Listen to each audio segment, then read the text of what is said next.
Dombey sat in the corner of the darkened room in the great armchair by the bedside, and Son lay tucked up warm in a little basket bedstead, carefully disposed on a low settee immediately in front of the fire and close to it, as if his constitution were analogous to that of a muffin, and it was essential to toast him brown while he was very new. Dombey was about 8 and 40 years of age, Son about 8 and 40 minutes. Dombey was rather bald, rather red, and though a handsome, well-made man, too stern and pompous in appearance to be prepossessing. Son was very bald and very red, and though, of course, an undeniably fine infant, somewhat crushed and spotty in his general effect, as yet. On the brow of Dombey, time and his brother Care had set some marks, as on a tree that was to come down in good time.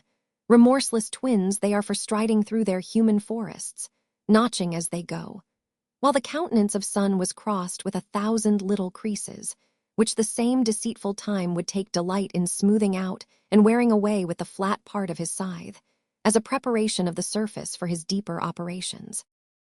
Dombey, exulting in the long-looked-for event, jingled and jingled the heavy gold watch chain that depended from below his trim blue coat, whereof the buttons sparkled phosphorescently in the feeble rays of the distant fire. Son, with his little fists curled up and clenched, seemed, in his feeble way, to be squaring at existence for having come upon him so unexpectedly. "The house will once again, Mrs. Dombey," said Mr. Dombey, "be not only in name but in fact Dombey and Son," and he added, in a tone of luxurious satisfaction, with his eyes half closed as if he were reading the name in a device of flowers, and inhaling their fragrance at the same time, "Dombey and Son." The words had such a softening influence that he appended a term of endearment to Mrs. Dombey's name, though not without some hesitation, as being a man but little used to that form of address, and said, "Mrs. Dombey, my dear." A transient flush of faint surprise overspread the sick lady's face as she raised her eyes towards him. "He will be christened Paul, my Mrs. Dombey, of course." She feebly echoed, "Of course," or rather expressed it by the motion of her lips and closed her eyes again. "His father's name, Mrs. Dombey, and his grandfather, S. I wish his grandfather were alive this day. There is some inconvenience in the necessity of writing Junior," said Mr. Dombey, making a fictitious autograph on his knee, "but it is merely of a private and personal complexion. It doesn't enter into the correspondence of the house. Its signature remains the same." And again he said Dombey and Son, in exactly the same tone as before. Those 3 words conveyed the one idea of Mr. Dombey's life. The earth was made for Dombey and Son to trade in, and the sun and moon were made to give them light. Rivers and seas were formed to float their ships. Rainbows gave them promise of fair weather. Winds blew for or against their enterprises. Stars and planets circled in their orbits, to preserve inviolate a system of which they were the center. Common abbreviations took new meanings in his eyes and had sole reference to them. A.D. had no concern with Anno Domini, but stood for Anno Dombey and Son. He had risen, as his father had before him, in the course of life and death, from Son to Dombey, and for nearly 20 years had been the sole representative of the firm. Of those years he had been married, 10, married, as some said, to a lady with no heart to give him, whose happiness was in the past, and who was content to bind her broken spirit to the dutiful and meek endurance of the present. Such idle talk was little likely to reach the ears of Mr. Dombey, whom it nearly concerned, and probably no one in the world would have received it with such utter incredulity as he, if it had reached him. Dombey and Son had often dealt in hides, but never in hearts. They left that fancy wear to boys and girls, and boarding schools and books. Mr. Dombey would have reasoned that a matrimonial alliance with himself must, in the nature of things, be gratifying and honorable to any woman of common sense. That the hope of giving birth to a new partner in such a house could not fail to awaken a glorious and stirring ambition in the breast of the least ambitious of her sex. That Mrs. Dombey had entered on that social contract of matrimony, almost necessarily part of a genteel and wealthy station, even without reference to the perpetuation of family firms, with her eyes fully open to these advantages. That Mrs. Dombey had had daily practical knowledge of his position in society. That Mrs. Dombey had always sat at the head of his table and done the honors of his house in a remarkably ladylike and becoming manner. That Mrs. Dombey must have been happy, that she couldn't help it. Or, at all events, with one drawback. Yes, that he would have allowed, with only one, but that one certainly involving much, with the drawback of hope deferred. That hope deferred which, as the scripture very correctly tells us, Mr. Dombey would have added in a patronizing way, for his highest distinct idea even of scripture, if examined, would have been found to be that as forming part of a general whole, of which Dombey and Son formed another part, it was therefore to be commended and upheld, maketh the heart sick.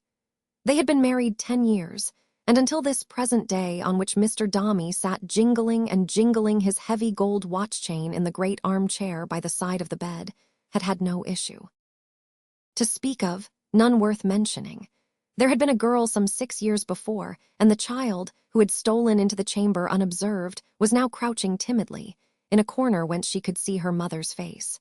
But what was a girl to Dombey and Son? In the capital of the house's name and dignity, such a child was merely a piece of base coin that couldn't be invested, a bad boy, nothing more. Mr. Dombey's cup of satisfaction was so full at this moment, however, that he felt he could afford a drop or two of its contents, even to sprinkle on the dust in the bypath of his little daughter. So he said, "Florence, you may go and look at your pretty brother if you like, I dare say. Don't touch him." The child glanced keenly at the blue coat and stiff white cravat, which, with a pair of creaking boots and a very loud ticking watch, embodied her idea of a father. But her eyes returned to her mother's face immediately, and she neither moved nor answered. "Her insensibility is as proof against a brother as against everything else," said Mr. Dombey to himself. He seemed so confirmed in a previous opinion by the discovery as to be quite glad of it. Next moment, the lady had opened her eyes and seen the child, and the child had run towards her, and, standing on tiptoe, the better to hide her face in her embrace, had clung about her with a desperate affection very much at variance with her years. "Oh, Lord bless me," said Mr. Dombey, rising testily. "A very ill-advised and feverish proceeding this, I am sure. Please to ring there for Miss Florence's nurse. Really the person should be more care. Wait, I had better ask Dr. Peps if he'll have the goodness to step upstairs again perhaps. I'll go down. I needn't beg you," he added, pausing for a moment at the settee before the fire, "to take particular care of this young gentleman, Mrs. Blockett, sir," suggested the nurse, a simpering piece of faded gentility, who did not presume to state her name as a fact, but merely offered it as a mild suggestion. "Of this young gentleman, Mrs. Blockett." "No, sir, indeed. I remember when Miss Florence was born." I, said Mr. Dombey, bending over the basket bedstead and slightly bending his brows at the same time. "Miss Florence was all very well, but this is another matter. This young gentleman has to accomplish a destiny. A destiny, little fellow." As he thus apostrophized the infant, he raised one of his hands to his lips and kissed it. Then, seeming to fear that the action involved some compromise of his dignity, went, awkwardly enough, away. Dr. Parker Peps, one of the court physicians, and a man of immense reputation for assisting at the increase of great families, was walking up and down the drawing-room with his hands behind him, to the unspeakable admiration of the family surgeon, who had regularly puffed the case for the last 6 weeks, among all his patients, friends, and acquaintances, as one to which he was in hourly expectation day and night of being summoned, in conjunction with Dr. Parker Pep. "Well, sir," said Dr. Parker Peps in a round, deep, sonorous voice, muffled for the occasion like the knocker, "do you find that your dear lady is at all roused by your visit?" "Stimulated, as it were," said the family practitioner faintly, bowing at the same time to the doctor as much as to say, "Excuse my putting in a word, but this is a valuable connection." Mr. Dombey was quite discomfited by the question. He had thought so little of the patient that he was not in a condition to answer it. He said that it would be a satisfaction to him if Dr. Parker Peps would walk upstairs again. "Good, we must not disguise from you, sir," said Dr. Parker Peps, "that there is a want of power in her Grace the Duchess. I beg your pardon. I confound names, I should say, in your amiable lady. that there is a certain degree of languor and a general absence of elasticity, which we would rather not see, interposed the family practitioner with another inclination of the head. Quite so, said Dr. Parker Peps, which we would rather not see. It would appear that the system of Lady Cankaby, excuse me, I should say of Mrs. Dombey, I confuse the names of cases. So very numerous, murmured the family practitioner. Can't be expected, I'm sure. Quite wonderful if otherwise, Dr. Parker Peps's West End practice. Thank you, said the doctor. Quite so. It would appear, I was observing, that the system of our patient has sustained a shock, from which it can only hope to rally by a great and strong and vigorous, murmured the family practitioner. Quite so, assented the doctor, and vigorous effort. Mr. Pilkins here, who from his position of medical adviser in this family, no one better qualified to fill that position, I am sure. Oh, murmured the family practitioner, praise from Sir Hubert Stanley. You are good enough, returned Dr. Parker Peps, to say so. Mr. Pilkins, who, from his position, is best acquainted with the patient's constitution in its normal state, an acquaintance very valuable to us in forming our opinions in these occasions, is of opinion with me that nature must be called upon to make a vigorous effort in this instance, and that if our interesting friend the Countess of Dombey, I beg your pardon, Mrs. Dombey, should not be able, said the family practitioner. To make, said Dr. Parker Peps. That effort, said the family practitioner. Successfully, said they both together. Then, added Dr. Parker Peps, alone and very gravely, a crisis might arise, which we should both sincerely deplore. With that, they stood for a few seconds looking at the ground. Then, on the motion, made in dumb show of Dr. Parker Peps, they went upstairs, the family practitioner opening the room door for that distinguished professional and following him out with most obsequious politeness. To record of Mr. Dombey that he was not in his way affected by this intelligence would be to do him an injustice. He was not a man of whom it could properly be said that he was ever startled or shocked, but he certainly had a sense within him that if his wife should sicken and decay, he would be very sorry, and that he would find a something gone from among his plate and furniture and other household possessions, which was well worth the having, and could not be lost without sincere regret, though it would be a cool, businesslike, gentlemanly, self-possessed regret, no doubt. His meditations on the subject were soon interrupted, first by the rustling of garments on the staircase, and then by the sudden whisking into the room of a lady, rather past the middle age than otherwise, but dressed in a very juvenile manner, particularly as to the tightness of her bodice, who, running up to him with a kind of screw in her face and carriage, expressive of suppressed emotion, flung her arms around his neck, and said, in a choking voice, "My dear Paul, he's quite a Dombey." "Well, well," returned her brother, for Mr. Dombey was her brother, "I think he is like the family. Don't agitate yourself, Louisa." "It's very foolish of me," said Louisa, sitting down and taking out her pocket handkerchief, "but he's such a perfect Dombey." Mr. Dombey coughed. "It's so extraordinary," said Louisa, smiling through her tears, which indeed were not overpowering, "as to be perfectly ridiculous. So completely our family. I never saw anything like it in my life." "But what is this about Fanny herself?" said Mr. Dombey. "How is Fanny?" "My dear Paul," returned Louisa, "it's nothing whatever. Take my word, it's nothing whatever. There is exhaustion, certainly, but nothing like what I underwent myself, either with George or Frederick. An effort is necessary, that's all. If dear Fanny were a Dombey. But I dare say she'll make it. I have no doubt she'll make it. Knowing it to be required of her, as a duty, of course she'll make it. My dear Paul, it's very weak and silly of me, I know, to be so trembly and shaky from head to foot, but I am so very queer that I must ask you for a glass of wine and a morsel of that cake." Mr. Dombey promptly supplied her with these refreshments from a tray on the table. "I shall not drink my love to you, Paul," said Louisa. "I shall drink to the little Dombey. Good gracious me. It's the most astonishing thing I ever knew in all my days, he's such a perfect Dombey." Quenching this expression of opinion in a short hysterical laugh which terminated in tears, Louisa cast up her eyes and emptied her glass. "I know it's very weak and silly of me," she repeated, "to be so trembly and shaky from head to foot, and to allow my feelings so completely to get the better of me, but I cannot help it. I thought I should have fallen out of the staircase window as I came down from seeing dear Fanny, and that Titty Eichel sing." These last words originated in a sudden vivid reminiscence of the baby. They were succeeded by a gentle tap at the door.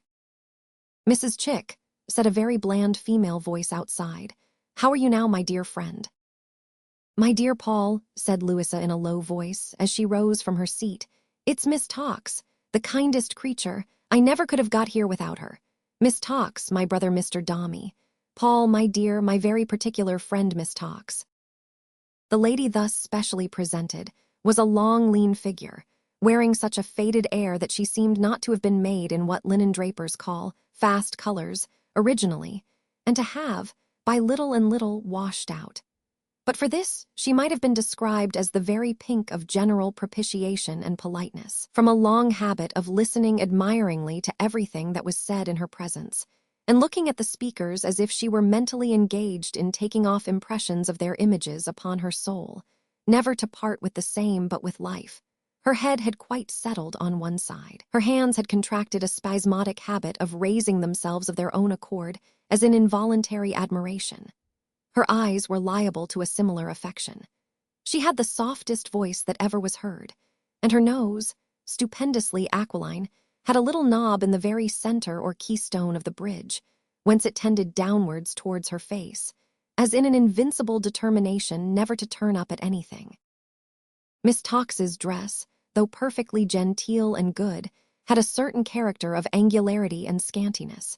She was accustomed to wear odd, weedy little flowers in her bonnets and caps. Strange grasses were sometimes perceived in her hair, and it was observed by the curious, of all her collars, frills, tuckers, wristbands, and other gossamer articles, indeed of everything she wore which had two ends to it intended to unite, that the two ends were never on good terms and wouldn't quite meet without a struggle.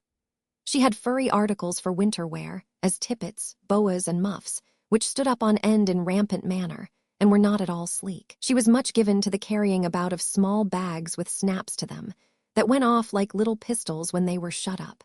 And when full dressed, she wore round her neck the barrenest of lockets, representing a fishy old eye with no approach to speculation in it. These and other appearances of a similar nature had served to propagate the opinion that Miss Tox was a lady of what is called a limited independence, which she turned to the best account. Possibly her mincing gait encouraged the belief, and suggested that her clipping a step of ordinary compass into 2 or 3 originated in her habit of making the most of everything. "I am sure," said Miss Tox, with a prodigious curtsy, "that to have the honor of being presented to Mr. Dombey is a distinction which I have long sought, but very little expected at the present moment. My dear Mrs. Chick, may I say Louisa?" Mrs. Chick took Miss Tox's hand in hers, rested the foot of her wine-glass upon it, repressed a tear, and said in a low voice, "God bless you." "My dear Louisa, then," said Miss Tox, "my sweet friend, how are you now?" "Better," Mrs. Chick returned. "Take some wine. You have been almost as anxious as I have been, and must want it, I am sure." Mr. Dombey of course officiated, and also refilled his sister's glass, which she, looking another way, and unconscious of his intention, held straight and steady the while, and then regarded with great astonishment, saying, "My dear Paul, what have you been doing?" "Miss Tox, Paul," pursued Mrs. Chick, still retaining her hand, "knowing how much I have been interested in the anticipation of the event of today, and how trembly and shaky I have been from head to foot in expectation of it, has been working at a little gift for Fanny, which I promised to present. Miss Tox is ingenuity itself." "My dear Louisa," said Miss Tox, "don't say so." "It is only a pincushion for the toilette table, Paul," resumed his sister. "One of those trifles which are insignificant to your sex in general, as it's very natural they should be. We have no business to expect they should be otherwise, but to which we attach some interest." "Miss Tox is very good," said Mr. Dombey. "And I do say, and will say, and must say," pursued his sister, pressing the foot of the wine-glass on Miss Tox's hand, at each of the 3 clauses, that Miss Tox has very prettily adapted the sentiment to the occasion. I call welcome little Dombey poetry myself. Is that the device? Inquired her brother. That is the device, returned Louisa. But do me the justice to remember, my dear Louisa, said Miss Tox in a tone of low and earnest entreaty, that nothing but I have some difficulty in expressing myself. The dubiousness of the result would have induced me to take so great a liberty. Welcome, Master Dombey, would have been much more congenial to my feelings, as I am sure you know, but the uncertainty attendant on angelic strangers will, I hope, excuse what must otherwise appear an unwarrantable familiarity. Miss Tox made a graceful bend as she spoke, in favor of Mr. Dombey, which that gentleman graciously acknowledged. Even the sort of recognition of Dombey and Son, conveyed in the foregoing conversation, was so palatable to him that his sister, Mrs. Chick, though he affected to consider her a weak, good-natured person, had perhaps more influence over him than anybody else. My dear Paul, that lady broke out afresh, after silently contemplating his features for a few moments. I don't know whether to laugh or cry when I look at you. I declare, you do so remind me of that dear baby upstairs. Well, said Mrs. Chick with a sweet smile, after this I forgive Fanny everything. It was a declaration in a Christian spirit, and Mrs. Chick felt that it did her good. Not that she had anything particular to forgive in her sister-in-law, nor indeed anything at all, except her having married her brother, in itself a species of audacity, and her having, in the course of events, given birth to a girl instead of a boy, which, as Mrs. Chick had frequently observed, was not quite what she had expected of her, and was not a pleasant return for all the attention and distinction she had met with. Mr. Dombey being hastily summoned out of the room at this moment, the two ladies were left alone together. Miss Tox immediately became spasmodic. I knew you would admire my brother. I told you so beforehand, my dear, said Louisa. Miss Tox's hands and eyes expressed how much. And as to his property, my dear. Ah, said Miss Tox with deep feeling. Immense. But his deportment, my dear Louisa, said Miss Tox. His presence, his dignity. No portrait that I have ever seen of anyone has been half so replete with those qualities. Something so stately, you know, so uncompromising, so very wide across the chest, so upright. A pecuniary Duke of York, my love, and nothing short of it, said Miss Tox. That's what I should designate him. Why, my dear Paul, exclaimed his sister as he returned, you look quite pale. There's nothing the matter. I am sorry to say, Louisa, that they tell me that Fanny. Now, my dear Paul, returned his sister, rising, don't believe it. Do not allow yourself to receive a turn unnecessarily. Remember of what importance you are to society, and do not allow yourself to be worried by what is so very inconsiderately told you by people who ought to know better. Really, I'm surprised at them. I hope I know, Louisa, said Mr. Dombey stiffly, how to bear myself before the world. Nobody better, my dear Paul, nobody half so well. They would be ignorant and base indeed who doubted it. Ignorant and base indeed, echoed Miss Tox softly. But, pursued Louisa, if you have any reliance on my experience, Paul, you may rest assured that there is nothing wanting but an effort on Fanny's part. And that effort, she continued, taking off her bonnet and adjusting her cap and gloves in a businesslike manner, she must be encouraged and really, if necessary, urged to make. Now, my dear Paul, come upstairs with me.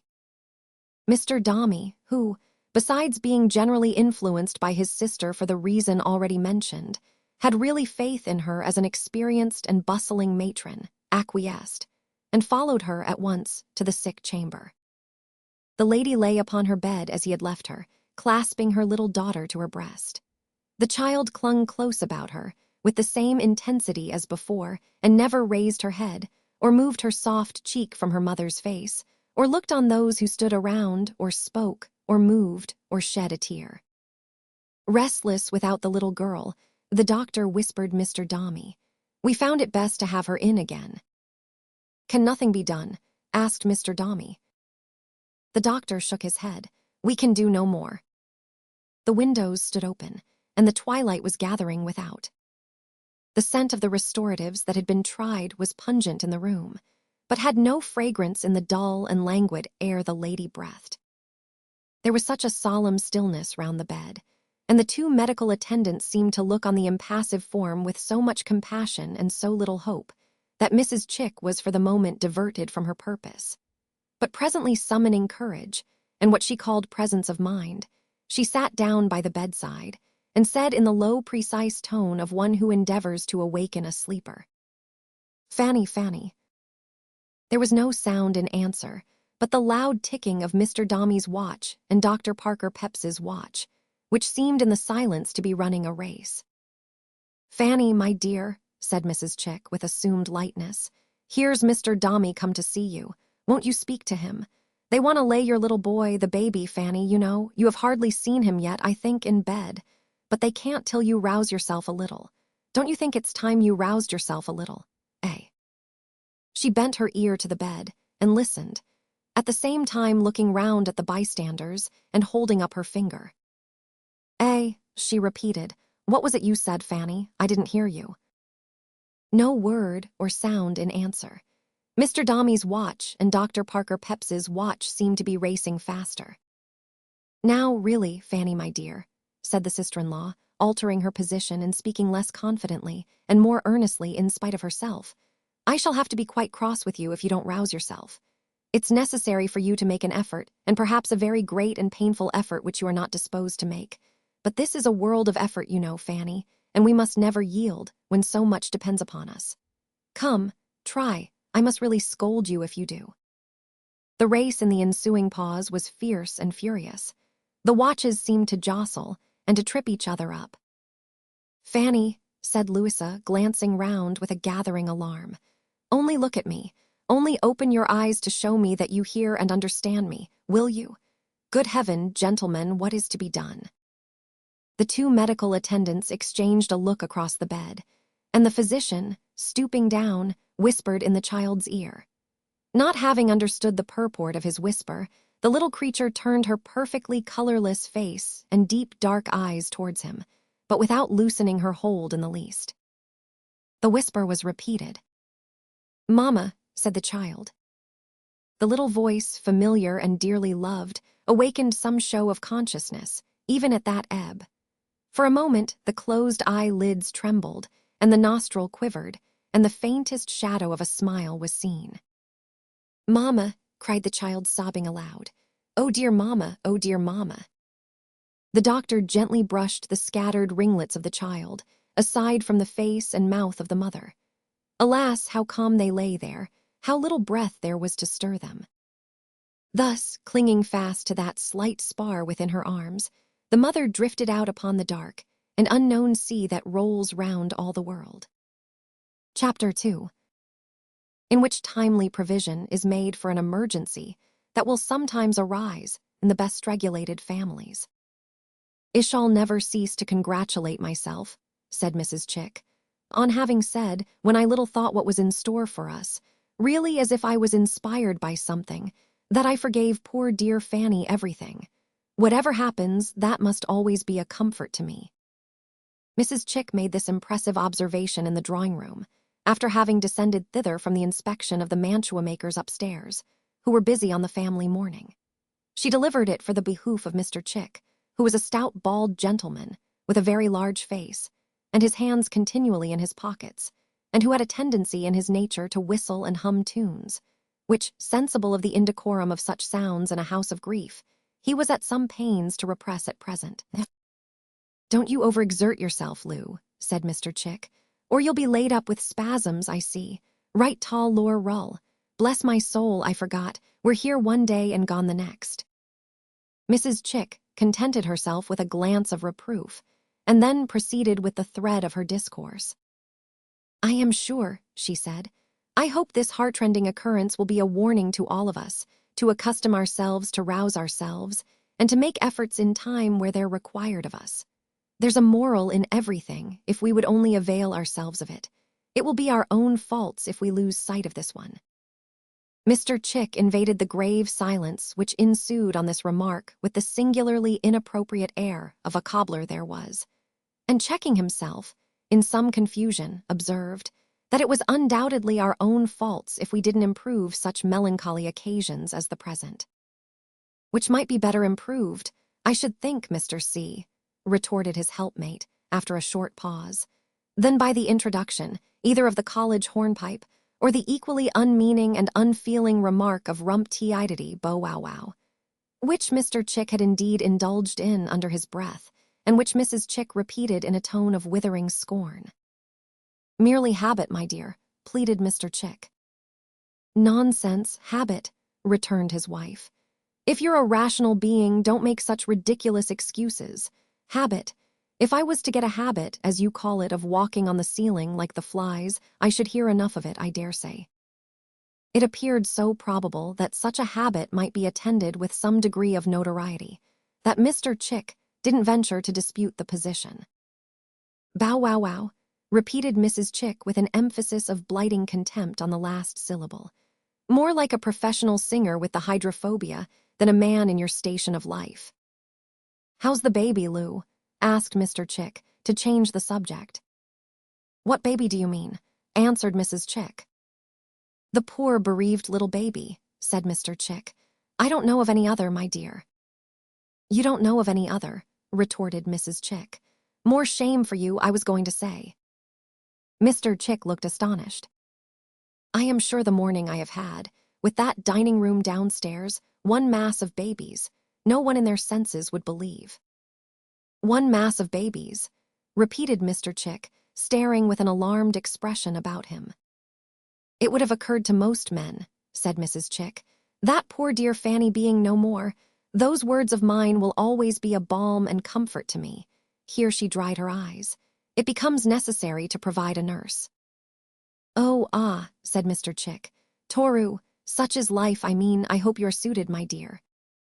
"Indeed I am not," said Mrs. Chick, "nor likely to be, so far as I can see, and in the meantime the poor child seems likely to be starved to death. Paul is so very particular, naturally so, of course, having set his whole heart on this one boy, and there are so many objections to everybody that offers, that I don't see, myself, the least chance of an arrangement. Meanwhile, of course, the child is going to the devil," said Mr. Chick thoughtfully, "to be sure." Admonished, however, that he had committed himself, by the indignation expressed in Mrs. Chick's countenance at the idea of a Dombey going there, and thinking to atone for his misconduct by a bright suggestion, he added, "Couldn't something temporary be done with a teapot?" If he had meant to bring the subject prematurely to a close, he could not have done it more effectually.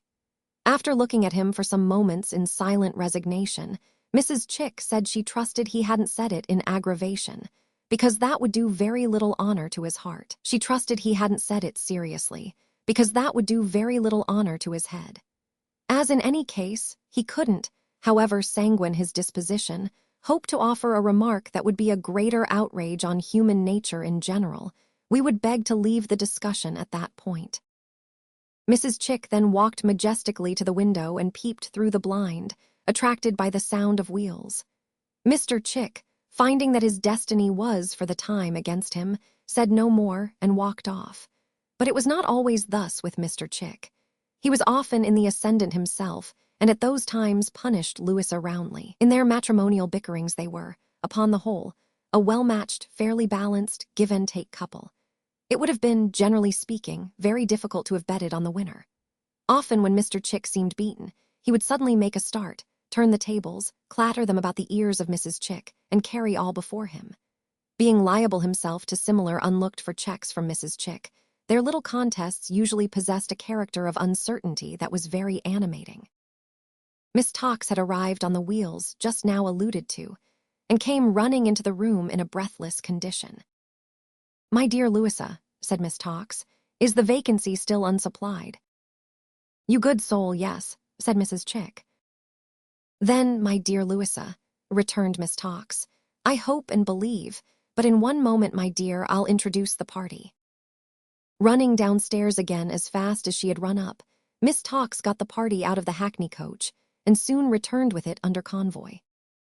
It then appeared that she had used the word, not in its legal or business acceptation, when it merely expresses an individual, but as a noun of multitude or signifying many. For Miss Tox escorted a plump, rosy-cheeked, wholesome, apple-faced young woman with an infant in her arms, a younger woman not so plump, but apple-faced, also who led a plump and apple-faced child in each hand, another plump and also apple-faced boy who walked by himself, and finally, a plump and apple-faced man who carried in his arms another plump and apple-faced boy, whom he stood down on the floor and admonished in a husky whisper to kitch hold of his brother Johnny. "My dear Louisa," said Miss Tawkes, "knowing your great anxiety and wishing to relieve it, I posted off myself to the Queen Charlotte's Royal Married Females, which you had forgot, and put the question, was there anybody there that they thought would suit? No, they said there was not. When they gave me that answer, I do assure you, my dear, I was almost driven to despair on your account. But it did so happen that one of the Royal Married Females, hearing the inquiry, reminded the matron of another who had gone to her own home, and who, she said, would in all likelihood be most satisfactory. The moment I heard this, and had it corroborated by the matron, excellent references and unimpeachable character, I got the address, my dear, and posted off again." "Like the dear good Tawkes you are," said Louisa. "Not at all," returned Miss Tawkes. "Don't say so. Arriving at the house, the cleanest place, my dear. You might eat your dinner off the floor. I found the whole family sitting at table, and feeling that no account of them could be half so comfortable to you and Mr. Dombey as the sight of them all together, I brought them all away.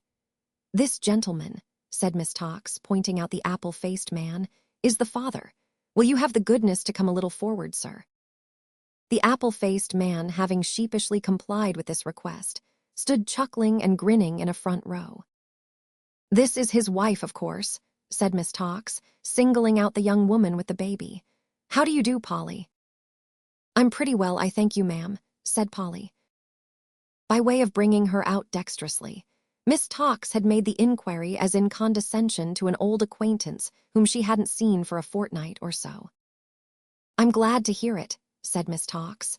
"The other young woman is her unmarried sister who lives with them and would take care of her children. Her name is Jemima. How do you do, Jemima?" "I'm pretty well, I thank you, ma'am," returned Jemima. "I'm very glad indeed to hear it," said Miss Tawkes. "I hope you'll keep so. 5 children, youngest 6 weeks.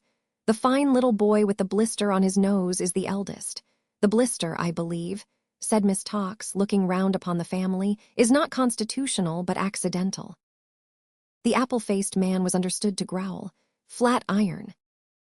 "I beg your pardon, sir," said Miss Tawkes. "Did you?" "Flat iron," he repeated. "Oh, yes," said Miss Tawkes. "Yes, quite true, I forgot. The little creature in his mother's absence smelt a warm flat iron. You're quite right, sir. You were going to have the goodness to inform me when we arrived at the door that you were by trade a—" "Stoker," said the man. "A choker," said Miss Tawkes, quite aghast. "Stoker," said the man. "Steam engine." "O.H., yes," returned Miss Tawkes, looking thoughtfully at him, and seeming still to have but a very imperfect understanding of his meaning. "And how do you like it, sir?" "Which, mum?" said the man. "That," replied Miss Tawkes, "your trade." "Oh, pretty well, mum. The ashes sometimes gets in here," touching his chest, "and makes a man speak gruff as at the present time. But it is ashes, mum, not crustiness." Miss Tawkes seemed to be so little enlightened by this reply as to find a difficulty in pursuing the subject.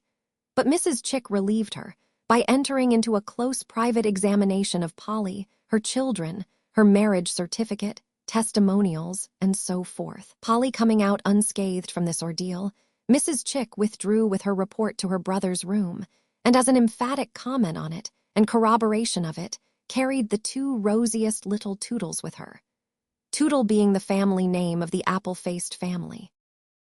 Mr. Dombey had remained in his own apartment since the death of his wife, absorbed in visions of the youth, education, and destination of his baby son. Something lay at the bottom of his cool heart, colder and heavier than its ordinary load. But it was more a sense of the child's loss than his own, awakening within him an almost angry sorrow. That the life and progress on which he built such hopes should be endangered in the outset by so mean a want, that Dombey and Son should be tottering for a nurse, was a sore humiliation. And yet in his pride and jealousy, he viewed with so much bitterness the thought of being dependent for the very first step towards the accomplishment of his soul's desire, on a hired serving woman who would be to the child. For the time, all that even his alliance could have made his own wife, that in every new rejection of a candidate he felt a secret pleasure. The time had now come, however, when he could no longer be divided between these two sets of feelings. The less so, as there seemed to be no flaw in the title of Polly Tootle after his sister had set it forth, with many commendations on the indefatigable friendship of Miss Tawkes. "These children look healthy," said Mr. Dombey. "But my God, to think of their some day claiming a sort of relationship to Paul." "But what relationship is there?" Louisa began. "Is there?" echoed Mr. Dombey, who had not intended his sister to participate in the thought he had unconsciously expressed. "Is there, did you say, Louisa? Can there be, I mean?" "Why, none," said Mr. Dombey sternly. "The whole world knows that, I presume. Grief has not made me idiotic, Louisa. Take them away, Louisa. Let me see this woman and her husband." Mrs. Chick bore off the tender pair of Tootles, and presently returned with that tougher couple whose presence her brother had commanded. "My good woman," said Mr. Dombey, turning round in his easy chair as one piece, and not as a man with limbs and joints, "I understand you are poor and wish to earn money by nursing the little boy, my son, who has been so prematurely deprived of what can never be replaced. I have no objection to your adding to the comforts of your family by that means. So far as I can tell, you seem to be a deserving object. But I must impose one or two conditions on you before you enter my house in that capacity. While you are here, I must stipulate that you are always known as, say as Richards, an ordinary name and convenient. Have you any objection to be known as Richards? You had better consult your husband."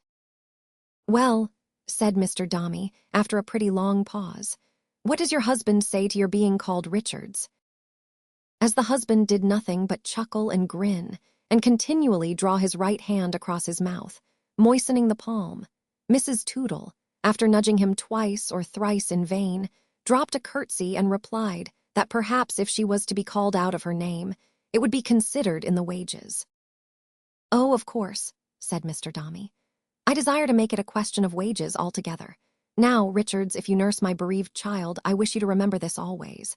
You will receive a liberal stipend in return for the discharge of certain duties, in the performance of which I wish you to see as little of your family as possible.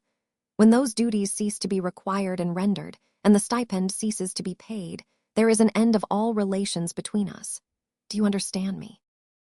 Mrs. Tootle seemed doubtful about it, and as to Tootle himself, he had evidently no doubt whatever that he was all abroad.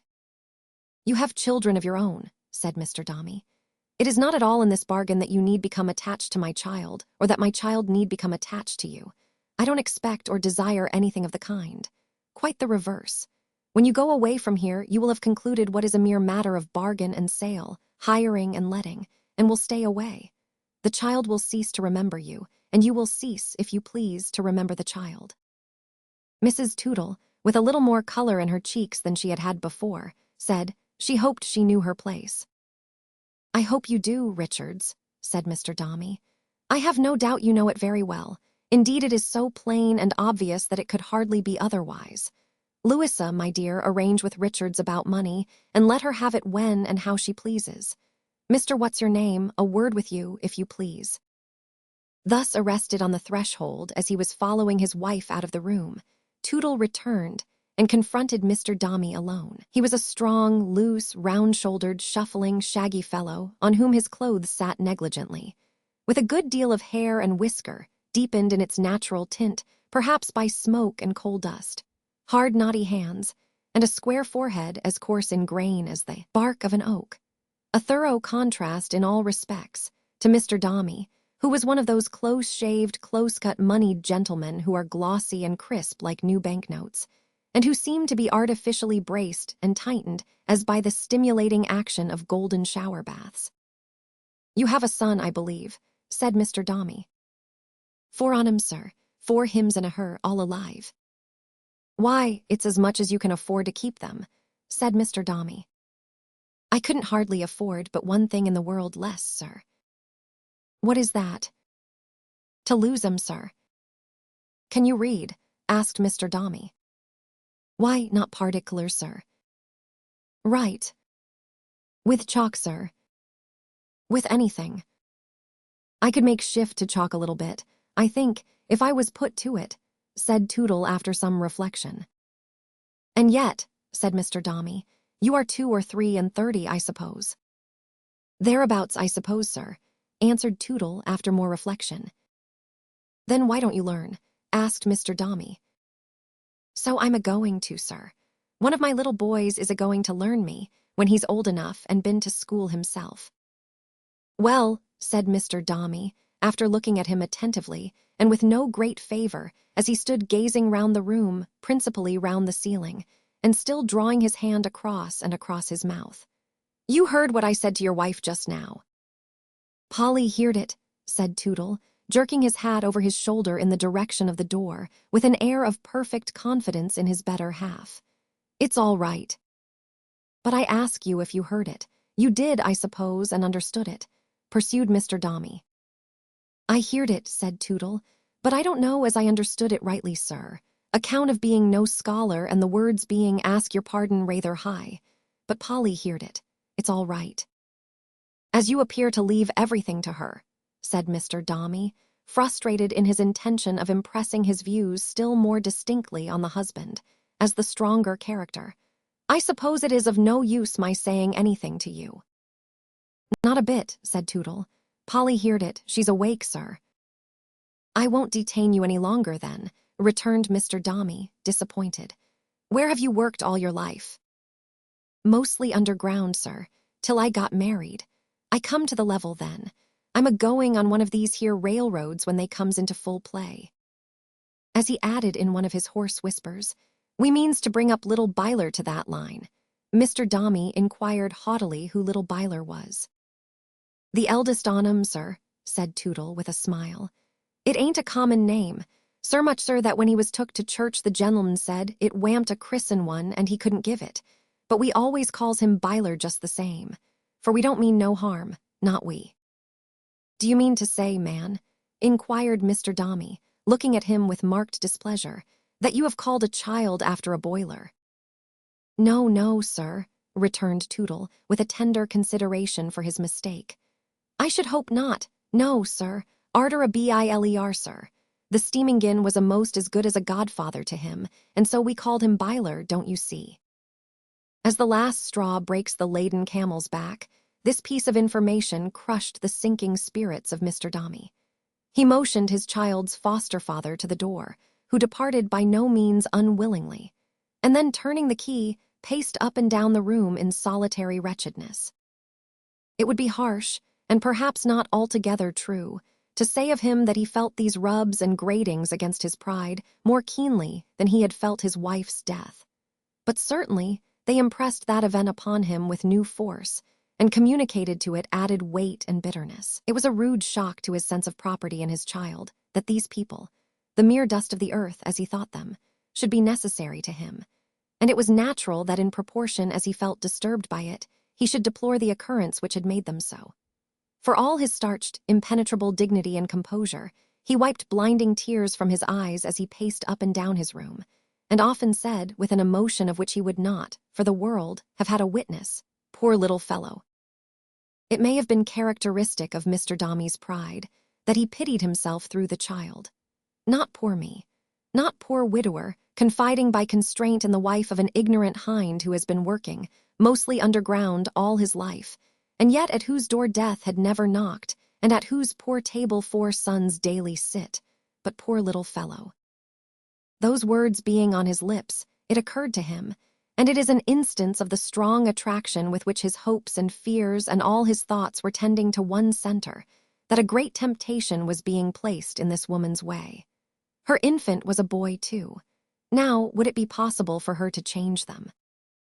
Though he was soon satisfied that he had dismissed the idea as romantic and unlikely. Though possible, there was no denying. He could not help pursuing it so far as to entertain within himself a picture of what his condition would be if he should discover such an imposture when he was grown old. Whether a man so situated would be able to pluck away the result of so many years of usage, confidence, and belief from the impostor and endow a stranger with it. But it was idle speculating thus. It couldn't happen. In a moment afterwards he determined that it could, but that such women were constantly observed, and had no opportunity given them for the accomplishment of such a design, even when they were so wicked as to entertain it. In another moment, he was remembering how few such cases seemed to have ever happened.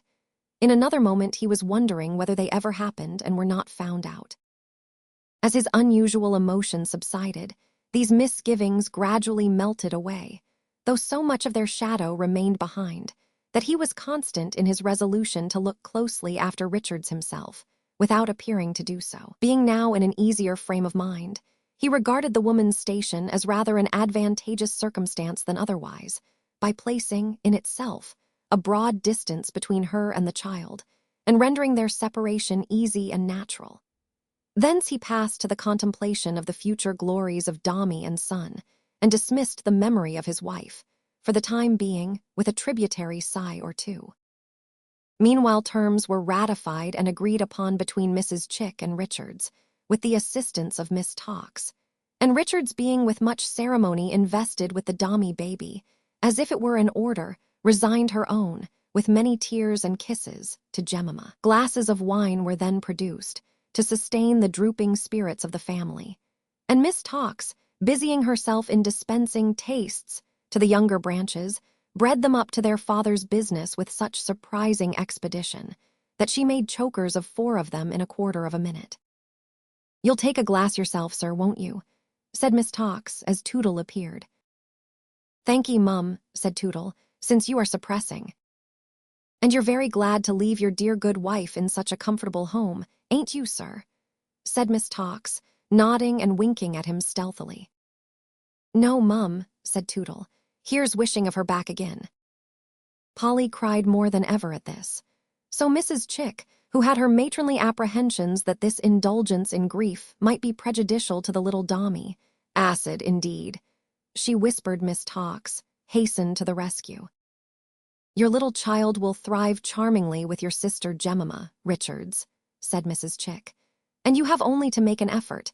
This is a world of effort, you know, Richards, to be very happy indeed. You have been already measured for your mourning, haven't you, Richards?" "Ye is, ma'am," sobbed Polly. "And it'll fit beautifully. I know," said Mrs. Chick, "for the same young person has made me many dresses, the very best materials, too." "Lor, you'll be so smart," said Miss Tawkes, "that your husband won't know you, will you, sir?" "I should know her," said Tootle gruffly, "anyhows and anywheres." Tootle was evidently not to be bought over. "As to living, Richards, you know," pursued Mrs. Chick, "why, the very best of everything will be at your disposal. You will order your little dinner every day, and anything you take a fancy to, I'm sure will be as readily provided as if you were a lady."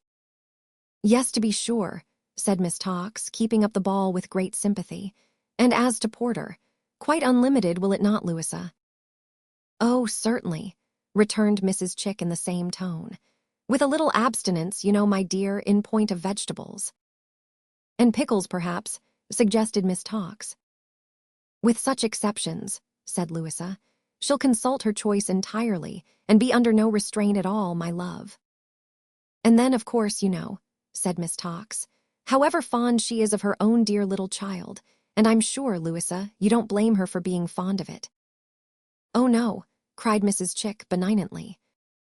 "Still," resumed Miss Tawkes, "she naturally must be interested in her young charge, and must consider it a privilege to see a little cherub connected with the superior classes, gradually unfolding itself from day to day at one common fountain. Is it not so, Louisa?" "Most undoubtedly," said Mrs. Chick. "You see, my love, she's already quite contented and comfortable, and means to say good-bye to her sister Jemima and her little pets, and her good honest husband with a light heart and a smile. Don't she, my dear?" "Oh, yes," cried Miss Tawkes, "to be sure she does." Notwithstanding which, however, poor Polly embraced them all round in great distress, and coming to her spouse at last, could not make up her mind to part from him, until he gently disengaged himself, at the close of the following allegorical piece of consolation. "Polly, old 'ooman, whatever you do, my darling, hold up your head and fight low. That's the only rule as I know on that'll carry anyone through life. You always have held up your head and fought low, Polly. Do it now, or bricks is no longer so. God bless you, Polly. Me and Jemima will do your duty by you, and with relating to Yorn, hold up your head and fight low, Polly, and you can't go wrong. Fortified by this golden secret, Polly finally ran away to avoid any more particular leave-taking between herself and the children. But the stratagem hardly succeeded as well as it deserved, for the smallest boy, but one divining her intent, immediately began swarming upstairs after her, if that word of doubtful etymology be admissible, on his arms and legs, while the eldest, known in the family by the name of Byler, in remembrance of the steam engine, beat a demoniacal tattoo with his boots, expressive of grief, in which he was joined by the rest of the family. A quantity of oranges and halfpence thrust indiscriminately on each young Tootle checked the first violence of their regret, and the family were speedily transported to their own home, by means of the hackney coach kept in waiting for that purpose. The children, under the guardianship of Jemima, blocked up the window and dropped out oranges and halfpence all the way along. Mr. Tootle himself preferred to ride behind among the spikes, as being the mode of conveyance to which he was best accustomed. Chapter 3, in which Mr. Dombey, as a man and a father, is seen at the head of the home department.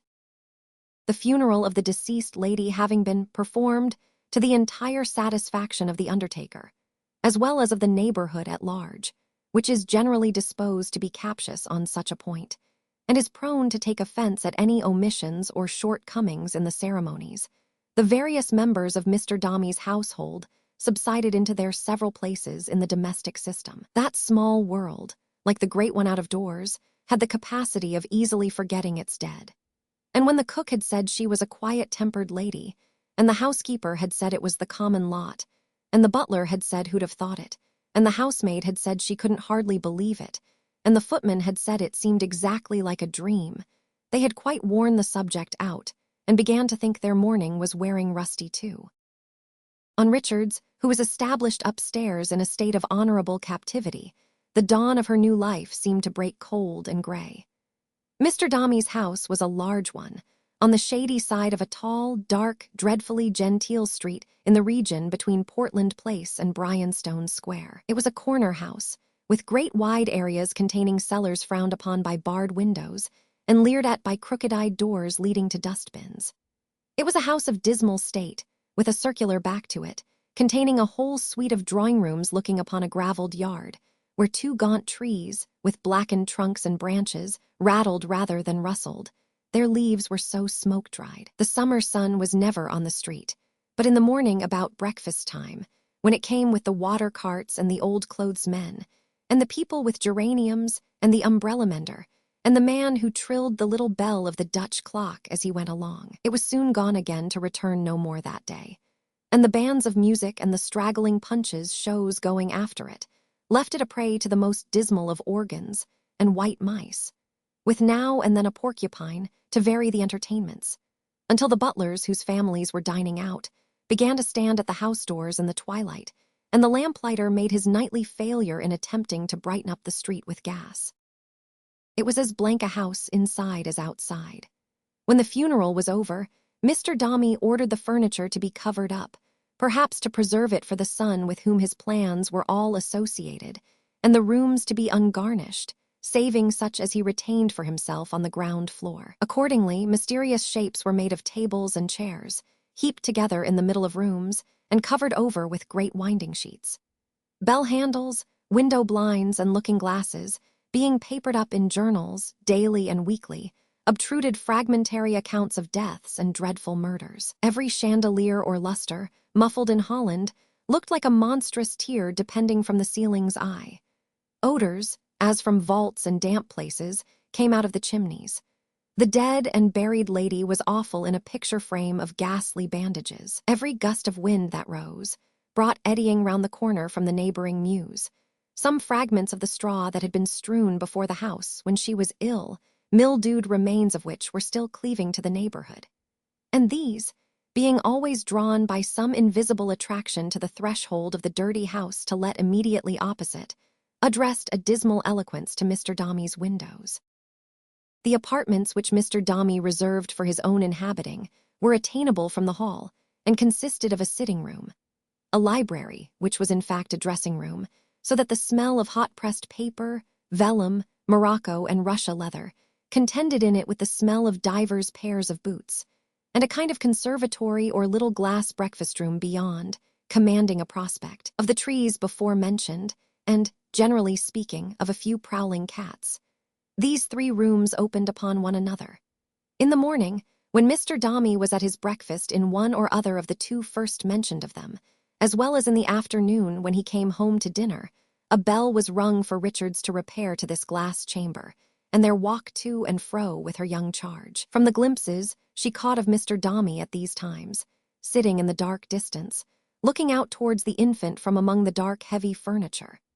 The house had been inhabited for years by his father, and in many of its appointments was old-fashioned, and grim she began to entertain ideas of him in his solitary state, as if he were a lone prisoner in a cell, or a strange apparition that was not to be accosted or understood. Mr. Dombey came to be, in the course of a few days, invested in his own person, to her simple thinking, with all the mystery and gloom of his house. As she walked up and down the glass room, or sat hushing the baby there, which she very often did for hours together, when the dusk was closing in, too, she would sometimes try to pierce the gloom beyond, and make out how he was looking and what he was doing.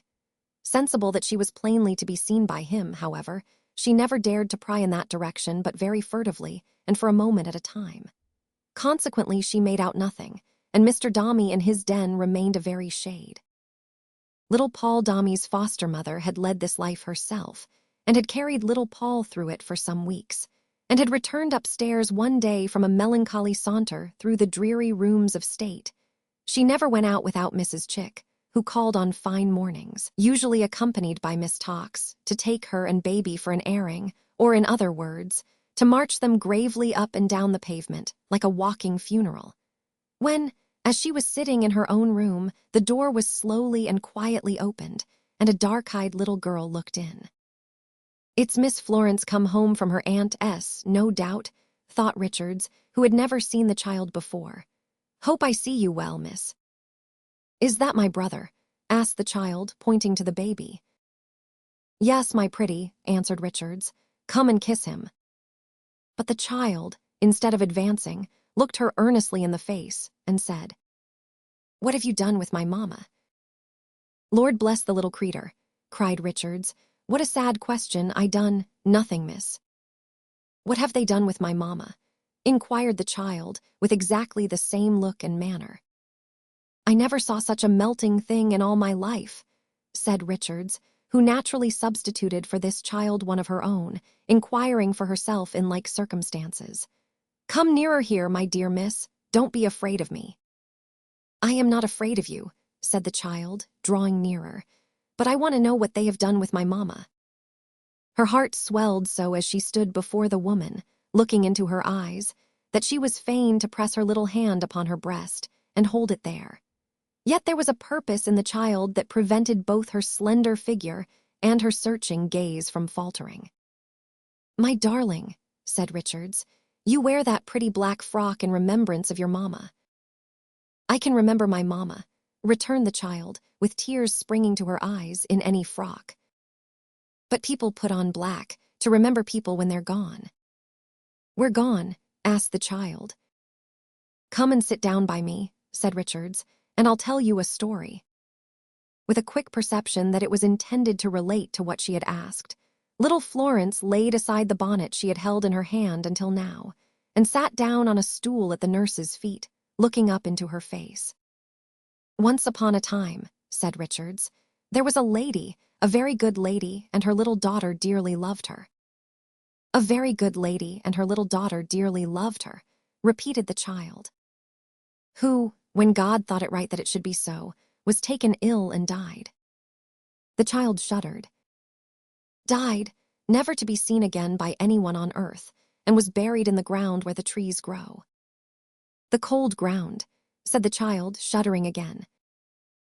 "No, the warm ground," returned Polly, seizing her advantage, "where the ugly little seeds turn into beautiful flowers, and into grass and corn, and I don't know what all besides. Where good people turn into bright angels and fly away to heaven." The child, who had dropped her head, raised it again and sat looking at her intently. "So, let me see," said Polly, not a little flurried between this earnest scrutiny, her desire to comfort the child, her sudden success, and her very slight confidence in her own powers. "So, when this lady died, wherever they took her or wherever they put her, she went to God. And she prayed to him, this lady did," said Polly, affecting herself beyond measure, being heartily in earnest, to teach her little daughter to be sure of that in her heart, and to know that she was happy there and loved her still, and to hope and try, oh, all her life to meet her there one day, never, never, never to part any more. "It was my mamma," exclaimed the child, springing up and clasping her round the neck. "And the child's heart," said Polly, drawing her to her breast. The little daughter's heart was so full of the truth of this, that even when she heard it from a strange nurse that couldn't tell it right, but was a poor mother herself, and that was all, she found a comfort in it, didn't feel so lonely, sobbed and cried upon her bosom, took kindly to the baby lying in her lap. "And there," said Polly, smoothing the child's curls and dropping tears upon them. "There, poor dear." "Oh, well, Miss Floy, and won't your pa be angry neither?" cried a quick voice at the door, proceeding from a short, brown, womanly girl of 14, with a little snub nose and black eyes like jet beads. "When it was particularly given out that you wasn't to go and worrit the wet nurse." "She don't worry me," was the surprised rejoinder of Polly. "I am very fond of children." "Oh, but begging your pardon, Mrs. Richards, that don't matter, you know," returned the black-eyed girl, who was so desperately sharp and biting that she seemed to make one's eyes water. "I may be very fond of pennywinkles, Mrs. Richards, but it don't follow that I'm to have 'em for tea." "Well, it don't matter," said Polly. "Oh, thanky, Mrs. Richards, don't it?" returned the sharp girl. "Remembering, however, if you'll be so good, that Miss Floy S under my charge and Master Paul's under yourn." "But still we needn't quarrel," said Polly. "Oh no, Mrs. Richards," rejoined Spitfire. "Not at all, I don't wish it. We needn't stand upon that footing, Miss Floy being a permanency, Master Paul a temporary." Spitfire made use of none but comma pauses, shooting out whatever she had to say in one sentence and in one breath, if possible. "Miss Florence has just come home, hasn't she?" asked Polly. "Yes, Mrs. Richards, just come. And here, Miss Floy, before you've been in the house a quarter of an hour, you go a-smearing your wet face against the expensive mourning that Mrs. Richards is a-wearing for your ma." With this remonstrance, young Spitfire, whose real name was Susan Nipper, detached the child from her new friend by a wrench, as if she were a tooth. But she seemed to do it, more in the excessively sharp exercise of her official functions than with any deliberate unkindness. "She'll be quite happy, now she has come home again," said Polly, nodding to her with an encouraging smile upon her wholesome face, "and will be so pleased to see her dear papa tonight." "Lork, Mrs. Richards," cried Miss Nipper, taking up her words with a jerk. "Don't see her dear papa indeed. I should like to see her do it." "Won't she then?" asked Polly. "Lork, Mrs. Richards, no. Her pa's a deal too wrapped up in somebody else. And before there was a somebody else to be wrapped up in, she never was a favorite. Girls are thrown away in this house, Mrs. Richards, I assure you." The child looked quickly from one nurse to the other, as if she understood and felt what was said. "You surprise me," cried Polly. "Hasn't Mr. Dombey seen her since?" "No," interrupted Susan Nipper. "Not once since, and he hadn't hardly set his eyes upon her before that for months and months, and I don't think he'd have known her for his own child if he had met her in the streets, or would know her for his own child if he was to meet her in the streets tomorrow, Mrs. Richards, as to me," said Spitfire with a giggle. "I doubt if he's aware of my existence." "Pretty dear," said Richards, meaning not Miss Nipper but the little Florence. "Oh, there's a Tartar within 100 miles of where we're now in conversation. I can tell you, Mrs. Richards, present company always accepted too," said Susan Nipper. "Wish you good morning, Mrs. Richards. Now, Miss Floy, you come along with me, and don't go hanging back like a naughty, wicked child that judgments is no example to, don't." In spite of being thus adjured, and in spite also of some hauling on the part of Susan Nipper, tending towards the dislocation of her right shoulder, little Florence broke away and kissed her new friend affectionately. "Oh dear, after it was given out so tickerlerly that Mrs. Richards wasn't to be made free with," exclaimed Susan. "Very well, Miss Floy." "God bless the sweet thing," said Richards. "Goodbye, dear." "Goodbye," returned the child. "God bless you. I shall come to see you again soon, and you'll come to see me. Susan will let us. Won't you, Susan?" Spitfire seemed to be in the main a good-natured little body. Although a disciple of that school of trainers of the young idea which holds that childhood, like money, must be shaken and rattled and jostled about a good deal to keep it bright.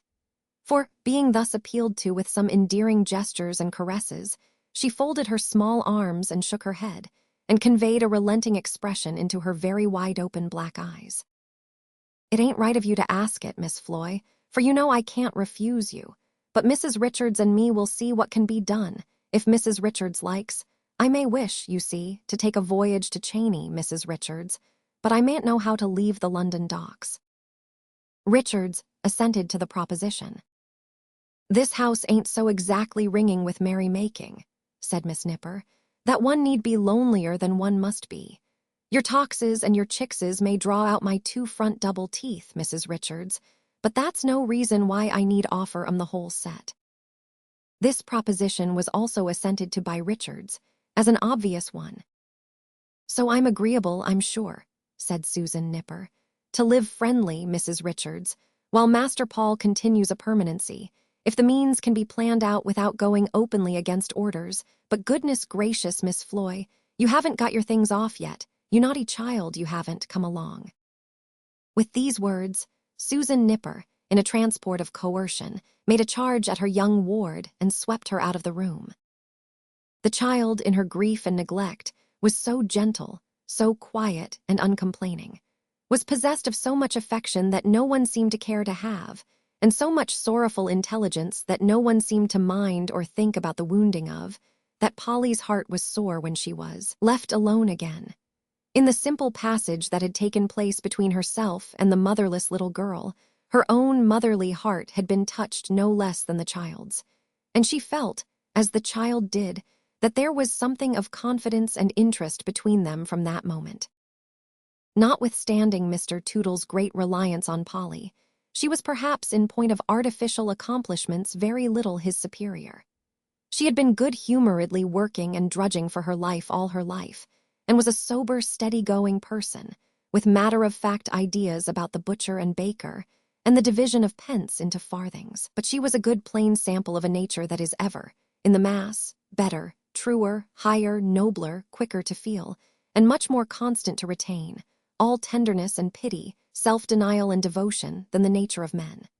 And perhaps, unlearned as she was, she could have brought a dawning knowledge home to Mr. Dombey at that early day, which would not then have struck him in the end like lightning. But this is from the purpose. Polly only thought, at that time, of improving on her successful propitiation of Miss Nipper, and devising some means of having little Florence aid her, lawfully, and without rebellion.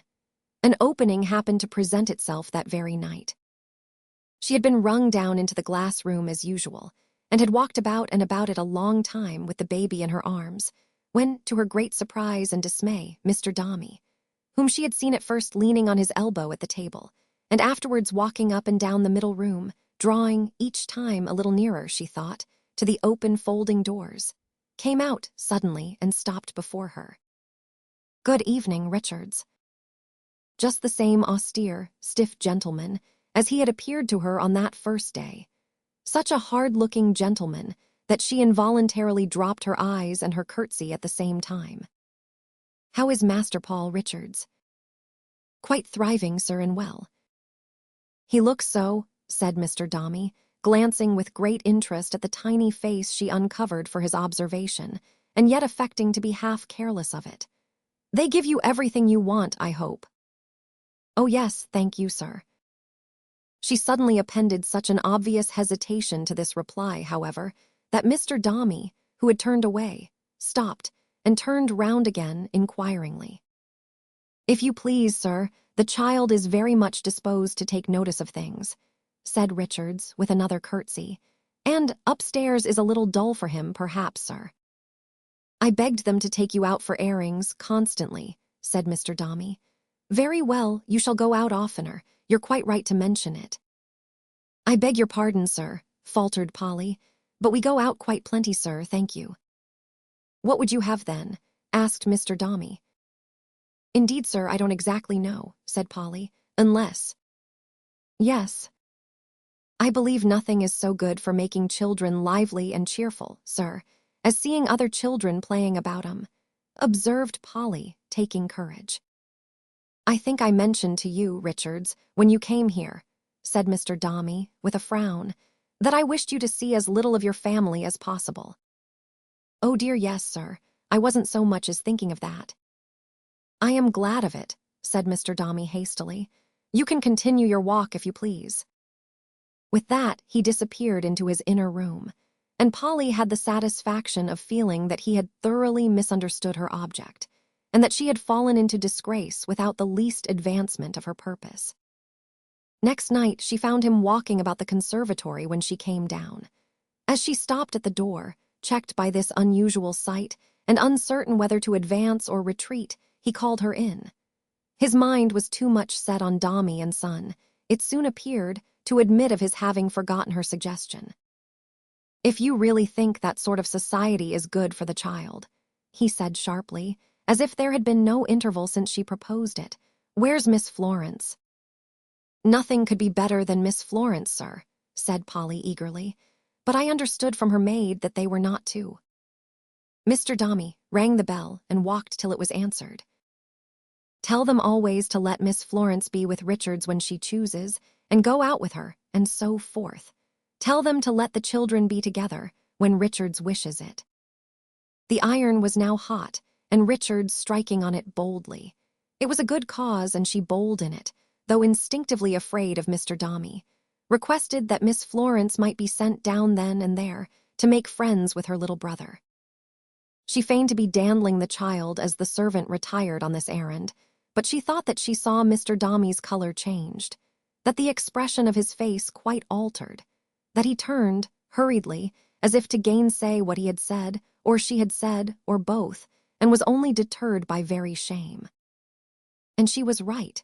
The last time he had seen his slighted child, there had been that in the sad embrace between her and her dying mother, which was at once a revelation and a reproach to him. Let him be absorbed as he would in the son on whom he built such high hopes, he could not forget that closing scene.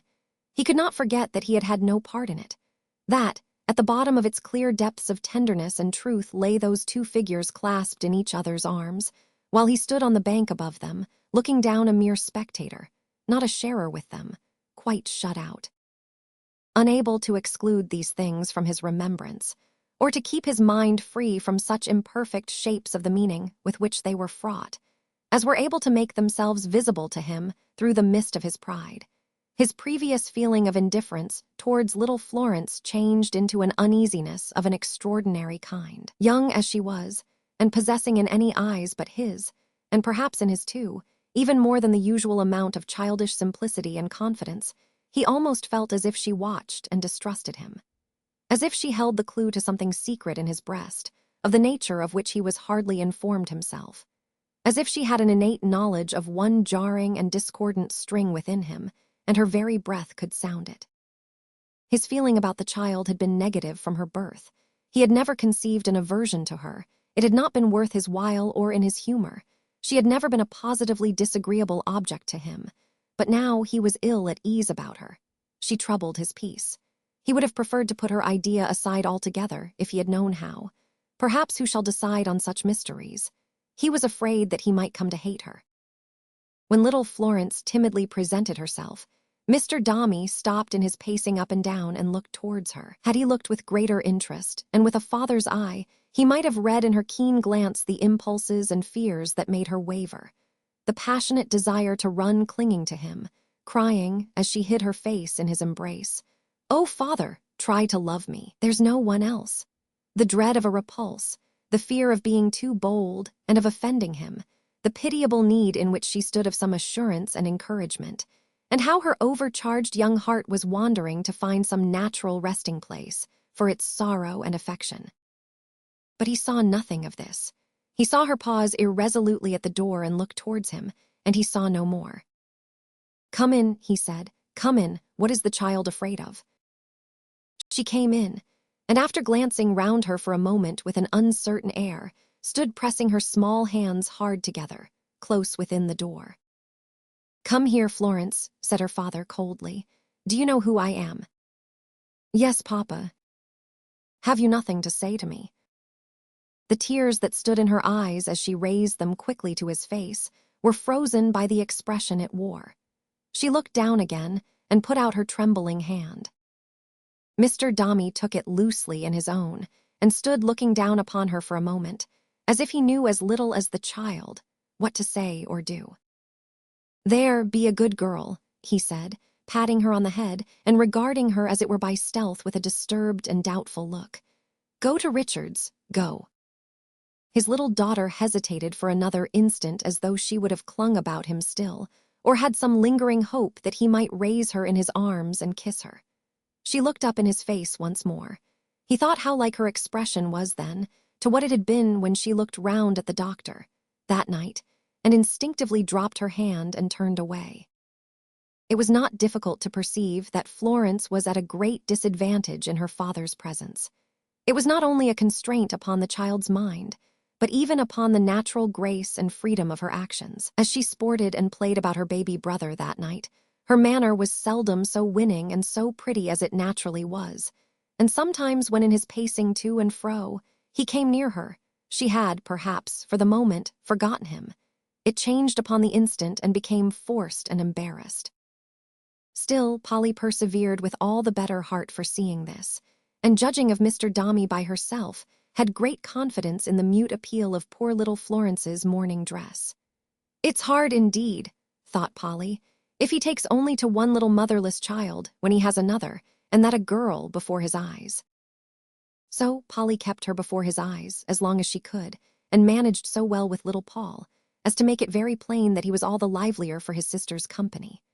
When it was time to withdraw upstairs again, she would have sent Florence into the inner room to say good night to her father, but the child was timid and drew back. And when she urged her again, said, spreading her hands before her eyes as if to shut out her own unworthiness, "Oh, no, no, he don't want me, he don't want me." The little altercation between them had attracted the notice of Mr. Dombey, who inquired from the table where he was sitting at his wine what the matter was.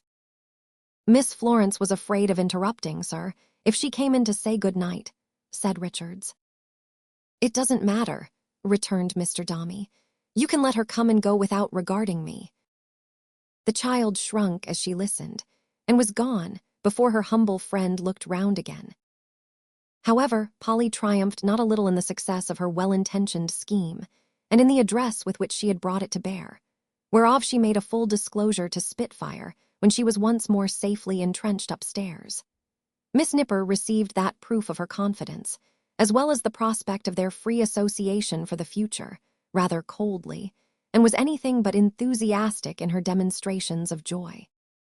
"I thought you would have been pleased," said Polly. "Oh, yes, Mrs. Richards, I'm very well pleased, thank you," returned Susan, who had suddenly become so very upright that she seemed to have put an additional bone in her stays. "You don't show it," said Polly. "Oh, being only a permanency, I couldn't be expected to show it like a temporary," said Susan Nipper. "Temporaries carries it all before 'em here, I find, but though there's a excellent party wall between this house and the next, I mayn't exactly like to go to it, Mrs. Richards, notwithstanding." Chapter 4, in which some more first appearances are made on the stage of these adventures.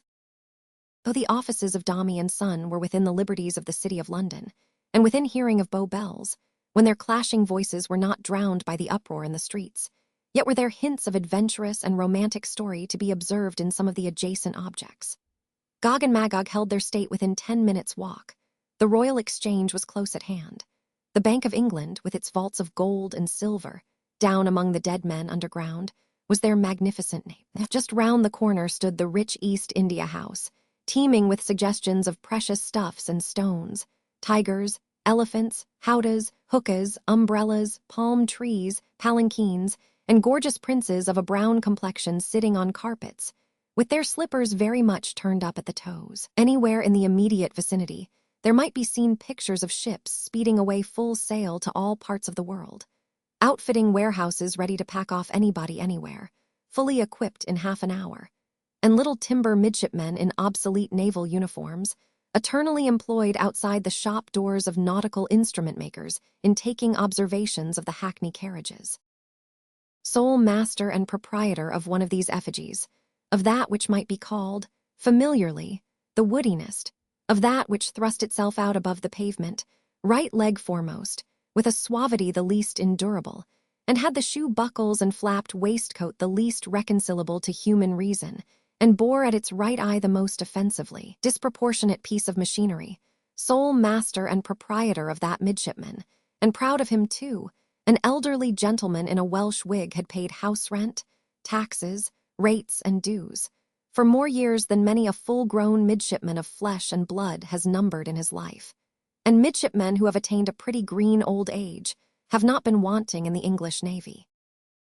The stock in trade of this old gentleman comprised chronometers, barometers, telescopes, compasses, charts, maps, sextants, quadrants, and specimens of every kind of instrument used in the working of a ship's course, or the keeping of a ship's reckoning, or the prosecuting of a ship's discoveries.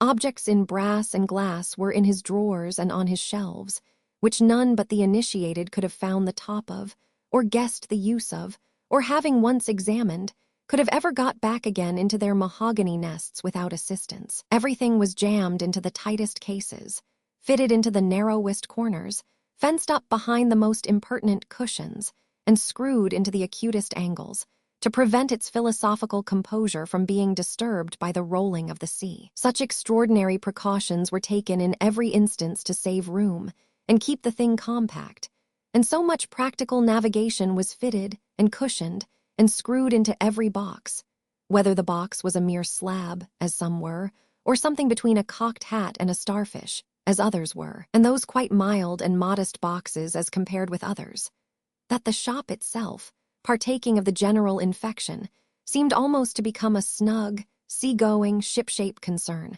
wanting only good sea-room, in the event of an unexpected launch, to work its way securely to any desert island in the world. Many minor incidents in the household life of the ship's instrument-maker, who was proud of his little midshipman, assisted and bore out this fancy. His acquaintance lying chiefly among ship-chandlers and so forth, he had always plenty of the veritable ship's biscuit on his table. It was familiar with dried meats and tongues, possessing an extraordinary flavor of rope yarn. Pickles were produced upon it in great wholesale jars, with dealer in all kinds of ships provisions on the label. Spirits were set forth in case bottles with no throats.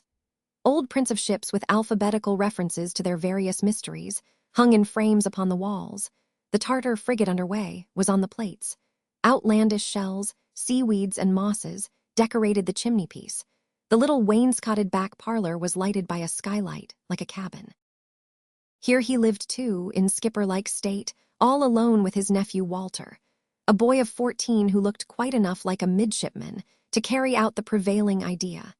But there it ended, for Solomon Gills himself, more generally called Old Sol, was far from having a maritime appearance, to say nothing of his Welsh wig, which was as plain and stubborn a Welsh wig as ever was worn, and in which he looked like anything but a rover. He was a slow, quiet-spoken, thoughtful old fellow, with eyes as red as if they had been small suns looking at you through a fog, and a newly awakened manner, such as he might have acquired by having stared for 3 or 4 days successively through every optical instrument in his shop, and suddenly came back to the world again, to find it green. The only change ever known in his outward man was from a complete suit of coffee color cut very square, and ornamented with glaring buttons, to the same suit of coffee color minus the inexpressibles, which were then of a pale nankeen. He wore a very precise shirt frill, and carried a pair of first-rate spectacles on his forehead, and a tremendous chronometer in his fob, rather than doubt which precious possession. He would have believed in a conspiracy against it on part of all the clocks and watches in the city, and even of the very sun itself. Such as he was, such he had been in the shop and parlor behind the little midshipman, for years upon years, going regularly aloft to bed every night in a howling garret remote from the lodgers, where, when gentlemen of England who lived below at ease had little or no idea of the state of the weather, it often blew great guns. It is 5:30 o'clock, and an autumn afternoon, when the reader and Solomon Gills become acquainted. Solomon Gills is in the act of seeing what time it is by the unimpeachable chronometer. The usual daily clearance has been making in the city for an hour or more, and the human tide is still rolling westward. The streets have thinned, as Mr. Gills says, very much. It threatens to be wet tonight. All the weather glasses in the shop are in low spirits, and the rain already shines upon the cocked hat of the wooden midshipman. "Where's Walter, I wonder?" said Solomon Gills, after he had carefully put up the chronometer again. "Here's dinner been ready half an hour and no Walter." Turning round upon his stool behind the counter, Mr. Gills looked out among the instruments in the window to see if his nephew might be crossing the road. No, he was not among the bobbing umbrellas, and he certainly was not the newspaper boy in the oilskin cap who was slowly working his way along the piece of brass outside, writing his name over Mr. Gills's name with his forefinger. "If I didn't know he was too fond of me to make a run of it and go and enter himself aboard ship against my wishes, I should begin to be fidgety," said Mr. Gills, tapping 2 or 3 weather glasses with his knuckles. "I really should. All in the Downs, lots of moisture. Well, it's wanted." "I believe," said Mr. Gills, blowing the dust off the glass top of a compass case, "that you don't point more direct and due to the back parlor than the boy's inclination does after all. And the parlor couldn't bear straighter either. Due north. Not the 20th part of a point either way." "Hello, Uncle Sol." "Halloa, my boy," cried the instrument-maker, turning briskly round. "What, you are here, are you?" A cheerful-looking, merry boy, fresh with running home in the rain, fair-faced, bright-eyed, and curly-haired. "Well, Uncle, how have you got on without me all day? Is dinner ready? I'm so hungry." "As to getting on," said Solomon good-naturedly, "it would be odd if I couldn't get on without a young dog like you a great deal better than with you. As to dinner being ready, it's been ready this half hour and waiting for you. As to being hungry, I am." "Come along then, Uncle," cried the boy. "Hurrah for the Admiral." "Confound the Admiral," returned Solomon Gills. "You mean the Lord Mayor." "No, I don't," cried the boy. "Hurrah for the Admiral, forward." At this word of command, the Welsh wig and its wearer were borne without resistance into the back parlor, as at the head of a boarding party of 500 men, and Uncle Sol and his nephew were speedily engaged on a fried sole with a prospect of steak to follow. "The Lord Mayor, Wally," said Solomon. "Forever, no more admirals. The Lord Mayor's your admiral." "Oh, is he though?" said the boy, shaking his head. "Why, the sword-bearer's better than him. He draws his sword sometimes." "And a pretty figure he cuts with it for his pains," returned the uncle. "Listen to me, Wally, listen to me. Look on the mantel-shelf." "Why, who has cocked my silver mug up there on a nail?" exclaimed the boy. "I have," said his uncle. "No more mugs now. We must begin to drink out of glasses today, Walter. We are men of business. We belong to the city. We started in life this morning." "Well, Uncle," said the boy, "I'll drink out of anything you like, so long as I can drink to you. Here's to you, Uncle Sol, and hurrah for the—" "Lord Mayor," interrupted the old man. "For the Lord Mayor, sheriffs, common council, and livery," said the boy. "Long life to 'em." The uncle nodded his head with great satisfaction. "And now," he said, "let's hear something about the firm." "Oh, there's not much to be told about the firm, Uncle," said the boy, plying his knife and fork. "It's a precious dark set of offices, and in the room where I sit, there's a high fender and an iron safe, and some cards about ships that are going to sail, and an almanac, and some desks and stools, and an ink bottle, and some books, and some boxes, and a lot of cobwebs, and in one of 'em, just over my head, a shriveled-up blue bottle that looks as if it had hung there ever so long." "Nothing else," said the uncle. "No, nothing else, except an old bird-cage. I wonder how that ever came there. And a coal scuttle." "No banker's books, or check-books, or bills, or such tokens of wealth rolling in from day to day," said old Sol, looking wistfully at his nephew out of the fog that always seemed to hang about him, and laying an unctuous emphasis upon the words. "Oh, yes, plenty of that, I suppose," returned his nephew carelessly. "But all that sort of thing in Mr. Carker's room, or Mr. Morfin's, or Mr. Dombey's." "Has Mr. Dombey been there today?" inquired the uncle. "Oh, yes," in and out all day.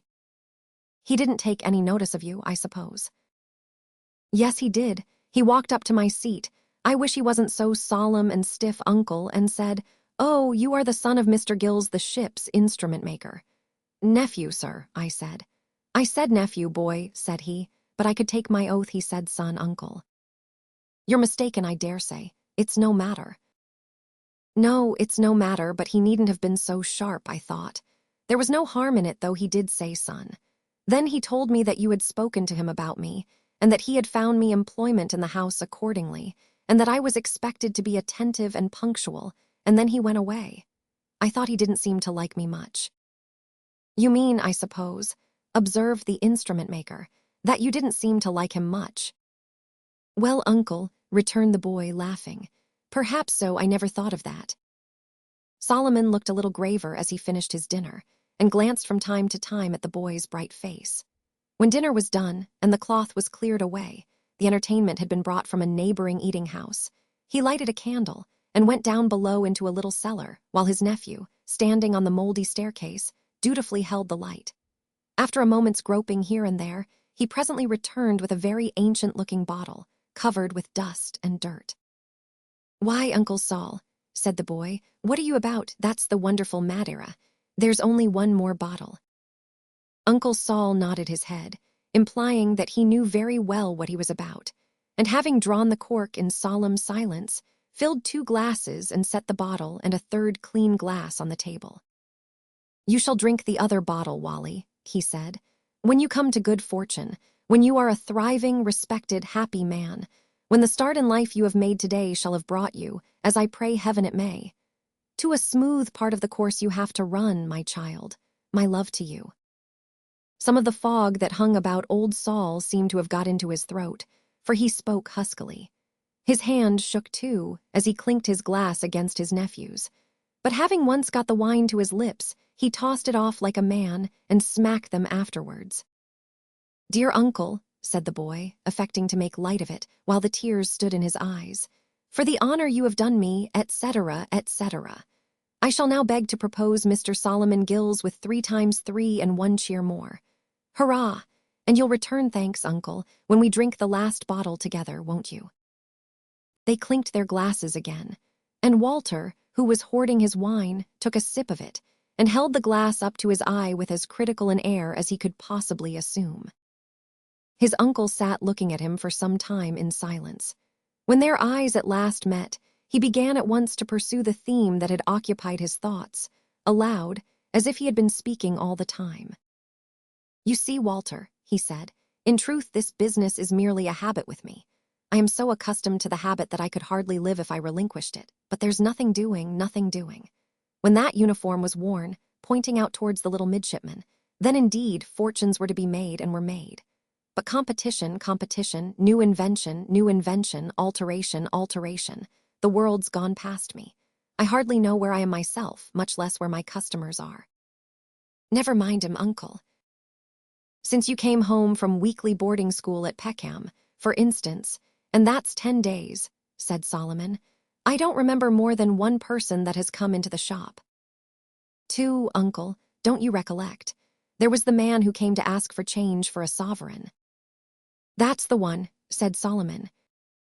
"Why, uncle, don't you call the woman anybody who came to ask the way to Milan Turnpike?" "Oh, it's true," said Solomon. "I forgot her, 2 persons." "To be sure, they didn't buy anything," cried the boy. "No, they didn't buy anything," said Solomon quietly. "Nor want anything," cried the boy. "No, if they had, they'd gone to another shop," said Solomon in the same tone. "But there were 2 of 'em, uncle," cried the boy as if that were a great triumph. "You said only 1. "Well, Wally," resumed the old man after a short pause, "not being like the savages who came on Robinson Crusoe's island, we can't live on a man who asks for change for a sovereign and a woman who inquires the way to Milan Turnpike. As I said just now, the world has gone past me. I don't blame it, but I no longer understand it. Tradesmen are not the same as they used to be, apprentices are not the same, business is not the same, business commodities are not the same. 7/8 of my stock is old-fashioned. I am an old-fashioned man in an old-fashioned shop, in a street that is not the same as I remember it. I have fallen behind the time, and am too old to catch it again. Even the noise it makes a long way ahead confuses me." Walter was going to speak, but his uncle held up his hand. "Therefore, Wally, therefore it is that I am anxious you should be early in the busy world, and on the world's track. I am only the ghost of this business.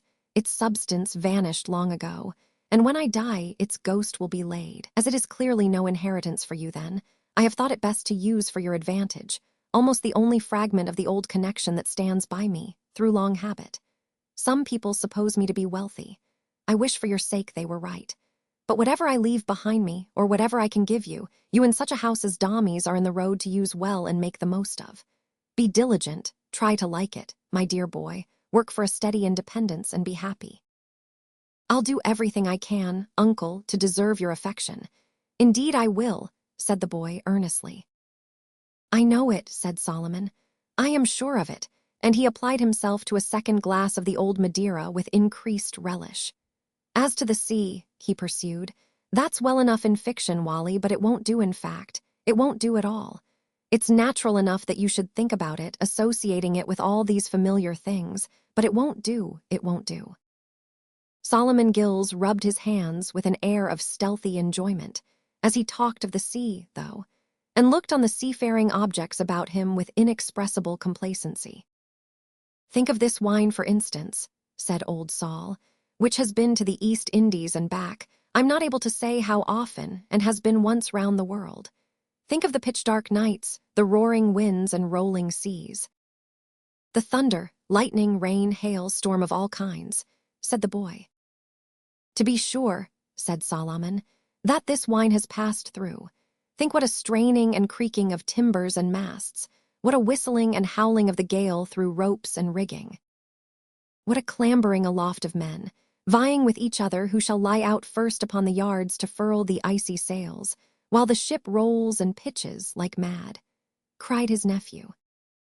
"Exactly so," said Solomon, "has gone on over the old cask that held this wine. Why, when the charming Sally went down in the Baltic Sea in the dead of night, 25 minutes past 12 when the captain's watch stopped in his pocket, he lying dead against the mainmast, on the 14th of February, 1749, cried Walter with great animation. "Aye, to be sure," cried old Sol, "quite right. Then there were 500 casks of such wine aboard, and all hands except the first mate, first lieutenant, 2 seamen, and a lady in a leaky boat going to work to stave the casks, got drunk and died drunk, singing Rule Britannia, when she settled and went down, and ending with one awful scream in chorus. But when the George II drove ashore, uncle, on the coast of Cornwall, in a dismal gale, 2 hours before daybreak, on the 4th of March, 71, she had near 200 horses aboard, and the horses breaking loose down below early in the gale and tearing to and fro and trampling each other to death, made such noises and set up such human cries that the crew, believing the ship to be full of devils, some of the best men, losing heart and head, went overboard in despair, and only 2 were left alive at last to tell the tale. "And when," said old Sol, "when the Polyphemus, private West India trader, burden 350 tons, Captain John Brown of Deptford, owners, Whigs and Co., cried Walter. "The same," said Sol, "when she took fire, 4 days' sail with a fair wind out of Jamaica harbor in the night." "There were 2 brothers on board," interposed his nephew, speaking very fast and loud, "and there not being room for both of them in the only boat that wasn't swamped, neither of them would consent to go, until the elder took the younger by the waist and flung him in. And then the younger, rising in the boat, cried out, 'Dear Edward, think of your promised wife at home. I'm only a boy. No one waits at home for me. Leap down into my place,' and flung himself in the sea." The kindling eye and heightened color of the boy, who had risen from his seat in the earnestness of what he said and felt, seemed to remind old Sol of something he had forgotten, or that his encircling mist had hitherto shut out. Instead of proceeding with any more anecdotes, as he had evidently intended but a moment before, he gave a short dry cough and said, "Well, suppose we change the subject." The truth was that the simple-minded uncle in his secret attraction towards the marvelous and adventurous, of which he was, in some sort, a distant relation, by his trade, had greatly encouraged the same attraction in the nephew, and that everything that had ever been put before the boy to deter him from a life of adventure had had the usual unaccountable effect of sharpening his taste for it. This is invariable. It would seem as if there never was a book written, or a story told, expressly with the object of keeping boys on shore, which did not lure and charm them to the ocean, as a matter of course. But an addition to the little party now made its appearance, in the shape of a gentleman in a wide suit of blue, with a hook instead of a hand attached to his right wrist, very bushy black eyebrows, and a thick stick in his left hand, covered all over like his nose with knobs. He wore a loose black silk handkerchief round his neck, and such a very large coarse shirt collar that it looked like a small sail. He was evidently the person for whom the spare wine-glass was intended, and evidently knew it. For having taken off his rough outer coat and hung up, on a particular peg behind the door, such a hard glazed hat as a sympathetic person's head might ache at the sight of, and which left a red rim round his own forehead as if he had been wearing a tight basin, he brought a chair to where the clean glass was and sat himself down behind it. He was usually addressed as Captain, this visitor, and had been a pilot or a skipper or a privateersman or all three perhaps, and was a very salt-looking man indeed. His face, remarkable for a brown solidity, brightened as he shook hands with uncle and nephew, but he seemed to be of a laconic disposition and merely said, "How goes it?" "All well," said Mr. Gills, pushing the bottle towards him. He took it up, and having surveyed and smelt it, said with extraordinary expression, The, returned the instrument-maker. Upon that he whistled, as he filled his glass, and seemed to think they were making holiday indeed. "Well, he said, arranging his hair, which was thin, with his hook, and then pointing it at the instrument-maker, "Look at him. Love, honor, and obey. Overhaul your catechism till you find that passage, and when found turn the leaf down. Success, my boy." He was so perfectly satisfied both with his quotation and his reference to it, that he could not help repeating the words again in a low voice, and saying he had forgotten 'em these 40 year. "But I never wanted 2 or 3 words in my life that I didn't know where to lay my hand upon, Gills," he observed. "It comes of not wasting language as some do." The reflection perhaps reminded him that he had better, like young Norval's father, increase his store. At any rate he became silent, and remained so until old Saul went out into the shop to light it up, when he turned to Walter and said, without any introductory remark, "I suppose he could make a clock if he tried." "I shouldn't wonder, Captain Cuttle," returned the boy. "And it would go," said Captain Cuttle, making a species of serpent in the air with his hook. "Lord, how that clock would go."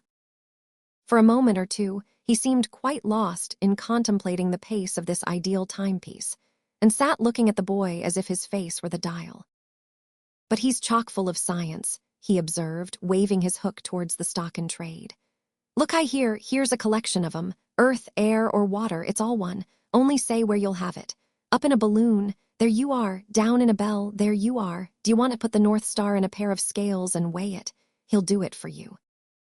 It may be gathered from these remarks that Captain Cuttle's reverence for the stock of instruments was profound, and that his philosophy knew little or no distinction between trading in it and inventing it. "Ah," he said with a sigh, "it's a fine thing to understand 'em, and yet it's a fine thing not to understand 'em. I hardly know which is best. It's so comfortable to sit here and feel that you might be weighed, measured, magnified, electrified, polarized, played the very devil with, and never know how." Nothing short of the wonderful Madeira, combined with the occasion, which rendered it desirable to improve and expand Walter's mind, could have ever loosened his tongue to the extent of giving utterance to this prodigious oration. He seemed quite amazed himself at the manner in which it opened up to view the sources of the taciturn delight he had had in eating Sunday dinners in that parlor for 10 years. Becoming a sadder and a wiser man, he mused and held his peace. "Come," cried the subject of this admiration, returning. "Before you have your glass of grog, Ned, we must finish the bottle." "Stand by," said Ned, filling his glass. "Give the boy some more." "No more, thank Uncle." "Yes, yes," said Saul. "A little more. We'll finish the bottle to the house, Ned Walter's house. Why, it may be his house one of these days, in part. Who knows? Sir Richard Whittington married his master's daughter." "Turn again, Whittington, Lord Mayor of London, and when you are old you will never depart from it," interposed the captain. "Well, overhaul the book, my lad." "And although Mr. Dombey hasn't a daughter," Saul began. "Yes, yes, he has, Uncle," said the boy, reddening and laughing. "Has he?" cried the old man. "Indeed, I think he has too." "Oh, I know he has," said the boy. "Some of 'em were talking about it in the office today, and they do say, Uncle and Captain Cuttle," lowering his voice, "that he's taken a dislike to her, and that she's left unnoticed among the servants, and that his mind's so set all the while upon having his son in the house, that although he's only a baby now, he is going to have balances struck oftener than formerly, and the books kept closer than they used to be, and has even been seen, when he thought he was walking in the docks, looking at his ships and property and all that, as if he was exulting like over what he and his son will possess together. That's what they say. Of course, I don't know." "He knows all about her already, you see," said the instrument maker. "Nonsense, Uncle," cried the boy, still reddening and laughing, boy-like. "How can I help hearing what they tell me?" "The sun's a little in our way at present, I'm afraid, Ned," said the old man, humoring the joke. "Very much," said the captain. "Nevertheless, we'll drink him," pursued Saul. "So, here's to Dombey and Son." "Oh, very well, Uncle," said the boy merrily. "Since you have introduced the mention of her, and have connected me with her and have said that I know all about her, I shall make bold to amend the toast. So here's to Dombey and son and daughter." Chapter 5. Paul's progress in christening. Little Paul, suffering no contamination from the blood of the Toodles, grew stouter and stronger every day. Every day, too, he was more and more ardently cherished by Miss Tox, whose devotion was so far appreciated by Mr. Dombey that he began to regard her as a woman of great natural good sense, whose feelings did her credit and deserved encouragement. He was so lavish of this condescension that he not only bowed to her in a particular manner on several occasions, but even entrusted such stately recognitions of her to his sister as, "Pray tell your friend, Louisa, that she is very good," or "Mention to Miss Tox, Louisa, that I am obliged to her." Specialities which made a deep impression on the lady thus distinguished. Whether Miss Tox conceived that having been selected by the fates to welcome the little Dombey before he was born, in Kirby, Beard and Kirby's best mixed pins, it therefore naturally devolved upon her to greet him with all other forms of welcome in all other early stages of his existence, or whether her overflowing goodness induced her to volunteer into the domestic militia as a substitute in some sort for his deceased mamma, or whether she was conscious of any other motives, are questions which in this stage of the firm's history herself only could have solved. Nor have they much bearing on the fact, of which there is no doubt, that Miss Tox's constancy and zeal were a heavy discouragement to Richards, who lost flesh hourly under her patronage, and was in some danger of being superintended to death. Miss Tox was often in the habit of assuring Mrs. Chick that nothing could exceed her interest in all connected with the development of that sweet child, and an observer of Miss Tox's proceedings might have inferred so much without declaratory confirmation. She would preside over the innocent repasts of the young heir, with ineffable satisfaction, almost with an air of joint proprietorship with Richards in the entertainment. At the little ceremonies of the bath and toilette, she assisted with enthusiasm. The administration of infantine doses of physic awakened all the active sympathy of her character, and being on one occasion secreted in a cupboard, whither she had fled in modesty, when Mr. Dombey was introduced into the nursery by his sister, to behold his son, in the course of preparation for bed, taking a short walk uphill over Richard's gown, in a short and airy linen jacket, Miss Tox was so transported beyond the ignorant present as to be unable to refrain from crying out, "Is he not beautiful, Mr. Dombey? Is he not a Cupid, sir?" And then almost sinking behind the closet door with confusion and blushes. "Louisa," said Mr. Dombey, one day to his sister, I really think I must present your friend with some little token on the occasion of Paul's christening. She has exerted herself so warmly in the child's behalf from the first, and seems to understand her position so thoroughly. A very rare merit in this world, I am sorry to say, that it would really be agreeable to me to notice her. Let it be no detraction from the merits of Miss Tawkes to hint that in Mr. Dombey's eyes, as in some others that occasionally see the light, they only achieved that mighty piece of knowledge, the understanding of their own position, who showed a fitting reverence for his. It was not so much their merit that they knew themselves, as that they knew him, and bowed low before him. "My dear Paul," returned his sister, "you do Miss Tawkes but justice, as a man of your penetration was sure I knew to do. I believe if there are 3 words in the English language for which she has a respect amounting almost to veneration, those words are Dombey and Son." "Well," said Mr. Dombey, "I believe it. It does Miss Tawkes credit." "And as to anything in the shape of a token, my dear Paul," pursued his sister, "all I can say is that anything you give Miss Tawkes will be hoarded and prized, I am sure, like a relic. But there is a way, my dear Paul, of showing your sense of Miss Tawkes's friendliness in a still more flattering and acceptable manner, if you should be so inclined." "How is that?" asked Mr. Dombey. "Godfathers, of course," continued Mrs. Chick, "are important in point of connection and influence." "I don't know why they should be to my son," said Mr. Dombey coldly. "Very true, my dear Paul," retorted Mrs. Chick with an extraordinary show of animation to cover the suddenness of her conversion, "and spoken like yourself. I might have expected nothing else from you. I might have known that such would have been your opinion. Perhaps—" Here Mrs. Chick faltered again, as not quite comfortably feeling her way. "Perhaps that is a reason why you might have the less objection to allowing Miss Tawkes to be godmother to the dear thing, if it were only as deputy and proxy for someone else. That it would be received as a great honor and distinction, Paul, I need not say." "Louisa," said Mr. Dombey after a short pause, "it is not to be supposed." "Certainly not," cried Mrs. Chick, hastening to anticipate a refusal. "I never thought it was." Mr. Dombey looked at her impatiently. "Don't flurry me, my dear Paul," said his sister, "for that destroys me. I am far from strong. I have not been quite myself since poor dear Fanny departed." Mr. Dombey glanced at the pocket handkerchief, which his sister applied to her eyes, and resumed. "It is not be supposed, I say." "And I say," murmured Mrs. Chick, "that I never thought it was." "Good heaven, Louisa," said Mr. Dombey. "No, my dear Paul," she remonstrated with tearful dignity, "I must really be allowed to speak. I am not so clever or so reasoning or so eloquent or so anything as you are. I know that very well, so much the worse for me. But if they were the last words I had to utter, and last words should be very solemn to you and me, Paul, after poor dear Fanny, I would still say I never thought it was.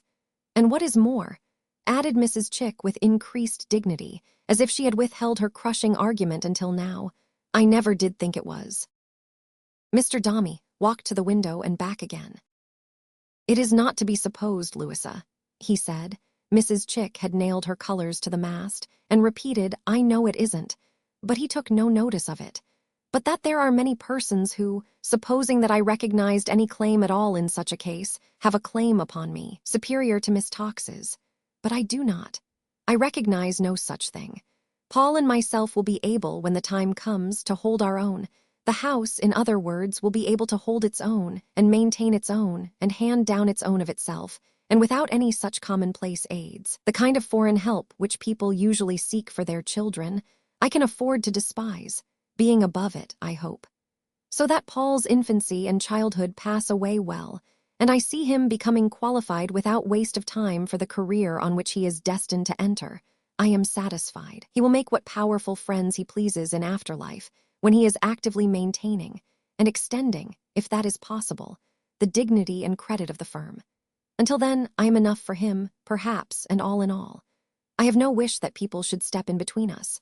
I would much rather show my sense of the obliging conduct of a deserving person like your friend. Therefore let it be so, and your husband and myself will do well enough for the other sponsors, I dare say." In the course of these remarks, delivered with great majesty and grandeur, Mr. Dombey had truly revealed the secret feelings of his breast, an indescribable distrust of anybody stepping in between himself and his son, a haughty dread of having any rival or partner in the boy's respect and deference, a sharp misgiving, recently acquired, that he was not infallible in his power of bending and binding human wills, as sharp a jealousy of any second check or cross. These were, at that time, the master keys of his soul. In all his life, he had never made a friend. His cold and distant nature had neither sought one, nor found one. And now, when that nature concentrated its whole force so strongly on a partial scheme of parental interest and ambition, it seemed as if its icy current, instead of being released by this influence and running clear and free, had thawed for but an instant to admit its burden, and then frozen with it into one unyielding block. Elevated thus to the godmothership of little Paul, in virtue of her insignificance, Miss Tawkes was from that hour chosen and appointed to office, and Mr. Dombey further signified his pleasure that the ceremony, already long delayed, should take place without further postponement. His sister, who had been far from anticipating so signal a success, withdrew as soon as she could, to communicate it to her best of friends. And Mr. Dombey was left alone in his library. He had already laid his hand upon the bell-rope to convey his usual summons to Richards, when his eye fell upon a writing desk belonging to his deceased wife, which had been taken, among other things, from a cabinet in her chamber. It was not the first time that his eye had lighted on it. He carried the key in his pocket, and he brought it to his table and opened it now, having previously locked the room door with a well-accustomed hand. From beneath a leaf of torn and cancelled scraps of paper, he took one letter that remained entire. Involuntarily holding his breath as he opened this document, and bating in the stealthy action something of his arrogant demeanor, he sat down, resting his head upon one hand, and read it through. He read it slowly and attentively, and with a nice particularity to every syllable. Otherwise than as his great deliberation seemed unnatural, and perhaps the result of an effort equally great, he allowed no sign of emotion to escape him. When he had read it through, he folded and refolded it slowly several times, and tore it carefully into fragments. Checking his hand in the act of throwing these away, he put them in his pocket, as if unwilling to trust them even to the chances of being reunited and deciphered. And instead of ringing, as usual for little Paul, he sat solitary all the evening in his cheerless room. There was anything but solitude in the nursery, for there, Mrs. Chick and Miss Tawkes were enjoying a social evening, so much to the disgust of Miss Susan Nipper, that young lady embraced every opportunity of making wry faces behind the door. Her feelings were so much excited on the occasion that she found it indispensable to afford them this relief, even without having the comfort of any audience or sympathy whatever, as the knight-errants of old relieved their minds by carving their mistresses' names in deserts and wildernesses and other savage places where there was no probability of there ever being anybody to read them. So did Miss Susan Nipper curl her snub nose into drawers and wardrobes, put away winks of disparagement in cupboards, shed derisive squints into stone pitchers, and contradict and call names out in the passage. The two interlopers, however, blissfully unconscious of the young lady's sentiments, saw little Paul safe through all the stages of undressing, airy exercise, supper, and bed, and then sat down to tea before the fire. The two children now lay, through the good offices of Polly, in one room, and it was not until the ladies were established at their tea table that, happening to look towards the little beds, they thought of Florence. "How sound she sleeps," said Miss Tawkes. "Why, you know, my dear, she takes a great deal of exercise in the course of the day," returned Mrs. Chick, playing about little Paul so much. "She is a curious child," said Miss Tawkes.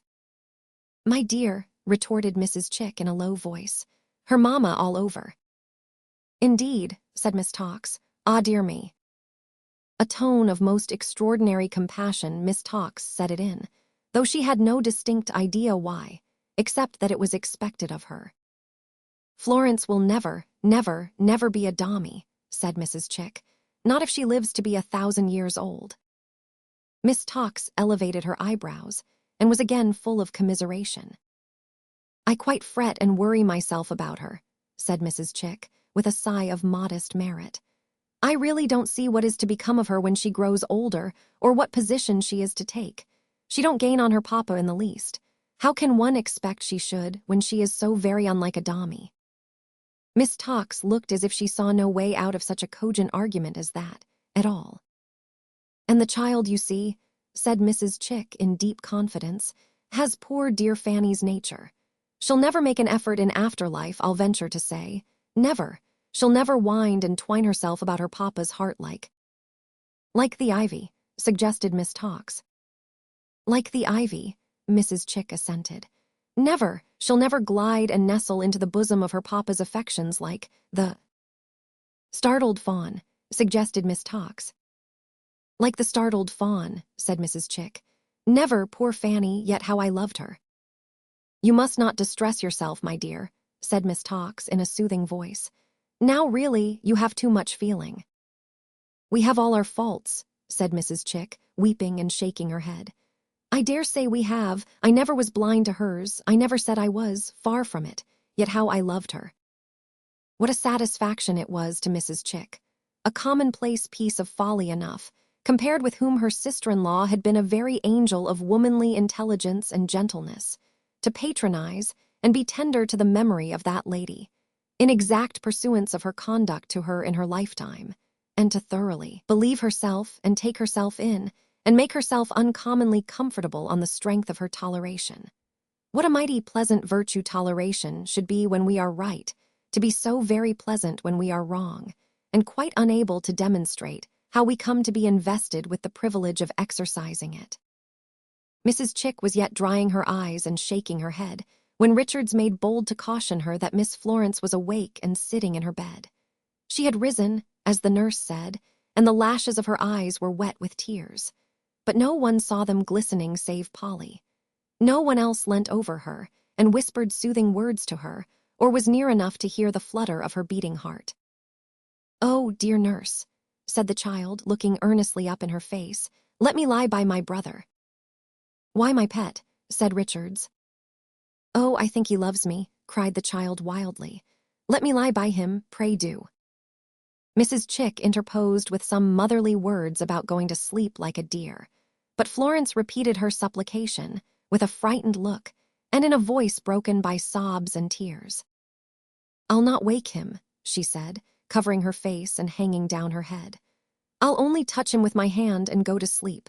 Oh, pray, pray, let me lie by my brother tonight, for I believe he's fond of me." Richards took her without a word, and carrying her to the little bed in which the infant was sleeping, laid her down by his side. She crept as near him as she could without disturbing his rest, and stretching out one arm so that it timidly embraced his neck, and hiding her face on the other, over which her damp and scattered hair fell loose, lay motionless. "Poor little thing," said Miss Tox. "She has been dreaming, I dare say. Dreaming, perhaps, of loving tones forever silent, of loving eyes forever closed, of loving arms again wound round her, and relaxing in that dream within the dam which no tongue can relate. Seeking, perhaps in dreams, some natural comfort for a heart deeply and sorely wounded, though so young a child, and finding it perhaps in dreams, if not in waking, cold, substantial truth. This trivial incident had so interrupted the current of conversation that it was difficult of resumption, and Mrs. Chick, moreover, had been so affected by the contemplation of her own tolerant nature that she was not in spirits. The two friends accordingly soon made an end of their tea, and a servant was dispatched to fetch a hackney cabriolet for Miss Tox.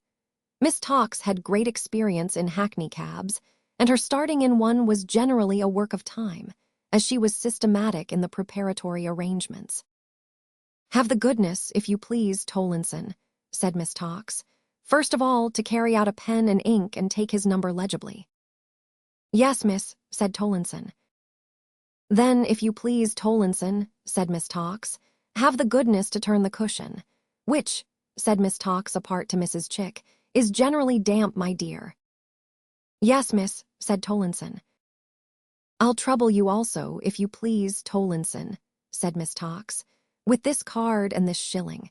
He's to drive to the card, and is to understand that he will not on any account have more than the shilling." "No, miss," said Tollinson. "And I'm sorry to give you so much trouble, Tollinson," said Miss Tox, looking at him pensively. "Not at all, miss," said Tollinson. "Mention to the man, then, if you please, Tollinson," said Miss Tawkes, "that the lady's uncle is a magistrate, and that if he gives her any of his impertinence he will be punished terribly. You can pretend to say that, if you please, Tollinson, in a friendly way, and because you know it was done to another man who died." "Certainly, miss," said Tollinson. "And now good night to my sweet, sweet, sweet godson," said Miss Tawkes, with a soft shower of kisses at each repetition of the adjective. "And Louisa, my dear friend, promise me to take a little something warm before you go to bed, and not to distress yourself."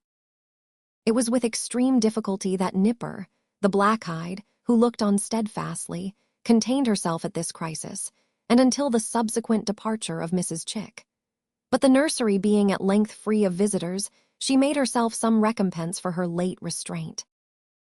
"You might keep me in a strait waistcoat for 6 weeks," said Nipper, "and when I got it off I'd only be more aggravated. Who ever heard the like of them 2 griffins, Mrs. Richards?" "And then to talk of having been dreaming, poor dear," said Polly. "Oh, you beauties," cried Susan Nipper, affecting to salute the door by which the ladies had departed. "Never be a Dombey, won't she? It's to be hoped she won't. We don't want any more such ones enough." "Don't wake the children, Susan dear," said Polly. "I'm very much beholden to you, Mrs. Richards," said Susan, who was not by any means discriminating in her wrath, "and really feel it as an honor to receive your commands, being a black slave and a mulotter. Mrs. Richards, if there's any other orders you can give me, pray mention 'em." "Nonsense, orders," said Polly. "Oh, bless your heart, Mrs. Richards," cried Susan. "Temporaries always orders permanencies here. Didn't you know that? Why, wherever was you born, Mrs. Richards? But wherever you was born, Mrs. Richards," pursued Spitfire, shaking her head resolutely, "and whenever, and however, which is best known to yourself, you may bear in mind, please, that it's one thing to give orders and quite another thing to take 'em. A person may tell a person to dive off a bridgehead foremost into 45 feet of water, Mrs. Richards, but a person may be very far from diving." "There now," said Polly, "you're angry because you're a good little thing and fond of Miss Florence, and yet you turn round on me because there's nobody else."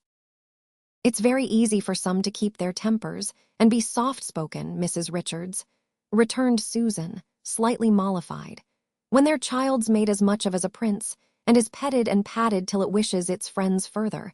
But when a sweet young pretty innocent that never ought to have a cross word spoken to or of it is run down, the case is very different indeed. My goodness gracious me, Miss Floy, you naughty, sinful child. If you don't shut your eyes this minute, I'll call in them hobgoblins that lives in the cockloft to come and eat you up alive."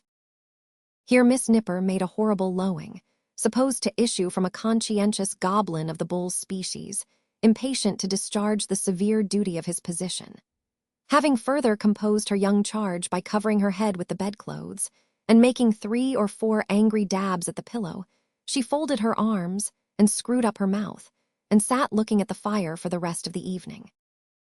Though little Paul was said, in nursery phrase, to take a deal of notice for his age, he took as little notice of all this as of the preparations for his christening on the next day but one, which nevertheless went on about him as to his personal apparel and that of his sister and the 2 nurses, with great activity. Neither did he, on the arrival of the appointed morning, show any sense of its importance, being, on the contrary, unusually inclined to sleep, and unusually inclined to take it ill in his attendants that they dressed him to go out. It happened to be an iron-gray autumnal day, with a shrewd east wind blowing, a day in keeping with the proceedings. Mr. Dombey represented in himself the wind, the shade, and the autumn of the christening. He stood in his library to receive the company, as hard and cold as the weather, and when he looked out through the glass room at the trees in the little garden, their brown and yellow leaves came fluttering down, as if he blighted them. They were black, cold rooms, and seemed to be in mourning, like the inmates of the house. The books precisely matched as to size, and drawn up in line, like soldiers, looked in their cold, hard, slippery uniforms, as if they had but one idea among them, and that was a freezer. The bookcase, glazed and locked, repudiated all familiarities. Mr. Pitt, in bronze, on the top, with no trace of his celestial origin about him, guarded the unattainable treasure like an enchanted moor. A dusty urn at each high corner, dug up from an ancient tomb, preached desolation and decay, as from two pulpits, and the chimney-glass, reflecting Mr. Dombey and his portrait at one blow, seemed fraught with melancholy meditations. The stiff and stark fire-irons appeared to claim a nearer relationship than anything else there to Mr. Dombey, with his buttoned coat, his white cravat, his heavy gold watch chain, and his creaking boots. But this was before the arrival of Mr. and Mrs. Chick, his lawful relatives, who soon presented themselves. "My dear Paul," Mrs. Chick murmured as she embraced him, "the beginning, I hope, of many joyful days." "Thank you, Louisa," said Mr. Dombey grimly. "How do you do, Mr. John?" "How do you do, sir?" said Chick. He gave Mr. Dombey his hand, as if he feared it might electrify him.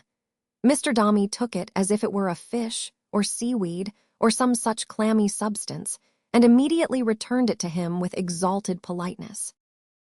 "Perhaps, Louisa," said Mr. Dombey, slightly turning his head in his cravat as if it were a socket, "you would have preferred a fire." "Oh, my dear Paul, no," said Mrs. Chick, who had much ado to keep her teeth from chattering. "Not for me." "Mr. John," said Mr. Dombey, "you are not sensible of any chill." Mr. John, who had already got both his hands in his pockets over the wrists, and was on the very threshold of that same canine chorus which had given Mrs. Chick so much offense on a former occasion, protested that he was perfectly comfortable. He added in a low voice, "With my tittle-tall tor rull," when he was providentially stopped by Tollinson, who announced, "Miss Tox," and enter that fair enslaver, with a blue nose and indescribably frosty face, referable to her being very thinly clad in a maze of fluttering odds and ends, to do honor to the ceremony. "How do you do, Miss Tox?" said Mr. Dombey. Miss Tox, in the midst of her spreading gauzes, went down altogether like an opera glass shutting up. She curtsied so low, in acknowledgment of Mr. Dombey's advancing a step or two to meet her. "I can never forget this occasion, sir," said Miss Tox softly. "'Tis impossible. My dear Louisa, I can hardly believe the evidence of my senses." If Miss Tox could believe the evidence of one of her senses, it was a very cold day. That was quite clear. She took an early opportunity of promoting the circulation in the tip of her nose by secretly chafing it with her pocket handkerchief, lest, by its very low temperature, it should disagreeably astonish the baby when she came to kiss it. The baby soon appeared, carried in great glory by Richards, while Florence, in custody of that active young constable, Susan Nipper, brought up the rear. Though the whole nursery party were dressed by this time in lighter mourning than at first, there was enough in the appearance of the bereaved children to make the day no brighter. The baby, too, it might have been Miss Tox's nose, began to cry, thereby, as it happened, preventing Mr. Chick from the awkward fulfillment of a very honest purpose he had, which was to make much of Florence. For this gentleman, insensible to the superior claims of a perfect Dombey, perhaps on account of having the honor to be united to a Dombey himself, and being familiar with excellence, really liked her, and showed that he liked her, and was about to show it in his own way now, when Paul cried, and his helpmate stopped him short. "Now, Florence, child," said her aunt briskly, "what are you doing, love? Show yourself to him. Engage his attention, my dear." The atmosphere became, or might have become, colder and colder, when Mr. Dombey stood frigidly watching his little daughter, who, clapping her hands, and standing on tiptoe before the throne of his son and heir, lured him to bend down from his high estate and look at her. Some honest act of Richard's may have aided the effect, but he did look down and held his peace. As his sister hid behind her nurse, he followed her with his eyes, and when she peeped out with a merry cry to him, he sprang up and crowed lustily, laughing outright when she ran in upon him, and seeming to fondle her curls with his tiny hands while she smothered him with kisses. Was Mr. Dombey pleased to see this? He testified no pleasure by the relaxation of a nerve, but outward tokens of any kind of feeling were unusual with him. If any sunbeam stole into the room to light the children at their play, it never reached his face.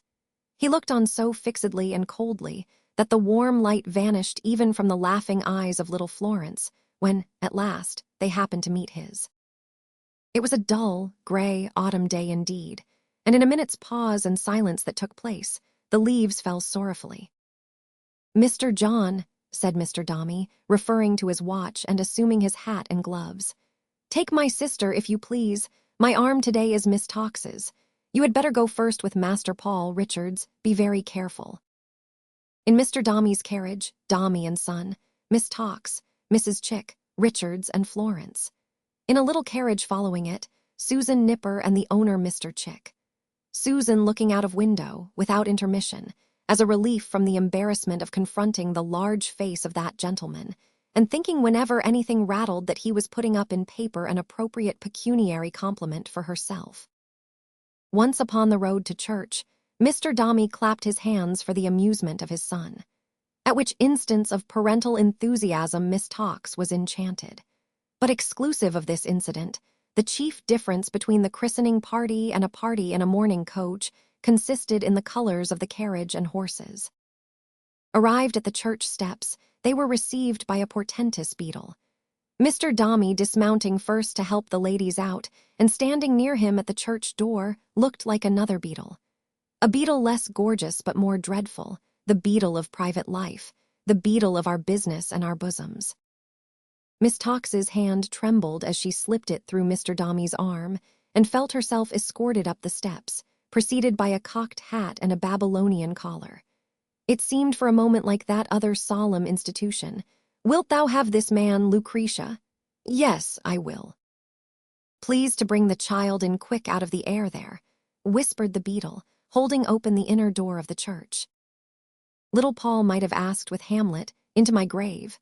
So chill and earthy was the place, the tall, shrouded pulpit and reading desk, the dreary perspective of empty pews stretching away under the galleries, and empty benches mounting to the roof and lost in the shadow of the great grim organ, the dusty matting and cold stone slabs, the grisly free seats in the aisles, and the damp corner by the bell rope, where the black trestles used for funerals were stowed away, along with some shovels and baskets, and a coil or two of deadly-looking rope. The strange, unusual, uncomfortable smell and the cadaverous light were all in unison. It was a cold and dismal scene. "There's a wedding just on, sir," said the beadle, "but it'll be over directly if you'll walk into the vestry here." Before he turned again to lead the way, he gave Mr. Dombey a bow and a half smile of recognition, importing that he, the beadle, remembered to have had the pleasure of attending on him when he buried his wife, and hoped he had enjoyed himself since. The very wedding looked dismal as they passed in front of the altar. The bride was too old and the bridegroom too young, and a superannuated beau with one eye and an eyeglass stuck in its blank companion was giving away the lady, while the friends were shivering. In the vestry the fire was smoking, and an overaged and overworked and underpaid attorney's clerk, making a search, was running his forefinger down the parchment pages of an immense register, one of a long series of similar volumes, gorged with burials. Over the fireplace was a ground plan of the vaults underneath the church, and Mr. Chick, skimming the literary portion of it aloud, by way of enlivening the company, read the reference to Mrs. Dombey's tomb in full before he could stop himself. After another cold interval, a wheezy little pew-opener afflicted with an asthma, appropriate to the churchyard, if not to the church, summoned them to the font, a rigid marble basin which seemed to have been playing a churchyard game at cup and ball with its matter-of-fact pedestal, and to have been just that moment caught on the top of it. Here they waited some little time while the marriage party enrolled themselves, and meanwhile the wheezy little pew-opener, partly in consequence of her infirmity, and partly that the marriage party might not forget her, went about the building coughing like a grampus. Presently the clerk, the only cheerful-looking object there, and he was an undertaker, came up with a jug of warm water and said something, as he poured it into the font, about taking the chill off, which millions of gallons boiling hot could not have done for the occasion. Then the clergyman, an amiable and mild-looking young curate, but obviously afraid of the baby, appeared like the principal character in a ghost story, a tall figure all in white, at sight of whom Paul rent the air with his cries, and never left off again till he was taken out black in the face. Even when that event had happened, to the great relief of everybody, he was heard under the portico, during the rest of the ceremony, now fainter, now louder, now hushed, now bursting forth again with an irrepressible sense of his wrongs. This so distracted the attention of the two ladies that Mrs. Chick was constantly deploying into the center aisle to send out messages by the pew opener, while Miss Tox kept her prayer book open at the gunpowder plot and occasionally read responses from that service. During the whole of these proceedings, Mr. Dombey remained as impassive and gentlemanly as ever, and perhaps assisted in making it so cold that the young curate smoked at the mouth as he read. The only time that he unbent his visage in the least was when the clergyman, in delivering, very unaffectedly and simply, the closing exhortation relative to the future examination of the child by the sponsors, happened to rest his eye on Mr. Chick. And then Mr. Dombey might have been seen to express by a majestic look that he would like to catch him at it. It might have been well for Mr. Dombey if he had thought of his own dignity a little less, and had thought of the great origin and purpose of the ceremony in which he took so formal and so stiff a part a little more. His arrogance contrasted strangely with its history. When it was all over, he again gave his arm to Miss Tox and conducted her to the vestry, where he informed the clergyman how much pleasure it would have given him to have solicited the honor of his company at dinner, but for the unfortunate state of his household affairs. The register signed, and the fees paid, and the pew opener, whose cough was very bad again, remembered, and the beadle gratified, and the sexton, who was accidentally on the doorsteps, looking with great interest at the weather, not forgotten, they got into the carriage again and drove home in the same bleak fellowship. There they found Mr. Pitt turning up his nose at a cold collation, set forth in a cold pomp of glass and silver, and looking more like a dead dinner lying in state than a social refreshment.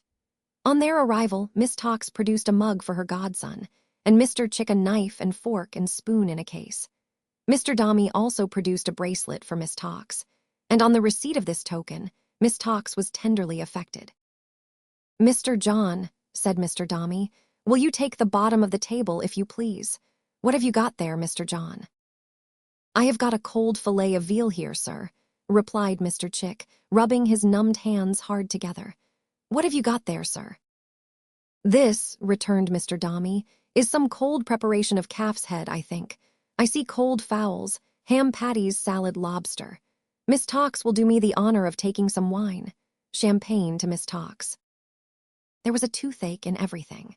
The wine was so bitter cold that it forced a little scream from Miss Tox, which she had great difficulty in turning into a hem. The veal had come from such an airy pantry that the first taste of it had struck a sensation as of cold lead to Mr. Chick's extremities. Mr. Dombey alone remained unmoved. He might have been hung up for sale at a Russian fair as a specimen of a frozen gentleman. The prevailing influence was too much even for his sister. She made no effort at flattery or small talk, and directed all her efforts to looking as warm as she could. "Well, sir," said Mr. Chick, making a desperate plunge after a long silence and filling a glass of sherry, "I shall drink this, if you'll allow me, sir, to little Paul." "Bless him," murmured Miss Tox, taking a sip of wine. "Dear little Dombey," murmured Mrs. Chick. "Mr. John," said Mr. Dombey, with severe gravity, "my son would feel and express himself obliged to you, I have no doubt, if he could appreciate the favor you have done him. He will prove, in time to come, I trust, equal to any responsibility that the obliging disposition of his relations and friends, in private, or the onerous nature of our position in public, may impose upon him." The tone in which this was said admitting of nothing more, Mr. Chick relapsed into low spirits and silence. Not so Miss Tox, who, having listened to Mr. Dombey with even a more emphatic attention than usual, and with a more expressive tendency of her head to one side, now leant across the table, and said to Mrs. Chick softly, "Louisa." "My dear," said Mrs. Chick. "Onerous nature of our position in public may, I have forgotten the exact term." "Expose him to," said Mrs. Chick. "Pardon me, my dear," returned Miss Tox. "I think not. It was more rounded and flowing. Obliging disposition of relations and friends in private, or onerous nature of position in public, may impose upon him." "Impose upon him, to be sure," said Mrs. Chick. Miss Tox struck her delicate hands together lightly, in triumph, and added, casting up her eyes, "Eloquence indeed." Mr. Dombey, in the meanwhile, had issued orders for the attendance of Richards, who now entered curtsying, but without the baby, Paul being asleep after the fatigues of the morning. Mr. Dombey, having delivered a glass of wine to this vassal, addressed her in the following words, Miss Tox previously settling her head on one side and making other little arrangements for engraving them on her heart. During the 6 months or so, Richards, which have seen you an inmate of this house, you have done your duty. Desiring to connect some little service to you with this occasion, I considered how I could best effect that object, and I also advised with my sister, Mrs. Chick, interposed the gentleman of that name. "Oh, hush, if you please," said Miss Tox. "I was about to say to you, Richards," resumed Mr. Dombey with an appalling glance at Mr. John, "that I was further assisted in my decision by the recollection of a conversation I held with your husband in this room, on the occasion of your being hired, when he disclosed to me the melancholy fact that your family, himself at the head, were sunk and steeped in ignorance." Richards quailed under the magnificence of the reproof. "I am far from being friendly," pursued Mr. Dombey, "to what is called by persons of leveling sentiments, general education. But it is necessary that the inferior classes should continue to be taught to know their position and to conduct themselves properly. So far I approve of schools, having the power of nominating a child on the foundation of an ancient establishment, called from a worshipful company, the charitable grinders, where not only is a wholesome education bestowed upon the scholars, but where a dress and badge is likewise provided for them. I have, first communicating, through Mrs. Chick, with your family, nominated your eldest son to an existing vacancy, and he has this day, I am informed, assumed the habit. The number of her son, I believe," said Mr. Dombey, turning to his sister and speaking of the child as if he were a hackney coach, "is 147. Louisa, you can tell her." 147, said Mrs. Chick.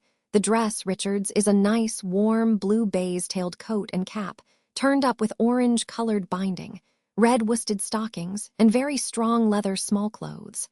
One might wear the articles oneself," said Mrs. Chick with enthusiasm, "and be grateful." "There, Richards," said Miss Tox. "Now, indeed, you may be proud, the charitable grinders." "I am sure I am very much obliged, sir," returned Richards faintly, "and take it very kind that you should remember my little ones." At the same time, a vision of Byler as a charitable grinder, with his very small legs encased in the serviceable clothing described by Mrs. Chick, swam before Richard's eyes and made them water. "I am very glad to see you have so much feeling, Richards," said Miss Tox. "It makes one almost hope, it really does," said Mrs. Chick, who prided herself on taking trustful views of human nature, "that there may yet be some faint spark of gratitude and right feeling in the world." Richards deferred to these compliments by curtsying and murmuring her thanks, but finding it quite impossible to recover her spirits from the disorder into which they had been thrown by the image of her son in his precocious nether garments, she gradually approached the door and was heartily relieved to escape by it. Such temporary indications of a partial thaw that had appeared with her, vanished with her, and the frost set in again, as cold and hard as ever. Mr. Chick was twice heard to hum a tune at the bottom of the table, but on both occasions it was a fragment of the Dead March in Saul. The party seemed to get colder and colder, and to be gradually resolving itself into a congealed and solid state, like the collation round which it was assembled. At length Mrs. Chick looked at Miss Tox, and Miss Tox returned the look, and they both rose and said it was really time to go. Mr. Dombey receiving this announcement with perfect equanimity, they took leave of that gentleman, and presently departed under the protection of Mr. Chick, who, when they had turned their backs upon the house and left its master in his usual solitary state, put his hands in his pockets, threw himself back in the carriage, and whistled with a hey-ho Chevy. All through, conveying into his face as he did so an expression of such gloomy and terrible defiance that Mrs. Chick dared not protest or in any way molest him. Richards, though she had little Paul on her lap, could not forget her own firstborn. She felt it was ungrateful, but the influence of the day fell even on the charitable grinders, and she could hardly help regarding his pewter badge, number 147, as somehow a part of its formality and sternness. She spoke, too, in the nursery of his blessed legs, and was again troubled by his spectre in uniform. "I don't know what I wouldn't give," said Polly, "to see the poor little dear before he gets used to 'em." "Why, then, I tell you what, Mrs. Richards," retorted Nipper, who had been admitted to her confidence, "see him and make your mind easy." "Mr. Dombey wouldn't like it," said Polly. "Oh, wouldn't he, Mrs. Richards?" retorted Nipper. "He'd like it very much, I think, when he was asked." "You wouldn't ask him, I suppose, at all," said Polly. "No, Mrs. Richards, quite contrary," returned Susan. "And them two inspectors Tox and Chick, not intending to be on duty tomorrow. As I heard him say, me and Miss Floy will go along with you tomorrow morning, and welcome, Mrs. Richards, if you like, for we may as well walk there as up and down a street, and better too." Polly rejected the idea pretty stoutly at first, but by little and little she began to entertain it, as she entertained more and more distinctly the forbidden pictures of her children and her own home. At length, arguing that there could be no great harm in calling for a moment at the door, she yielded to the Nipper proposition. The matter being settled thus, little Paul began to cry most piteously, as if he had a foreboding that no good would come of it. "What's the matter with the child?" asked Susan. "He's cold, I think," said Polly, walking with him to and fro and hushing him. It was a bleak autumnal afternoon indeed, and as she walked and hushed, and, glancing through the dreary windows, pressed the little fellow closer to her breast, the withered leaves came showering down. Chapter 6. Paul's second deprivation.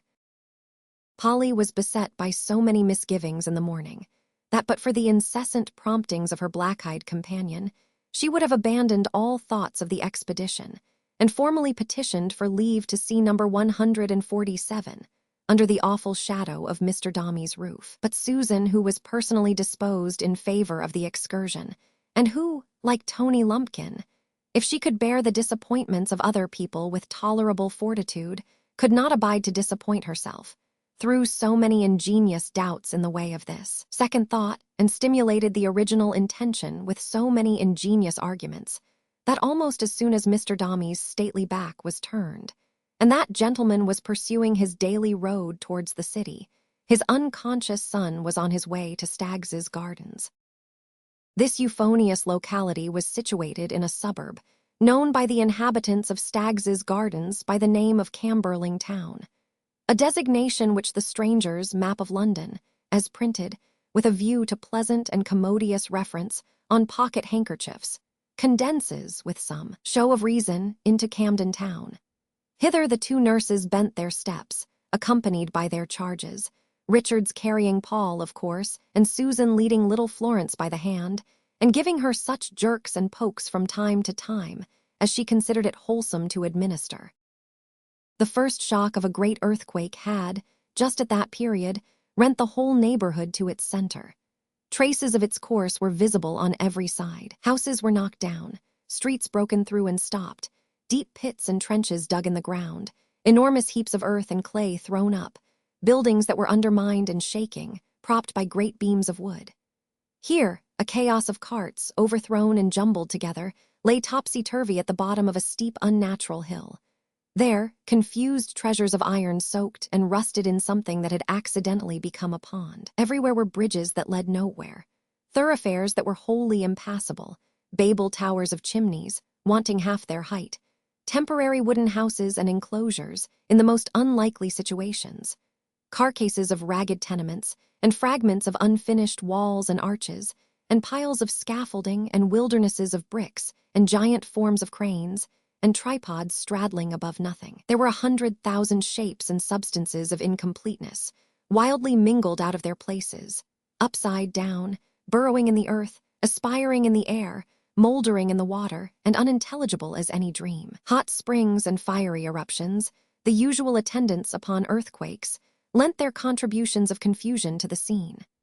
Boiling water hissed and heaved within dilapidated walls, whence also the glare and roar of flames came issuing forth, and mounds of ashes blocked up rights of way and wholly changed the law and custom of the neighborhood. In short, the yet unfinished and unopened railroad was in progress, and, from the very core of all this dire disorder, trailed smoothly away, upon its mighty course of civilization and improvement. But as yet, the neighborhood was shy to own the railroad. One or two bold speculators had projected streets, and one had built a little, but had stopped among the mud and ashes to consider farther of it. A brand-new tavern, redolent of fresh mortar and size, and fronting nothing at all, had taken for its sign the railway arms.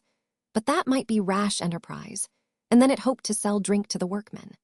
So the excavators' house of call had sprung up from a beer shop, and the old established ham and beef shop had become the railway eating house, with a roast leg of pork daily, through interested motives of a similar immediate and popular description. Lodging-house keepers were favorable in like manner, and for the like reasons were not to be trusted. The general belief was very slow.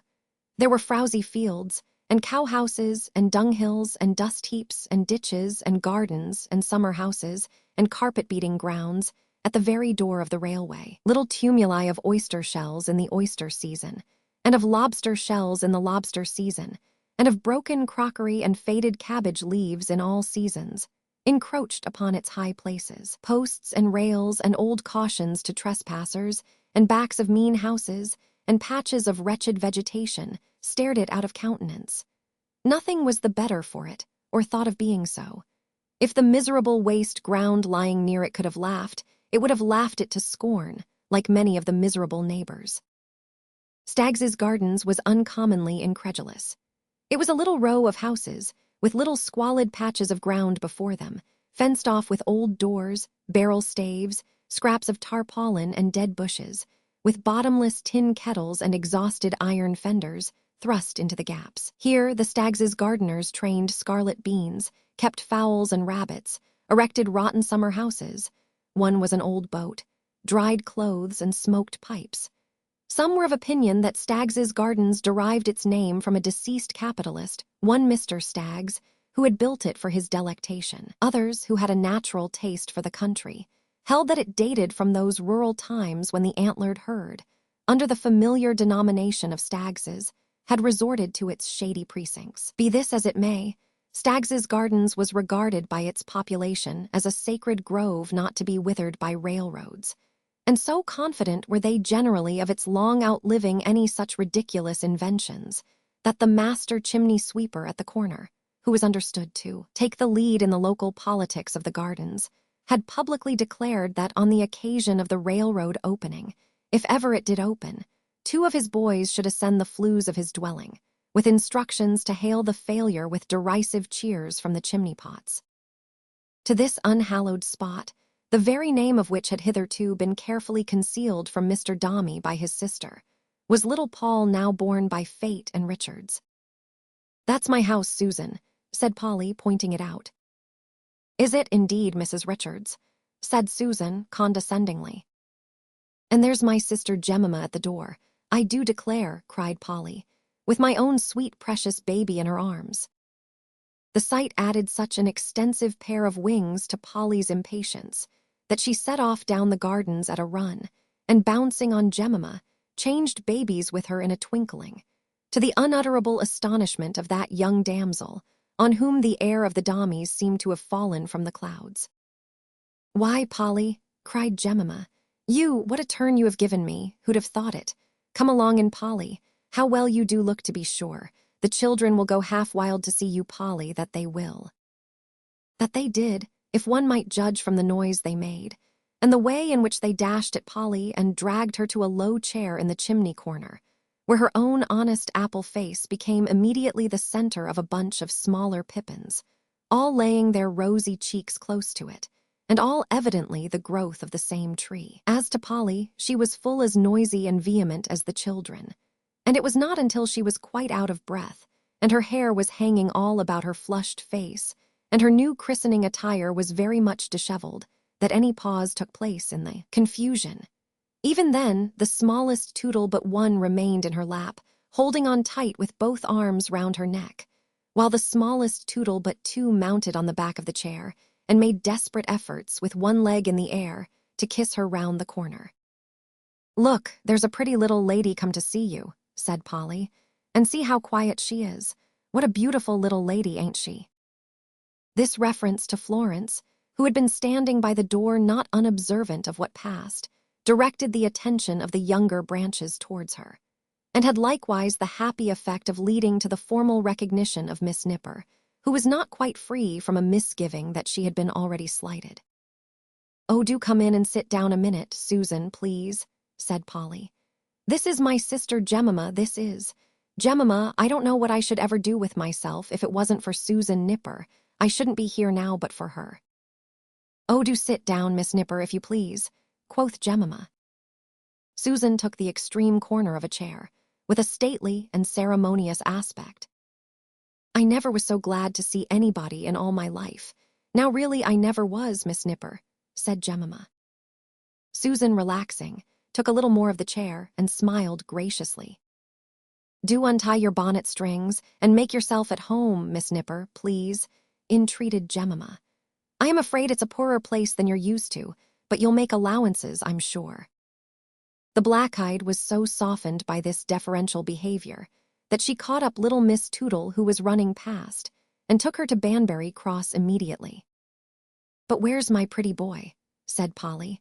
"My poor fellow, I came all this way to see him in his new clothes." "Ah, what a pity," cried Jemima. "He'll break his heart when he hears his mother has been here. He's at school, Polly." "Gone already?" "Yes, he went for the first time yesterday for fear he should lose any learning. But it's half-holiday, Polly. If you could only stop till he comes home, you and Miss Nipper leastways," said Jemima, mindful in good time of the dignity of the black-eyed. "And how does he look, Jemima, bless him?" faltered Polly. "Well, really he don't look so bad as you'd suppose," returned Jemima. "Ah," said Polly with emotion, "I knew his legs must be too short." "His legs is short," returned Jemima, "especially behind, but they'll get longer, Polly, every day." It was a slow, prospective kind of consolation, but the cheerfulness and good nature with which it was administered gave it a value it did not intrinsically possess. After a moment's silence, Polly asked, in a more sprightly manner, "And where's father, Jemima dear?" For by that patriarchal appellation, Mr. Tootle was generally known in the family. "There again," said Jemima. "What a pity. Father took his dinner with him this morning and isn't coming home till night. But he's always talking of you, Polly, and telling the children about you, and is the peaceablest, patientest, best-temperedest soul in the world, as he always was and will be." "Thank ye, Jemima," cried the simple Polly, delighted by the speech and disappointed by the absence. "Oh, you needn't thank me, Polly," said her sister, giving her a sounding kiss upon the cheek, and then dancing little Paul cheerfully. "I say the same of you sometimes and think it too." In spite of the double disappointment, it was impossible to regard in the light of a failure a visit which was greeted with such a reception. So the sisters talked hopefully about family matters, and about Byler, and about all his brothers and sisters, while the black-eyed, having performed several journeys to Banbury Cross and back, took sharp note of the furniture, the Dutch clock, the cupboard, the castle on the mantelpiece with red and green windows in it, susceptible of illumination by a candle end within, and the pair of small black velvet kittens, each with a lady's reticule in its mouth, regarded by the Staggs's gardeners as prodigies of imitative art, the conversation soon becoming general lest the black-eyed should go off at score and turn sarcastic. That young lady related to Jemima a summary of everything she knew concerning Mr. Dombey, his prospects, family, pursuits, and character. Also an exact inventory of her personal wardrobe, and some account of her principal relations and friends. Having relieved her mind of these disclosures, she partook of shrimps and porter, and evinced a disposition to swear eternal friendship. Little Florence herself was not behindhand in improving the occasion, for, being conducted forth by the young Tootles to inspect some toadstools and other curiosities of the gardens, she entered with them, heart and soul, on the formation of a temporary breakwater across a small green pool that had collected in a corner. She was still busily engaged in that labor, when sought and found by Susan, who, such was her sense of duty, even under the humanizing influence of shrimps, delivered a moral address to her, punctuated with thumps on her degenerate nature, while washing her face and hands. and predicted that she would bring the gray hairs of her family in general with sorrow to the grave. After some delay, occasioned by a pretty long confidential interview above stairs on pecuniary subjects between Polly and Jemima, an interchange of babies was again effected, for Polly had all this time retained her own child, and Jemima little Paul, and the visitors took leave. But first the young Toodles, victims of a pious fraud, were deluded into repairing in a body to a chandler's shop in the neighborhood for the ostensible purpose of spending a penny, and when the coast was quite clear, Polly fled, Jemima calling after her that if they could only go round towards the city road on their way back, they would be sure to meet little Byler coming from school. "Do you think that we might make time to go a little round in that direction, Susan?" inquired Polly when they halted to take breath. "Why not, Mrs. Richards?" returned Susan. "It's getting on towards our dinner time, you know," said Polly. But lunch had rendered her companion more than indifferent to this grave consideration, so she allowed no weight to it, and they resolved to go a little round. Now it happened that poor Byler's life had been, since yesterday morning, rendered weary by the costume of the charitable grinders. The youth of the streets could not endure it. No young vagabond could be brought to bear its contemplation for a moment without throwing himself upon the unoffending wearer and doing him a mischief. His social existence had been more like that of an early Christian than an innocent child of the 19th century. He had been stoned in the streets. He had been overthrown into gutters, bespattered with mud, violently flattened against posts. Entire strangers to his person had lifted his yellow cap off his head and cast it to the winds. His legs had not only undergone verbal criticisms and revilings, but had been handled and pinched. That very morning, he had received a perfectly unsolicited black eye on his way to the grinder's establishment, and had been punished for it by the master, a superannuated old grinder of savage disposition, who had been appointed schoolmaster because he didn't know anything and wasn't fit for anything, and for whose cruel cane all chubby little boys had a perfect fascination. Thus it fell out that Byler, on his way home, sought unfrequented paths and slunk along by narrow passages and back streets to avoid his tormentors. Being compelled to emerge into the main road, his ill fortune brought him at last where a small party of boys, headed by a ferocious young butcher, were lying in wait for any means of pleasurable excitement that might happen. These, finding a charitable grinder in the midst of them, unaccountably delivered over, as it were, into their hands, set up a general yell and rushed upon him. But it so fell out likewise that, at the same time, Polly, looking hopelessly along the road before her, after a good hour's walk, had said it was no use going any further, when suddenly she saw this sight. She no sooner saw it than, uttering a hasty exclamation, and giving Master Dombey to the black-eyed, she started to the rescue of her unhappy little son. Surprises, like misfortunes, rarely come alone. The astonished Susan Nipper and her two young charges were rescued by the bystanders from under the very wheels of a passing carriage before they knew what had happened. And at that moment, it was market day, a thundering alarm of Mad Bull was raised. With a wild confusion before her, of people running up and down, and shouting, and wheels running over them, and boys fighting, and mad bulls coming up, and the nurse in the midst of all these dangers being torn to pieces, Florence screamed and ran.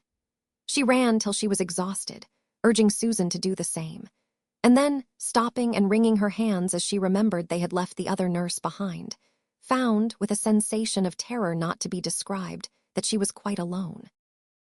"Susan, Susan," cried Florence, clapping her hands in the very ecstasy of her alarm. "Oh, where are they? Where are they?" "Where are they?"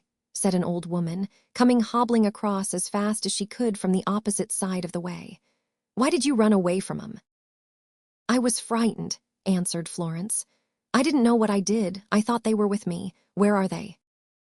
The old woman took her by the wrist and said, "I'll show you." She was a very ugly old woman, with red rims round her eyes, and a mouth that mumbled and chattered of itself when she was not speaking. She was miserably dressed, and carried some skins over her arm. She seemed to have followed Florence some little way at all events, for she had lost her breath, and this made her uglier still, as she stood trying to regain it, working her shriveled yellow face and throat into all sorts of contortions. Florence was afraid of her and looked, hesitating, up the street, of which she had almost reached the bottom. It was a solitary place, more a back road than a street, and there was no one in it but herself and the old woman. "You needn't be frightened now," said the old woman, still holding her tight. "Come along with me." I don't know you. What's your name?" asked Florence. "Mrs. Brown," said the old woman. "Good Mrs. Brown." "Are they near here?" asked Florence, beginning to be led away. "Susan ain't far off," said good Mrs. Brown, "and the others are close to her." "Is anybody hurt?" cried Florence. "Not a bit of it," said good Mrs. Brown. The child shed tears of delight on hearing this, and accompanied the old woman willingly, though she could not help glancing at her face as they went along, particularly at that industrious mouth, and wondering whether bad Mrs. Brown, if there were such a person, was at all like her. They had not gone far, but had gone by some very uncomfortable places, such as brickfields and tile yards, when the old woman turned down a dirty lane, where the mud lay in deep black ruts in the middle of the road. She stopped before a shabby little house, as closely shut up as a house that was full of cracks and crevices could be. Opening the door with a key she took out of her bonnet, she pushed the child before her into a back room, where there was a great heap of rags of different colors lying on the floor, a heap of bones, and a heap of sifted dust or cinders. But there was no furniture at all, and the walls and ceiling were quite black. The child became so terrified that she was stricken speechless, and looked as though about to swoon. "Now don't be a young mule," said good Mrs. Brown, reviving her with a shake. "I'm not a-going to hurt you. Sit upon the rags." Florence obeyed her, holding out her folded hands in mute supplication. "I'm not a-going to keep you, even above an hour," said Mrs. Brown. "Do you understand what I say?" The child answered with great difficulty, "Yes." "Then," said good Mrs. Brown, taking her own seat on the bones, "don't vex me. If you don't, I tell you I won't hurt you. But if you do, I'll kill you. I could have you killed at any time, even if you was in your own bed at home. Now let's know who you are and what you are and all about it." The old woman's threats and promises, the dread of giving her offense, and the habit, unusual to a child, but almost natural to Florence now, of being quiet and repressing what she felt and feared and hoped, enabled her to do this bidding and to tell her little history or what she knew of it. Mrs. Brown listened attentively until she had finished. "So your name's Dombey, eh?" said Mrs. Brown. "I want that pretty frock, Miss Dombey," said good Mrs. Brown, "and that little bonnet and a petticoat or two, and anything else you can spare. Come, take 'em off." Florence obeyed as fast as her trembling hands would allow, keeping, all the while, a frightened eye on Mrs. Brown. When she had divested herself of all the articles of apparel mentioned by that lady, Mrs. B examined them at leisure, and seemed tolerably well satisfied with their quality and value. "Humph," she said, running her eyes over the child's slight figure. "I don't see anything else except the shoes. I must have the shoes, Miss Dombey." Poor little Florence took them off with equal alacrity, only too glad to have any more means of conciliation about her. The old woman then produced some wretched substitutes from the bottom of the heap of rags, which she turned up for that purpose, together with a girl's cloak, quite worn out and very old, and the crushed remains of a bonnet that had probably been picked up from some ditch or dunghill. In this dainty raiment, she instructed Florence to dress herself, and as such preparation seemed a prelude to her release, the child complied with increased readiness, if possible. In hurriedly putting on the bonnet, if that may be called a bonnet which was more like a pad to carry loads on, she caught it in her hair which grew luxuriantly, and could not immediately disentangle it. Good Mrs. Brown whipped out a large pair of scissors and fell into an unaccountable state of excitement. "Why couldn't you let me be?" said Mrs. Brown. "When I was contented, you little fool." "I beg your pardon, I don't know what I have done," panted Florence. "I couldn't help it." "Couldn't help it?" cried Mrs. Brown. "How do you expect I can help it? Why, Lord," said the old woman, ruffling her curls with a furious pleasure, "anybody but me would have had 'em off first of all." Florence was so relieved to find that it was only her hair, and not her head which Mrs. Brown coveted, that she offered no resistance or entreaty, and merely raised her mild eyes towards the face of that good soul.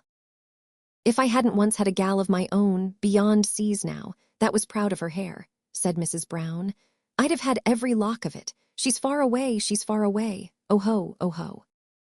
Mrs. Brown's was not a melodious cry, but, accompanied with a wild tossing up of her lean arms, it was full of passionate grief, and thrilled to the heart of Florence, whom it frightened more than ever. It had its part, perhaps, in saving her curls, for Mrs. Brown, after hovering about her with the scissors for some moments, like a new kind of butterfly, bade her hide them under the bonnet and let no trace of them escape to tempt her. Having accomplished this victory over herself, Mrs. Brown resumed her seat on the bones and smoked a very short black pipe, mowing and mumbling all the time, as if she were eating the stem. When the pipe was smoked out, she gave the child a rabbit skin to carry, that she might appear the more like her ordinary companion, and told her that she was now going to lead her to a public street whence she could inquire her way to her friends. But she cautioned her, with threats of summary and deadly vengeance in case of disobedience, not to talk to strangers, nor to repair to her own home, which may have been too near for Mrs. Brown's convenience, but to her father's office in the city, also to wait at the street corner where she would be left until the clock struck 3. These directions Mrs. Brown enforced with assurances that there would be potent eyes and ears in her employment cognizant of all she did, and these directions Florence promised faithfully and earnestly to observe. At length, Mrs. Brown, issuing forth, conducted her changed and ragged little friend through a labyrinth of narrow streets and lanes and alleys, which emerged, after a long time, upon a stable yard, with a gateway at the end, whence the roar of a great thoroughfare made itself audible. Pointing out this gateway, and informing Florence that when the clock struck 3 she was to go to the left, Mrs. Brown, after making a parting grasp at her hair which seemed involuntary and quite beyond her own control, told her she knew what to do, and bade her go and do it, remembering that she was watched. With a lighter heart, but still sore afraid, Florence felt herself released and tripped off to the corner. When she reached it, she looked back and saw the head of good Mrs. Brown peeping out of the low wooden passage where she had issued her parting injunctions, likewise the fist of good Mrs. Brown shaking towards her. But though she often looked back afterwards, every minute at least, in her nervous recollection of the old woman, she could not see her again. Florence remained there, looking at the bustle in the street, and more bewildered by it. And in the meanwhile the clocks appeared to have made up their minds never to strike 3 anymore. At last the steeples rang out 3 o'clock. There was one close by, so she couldn't be mistaken. And after often looking over her shoulder, and often going a little way, and as often coming back again, lest the all-powerful spies of Mrs. Brown should take offense, she hurried off, as fast as she could in her slipshod shoes, holding the rabbit skin tight in her hand. All she knew of her father's offices was that they belonged to Dombey and Son, and that was a great power belonging to the city. So she could only ask the way to Dombey and Sons in the city, and as she generally made inquiry of children, being afraid to ask grown people, she got very little satisfaction indeed. But by dint of asking her way to the city after a while, and dropping the rest of her inquiry for the present, she really did advance, by slow degrees, towards the heart of that great region which is governed by the terrible Lord Mayor. Tired of walking, repulsed and pushed about, stunned by the noise and confusion, anxious for her brother and the nurses, terrified by what she had undergone, and the prospect of encountering her angry father in such an altered state, perplexed and frightened alike by what had passed, and what was passing, and what was yet before her, Florence went upon her weary way with tearful eyes, and once or twice could not help stopping to ease her bursting heart by crying bitterly. But few people noticed her at those times, in the garb she wore, or if they did, believed that she was tutored to excite compassion, and passed on. Florence, too, called to her aid all the firmness and self-reliance of a character that her sad experience had prematurely formed and tried, and keeping the end she had in view steadily before her, steadily pursued it. It was full 2 hours later in the afternoon than when she had started on this strange adventure, when, escaping from the clash and clangor of a narrow street full of carts and wagons, she peeped into a kind of wharf or landing place upon the riverside, where there were a great many packages, casks, and boxes strewn about, a large pair of wooden scales, and a little wooden house on wheels, outside of which, looking at the neighboring masts and boats, a stout man stood whistling with his pen behind his ear and his hands in his pockets as if his day's work were nearly done. "Now then," said this man, happening to turn round, "we haven't got anything for you, little girl, be off." "If you please, is this the city?" asked the trembling daughter of the Dombeys. "Ah, it's the city. You know that well enough, I dare say, be off. We haven't got anything for you." "I don't want anything, thank you," was the timid answer, "except to know the way to Dombey and Son, S." The man, who had been strolling carelessly towards her, seemed surprised by this reply, and looking attentively in her face, rejoined, "Why, what can you want with Dombey and Son, S?" "To know the way there, if you please." The man looked at her yet more curiously, and rubbed the back of his head so hard in his wonderment that he knocked his own hat off. "Joe," he called to another man, a laborer, as he picked it up and put it on again. "Joe it is," said Joe. "Where?" asked that young spark of Dombeys who's been watching the shipment of them goods. "Just gone by t'other gate," said Joe. "Call him back a minute." Joe ran up an archway, bawling as he went, and very soon returned with a blithe-looking boy. "You're Dombey's jockey, ain't you?" said the first man. "I'm in Dombey's house, Mr. Clark," returned the boy. "Look I here, then," said Mr. Clark. Obedient to the indication of Mr. Clark's hand, the boy approached towards Florence, wondering, as well he might, what he had to do with her. But she, who had heard what passed, and who, besides the relief of so suddenly considering herself safe at her journey's end, felt reassured beyond all measure by his lively, youthful face and manner, ran eagerly up to him, leaving one of the slipshod shoes upon the ground, and caught his hand in both of hers. "I am lost, if you please," said Florence. "Lost?" cried the boy. "Yes, I was lost this morning, a long way from here, and I have had my clothes taken away since, and I am not dressed in my own now, and my name is Florence Dombey, my little brother's only sister, and oh dear, dear, take care of me, if you please," sobbed Florence, giving full vent to the childish feelings she had so long suppressed, and bursting into tears. At the same time, her miserable bonnet falling off, her hair came tumbling down about her face. Moving to speechless admiration and commiseration, young Walter, nephew of Solomon Gills, ship's instrument maker in general. Mr. Clark stood wrapped in amazement, observing under his breath, "I never saw such a start on this wharf before." Walter picked up the shoe and put it on the little foot as the prince in the story might have fitted Cinderella's slipper on. He hung the rabbit skin over his left arm, gave the right to Florence, and felt, not to say like Richard Whittington, that is a tame comparison, but like St. George of England, with the dragon lying dead before him. "Don't cry, Miss Dombey," said Walter, in a transport of enthusiasm. "What a wonderful thing for me that I am here. You are as safe now as if you were guarded by a whole boat's crew of picked men from a man-o'-war. Oh, don't cry." "I won't cry any more," said Florence. "I am only crying for joy." "Crying for joy," thought Walter, "and I'm the cause of it. Come along, Miss Dombey, there's the other shoe off now. Take mine, Miss Dombey." "No, no, no," said Florence, checking him in the act of impetuously pulling off his own. "These do better, these do very well." "Why, to be sure," said Walter, glancing at her foot, "mine are a mile too large. What am I thinking about? You never could walk in mine. Come along, Miss Dombey. Let me see the villain who will dare molest you now."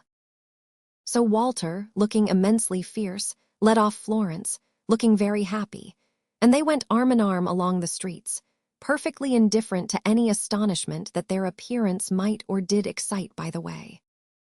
It was growing dark and foggy, and beginning to rain too, but they cared nothing for this, being both wholly absorbed in the late adventures of Florence, which she related with the innocent good faith and confidence of her years, while Walter listened as if, far from the mud and grease of Thames Street, they were rambling alone among the broad leaves and tall trees of some desert island in the tropics, as he very likely fancied, for the time, they were.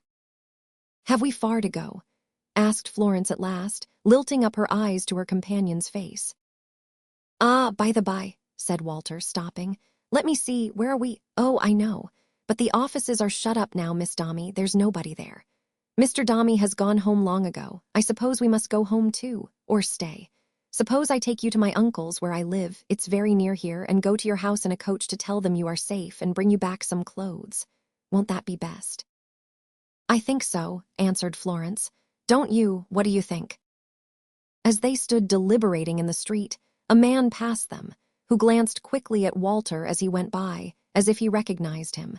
But seeming to correct that first impression, he passed on without stopping. "Why, I think it's Mr. Carker," said Walter.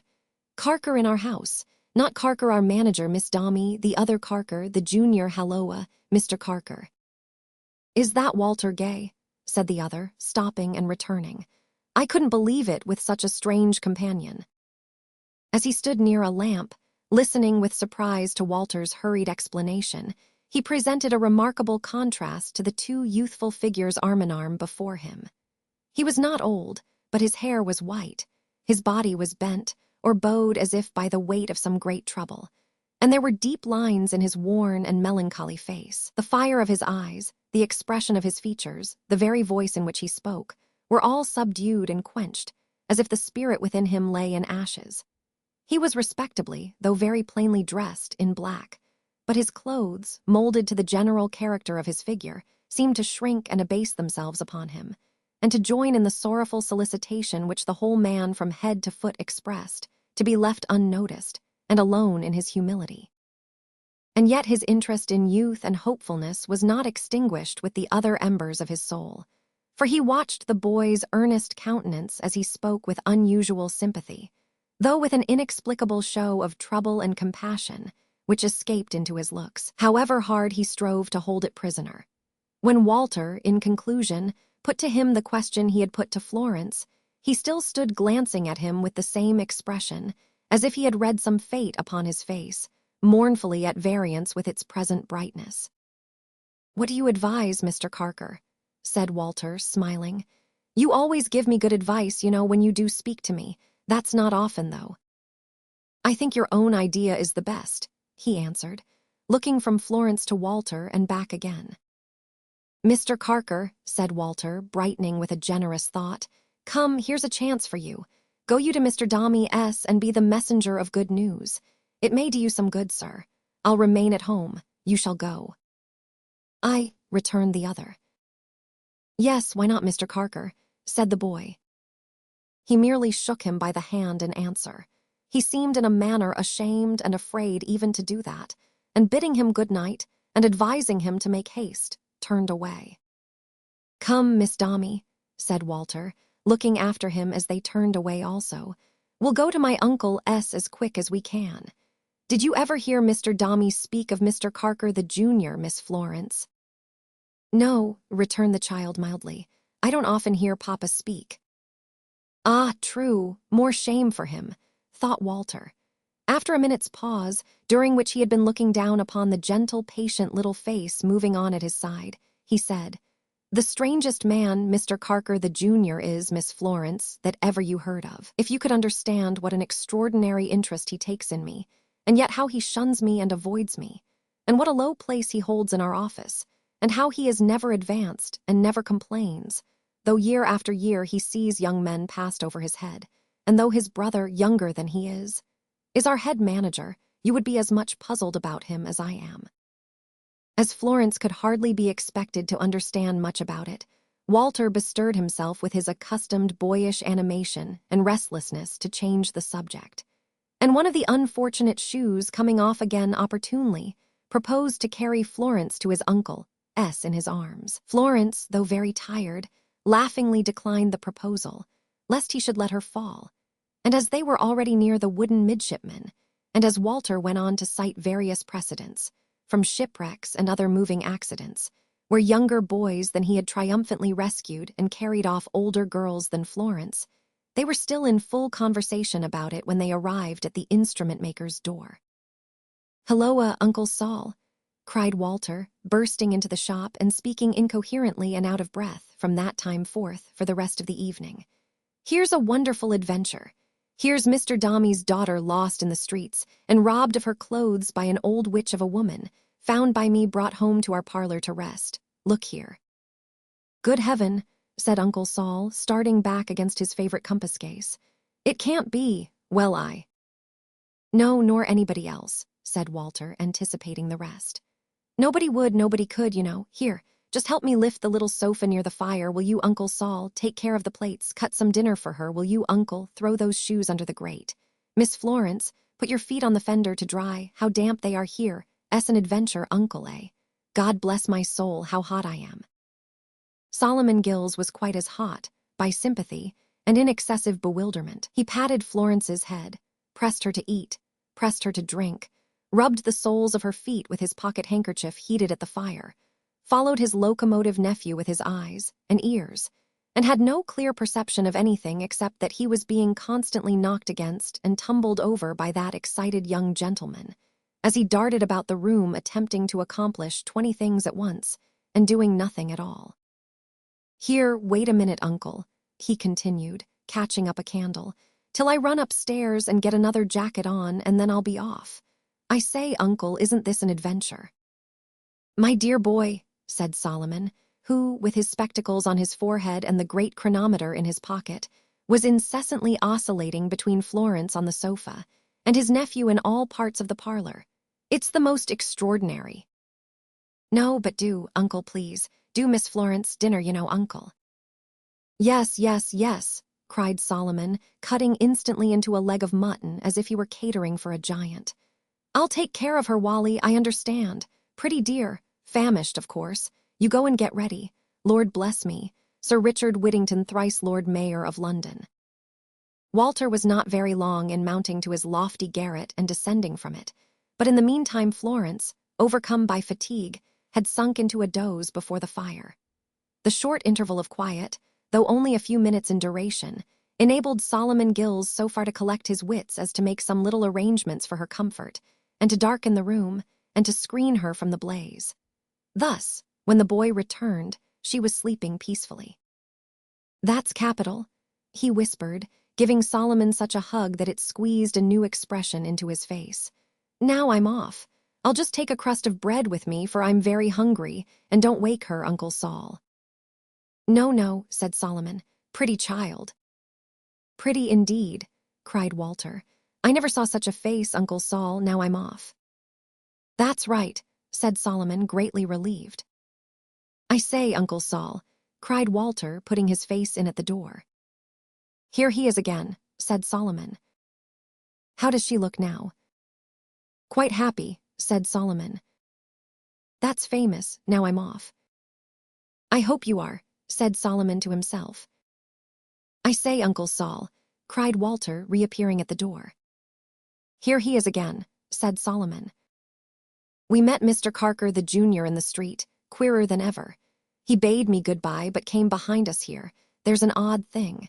For when we reached the shop door, I looked round and saw him going quietly away, like a servant who had seen me home, or a faithful dog. How does she look now, Uncle?" "Pretty much the same as before, Wally," replied Uncle Sol. "That's right, now I am off." And this time he really was.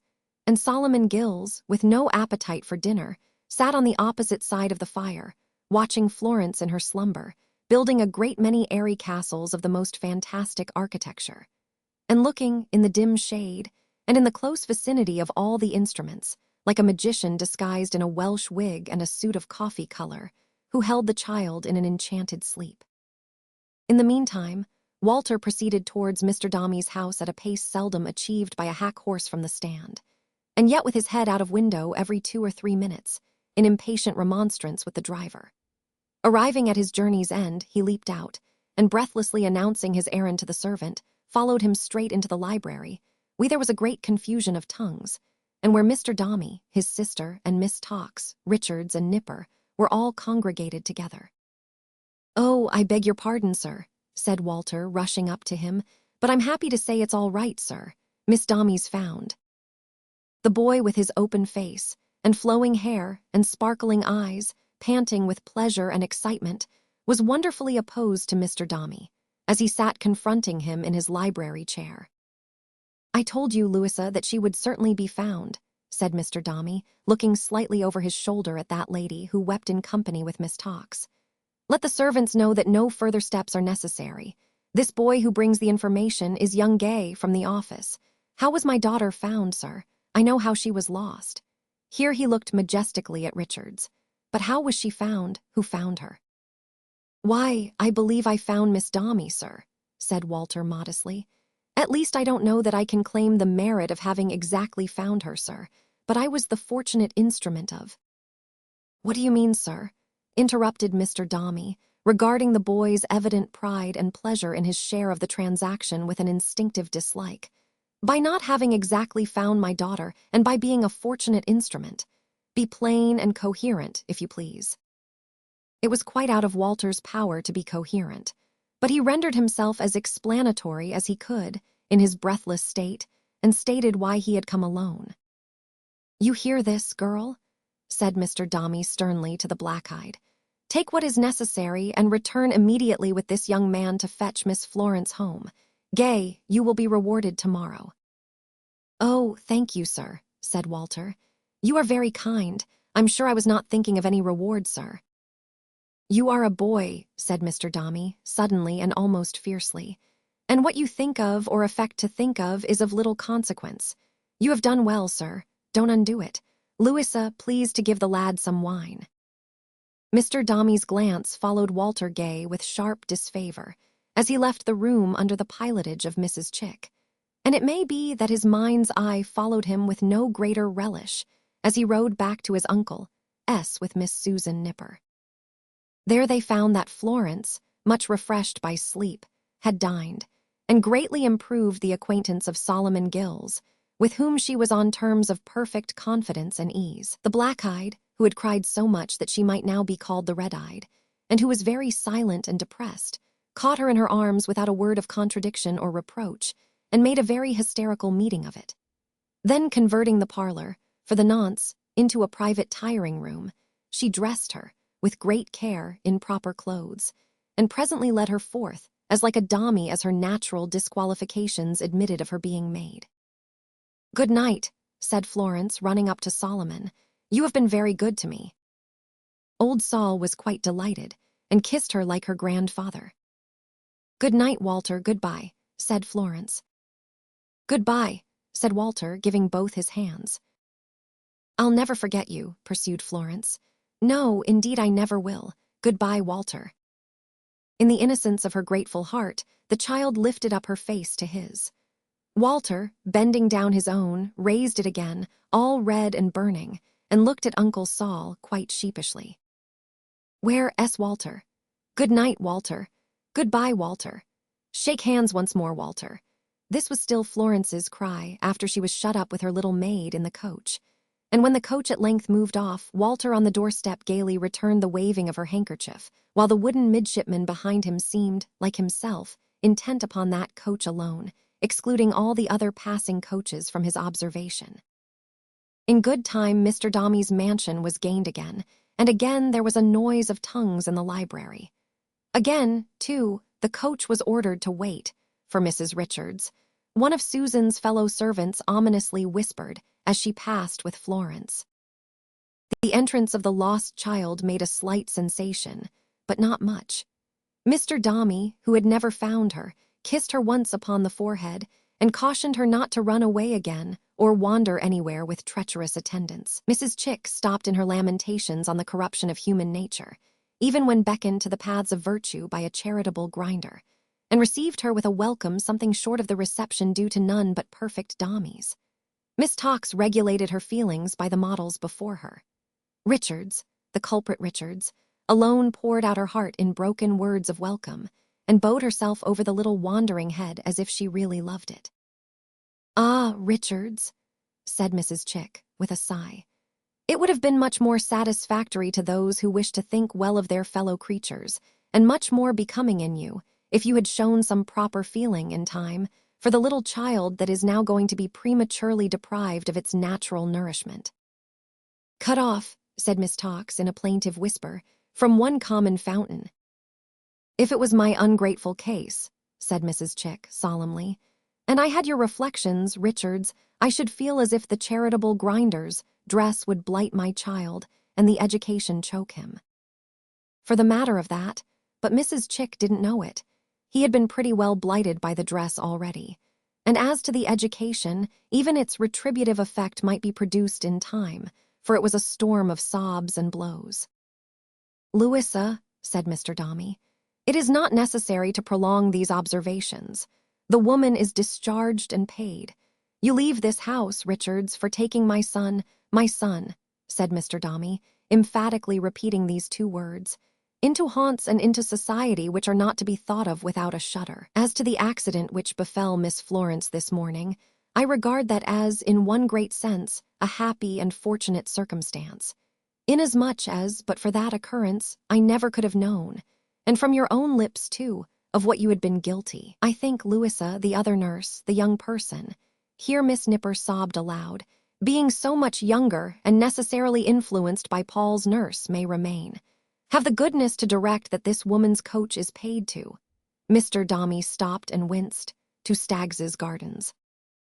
Polly moved towards the door, with Florence holding to her dress, and crying to her in the most pathetic manner not to go away. It was a dagger in the haughty father's heart, an arrow in his brain, to see how the flesh and blood he could not disown clung to this obscure stranger, and he sitting by. Not that he cared to whom his daughter turned, or from whom turned away. The swift, sharp agony struck through him as he thought of what his son might do. His son cried lustily that night, at all events. Sooth to say, poor Paul had better reason for his tears than sons of that age often have, for he had lost his second mother, his first, so far as he knew, by a stroke as sudden as that natural affliction which had darkened the beginning of his life. At the same blow, his sister too, who cried herself to sleep so mournfully, had lost as good and true a friend. But that is quite beside the question. Let us waste no words about it. Chapter 7. A bird's-eye glimpse of Miss Tox's dwelling-place, also of the state of Miss Tox's affections. Miss Tox inhabited a dark little house that had been squeezed, at some remote period of English history, into a fashionable neighborhood at the west end of the town, where it stood in the shade like a poor relation of the great street round the corner, coldly looked down upon by mighty mansions. It was not exactly in a court, and it was not exactly in a yard, but it was in the dullest of no thoroughfares, rendered anxious and haggard by distant double knocks. The name of this retirement, where grass grew between the chinks in the stone pavement, was Princess's Place. And in Princess's Place was Princess's Chapel, with a tinkling bell, where sometimes as many as 25 people attended service on a Sunday. The Princess's Arms was also there, and much resorted to by splendid footmen. A sedan chair was kept inside the railing before the Princess's Arms, but it had never come out within the memory of man, and on fine mornings, the top of every rail, there were 48, as Miss Tox had often counted, was decorated with a pewter pot. There was another private house besides Miss Tox's in Princess's Place, not to mention an immense pair of gates, with an immense pair of lion-headed knockers on them, which were never opened by any chance, and were supposed to constitute a disused entrance to somebody's stables. Indeed, there was a smack of stabling in the air of Princess's Place, and Miss Tox's bedroom, which was at the back, commanded a vista of mews, where hostlers, at whatever sort of work engaged, were continually accompanying themselves with effervescent noises, and where the most domestic and confidential garments of coachmen and their wives and families usually hung, like Macbeth's banners, on the outward walls. At this other private house in Princess's Place, tenanted by a retired butler who had married a housekeeper, apartments were let furnished to a single gentleman, to wit, a wooden-featured, blue-faced major with his eyes starting out of his head, in whom Miss Tox recognized, as she herself expressed it, something so truly military, and between whom and herself an occasional interchange of newspapers and pamphlets and such platonic dalliance was effected through the medium of a dark servant of the major's who Miss Tox was quite content to classify as a native, without connecting him with any geographical idea whatever. Perhaps there never was a smaller entry and staircase than the entry and staircase of Miss Tox's house. Perhaps, taken altogether from top to bottom, it was the most inconvenient little house in England and the crookedest. But then Miss Tox said, "What a situation." There was very little daylight to be got there in the winter, no sun at the best of times. Air was out of the question, and traffic was walled out. Still Miss Tox said, "Think of the situation." So said the blue-faced major, whose eyes were starting out of his head, who gloried in Princess's Place, and who delighted to turn the conversation at his club, whenever he could, to something connected with some of the great people in the great street round the corner, that he might have the satisfaction of saying they were his neighbors. In short, with Miss Tox and the blue-faced major, it was enough for Princess's Place. As with a very small fragment of society, it is enough for many a little hanger-on of another sort, to be well connected, and to have genteel blood in its veins. It might be poor, mean, shabby, stupid, dull. No matter. The great street round the corner trailed off into Princess's Place, and that which of High Holborn would have become a choleric word, spoken of Princess's Place became flat blasphemy. The dingy tenement inhabited by Miss Tox was her own, having been devised and bequeathed to her by the deceased owner of the fishy eye in the locket, of whom a miniature portrait, with a powdered head and a pigtail, balanced the kettle holder on opposite sides of the parlor fireplace. The greater part of the furniture was of the powdered head and pigtail period, comprising a plate warmer, always languishing and sprawling its 4 attenuated bow legs in somebody's way, and an obsolete harpsichord, illuminated round the maker's name with a painted garland of sweet peas. In any part of the house, visitors were usually cognizant of a prevailing mustiness, and in warm weather Miss Tox had been seen apparently writing in sundry chinks and crevices of the wainscot with the wrong end of a pen dipped in spirits of turpentine. Although Major Bagstock had arrived at what is called in polite literature the grand meridian of life, and was proceeding on his journey downhill with hardly any throat, and a very rigid pair of jawbones, and long-flapped elephantine ears, and his eyes and complexion in the state of artificial excitement already mentioned, he was mightily proud of awakening an interest in Miss Tox, and tickled his vanity with the fiction that she was a splendid woman who had her eye on him. This he had several times hinted at the club, in connection with little jocularities, of which old Joe Bagstock, old Joey Bagstock, old Jay Bagstock, old Josh Bagstock, or so forth, was the perpetual theme, it being, as it were, the major's stronghold and donjon keep of light humor, to be on the most familiar terms with his own name. "Joey B, sir," the major would say with a flourish of his walking stick, "is worth a dozen of you. If you had a few more of the Bagstock breed among you, sir, you'd be none the worse for it. Old Joe, sir, needn't look far for a wife even now if he was on the lookout, but he's hard-hearted, sir, is Joe. He's tough, sir, tough and devilish sly." After such a declaration, wheezing sounds would be heard, and the major's blue would deepen into purple, while his eyes strained and started convulsively. Notwithstanding his very liberal laudation of himself, however, the major was selfish. It may be doubted whether there ever was a more entirely selfish person at heart, or at stomach is perhaps a better expression, seeing that he was more decidedly endowed with that latter organ than with the former. He had no idea of being overlooked or slighted by anybody. Least of all, had he the remotest comprehension of being overlooked and slighted by Miss Tox. And yet Miss Tox, as it appeared, forgot him, gradually forgot him. She began to forget him soon after her discovery of the Tootle family. She continued to forget him up to the time of the christening. She went on forgetting him with compound interest after that. Something or somebody had superseded him as a source of interest. "Good morning, ma'am," said the major, meeting Miss Tox in Princess's Place, some weeks after the changes chronicled in the last chapter. "Good morning, sir," said Miss Tox, very coldly. "Joe Bagstock, ma'am," observed the major with his usual gallantry, "has not had the happiness of bowing to you at your window for a considerable period. Joe has been hardly used, ma'am. His son has been behind a cloud." Miss Tox inclined her head, but very coldly indeed. "Joe's luminary has been out of town, ma'am, perhaps?" inquired the major. "I out of town? Oh no, I have not been out of town," said Miss Tox. "I have been much engaged lately. My time is nearly all devoted to some very intimate friends. I am afraid I have none to spare even now. Good morning, sir." As Miss Tox, with her most fascinating step and carriage, disappeared from Princess's Place, the major stood looking after her with a bluer face than ever. muttering and growling some not at all complimentary remarks. "Why, damn, sir," said the Major, rolling his lobster eyes round and round Princess's Place, and apostrophizing its fragrant air. "6 months ago, the woman loved the ground Josh Bagstock walked on. What's the meaning of it?" The Major decided, after some consideration, that it meant man-traps, that it meant plotting and snaring, that Miss Tox was digging pitfalls. "But you won't catch Joe, ma'am," said the Major.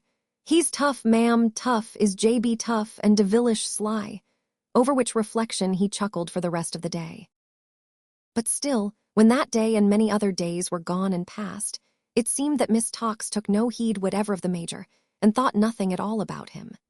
She had been wont, once upon a time, to look out at one of her little dark windows by accident, and blushingly return the Major's greeting. But now, she never gave the Major a chance, and cared nothing at all whether he looked over the way or not. Other changes had come to pass, too. The Major, standing in the shade of his own apartment, could make out that an air of greater smartness had recently come over Miss Tox's house, that a new cage with gilded wires had been provided for the ancient little canary bird, that divers ornaments, cut out of colored cardboards and paper, seemed to decorate the chimney-piece and tables, that a plant or two had suddenly sprung up in the windows, that Miss Tox occasionally practiced on the harpsichord, whose garland of sweet peas was always displayed ostentatiously, crowned with the Copenhagen and bird waltzes in a music book of Miss Tox's own copying. Over and above all this, Miss Tox had long been dressed with uncommon care and elegance in slight mourning. But this helped the Major out of his difficulty, and he determined within himself that she had come into a small legacy and grown proud. It was on the very next day after he had eased his mind by arriving at this decision that the Major, sitting at his breakfast, saw an apparition so tremendous and wonderful in Miss Tox's little drawing-room that he remained for some time rooted to his chair. Then, rushing into the next room, returned with a double-barreled opera glass, through which he surveyed it intently for some minutes. "It's a baby, sir," said the Major, shutting up the glass again, "for £50,000. The Major couldn't forget it. He could do nothing but whistle and stare to that extent that his eyes, compared with what they now became, had been in former times quite cavernous and sunken. Day after day, 2, 3, 4 times a week, this baby reappeared. The Major continued to stare and whistle. To all other intents and purposes, he was alone in Princess's Place. Miss Tox had ceased to mind what he did. He might have been black as well as blue, and it would have been of no consequence to her. The perseverance with which she walked out of Princess's Place to fetch this baby and its nurse, and walked back with them, and walked home with them again, and continually mounted guard over them. And the perseverance with which she nursed it herself, and fed it, and played with it, and froze its young blood with airs upon the harpsichord, was extraordinary. At about this same period, too, she was seized with a passion for looking at a certain bracelet, also with a passion for looking at the moon, of which she would take long observations from her chamber window. But whatever she looked at, sun, moon, stars, or bracelet, she looked no more at the Major. And the Major whistled and stared and wondered and dodged about his room and could make nothing of it. "You'll quite win my brother Paul's heart, and that's the truth, my dear," said Mrs. Chick one day. Miss Tox turned pale. "He grows more like Paul every day," said Mrs. Chick. Miss Tox returned no other reply than by taking the little Paul in her arms and making his cockade perfectly flat and limp with her caresses. "His mother, my dear," said Miss Tox, "whose acquaintance I was to have made through you, does he at all resemble her?"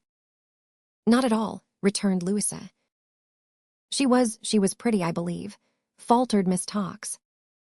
"Why, poor dear Fanny was interesting," said Mrs. Chick, after some judicial consideration.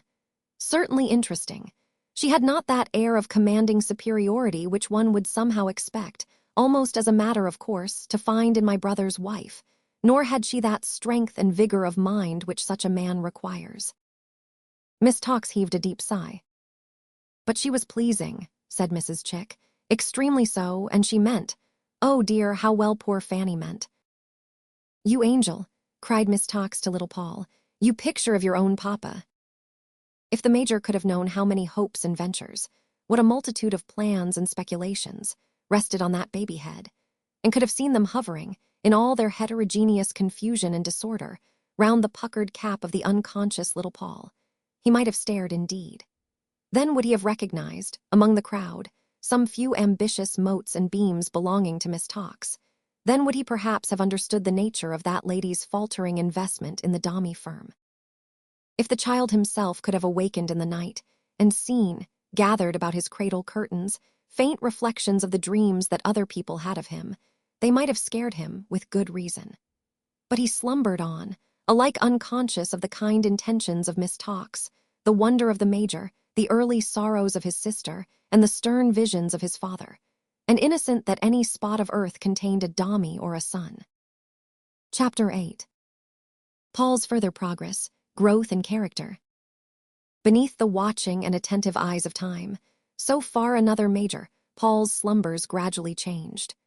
More and more light broke in upon them, distincter and distincter dreams disturbed them, an accumulating crowd of objects and impressions swarmed about his rest. And so he passed from babyhood to childhood and became a talking, walking, wondering Dombey. On the downfall and banishment of Richards, the nursery may be said to have been put into commission, as a public department is sometimes. When no individual atlas can be found to support it, the commissioners were, of course, Mrs. Chick and Miss Tox, who devoted themselves to their duties with such astonishing ardor that Major Bagstock had every day some new reminder of his being forsaken, while Mr. Chick, bereft of domestic supervision, cast himself upon the gay world, dined at clubs and coffee houses, smelt of smoke on 3 different occasions, went to the play by himself, and in short, loosened, as Mrs. Chick once told him, every social bond and moral obligation. Yet, in spite of his early promise, all this vigilance and care could not make little Paul a thriving boy.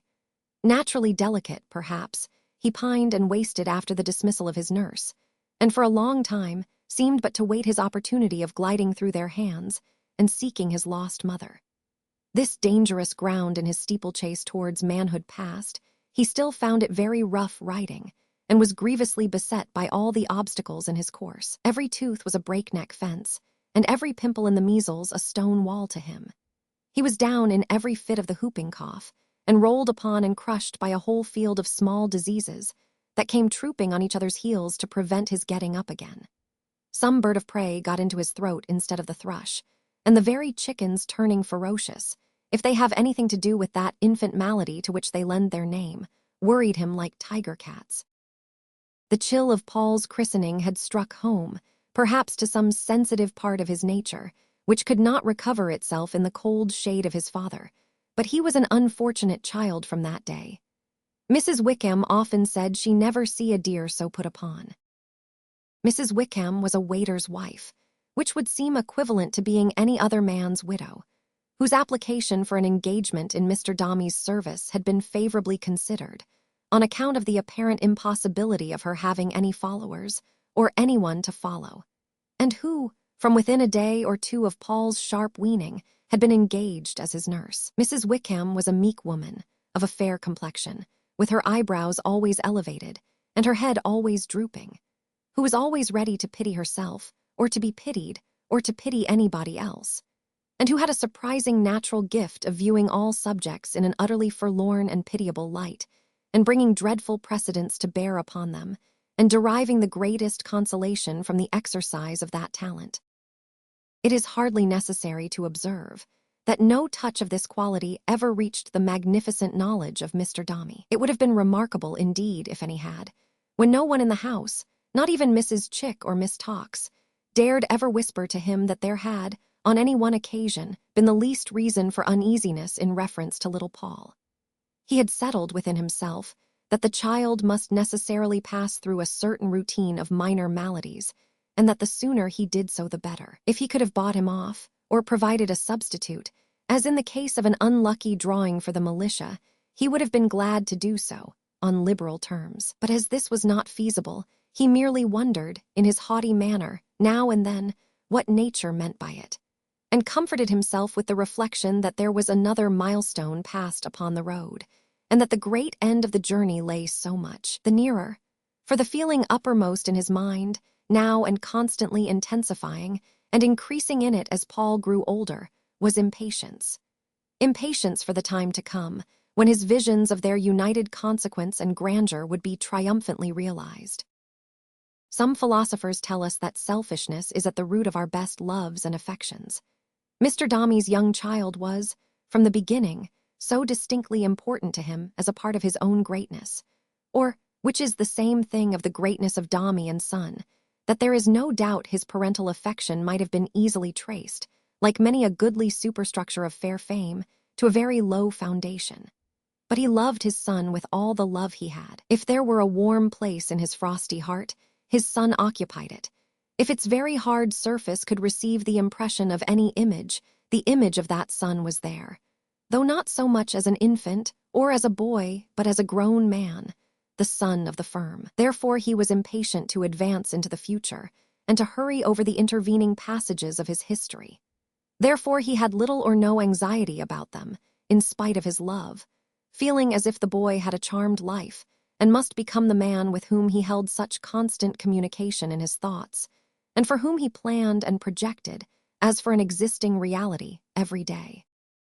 Thus Paul grew to be nearly 5 years old. He was a pretty little fellow, though there was something wan and wistful in his small face that gave occasion to many significant shakes of Mrs. Wickham's head, and many long-drawn inspirations of Mrs. Wickham's breath. His temper gave abundant promise of being imperious in afterlife, and he had as hopeful an apprehension of his own importance, and the rightful subservience of all other things and persons to it, as heart could desire. He was childish and sportive enough at times, and not of a sullen disposition. But he had a strange, old-fashioned, thoughtful way, at other times, of sitting brooding in his miniature armchair, when he looked and talked, like one of those terrible little beings in the fairy tales, who, at 150 or 200 years of age, fantastically represent the children for whom they have been substituted. He would frequently be stricken with this precocious mood upstairs in the nursery, and would sometimes lapse into it suddenly, exclaiming that he was tired, even while playing with Florence or driving Miss Tox in single harness. But at no time did he fall into it so surely, as when, his little chair being carried down into his father's room, he sat there with him after dinner, by the fire. They were the strangest pair at such a time that ever firelight shone upon. Mr. Dombey so erect and solemn, gazing at the glare. His little image, with an old, old face, peering into the red perspective with the fixed and rapt attention of a sage. Mr. Dombey entertaining complicated worldly schemes and plans, the little image entertaining heaven knows what wild fancies, half-formed thoughts, and wandering speculations. Mr. Dombey stiff with starch and arrogance, the little image by inheritance and in unconscious imitation. The two so very much alike, and yet so monstrously contrasted. On one of these occasions, when they had both been perfectly quiet for a long time, and Mr. Dombey only knew that the child was awake by occasionally glancing at his eye, where the bright fire was sparkling like a jewel, little Paul broke silence thus. "Papa, what's money?" The abrupt question had such immediate reference to the subject of Mr. Dombey's thoughts that Mr. Dombey was quite disconcerted. "What is money, Paul?" he answered. "Money." "Yes," said the child, laying his hands upon the elbows of his little chair and turning the old face up towards Mr. Dombey's. "What is money?" Mr. Dombey was in a difficulty. He would have liked to give him some explanation involving the terms circulating medium, currency, depreciation of currency, paper, bullion, rates of exchange, value of precious metals in the market, and so forth. But looking down at the little chair and seeing what a long way down it was, he answered, "Gold and silver and copper. Guineas, shillings, halfpence. You know what they are." "Oh yes, I know what they are," said Paul. "I don't mean that, Papa. I mean what's money after all." Heaven and earth, how old his face was as he turned it up again towards his father. "What is money after all?" said Mr. Dombey, backing his chair a little, that he might the better gaze in sheer amazement at the presumptuous atom that propounded such an inquiry. "I mean, Papa, what can it do?" returned Paul, folding his arms, they were hardly long enough to fold, and looking at the fire and up at him, and at the fire and up at him again. Mr. Dombey drew his chair back to its former place and patted him on the head. "You'll know better by and by, my man," he said. "Money, Paul, can do anything. He took hold of the little hand and beat it softly against one of his own as he said so. But Paul got his hand free as soon as he could, and rubbing it gently to and fro on the elbow of his chair, as if his wit were in the palm and he were sharpening it, and looking at the fire again, as though the fire had been his adviser and prompter, repeated after a short pause. "Anything, Papa?" "Yes, anything almost," said Mr. Dombey. "Anything means everything, don't it, Papa?" asked his son, not observing or possibly not understanding the qualification. "It includes it, yes," said Mr. Dombey. "Why didn't money save me my mama?" returned the child. "It isn't cruel, is it?" "Cruel," said Mr. Dombey, settling his neckcloth and seeming to resent the idea. "No, a good thing can't be cruel." "If it's a good thing and can do anything," said the little fellow thoughtfully as he looked back at the fire, "I wonder why it didn't save me my mama." He didn't ask the question of his father this time. Perhaps he had seen, with a child's quickness, that it had already made his father uncomfortable. But he repeated the thought aloud, as if it were quite an old one to him, and had troubled him very much, and sat with his chin resting on his hand, still cogitating and looking for an explanation in the fire. Mr. Dombey having recovered from his surprise, not to say his alarm, for it was the very first occasion on which the child had ever broached the subject of his mother to him, though he had had him sitting by his side, in this same manner, evening after evening, expounded to him how that money, though a very potent spirit, never to be disparaged on any account whatever, could not keep people alive whose time was come to die, and how that we must all die, unfortunately, even in the city, though we were never so rich, but how that money caused us to be honored, feared, respected, courted, and admired, and made us powerful and glorious in the eyes of all men, and how that it could, very often, even keep off death for a long time together. How, for example, it had secured to his mamma the services of Mr. Pilkins, by which he, Paul, had often profited himself, likewise of the great Dr. Parker Peps, whom he had never known, and how it could do all that could be done. This, with more to the same purpose, Mr. Dombey instilled into the mind of his son, who listened attentively, and seemed to understand the greater part of what was said to him. "It can't make me strong and quite well either, Papa, can it?" asked Paul after a short silence, rubbing his tiny hands. "Why, you are strong and quite well," returned Mr. Dombey. "Are you not?" Oh, the age of the face that was turned up again, with an expression, half of melancholy, half of slyness, on it. "You are as strong and well as such little people usually are, eh?" said Mr. Dombey. "Florence is older than I am, but I'm not as strong and well as Florence." "I know," returned the child. "And I believe that when Florence was as little as me, she could play a great deal longer at a time without tiring herself. I am so tired sometimes," said little Paul, warming his hands and looking in between the bars of the grate as if some ghostly puppet show were performing there. "And my bones ache so, Wickham says it's my bones, that I don't know what to do." "Aye, but that's at night," said Mr. Dombey, drawing his own chair closer to his son S. and laying his hand gently on his back. "Little people should be tired at night, for then they sleep well." "Oh, it's not at night, Papa," returned the child. "It's in the day, and I lie down in Florence's lap and she sings to me. At night I dream about such Curious things." And he went on, warming his hands again and thinking about them, like an old man or a young goblin. Mr. Dombey was so astonished, and so uncomfortable, and so perfectly at a loss how to pursue the conversation, that he could only sit looking at his son by the light of the fire, with his hand resting on his back, as if it were detained there by some magnetic attraction. Once he advanced his other hand and turned the contemplative face towards his own for a moment, but it sought the fire again as soon as he released it, and remained, addressed towards the flickering blaze, until the nurse appeared to summon him to bed. "I want Florence to come for me," said Paul. "Won't you come with your poor nurse Wickham, Master Paul?" inquired that attendant with great pathos. "No, I won't," replied Paul, composing himself in his armchair again, like the master of the house.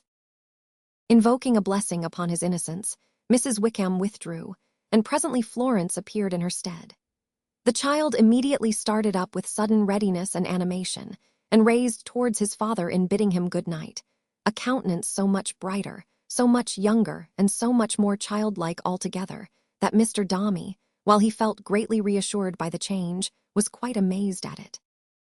After they had left the room together, he thought he heard a soft voice singing, and remembering that Paul had said his sister sung to him, he had the curiosity to open the door and listen, and look after them.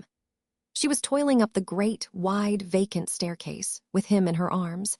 His head was lying on her shoulder, one of his arms thrown negligently round her neck. So they went, toiling up, she singing all the way, and Paul sometimes crooning out a feeble accompaniment. Mr. Dombey looked after them until they reached the top of the staircase, not without halting to rest by the way, and passed out of his sight. And then he still stood gazing upwards, until the dull rays of the moon, glimmering in a melancholy manner through the dim skylight, sent him back to his room. Mrs. Chick and Miss Tox were convoked in council at dinner next day, and when the cloth was removed, Mr. Dombey opened the proceedings by requiring to be informed, without any gloss or reservation, whether there was anything the matter with Paul, and what Mr. Pilkins said about him. "For the child is hardly," said Mr. Dombey, "as stout as I could wish." "My dear Paul," returned Mrs. Chick, "with your usual happy discrimination, which I am weak enough to envy you every time I am in your company, and so I think is Miss Tox." "Oh, my dear," said Miss Tox softly, "how could it be otherwise? Presumptuous as it is to aspire to such a level, still, if the bird of night may. But I'll not trouble Mr. Dombey with the sentiment. It merely relates to the bulbul." Mr. Dombey bent his head in stately recognition of the bulbuls as an old established body. "With your usual happy discrimination, my dear Paul," resumed Mrs. Chick, "you have hit the point at once. Our darling is altogether as stout as we could wish. The fact is that his mind is too much for him. His soul is a great deal too large for his frame. I am sure the way in which that dear child talks," said Mrs. Chick, shaking her head, "no one would believe. His expressions, Lucretia, only yesterday upon the subject of funerals." "I am afraid," said Mr. Dombey, interrupting her testily, "that some of those persons upstairs suggest improper subjects to the child. He was speaking to me last night about his bones," said Mr. Dombey, laying an irritated stress upon the word. "What on earth has anybody to do with the bones of my son? He is not a living skeleton, I suppose." "Very far from it," said Mrs. Chick, with unspeakable expression. "I hope so," returned her brother. "Funerals again. Who talks to the child of funerals? We are not undertakers or mutes or grave diggers, I believe." "Very far from it," interposed Mrs. Chick, with the same profound expression as before. "Then who put such things into his head?" said Mr. Dombey. "Really, I was quite dismayed and shocked last night. Who put such things into his head, Louisa?" "My dear Paul," said Mrs. Chick, after a moment's silence, "it is of no use inquiring. I do not think, I will tell you candidly, that Wickham is a person of very cheerful spirit, or what one would call a daughter of Momus," Miss Tox softly suggested. "Exactly so," said Mrs. Chick, "but she is exceedingly attentive and useful, and not at all presumptuous. Indeed, I never saw a more biddable woman. I would say that for her if I was put upon my trial before a court of justice."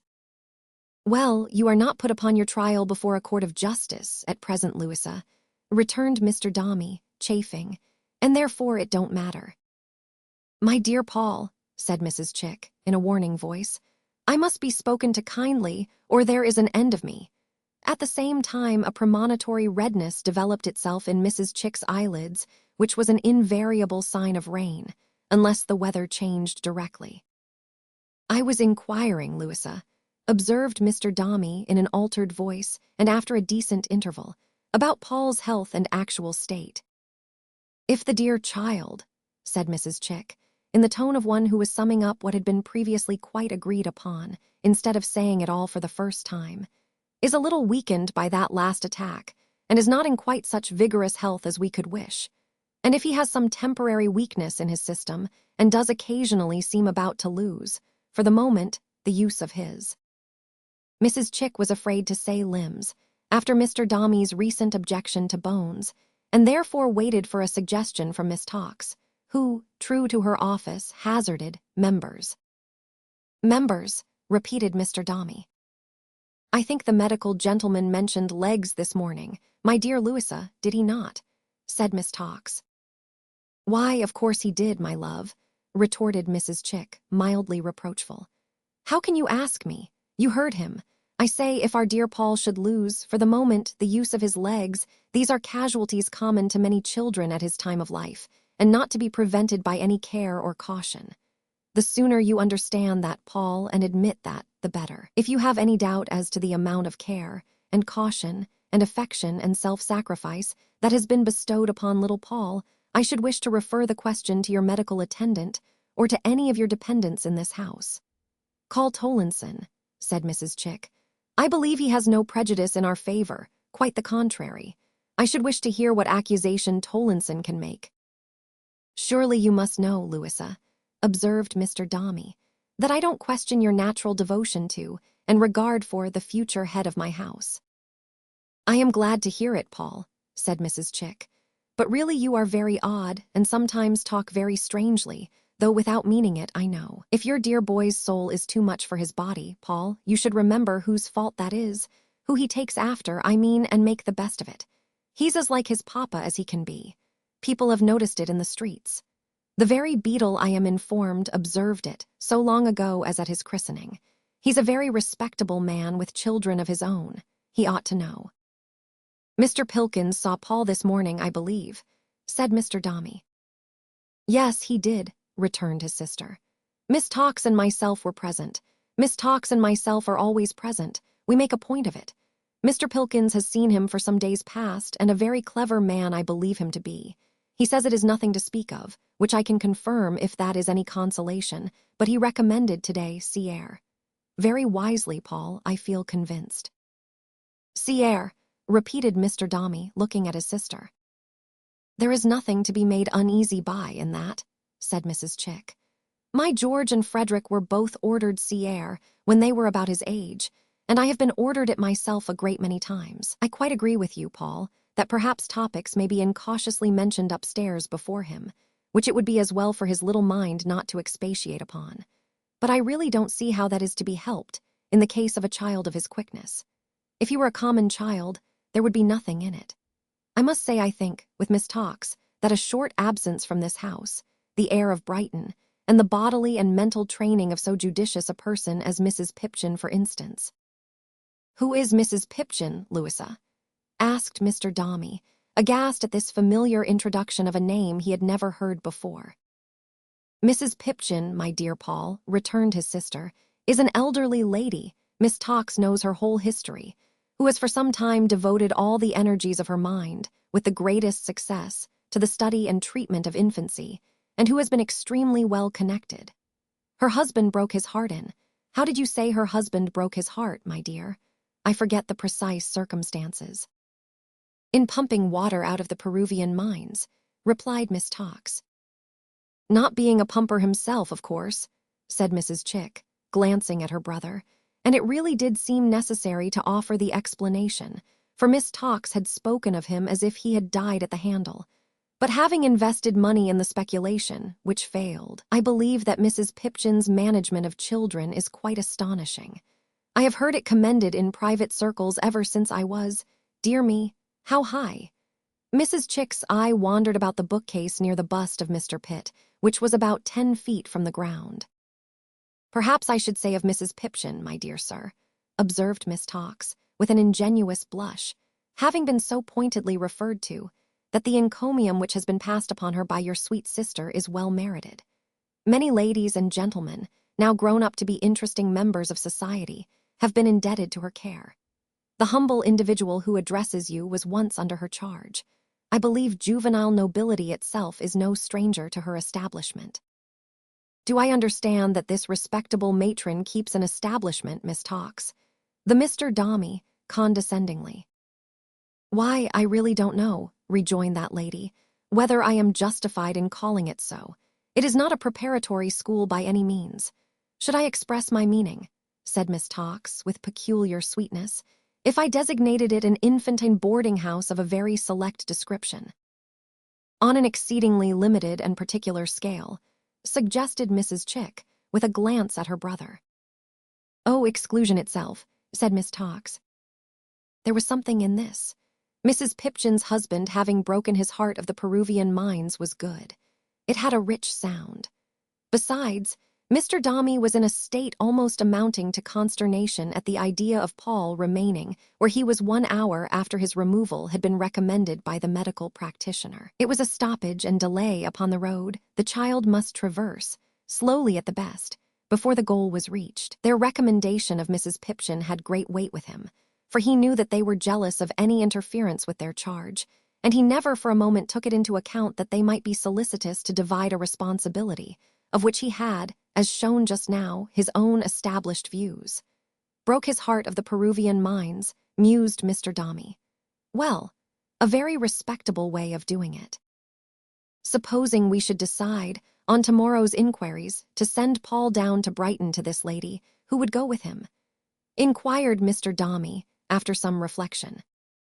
"I don't think you could send the child anywhere at present without Florence, my dear Paul," returned his sister, hesitating. "It's quite an infatuation with him. He's very young, you know, and has his fancies."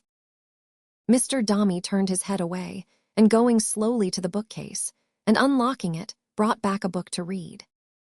"Anybody else, Louisa?" he said, without looking up and turning over the leaves. "Wickham, of course. Wickham would be quite sufficient, I should say," returned his sister.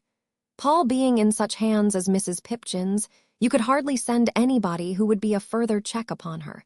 You would go down yourself once a week at least, of course."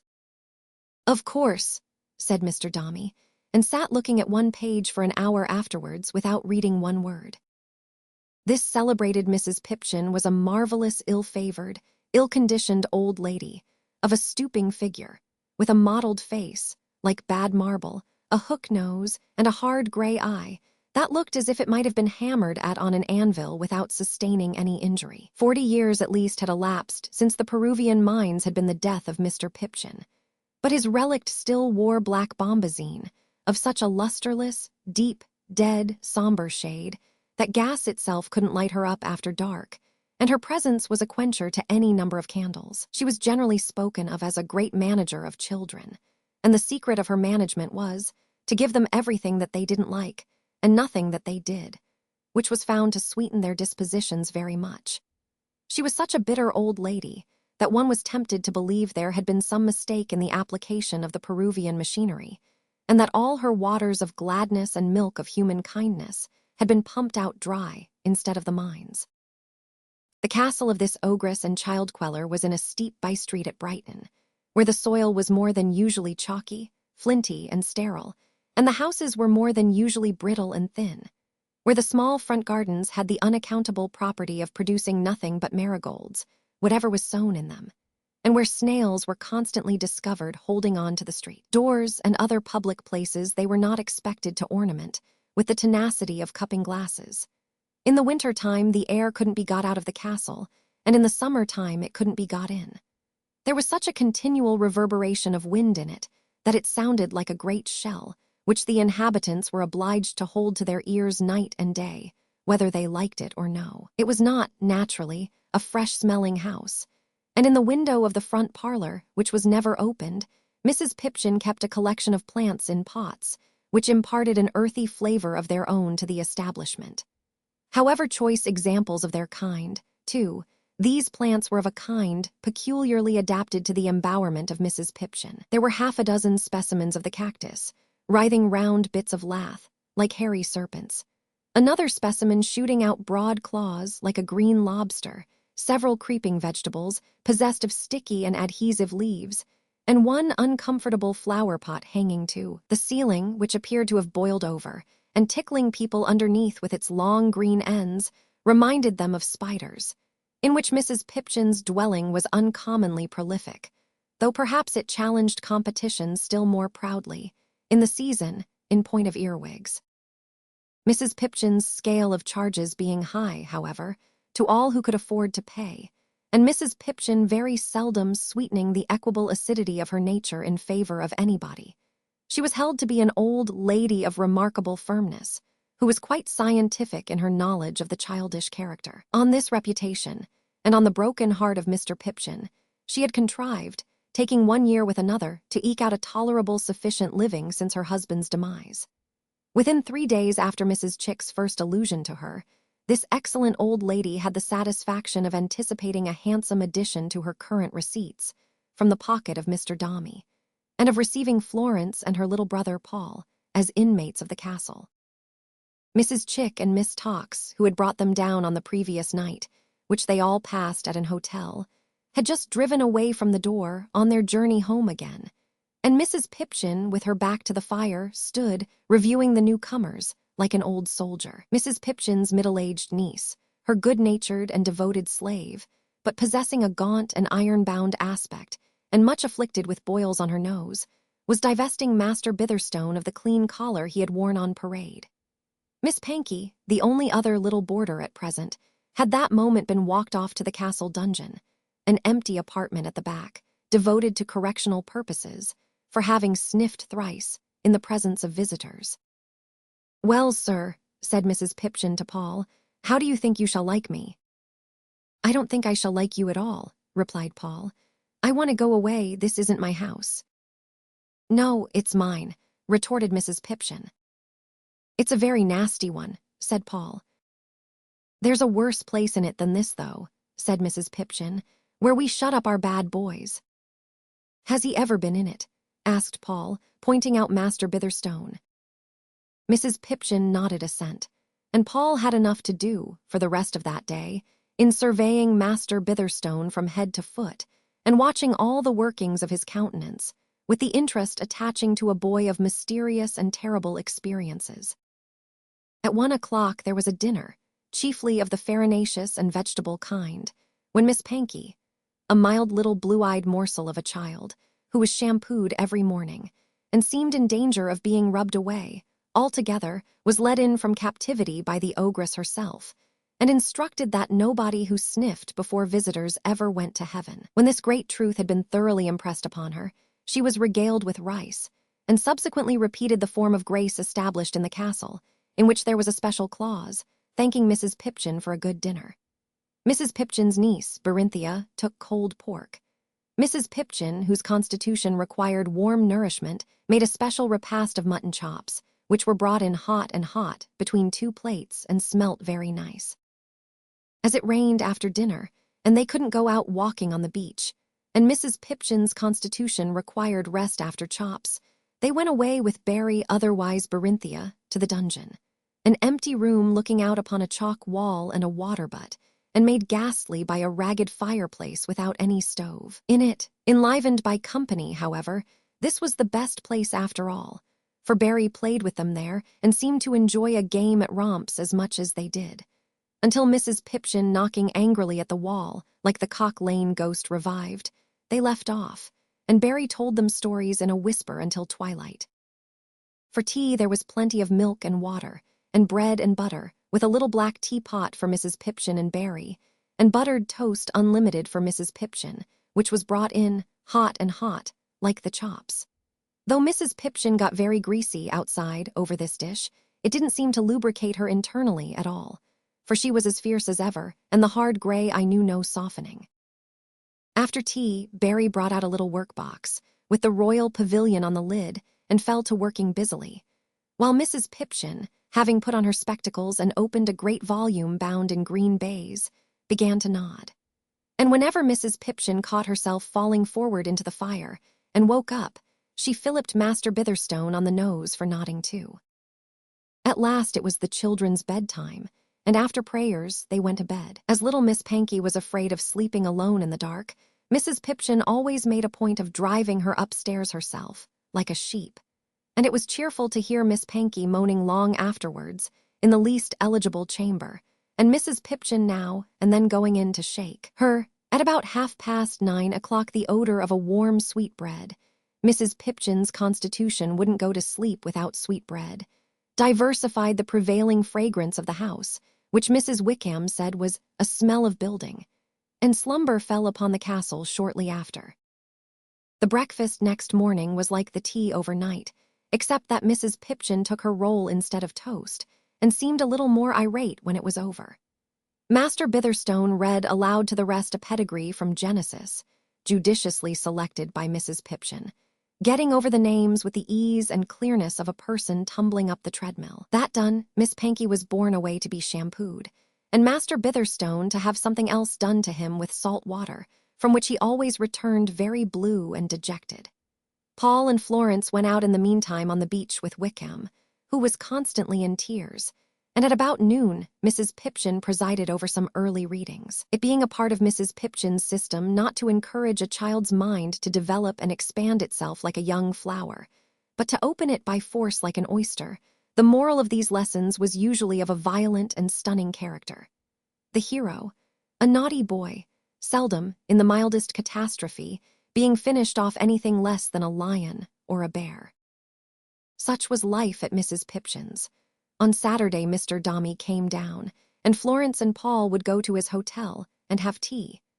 They passed the whole of Sunday with him and generally rode out before dinner, and on these occasions Mr. Dombey seemed to grow, like Falstaff's assailants, and instead of being one man in buckram, to become a dozen. Sunday evening was the most melancholy evening in the week, for Mrs. Pipchin always made a point of being particularly cross on Sunday nights. Miss Panky was generally brought back from an aunt's at Rottingdean, in deep distress, and Master Bitherstone, whose relatives were all in India, and who was required to sit, between the services, in an erect position with his head against the parlor wall, neither moving hand nor foot, suffered so acutely in his young spirits that he once asked Florence, on a Sunday night, if she could give him any idea of the way back to Bengal.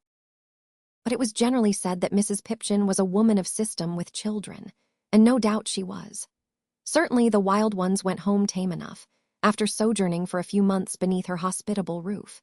It was generally said, too, that it was highly creditable of Mrs. Pipchin to have devoted herself to this way of life, and to have made such a sacrifice of her feelings, and such a resolute stand against her troubles, when Mr. Pipchin broke his heart in the Peruvian mines. At this exemplary old lady, Paul would sit staring in his little armchair by the fire for any length of time. He never seemed to know what weariness was when he was looking fixedly at Mrs. Pipchin. He was not fond of her, he was not afraid of her, but in those old moods of his, she seemed to have a grotesque attraction for him.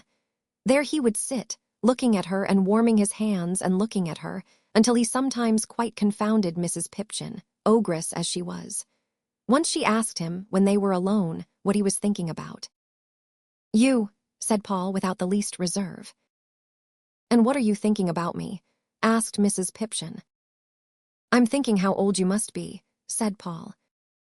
"You mustn't say such things as that, young gentleman," returned the dame. "That'll never do." "Why not?" asked Paul. "Because it's not polite," said Mrs. Pipchin snappishly. "Not polite," said Paul. "No. It's not polite," said Paul innocently, "to eat all the mutton chops and toast, Wickham says."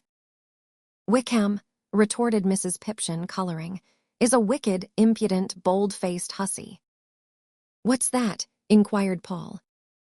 "Never you mind, sir," retorted Mrs. Pipchin. "Remember the story of the little boy that was gored to death by a mad bull for asking questions."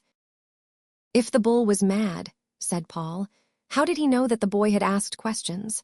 Nobody can go and whisper secrets to a mad bull. I don't believe that story." "You don't believe it, sir?" repeated Mrs. Pipchin, amazed. "No," said Paul. "Not if it should happen to have been a tame bull, you little infidel," said Mrs. Pipchin. As Paul had not considered the subject in that light, and had founded his conclusions on the alleged lunacy of the bull, he allowed himself to be put down for the present. But he sat turning it over in his mind, with such an obvious intention of fixing Mrs. Pipchin presently, that even that hardy old lady deemed it prudent to retreat until he should have forgotten the subject. From that time, Mrs. Pipchin appeared to have something of the same odd kind of attraction towards Paul, as Paul had towards her. She would make him move his chair to her side of the fire, instead of sitting opposite.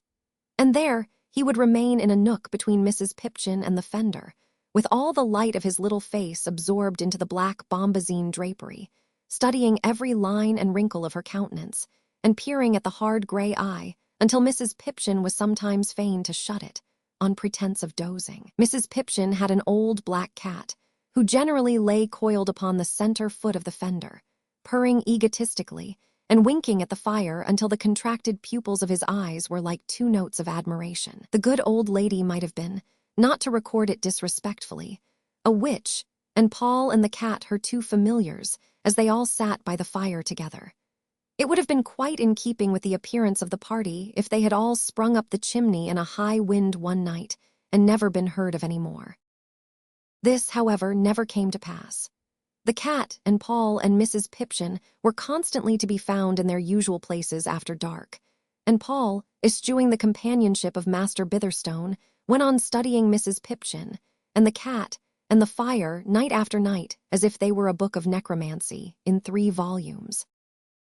Mrs. Wickham put her own construction on Paul's eccentricities, and being confirmed in her low spirits by a perplexed view of chimneys from the room where she was accustomed to sit, and by the noise of the wind, and by the general dullness, gashliness, was Mrs. Wickham's strong expression of her present life, deduced the most dismal reflections from the foregoing premises. It was a part of Mrs. Pipchin's policy to prevent her own, young hussy, that was Mrs. Pipchin's generic name for female servant, from communicating with Mrs. Wickham, to which end she devoted much of her time to concealing herself behind doors and springing out on that devoted maiden whenever she made an approach towards Mrs. Wickham's apartment. But Barry was free to hold what converse she could in that quarter, consistently with the discharge of the multifarious duties at which she toiled incessantly from morning to night. And to Barry, Mrs. Wickham unburdened her mind. "What a pretty fellow he is when he's asleep," said Barry, stopping to look at Paul in bed, one night when she took up Mrs. Wickham's supper. "Ah," sighed Mrs. Wickham, "he need be." "Why, he's not ugly when he's awake," observed Barry. "No, ma'am. Oh, no, no more was my uncle's Betsy Jane," said Mrs. Wickham. Barry looked as if she would like to trace the connection of ideas between Paul Dombey and Mrs. Wickham's uncle's Betsy Jane. "My uncle's wife," Mrs. Wickham went on to say, "died just like his mamma. My uncle's child took on just as Master Paul do." "Took on? You don't think he grieves for his mamma, sure?" argued Barry, sitting down on the side of the bed. "He can't remember anything about her, you know, Mrs. Wickham. It's not possible." "No, ma'am," said Mrs. Wickham, "no more did my uncle's child.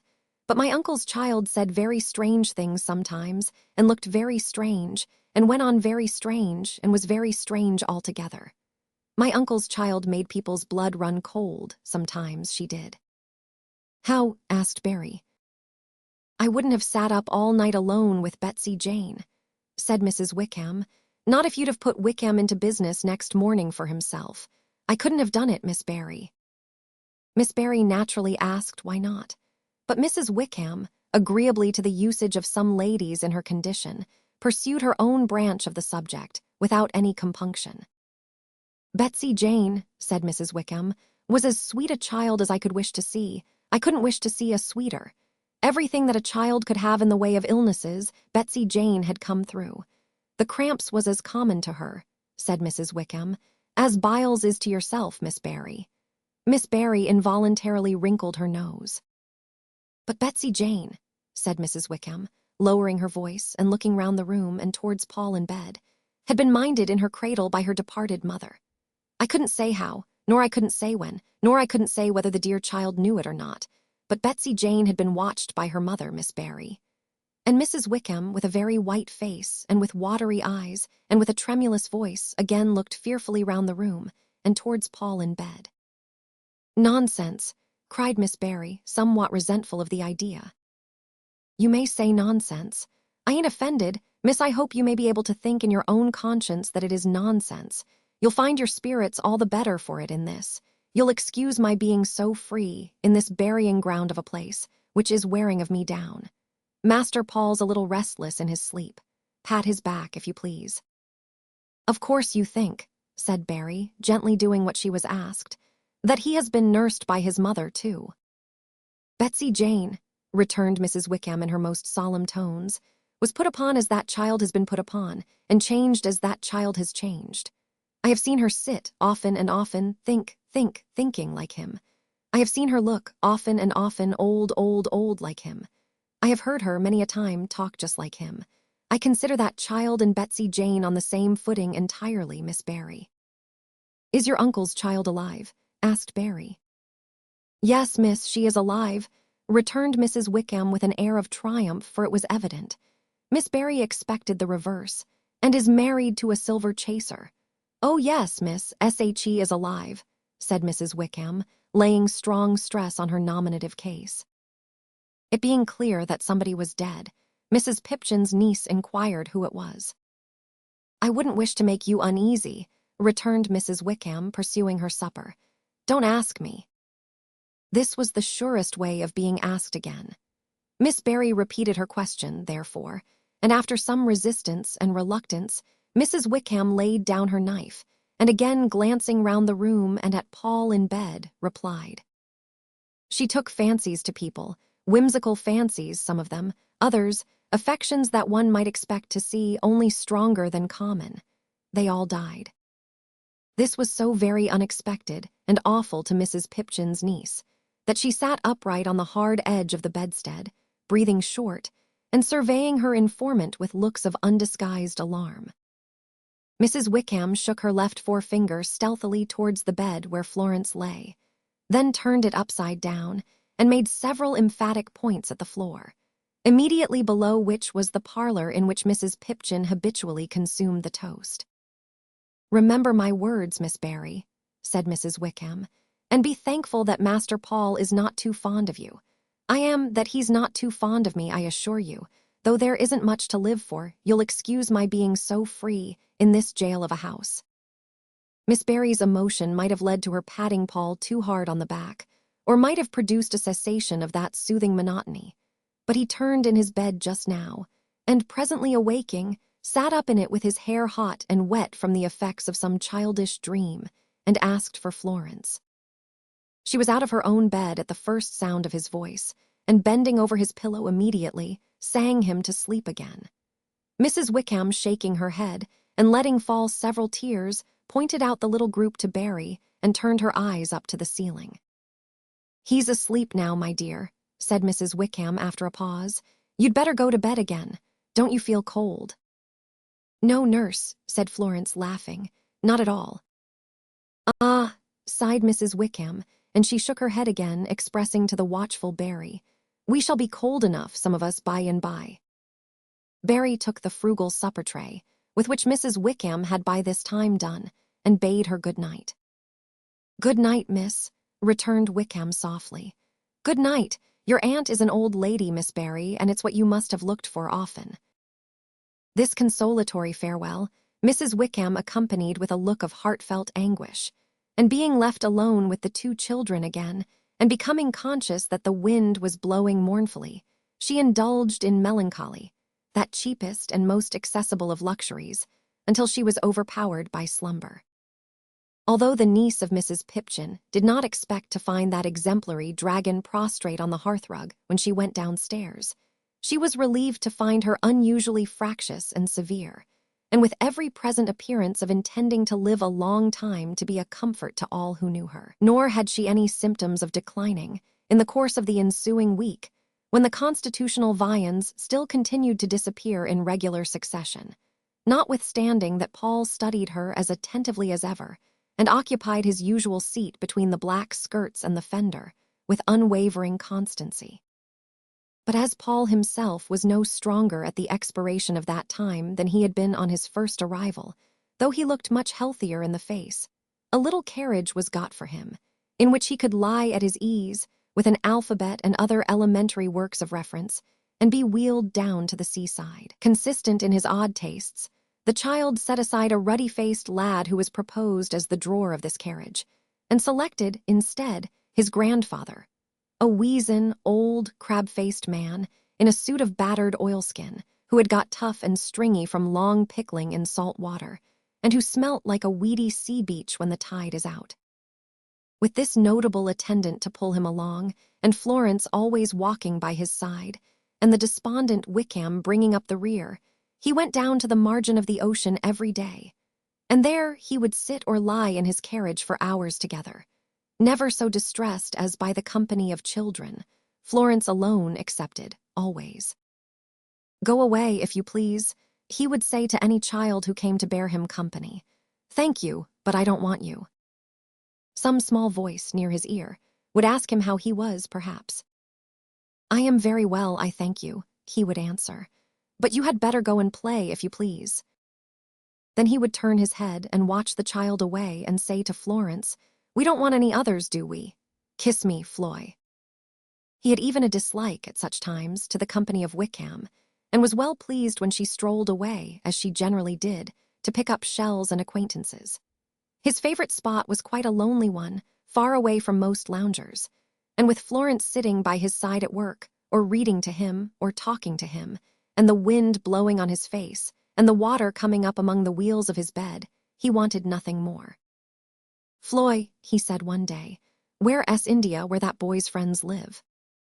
"Oh, it's a long, long distance off," said Florence, raising her eyes from her work. "Weeks off?" asked Paul. "Yes, dear, many weeks' journey night and day." "If you were in India, Floy," said Paul, after being silent for a minute, "I should— what is it that Mamma did? I forget." "Loved me," answered Florence. "No, no, don't I love you now, Floy? What is it? Died. If you were in India, I should die, Floy." She hurriedly put her work aside and laid her head down on his pillow, caressing him. And so would she said, if he were there. He would be better soon. "Oh, I am a great deal better now," he answered. "I don't mean that. I mean that I should die of being so sorry and so lonely, Floy." Another time, in the same place, he fell asleep and slept quietly for a long time. Awaking suddenly, he listened, started up, and sat listening. Florence asked him what he thought he heard. "I want to know what it says," he answered, looking steadily in her face. "The sea, Floy, what is it that it keeps on saying?" She told him that it was only the noise of the rolling waves. "Yes, yes," he said, "but I know that they are always saying something, always the same thing. What place is over there?" He rose up, looking eagerly at the horizon. She told him that there was another country opposite, but he said he didn't mean that. He meant further away, farther away. Very often afterwards, in the midst of their talk, he would break off, to try to understand what it was that the waves were always saying, and would rise up in his couch to look towards that invisible region, far away. Chapter 9. In which the wooden midshipman gets into trouble. That spice of romance and love of the marvelous, of which there was a pretty strong infusion in the nature of young Walter Gay, and which the guardianship of his uncle, old Solomon Gills, had not very much weakened by the waters of stern practical experience, was the occasion of his attaching an uncommon and delightful interest to the adventure of Florence with good Mrs. Brown. He pampered and cherished it in his memory, especially that part of it with which he had been associated, until it became the spoiled child of his fancy and took its own way and did what it liked with it.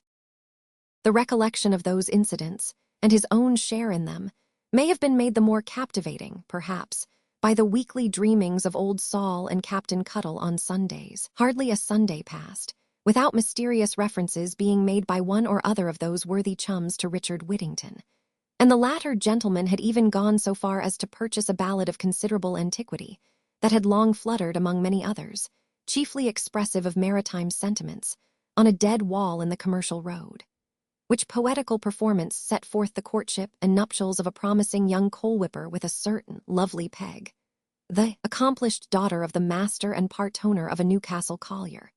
In this stirring legend, Captain Cuttle displayed a profound metaphysical bearing on the case of Walter and Florence, and it excited him so much that on very festive occasions, as birthdays and a few other non-dominical holidays, he would roar through the whole song in the little back parlor, making an amazing shake on the word P, for example, with which every verse concluded, in compliment to the heroine of the piece. But a frank, free-spirited, open-hearted boy is not much given to analyzing the nature of his own feelings, however strong their hold upon him, and Walter would have found it difficult to decide this point. He had a great affection for the wharf where he had encountered Florence, and for the streets, albeit not enchanting in themselves, by which they had come home.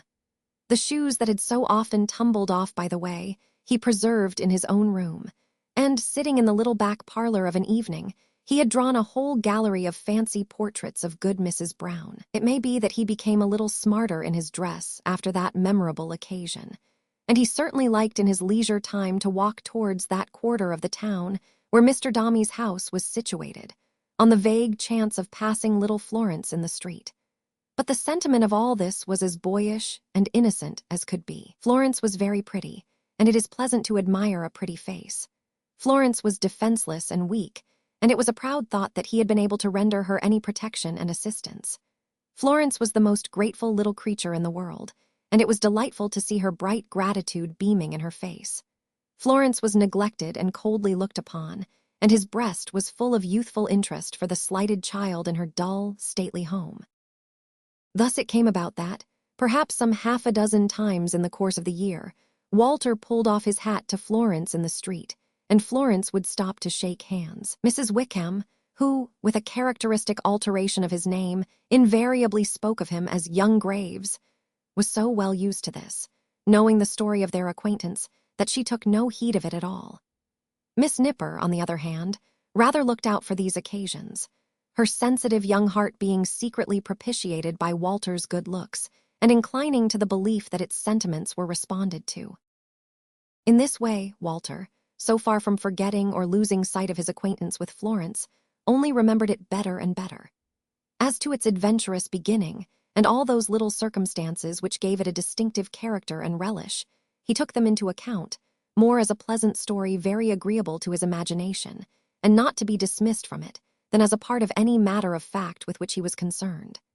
They set off Florence very much to his fancy, but not himself. Sometimes he thought, and then he walked very fast, what a grand thing it would have been for him to have been going to sea on the day after that first meeting, and to have gone, and to have done wonders there, and to have stopped away a long time, and to have come back an admiral of all the colors of the Dolphin, or at least a post-captain with epaulets of insupportable brightness, and have married Florence, then a beautiful young woman in spite of Mr. Dombey's teeth, cravat, and watch-chain, and borne her away to the blue shores of somewhere or other, triumphantly. But these flights of fancy seldom burnished the brass plate of Dombey and Son's offices into a tablet of golden hope, or shed a brilliant luster on their dirty skylights. And when the captain and Uncle Sol talked about Richard Whittington and Masters, daughters, Walter felt that he understood his true position at Dombey and Son, much better than they did. So it was that he went on doing what he had to do from day to day, in a cheerful, painstaking, merry spirit, and saw through the sanguine complexion of Uncle Sol and Captain Cuttle, and yet entertained 1,000 indistinct and visionary fancies of his own, to which theirs were workaday probabilities.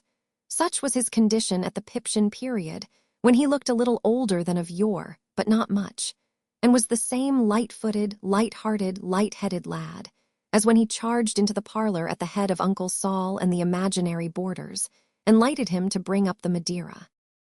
"Uncle Sol," said Walter, "I don't think you're well. You haven't eaten any breakfast. I shall bring a doctor to you if you go on like this." "He can't give me what I want, my boy," said Uncle Sol. "At least he is in good practice if he can, and then he wouldn't." "What is it, uncle? Customers?" Returned Solomon with a sigh. "Customers would do." "Confound it, uncle," said Walter, putting down his breakfast cup with a clatter and striking his hand on the table. "When I see the people going up and down the street in shoals all day, and passing and repassing the shop every minute by scores, I feel half tempted to rush out, collar somebody, bring him in, and make him buy £50 worth of instruments for ready money. What are you looking in at the door for?" continued Walter, apostrophizing an old gentleman with a powdered head, inaudibly to him of course, who was staring at a ship's telescope with all his might and main. "That's no use. I could do that. Come in and buy it."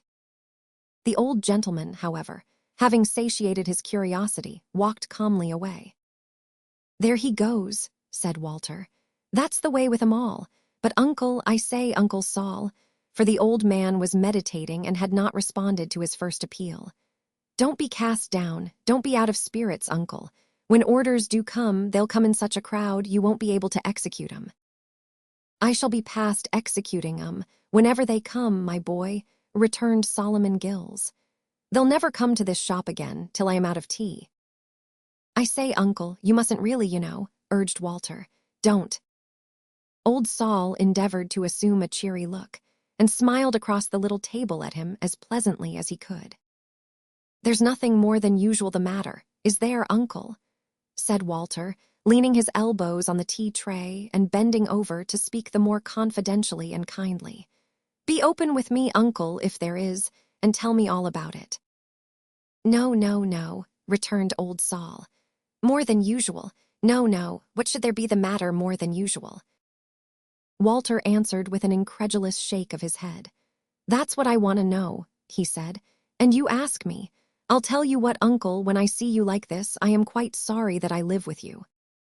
Old Sol opened his eyes, involuntarily. Yes, though nobody ever was happier than I am and always have been with you, I am quite sorry that I live with you, when I see you with anything in your mind. I am a little dull at such times, I know, observed Solomon, meekly rubbing his hands. What I mean, Uncle Sol, pursued Walter, bending over a little more to pat him on the shoulder, is that then I feel you ought to have, sitting here and pouring out the tea instead of me, a nice little dumpling of a wife, you know, a comfortable, capital, cozy old lady who was just a match for you and knew how to manage you and keep you in good heart. Here am I, as loving a nephew as ever was. I am sure I ought to be.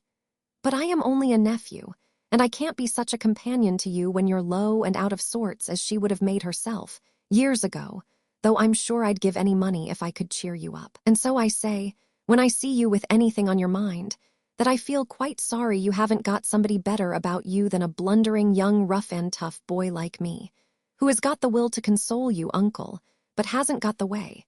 Hasn't got the way, repeated Walter, reaching over further yet to shake his uncle by the hand. Wally, my dear boy, said Solomon, if the cozy little old lady had taken her place in this parlor 45 years ago, I never could have been fonder of her than I am of you. I know that, Uncle Sol, returned Walter. Lord bless you, I know that. But you wouldn't have had the whole weight of any uncomfortable secrets if she had been with you, because she would have known how to relieve you of 'em, and I don't. Yes, yes, you do, returned the instrument maker. Well then, what's the matter, Uncle Sol? Said Walter coaxingly. Come, what's the matter? Solomon Gills persisted that there was nothing the matter, and maintained it so resolutely that his nephew had no resource but to make a very indifferent imitation of believing him. All I can say is, Uncle Sol, that if there is. But there isn't, said Solomon. Very well, said Walter. Then I've no more to say, and that's lucky, for my time up for going to business. I shall look in by and by when I'm out to see how you get on, uncle. And mind, uncle, I'll never believe you again and never tell you anything more about Mr. Carker the Jr. if I find out that you have been deceiving me. Solomon Gills laughingly defied him to find out anything of the kind. And Walter, revolving in his thoughts all sorts of impracticable ways of making fortunes and placing the wooden midshipman in a position of independence, betook himself to the offices of Dombey and Son with a heavier countenance than he usually carried there.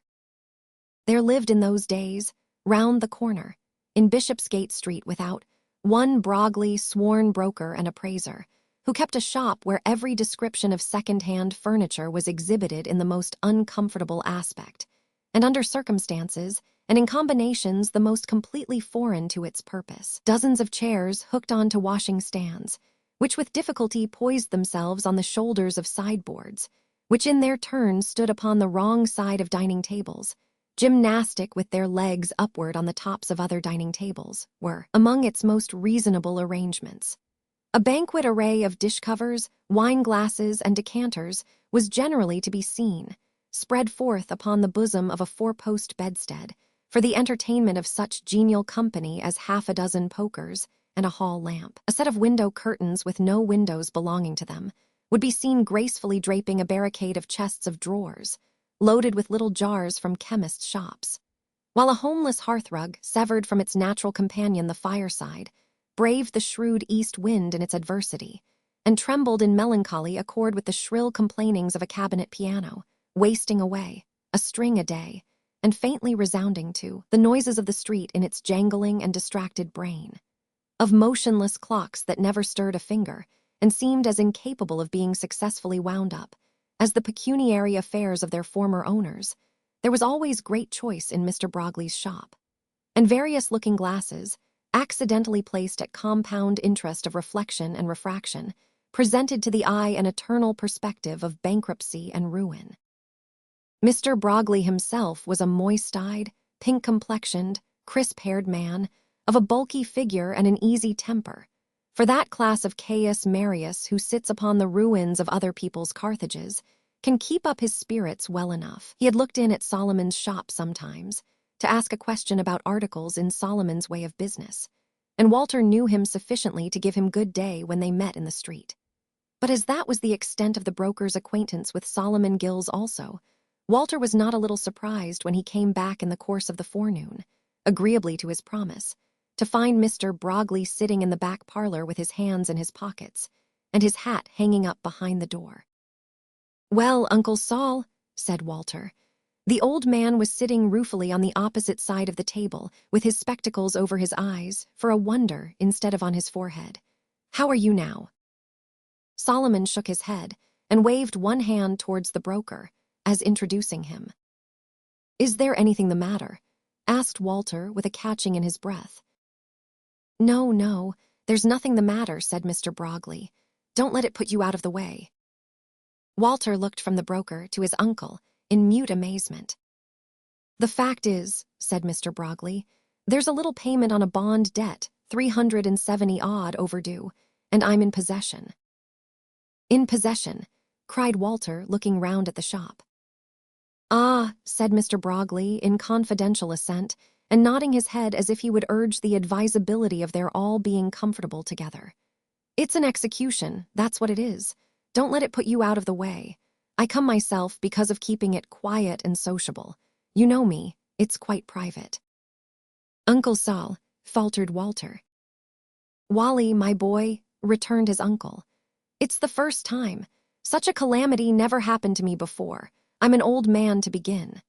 Pushing up his spectacles again, for they were useless any longer to conceal his emotion, he covered his face with his hand and sobbed aloud, and his tears fell down upon his coffee-colored waistcoat. "Uncle Sol, pray, oh don't," exclaimed Walter, who really felt a thrill of terror in seeing the old man weep. "For God's sake, don't do that. Mr. Broglie, what shall I do?" "I should recommend you looking up a friend or so," said Mr. Broglie, "and talking it over." "To be sure," cried Walter, catching at anything. "Certainly, thank ye. Captain Cuttle's the man, uncle. Wait till I run to Captain Cuttle.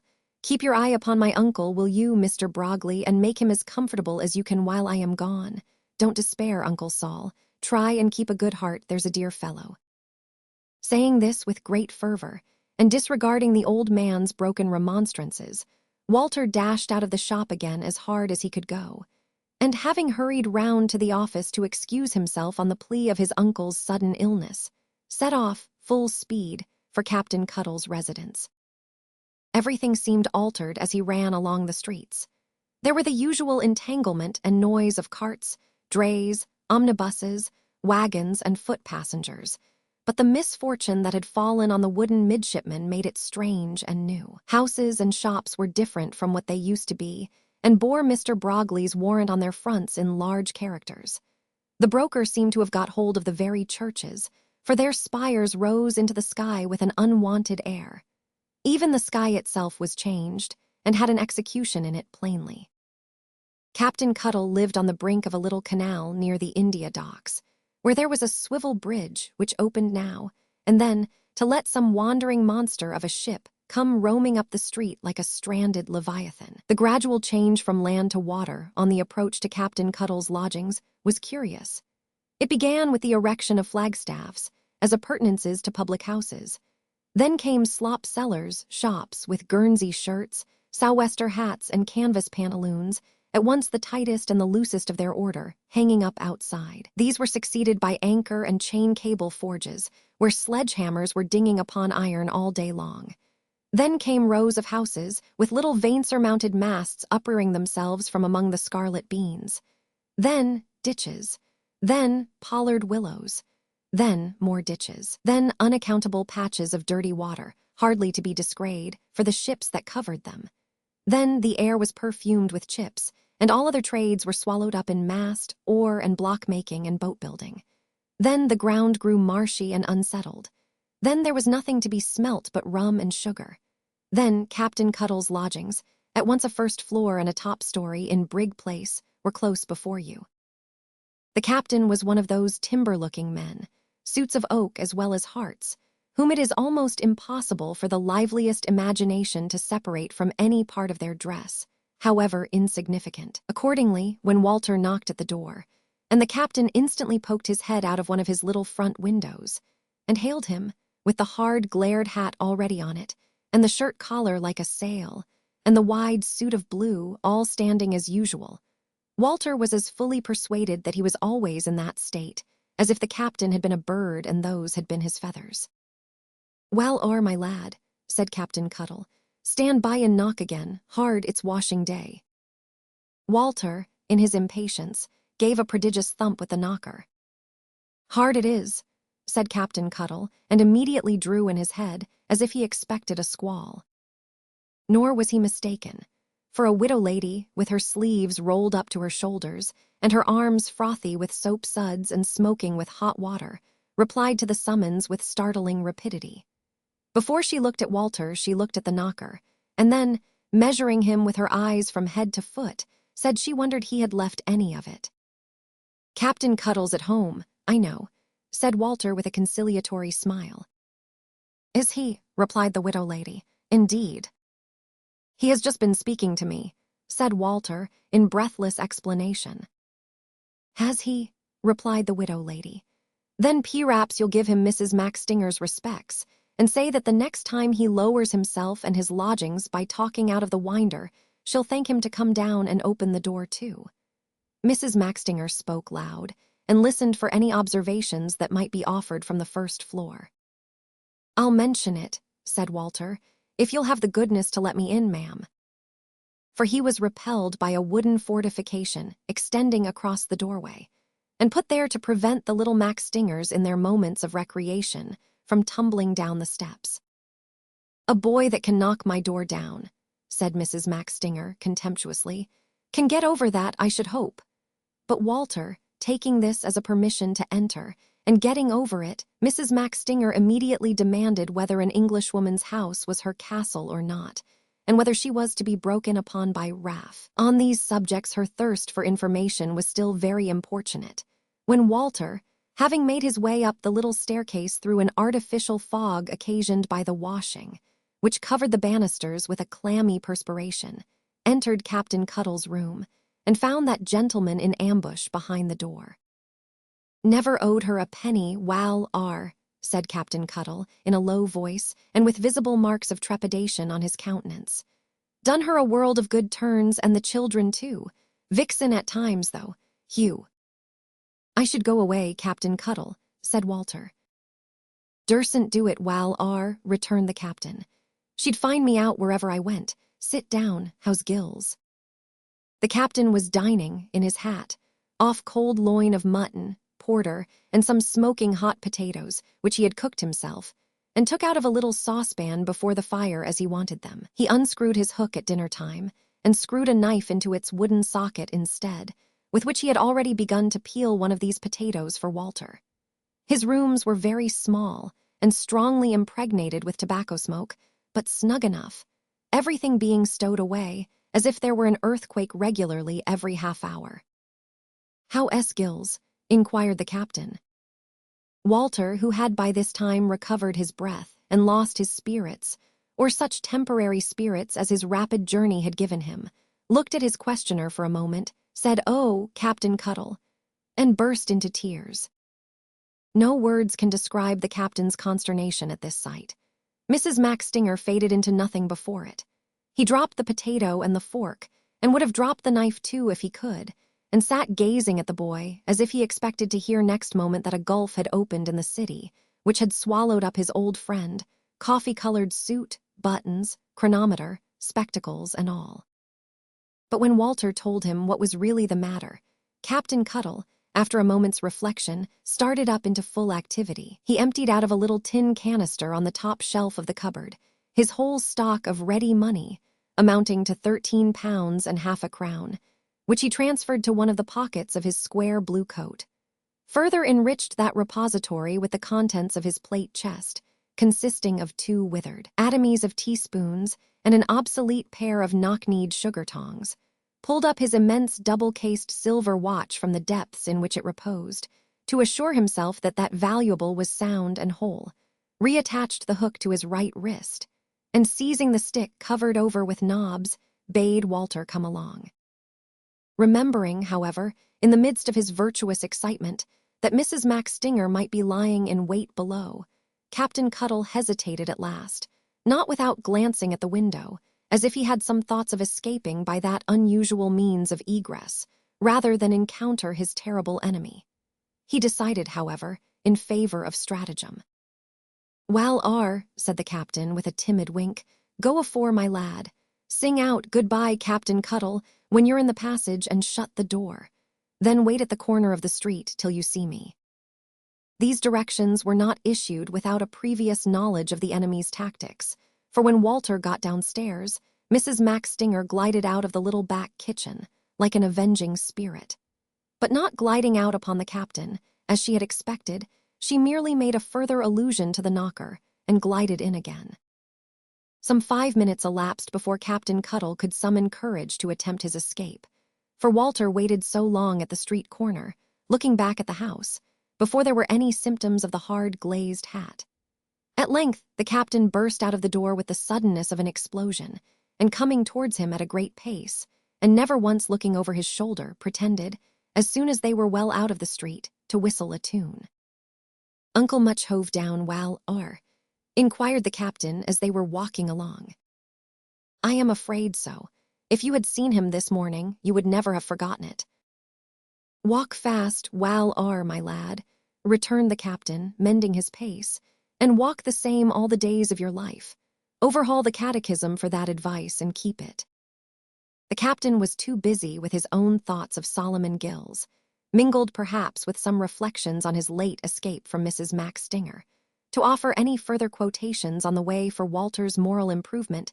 They interchanged no other word, until they arrived at old Saul's door, where the unfortunate wooden midshipman, with his instrument at his eye, seemed to be surveying the whole horizon in search of some friend to help him out of his difficulty. "Gills," said the captain, hurrying into the back parlor and taking him by the hand quite tenderly, "lay your head well to the wind, and we'll fight through it. All you've got to do," said the captain, with the solemnity of a man who was delivering himself of one of the most precious practical tenets ever discovered by human wisdom, "is to lay your head well to the wind, and we'll fight through it." Old Saul returned the pressure of his hand, and thanked him. Captain Cuttle, then, with a gravity suitable to the nature of the occasion, put down upon the table the 2 teaspoons and the sugar tongs, the silver watch and the ready money, and asked Mr. Brogley, the broker, what the damage was. "Come, what do you make of it?" said Captain Cuttle. "Why, Lord help you," returned the broker, "you don't suppose that property is of any use, do you?" "Why not?" inquired the captain. "Why, the amount's 370 odd," replied the broker. "Never mind," returned the captain, though he was evidently dismayed by the figures. "All's fish that comes to your net, I suppose." "Certainly," said Mr. Brogley, "but sprats ain't whales, you know." The philosophy of this observation seemed to strike the captain. He ruminated for a minute, eyeing the broker, meanwhile, as a deep genius, and then called the instrument-maker aside. "Gills," said Captain Cuttle, "what's the bearings of this business? Who's the creditor?" "Hush," returned the old man. "Come away, don't speak before Wally. It's a matter of security for Wally's father, an old bond. I've paid a good deal of it, Ned, but the times are so bad with me that I can't do more just now. I've foreseen it, but I couldn't help it. Not a word before Wally for all the world." "You've got some money, haven't you?" whispered the captain. Yes, oh yes, I've got some," returned old Saul, first putting his hands into his empty pockets and then squeezing his Welsh wig between them as if he thought he might wring some gold out of it. But the little I have got isn't convertible, Ned. It can't be got at. I have been trying to do something with it for Wally, and I'm old-fashioned and behind the time. It's here and there, and in short, it's as good as nowhere," said the old man, looking in bewilderment about him. He had so much the air of a half-witted person who had been hiding his money in a variety of places, and had forgotten where, that the captain followed his eyes, not without a faint hope that he might remember some few £100 concealed up the chimney, or down in the cellar. But Solomon Gills knew better than that. "I'm behind the time altogether, my dear Ned," said Sol in resigned despair. "A long way. It's no use my lagging on so far behind it. The stock had better be sold, it's worth more than this debt, and I had better go and die somewhere on the balance. I haven't any energy left. I don't understand things. This had better be the end of it. Let him sell the stock and take him down," said the old man, pointing feebly to the wooden midshipman, "and let us both be broken up together." "And what do you mean to do with Wal R?" said the captain. There, sit ye down, Gills, sit ye down, and let me think o' this. If I warn't a man on a small annuity that was large enough till today, I hadn't need to think of it. But you only lay your head well to the wind," said the captain, again administering that unanswerable piece of consolation, "and you're all right." Old Sol thanked him from his heart, and went and laid it against the back parlor fireplace instead. Captain Cuttle walked up and down the shop for some time, cogitating profoundly, and bringing his bushy black eyebrows to bear so heavily on his nose, like clouds setting on a mountain, that Walter was afraid to offer any interruption to the current of his reflections. Mr. Brogley, who was averse to being any constraint upon the party, and who had an ingenious cast of mind, went, softly whistling, among the stock, rattling weather glasses, shaking compasses as if they were physic, catching up keys with lodestones, looking through telescopes, endeavoring to make himself acquainted with the use of the globes, setting parallel rulers astride onto his nose, and amusing himself with other philosophical transactions. "Well, said the captain at last, "I've got it." "Have you, Captain Cuttle?" cried Walter with great animation. "Come this way, my lad," said the captain. "The stock's the security, I'm another. Your governor's the man to advance money." "Mr. Dombey," faltered Walter. The captain nodded gravely. "Look at him," he said. "Look at Gills. If they was to sell off these things now, he'd die of it. You know he would. We mustn't leave a stone unturned, and there's a stone for you." "A stone, Mr. Dombey," faltered Walter. "You run round to the office first of all and see if he's there," said Captain Cuttle, clapping him on the back. "Quick!" Walter felt he must not dispute the command. A glance at his uncle would have determined him if he had felt otherwise, and disappeared to execute it.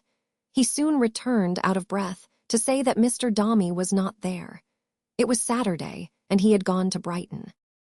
"I tell you what, Wal R," said the captain, who seemed to have prepared himself for this contingency in his absence. "We'll go to Brighton. I'll back you, my boy. I'll back you, Wal R. We'll go to Brighton by the afternoon's coach." If the application must be made to Mr. Dombey at all, which was awful to think of, Walter felt that he would rather prefer it alone and unassisted than backed by the personal influence of Captain Cuttle, to which he hardly thought Mr. Dombey would attach much weight. But as the captain appeared to be of quite another opinion, and was bent upon it, and as his friendship was too zealous and serious to be trifled with by one so much younger than himself, he forbore to hint the least objection. Cuttle, therefore, taking a hurried leave of Solomon Gills, and returning the ready money, the teaspoons, the sugar tongs, and the silver watch, to his pocket, with a view, as Walter thought with horror, to making a gorgeous impression on Mr. Dombey, bore him off to the coach office without a minute's delay, and repeatedly assured him, on the road, that he would stick by him to the last. Chapter 10. Containing the sequel of the midshipman's disaster. Major Bagstock, after long and frequent observation of Paul, across Princess's Place, through his double-barreled opera glass, and after receiving many minute reports, daily, weekly, and monthly, on that subject, from the native who kept himself in constant communication with Miss Tox's maid for that purpose, came to the conclusion that Dombey, sir, was a man to be known, and that J.B. was the boy to make his acquaintance. Miss Tox, however, maintaining her reserved behavior, and frigidly declining to understand the Major whenever he called, which he often did. On any little fishing excursion connected with this project, the Major, in spite of his constitutional toughness and slyness, was fain to leave the accomplishment of his desire in some measure to chance, which, as he was used to observe with chuckles at his club, has been 50-1 in favor of Joey B., sir, ever since his elder brother died of Yellow Jack in the West Indies. It was some time coming to his aid in the present instance, but it befriended him at last. When the dark servant, with full particulars, reported Miss Tox absent on Brighton service, the Major was suddenly touched with affectionate reminiscences of his friend Bill Bitherstone of Bengal, who had written to ask him, if he ever went that way, to bestow a call upon his only son. But when the same dark servant reported Paul at Mrs. Pipchin's, and the Major, referring to the letter favored by Master Bitherstone on his arrival in England, to which he had never had the least idea of paying any attention, saw the opening that presented itself, he was made so rabid by the gout, with which he happened to be then laid up, that he threw a footstool at the dark servant in return for his intelligence, and swore he would be the death of the rascal before he had done with him, which the dark servant was more than half disposed to believe. At length the Major, being released from his fit, went one Saturday growling down to Brighton, with the native behind him, apostrophizing Miss Tox all the way, and gloating over the prospect of carrying by storm the distinguished friend to whom she attached so much mystery, and for whom she had deserted him. "Would you, ma'am, would you?" said the Major, straining with vindictiveness and swelling every already swollen vein in his head. "Would you give Joey B the go-by, ma'am? Not yet, ma'am, not yet, damn not yet, sir. Joe is awake, ma'am. Bagstock is alive, sir. J.B. knows a move or two, ma'am. Josh has his weather eye open, sir. You'll find him tough, ma'am. Tough, sir, tough is Joseph. Tough and devilish sly." And very tough indeed Master Bitherstone found him, when he took that young gentleman out for a walk. But the Major, with his complexion like a Stilton cheese and his eyes like a prawn's, went roving about, perfectly indifferent to Master Bitherstone's amusement, and dragging Master Bitherstone along while he looked about him high and low for Mr. Dombey and his children. In good time the Major, previously instructed by Mrs. Pipchin, spied out Paul and Florence and bore down upon them, there being a stately gentleman, Mr. Dombey, doubtless in their company. Charging with Master Bitherstone into the very heart of the little squadron, it fell out, of course, that Master Bitherstone spoke to his fellow sufferers. Upon that the Major stopped to notice and admire them, remembered with amazement that he had seen and spoken to them at his friend Miss Tox's in Princess's Place, opined that Paul was a devilish fine fellow and his own little friend, inquired if he remembered Joey B. the Major, and finally, with a sudden recollection of the conventionalities of life, turned and apologized to Mr. Dombey. "But my little friend here, sir," said the Major, "makes a boy of me again. An old soldier, sir, Major Bagstock, at your service, is not ashamed to confess it." Here the Major lifted his hat. "Damn, sir," cried the Major with sudden warmth, "I envy you." Then he recollected himself and added, "Excuse my freedom." Mr. Dombey begged he wouldn't mention it. "An old campaigner, sir," said the Major. "A smoke-dried, sun-burnt, used-up, invalided old dog of a Major, sir, was not afraid of being condemned for his whim by a man like Mr. Dombey. I have the honor of addressing Mr. Dombey, I believe." "I am the present unworthy representative of that name, Major," returned Mr. Dombey. "By G, sir," said the Major, "it's a great name." "It's a name, sir," said the Major firmly, as if he defied Mr. Dombey to contradict him, and would feel it his painful duty to bully him if he did. "That is known and honored in the British possessions abroad. It is a name, sir, that a man is proud to recognize. There is nothing adulatory in Joseph Bagstock, sir. His Royal Highness the Duke of York observed on more than one occasion, 'There is no adulation in Joey. He is a plain old soldier is Joe. He is tough to a fault is Joseph.' But it's a great name, sir. By the Lord, it's a great name," said the Major solemnly. "You are good enough to rate it higher than it deserves, perhaps, Major," returned Mr. Dombey. "No, sir," said the Major in a severe tone. "No, Mr. Dombey, let us understand each other. That is not the Bagstock vein, sir. You don't know Joseph B. He is a blunt old blade is Josh. No flattery in him, sir, nothing like it." Mr. Dombey inclined his head and said he believed him to be in earnest and that his high opinion was gratifying. "My little friend here, sir," croaked the Major, looking as amiably as he could on Paul, "will certify for Joseph Bagstock that he is a thoroughgoing, downright, plain-spoken old trump, sir, and nothing more. That boy, sir," said the Major in a lower tone, "will live in history. That boy, sir, is not a common production. Take care of him, Mr. Dombey."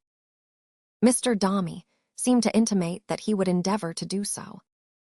"Here is a boy here, sir," pursued the Major confidentially and giving him a thrust with his cane. "Son of Bitherstone of Bengal.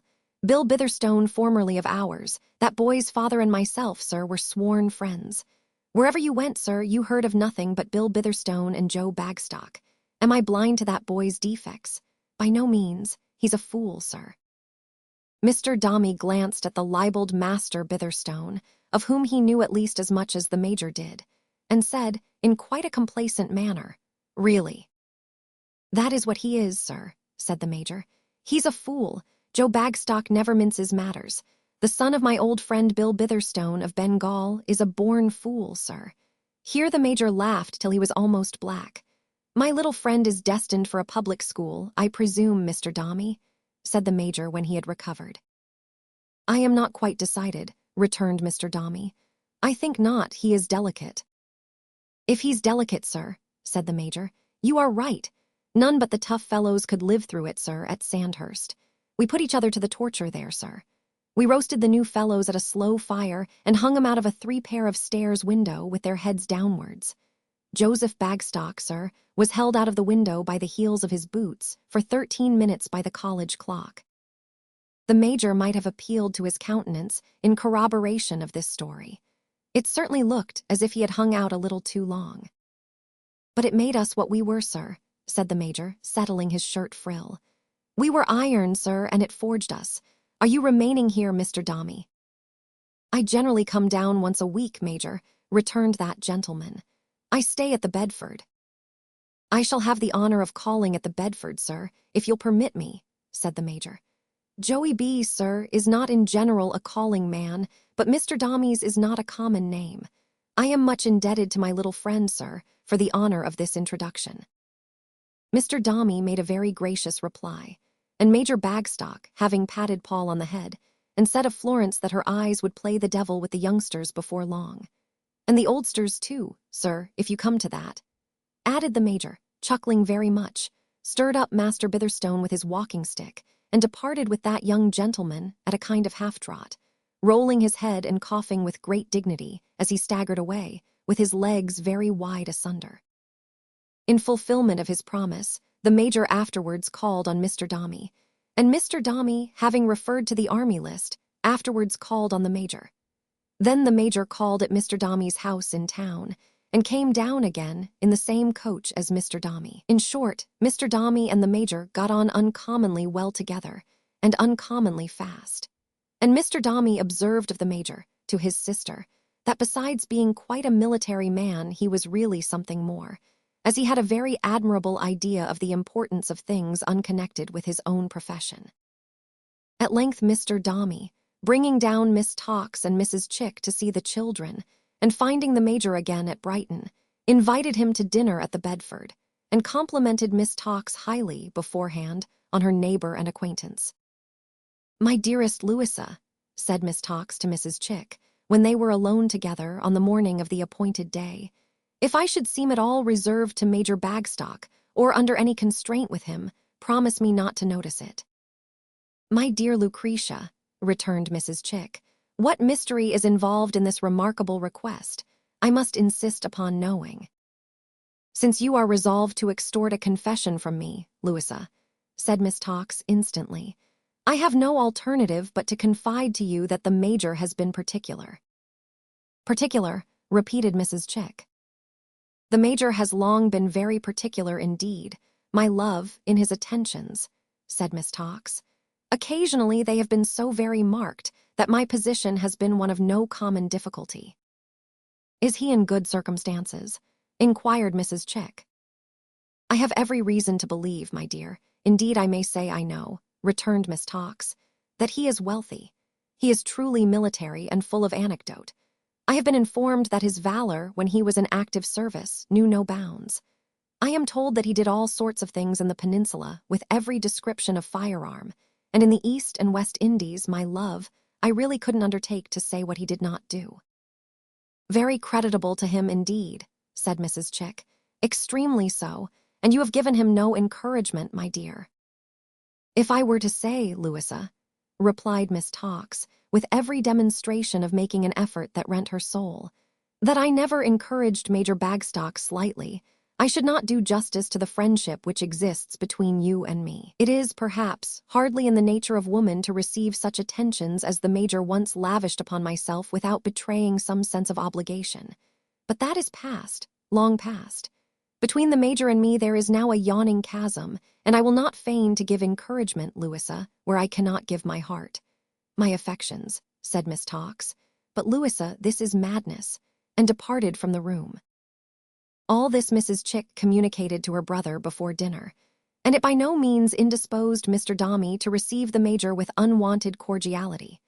The Major, for his part, was in a state of plethoric satisfaction that knew no bounds, and he coughed and choked and chuckled and gasped and swelled until the waiters seemed positively afraid of him.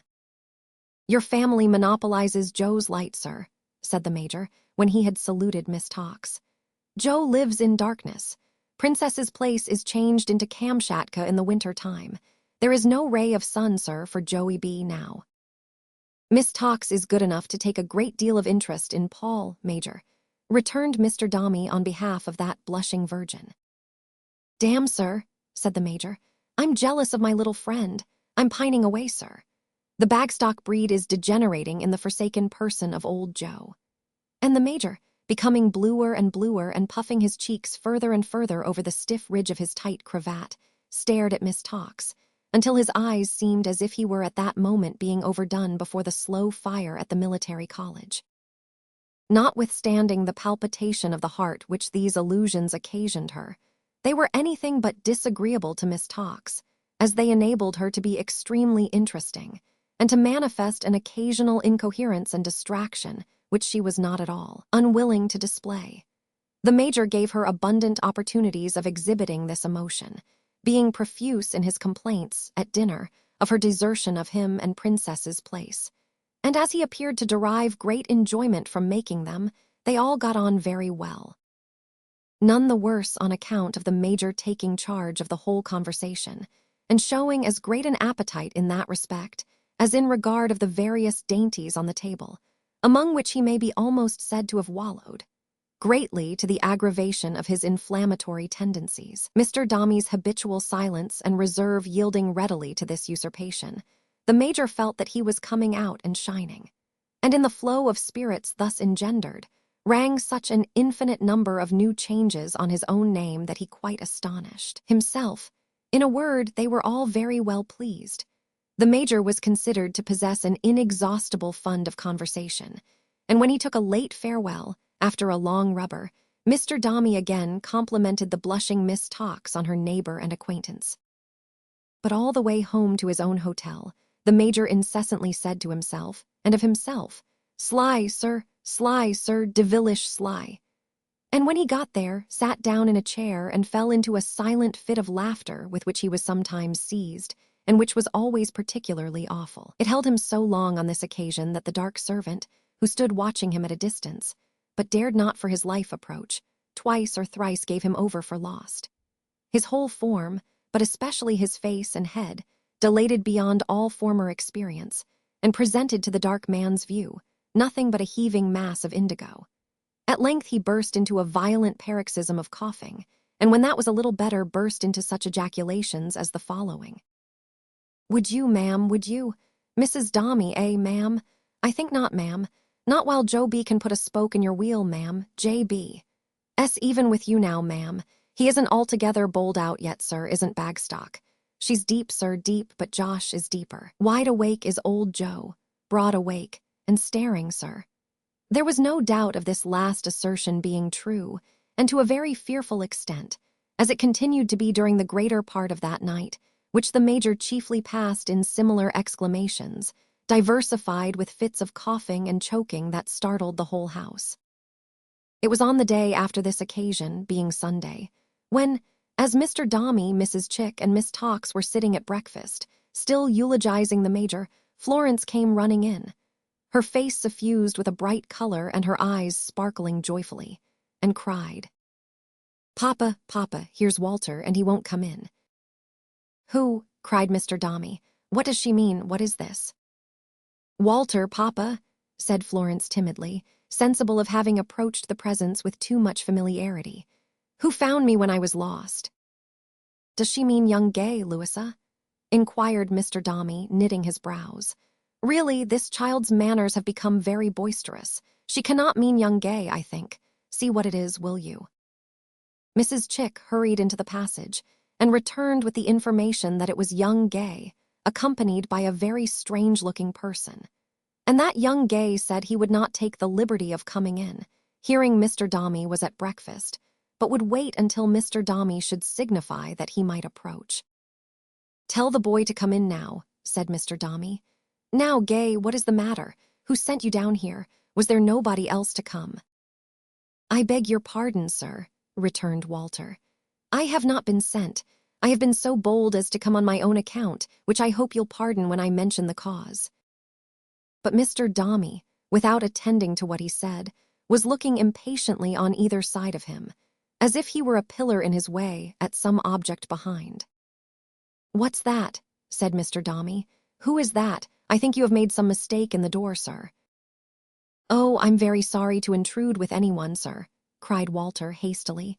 "But this is Captain Cuttle, sir." "Well, my lad," observed the captain in a deep voice. "Stand by."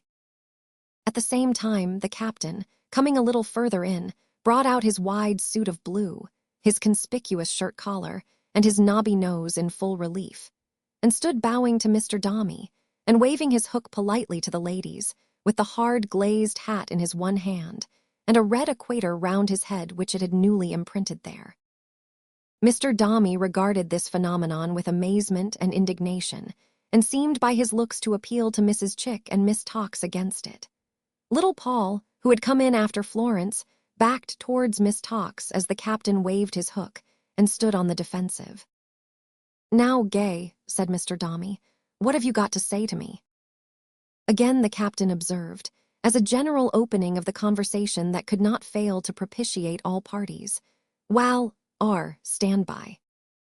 "I am afraid, sir," began Walter, trembling and looking down at the ground, "that I take a very great liberty in coming, indeed, I am sure I do.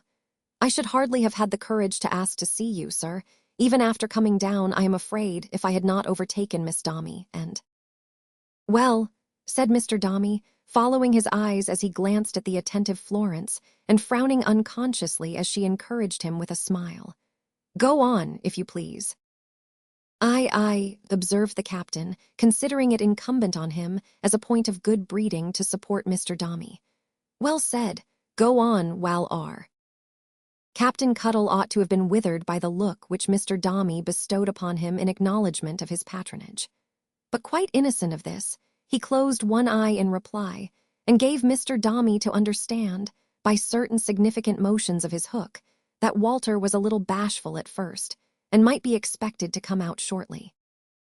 "It is entirely a private and personal matter that has brought me here, sir," continued Walter, faltering, "and Captain Cuttle—" "Here," interposed the captain as an assurance that he was at hand and might be relied upon. "Who is a very old friend of my poor uncle's, and a most excellent man, sir," pursued Walter, raising his eyes with a look of entreaty in the captain's behalf, "was so good as to offer to come with me, which I could hardly refuse." No, observed the captain complacently. "Of course not. No call for refusing. Go on, "And therefore, sir," said Walter, venturing to meet Mr. Dombey's eye, and proceeding with better courage in the very desperation of the case, now that there was no avoiding it, "therefore I have come with him, sir, to say that my poor old uncle is in very great affliction and distress, that, through the gradual loss of his business, and not being able to make a payment, the apprehension of which has weighed very heavily upon his mind, months and months, As indeed I know, sir. He has an execution in his house, and is in danger of losing all he has and breaking his heart. And that if you would, in your kindness, and in your old knowledge of him as a respectable man, do anything to help him out of his difficulty, sir, we never could thank you enough for it." Walter's eyes filled with tears as he spoke, and so did those of Florence. Her father saw them glistening, though he appeared to look at Walter only. "It is a very large sum, sir," said Walter. "More than £300. My uncle is quite beaten down by his misfortune. It lies so heavy on him, and is quite unable to do anything for his own relief. He doesn't even know yet that I have come to speak to you. You would wish me to say, sir," added Walter after a moment's hesitation, "exactly what it is I want. I really don't know, sir. There is my uncle's stock, on which I believe I may say, confidently, there are no other demands, and there is Captain Cuttle who would wish to be security too. I hardly like to mention," said Walter, "such earnings as mine, but if you would allow them, accumulate payment, advance uncle frugal, honorable old man." Walter trailed off through these broken sentences into silence, and stood with downcast head before his employer. Considering this a favorable moment for the display of the valuables, Captain Cuttle advanced to the table, and clearing a space among the breakfast cups at Mr. Dombey's elbow, produced the silver watch, the ready money, the teaspoons, and the sugar tongs, and piling them up into a heap that they might look as precious as possible, delivered himself of these words: "Half a loaf's better than no bread, and the same remark holds good with crumbs. There's a few. Annuity of £100 premium also ready to be made over. If there is a man chock full of science in the world, it's old Sol Gills. If there is a lad of promise, one flowing," added the captain in one of his happy quotations, "with milk and honey, it's his nevy." The captain then withdrew to his former place, where he stood arranging his scattered locks with the air of a man who had given the finishing touch to a difficult performance. When Walter ceased to speak, Mr. Dombey's eyes were attracted to little Paul, who, seeing his sister hanging down her head and silently weeping in her commiseration for the distress she had heard described, went over to her and tried to comfort her, looking at Walter and his father as he did so, with a very expressive face. After the momentary distraction of Captain Cuttle's address, which he regarded with lofty indifference, Mr. Dombey again turned his eyes upon his son and sat steadily regarding the child for some moments in silence.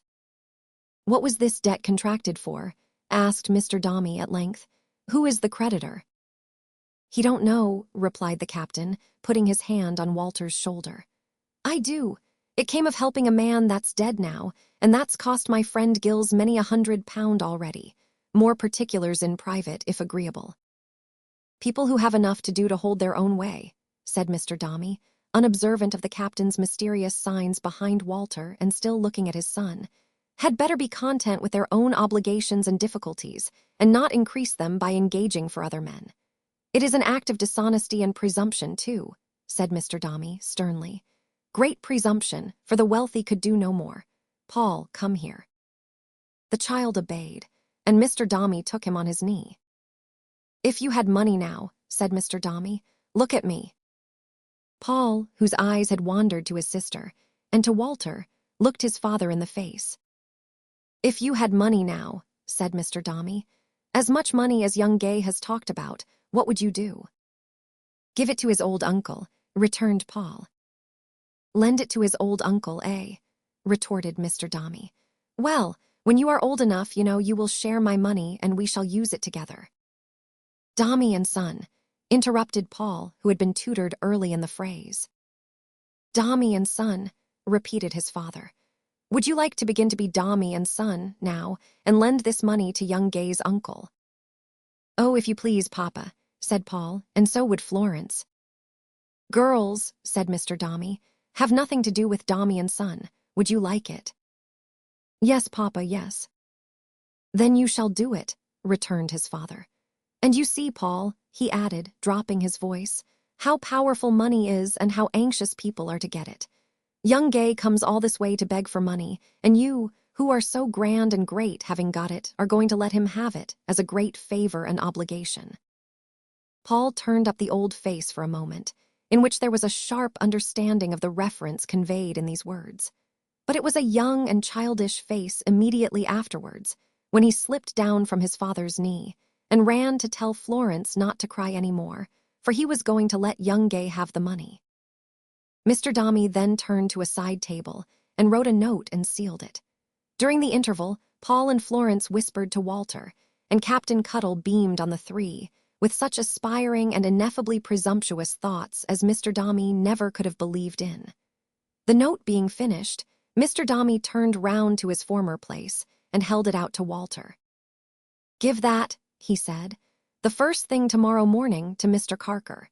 He will immediately take care that one of my people releases your uncle from his present position by paying the amount at issue, and that such arrangements are made for its repayment as may be consistent with your uncle's circumstances. You will consider that this is done for you by Master Paul." Walter, in the emotion of holding in his hand the means of releasing his good uncle from his trouble, would have endeavored to express something of his gratitude and joy. But Mr. Dombey stopped him short. "You will consider that it is done," he repeated, "by Master Paul. I have explained that to him and he understands it. I wish no more to be said." As he motioned towards the door, Walter could only bow his head and retire. Miss Tawkes, seeing that the captain appeared about to do the same, interposed. "My dear sir," she said, addressing Mr. Dombey, at whose munificence both she and Mrs. Chick were shedding tears copiously, "I think you have overlooked something. Pardon me, Mr. Dombey, I think, in the nobility of your character and its exalted scope, you have omitted a matter of detail." "Indeed, Miss Tawkes," said Mr. Dombey. "The gentleman with the instrument," pursued Miss Tawkes, glancing at Captain Cuttle, "has left upon the table at your elbow." "Good heaven," said Mr. Dombey, sweeping the captain's property from him as if it were so much crumb indeed. "Take these things away. I am obliged to you, Miss Tawkes. It is like your usual discretion. Have the goodness to take these things away, sir."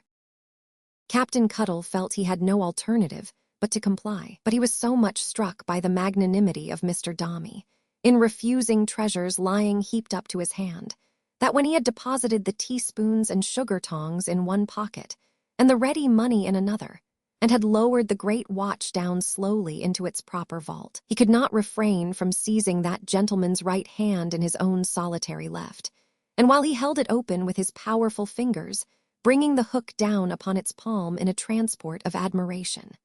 At this touch of warm feeling and cold iron, Mr. Dombey shivered all over.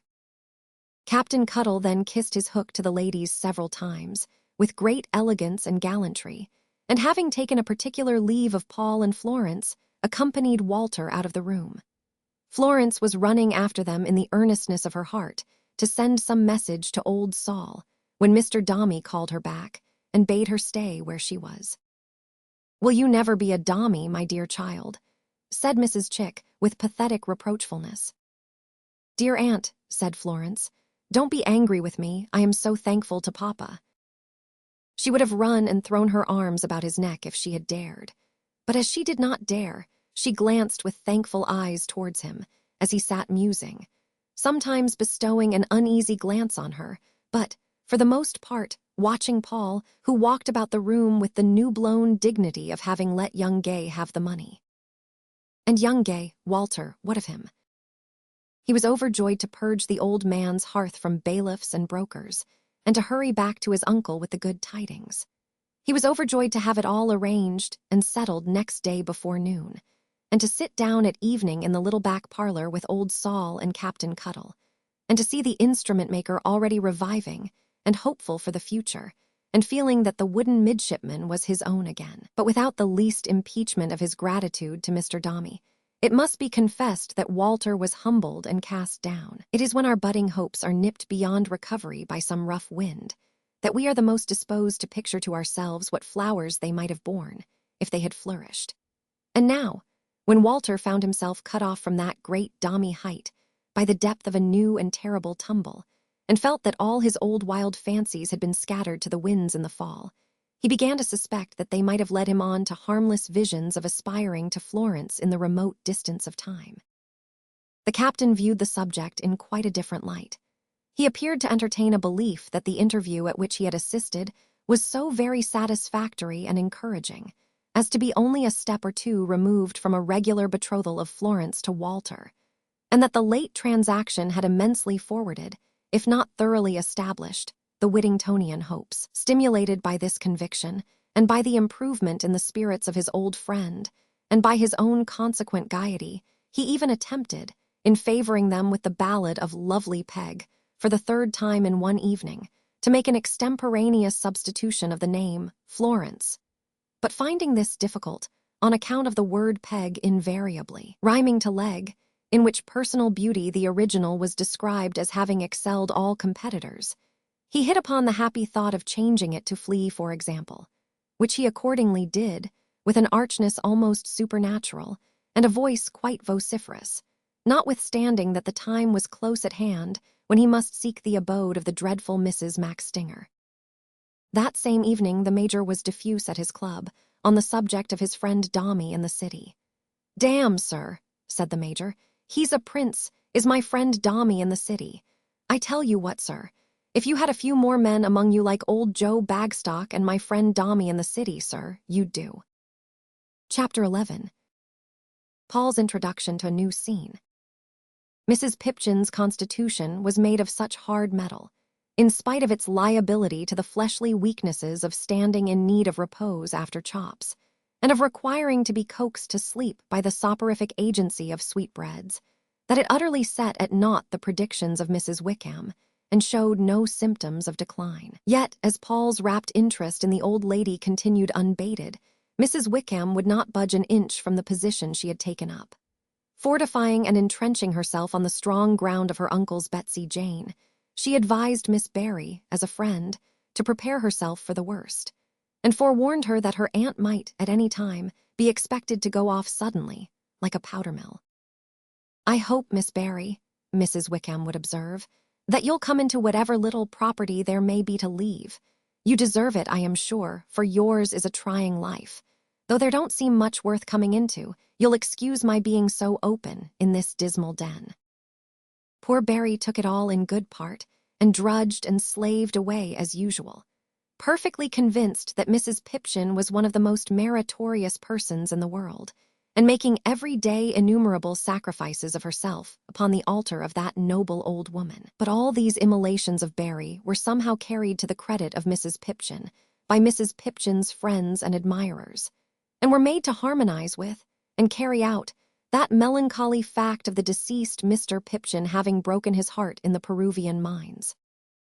For example, there was an honest grocer and general dealer in the retail line of business, between whom and Mrs. Pipchin there was a small memorandum book, with a greasy red cover, perpetually in question, and concerning which divers secret councils and conferences were continually being held between the parties to that register, on the mat in the passage, and with closed doors in the parlor. Nor were there wanting dark hints from Master Bitherstone, whose temper had been made revengeful by the solar heats of India acting on his blood, of balances unsettled, and of a failure, on one occasion within his memory, in the supply of moist sugar at tea time. This grocer, being a bachelor, and not a man who looked upon the surface for beauty, had once made honorable offers for the hand of Barry, which Mrs. Pipchin had, with contumely and scorn, rejected. Everybody said how laudable this was in Mrs. Pipchin, relict of a man who had died of the Peruvian mines, and what a staunch, high, independent spirit the old lady had. But nobody said anything about poor Barry, who cried for 6 weeks, being soundly rated by her good aunt all the time, and lapsed into a state of hopeless spinsterhood. "Barry's very fond of you, ain't she?" Paul once asked Mrs. Pipchin when they were sitting by the fire with the cat. "Yes," said Mrs. Pipchin. "Why?" asked Paul. "Why," returned the disconcerted old lady. "How can you ask such things, sir? Why are you fond of your sister Florence?" "Because she's very good," said Paul. "There's nobody like Florence." "Well," retorted Mrs. Pipchin shortly, "and there's nobody like me, I suppose." "Ain't there really, though?" asked Paul, leaning forward in his chair and looking at her very hard. "No," said the old lady. "I am glad of that," observed Paul, rubbing his hands thoughtfully. "That's a very good thing." Mrs. Pipchin didn't dare to ask him why, lest she should receive some perfectly annihilating answer. But as a compensation to her wounded feelings, she harassed Master Bitherstone to that extent until bedtime, that he began that very night to make arrangements for an overland return to India, by secreting from his supper a quarter of a round of bread and a fragment of moist Dutch cheese, as the beginning of a stock of provision to support him on the voyage. Mrs. Pipchin had kept watch and ward over little Paul and his sister for nearly 12 months. They had been home twice, but only for a few days, and had been constant in their weekly visits to Mr. Dombey at the hotel. By little Paul had grown stronger, and had become able to dispense with his carriage, though he still looked thin and delicate, and still remained the same old, quiet, dreamy child that he had been when first consigned to Mrs. Pipchin's care. One Saturday afternoon, at dusk, great consternation was occasioned in the castle by the unlooked-for announcement of Mr. Dombey as a visitor to Mrs. Pipchin. The population of the parlor was immediately swept upstairs as on the wings of a whirlwind, and after much slamming of bedroom doors and trampling overhead, and some knocking about of Master Bitherstone by Mrs. Pipchin, as a relief to the perturbation of her spirits, the black bombazine garments of the worthy old lady darkened the audience chamber, where Mr. Dombey was contemplating the vacant armchair of his son and heir. "Mrs. Pipchin," said Mr. Dombey, "how do you do?" "Thank you, sir," said Mrs. Pipchin. "I am pretty well, considering." Mrs. Pipchin always used that form of words. It meant, considering her virtues, sacrifices, and so forth. "I can't expect, sir, to be very well," said Mrs. Pipchin, taking a chair and fetching her breath. "But such health as I have, I am grateful for." Mr. Dombey inclined his head with the satisfied air of a patron, who felt that this was the sort of thing for which he paid so much a quarter. After a moment's silence, he went on to say, "Mrs. Pipchin, I have taken the liberty of calling to consult you in reference to my son. I have had it in my mind to do so for some time past, but have deferred it from time to time in order that his health might be thoroughly re-established. You have no misgivings on that subject, Mrs. Pipchin." "Brighton has proved very beneficial, sir," returned Mrs. Pipchin. "Very beneficial indeed." "I purpose," said Mr. Dombey, "his remaining at Brighton." Mrs. Pipchin rubbed her hands and bent her gray eyes on the fire. "But," pursued Mr. Dombey, stretching out his forefinger, "but possibly that he should now make a change and lead a different kind of life here. In short, Mrs. Pipchin, that is the object of my visit. My son is getting on, Mrs. Pipchin. Really, he is getting on." There was something melancholy in the triumphant air with which Mr. Dombey said this. It showed how long Paul's childish life had been to him, and how his hopes were set upon a later stage of his existence. Pity may appear a strange word to connect with anyone so haughty and so cold, and yet he seemed a worthy subject for it at that moment. 6 years old, said Mr. Dombey, settling his neckcloth, perhaps to hide an irrepressible smile that rather seemed to strike upon the surface of his face and glance away, as finding no resting place, than to play there for an instant. "Dear me, 6 will be changed to 16 before we have time to look about us." 10 years, croaked the unsympathetic Pipchin, with a frosty glistening of her hard gray eye and a dreary shaking of her bent head, "is a long time." "It depends on circumstances," returned Mr. Dombey. "At all events, Mrs. Pipchin, my son is 6 years old, and there is no doubt, I fear, that in his studies he is behind many children of his age, or his youth," said Mr. Dombey, quickly answering what he mistrusted was a shrewd twinkle of the frosty eye. "His youth is a more appropriate expression. Now, Mrs. Pipchin, instead of being behind his peers, my son ought to be before them, far before them. There is an eminence ready for him to mount upon. There is nothing of chance or doubt in the course before my son. His way in life was clear and prepared, and marked out before he existed. The education of such a young gentleman must not be delayed. It must not be left imperfect. It must be very steadily and seriously undertaken, Mrs. Pipchin." "Well, sir," said Mrs. Pipchin, "I can say nothing to the contrary." "I was quite sure, Mrs. Pipchin," returned Mr. Dombey approvingly, "that a person of your good sense could not and would not. There is a great deal of nonsense, and worse, talked about young people not being pressed too hard at first, and being tempted on, and all the rest of it, sir," said Mrs. Pipchin, impatiently rubbing her hooked nose. "It never was thought of in my time, and it has no business to be thought of now. My opinion is keep 'em at it." "My good madam," returned Mr. Dombey, "you have not acquired your reputation undeservedly, and I beg you to believe, Mrs. Pipchin, that I am more than satisfied with your excellent system of management, and shall have the greatest pleasure in commending it whenever my poor commendation." Mr. Dombey's loftiness, when he affected to disparage his own importance, past all bounds, "can be of any service. I have been thinking of Dr. Blimber's, Mrs. Pipchin." "My neighbor, sir," said Mrs. Pipchin. "I believe the doctor's is an excellent establishment.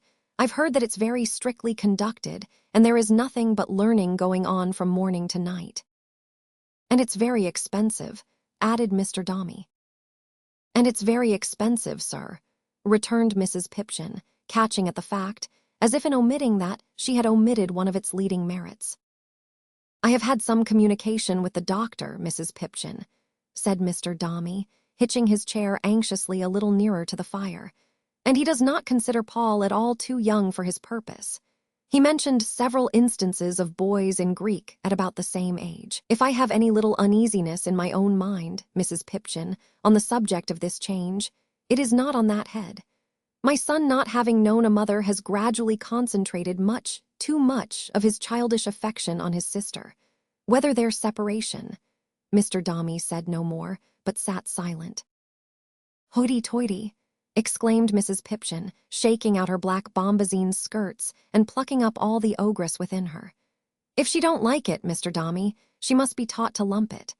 The good lady apologized immediately afterwards for using so common a figure of speech, but said, and truly, that was the way she reasoned with 'em.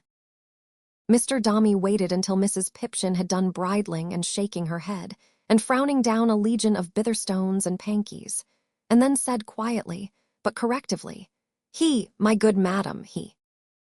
Mrs. Pipchin's system would have applied very much the same mode of cure to any uneasiness on the part of Paul, too. But as the hard gray eye was sharp enough to see that the recipe, however Mr. Dombey might admit its efficacy in the case of the daughter, was not a sovereign remedy for the son, she argued the point, and contended that change, and new society, and the different form of life he would lead at Dr. Blimber's, and the studies he would have to master, would very soon prove sufficient alienations. As this chimed in with Mr. Dombey's own hope and belief, it gave that gentleman a still higher opinion of Mrs. Pipchin's understanding. And as Mrs. Pipchin, at the same time, bewailed the loss of her dear little friend, which was not an overwhelming shock to her, as she had long expected it, and had not looked, in the beginning, for his remaining with her longer than 3 months, he formed an equally good opinion of Mrs. Pipchin's disinterestedness. It was plain that he had given the subject anxious consideration, for he had formed a plan, which he announced to the ogress, of sending Paul to the doctor's as a weekly boarder for the first half-year, during which time Florence would remain at the castle, that she might receive her brother there on Saturdays. This would wean him by degrees, Mr. Dombey said, possibly with a recollection of his not having been weaned by degrees on a former occasion. Mr. Dombey finished the interview by expressing his hope that Mrs. Pipchin would still remain in office as general superintendent and overseer of his son, pending his studies at Brighton, and having kissed Paul and shaken hands with Florence, and beheld Master Bitherstone in his collar of state, and made Miss Panky cry by patting her on the head, in which region she was uncommonly tender, on account of a habit Mrs. Pipchin had of sounding it with her knuckles, like a cask. He withdrew to his hotel and dinner, resolved that Paul, now that he was getting so old and well, should begin a vigorous course of education forthwith, to qualify him for the position in which he was to shine, and that Dr. Blimber should take him in hand immediately. Whenever a young gentleman was taken in hand by Dr. Blimber, he might consider himself sure of a pretty tight squeeze. The doctor only undertook the charge of 10 young gentlemen, but he had, always ready, a supply of learning for 100, on the lowest estimate, and it was at once the business and delight of his life to gorge the unhappy 10 with it. In fact, Dr. Blimber's establishment was a great hot house, in which there was a forcing apparatus incessantly at work. All the boys blew before their time. Mental green peas were produced at Christmas, and intellectual asparagus all the year round. Mathematical gooseberries, Very sour ones, too, were common at untimely seasons, and from mere sprouts of bushes, under Dr. Blimber's cultivation. Every description of Greek and Latin vegetable was got off the driest twigs of boys, under the frostiest circumstances. Nature was of no consequence at all. No matter what a young gentleman was intended to bear, Dr. Blimber made him bear to pattern, somehow or other. This was all very pleasant and ingenious, but the system of forcing was attended with its usual disadvantages. There was not the right taste about the premature productions, and they didn't keep well. Moreover, one young gentleman, with a swollen nose and an excessively large head, the oldest of the 10 who had gone through everything, suddenly left off blowing one day and remained in the establishment a mere stock. And people did say that the doctor had rather overdone it with young Toots, and that when he began to have whiskers he left off having brains. Their young Toots was, at any rate, possessed of the gruffest of voices and the shrillest of minds, sticking ornamental pins into his shirt and keeping a ring in his waistcoat pocket to put on his little finger by stealth when the pupils went out walking, constantly falling in love by sight with nursery maids who had no idea of his existence, and looking at the gas-lighted world over the little iron bars in the left-hand corner window of the front 3 pairs of stairs, after bedtime, like a greatly overgrown cherub who had sat up aloft much too long. The doctor was a portly gentleman in a suit of black, with strings at his knees and stockings below them. He had a bald head, highly polished, a deep voice, and a chin so very double that it was a wonder how he ever managed to shave into the creases. He had likewise a pair of little eyes that were always half shut up, and a mouth that was always half expanded into a grin, as if he had, that moment, posed a boy, and were waiting to convict him from his own lips. Insomuch that when the doctor put his right hand into the breast of his coat, and with his other hand behind him, and a scarcely perceptible wag of his head, made the commonest observation to a nervous stranger, it was like a sentiment from the Sphinx, and settled his business. The Dr. S. was a mighty fine house, fronting the sea, not a joyful style of house within, but quite the contrary.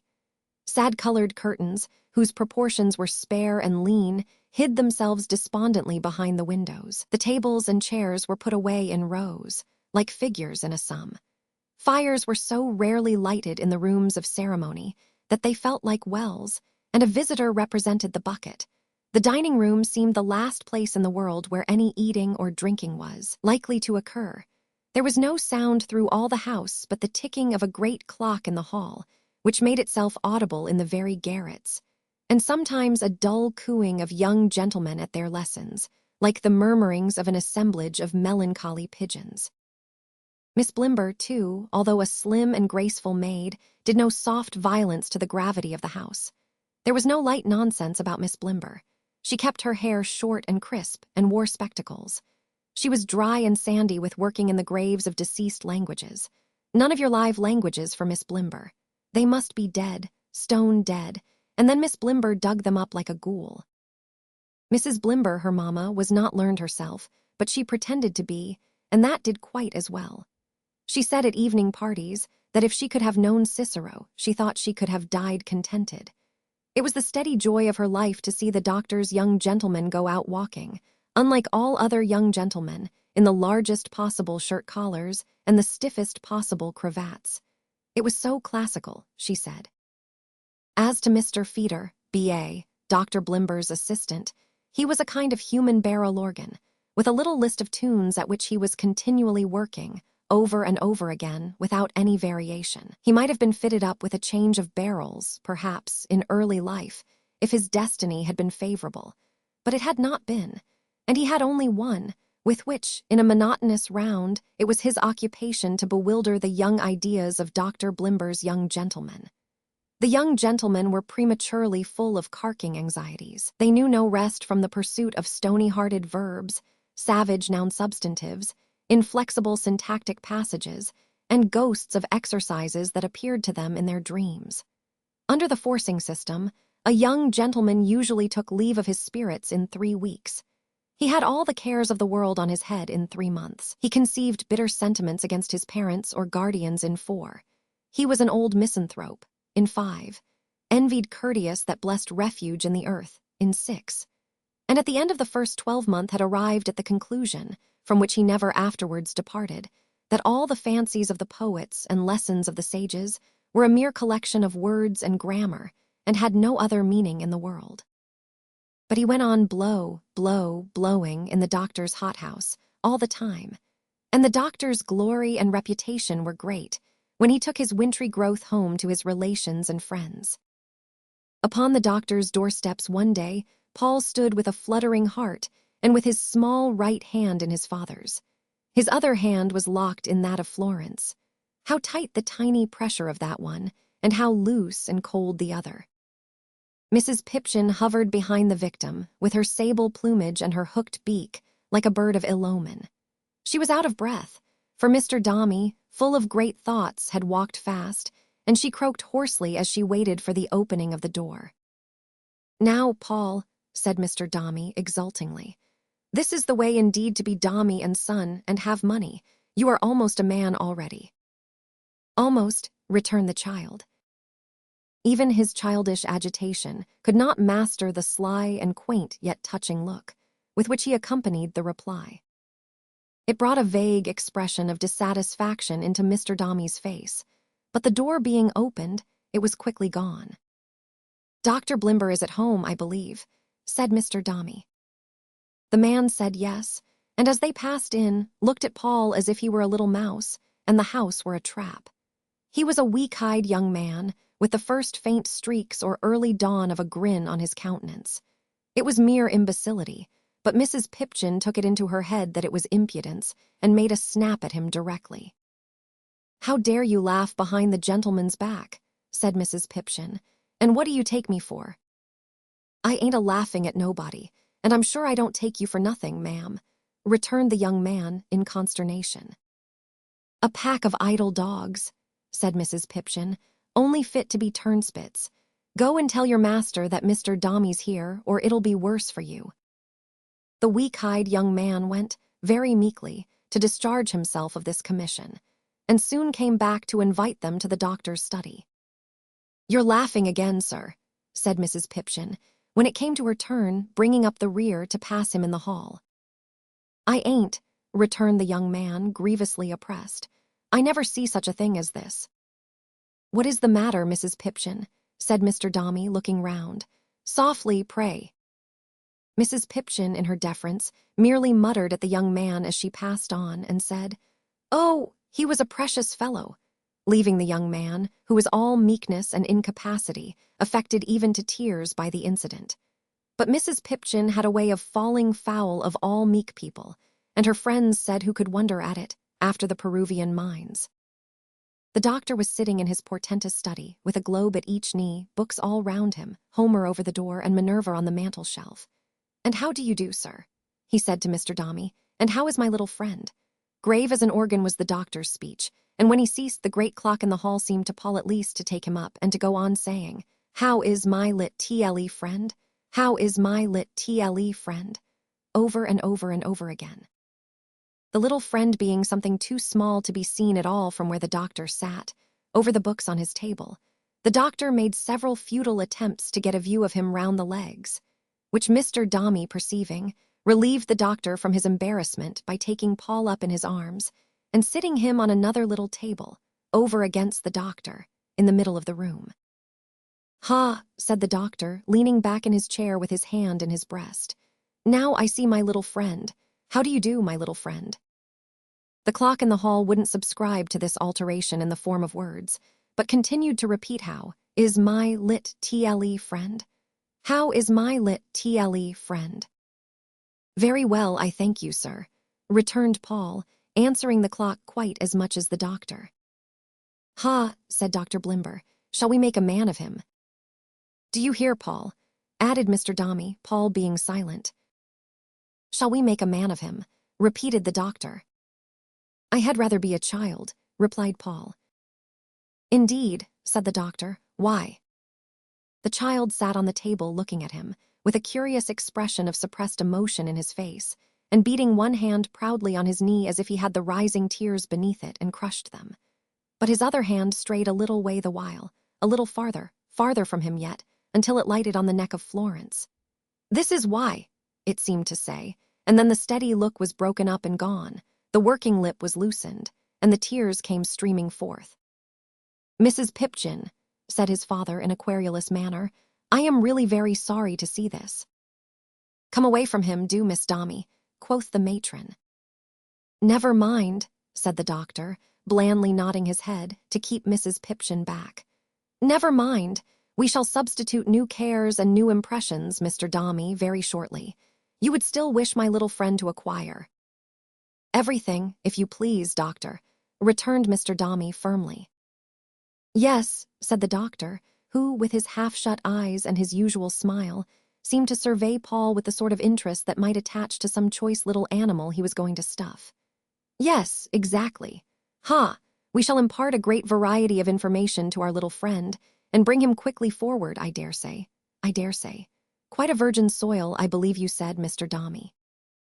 Except some ordinary preparation at home, and from this lady," replied Mr. Dombey, introducing Mrs. Pipchin, who instantly communicated a rigidity to her whole muscular system and snorted defiance beforehand, in case the doctor should disparage her. "Except so far, Paul has as yet applied himself to no studies at all." Dr. Blimber inclined his head, in gentle tolerance of such insignificant poaching as Mrs. Pipchin's, and said he was glad to hear it. It was much more satisfactory, he observed, rubbing his hands, to begin at the foundation. And again he leered at Paul, as if he would have liked to tackle him with the Greek alphabet on the spot. "That circumstance, indeed, Dr. Blimber," pursued Mr. Dombey, glancing at his little son, "and the interview I have already had the pleasure of holding with you, renders any further explanation, and consequently any further intrusion on your valuable time, so unnecessary that—" "Now, Miss Dombey," said the acid Pipchin. "Permit me," said the doctor, "one moment. Allow me to present Mrs. Blimber and my daughter, who will be associated with the domestic life of our young pilgrim to Parnassus, Mrs. Blimber." For the lady, who had perhaps been in waiting, opportunely entered, followed by her daughter, that fair sexton in spectacles, "Mr. Dombey. My daughter Cornelia, Mr. Dombey. Mr. Dombey, my love," pursued the doctor, turning to his wife, "is so confiding as to do you see our little friend."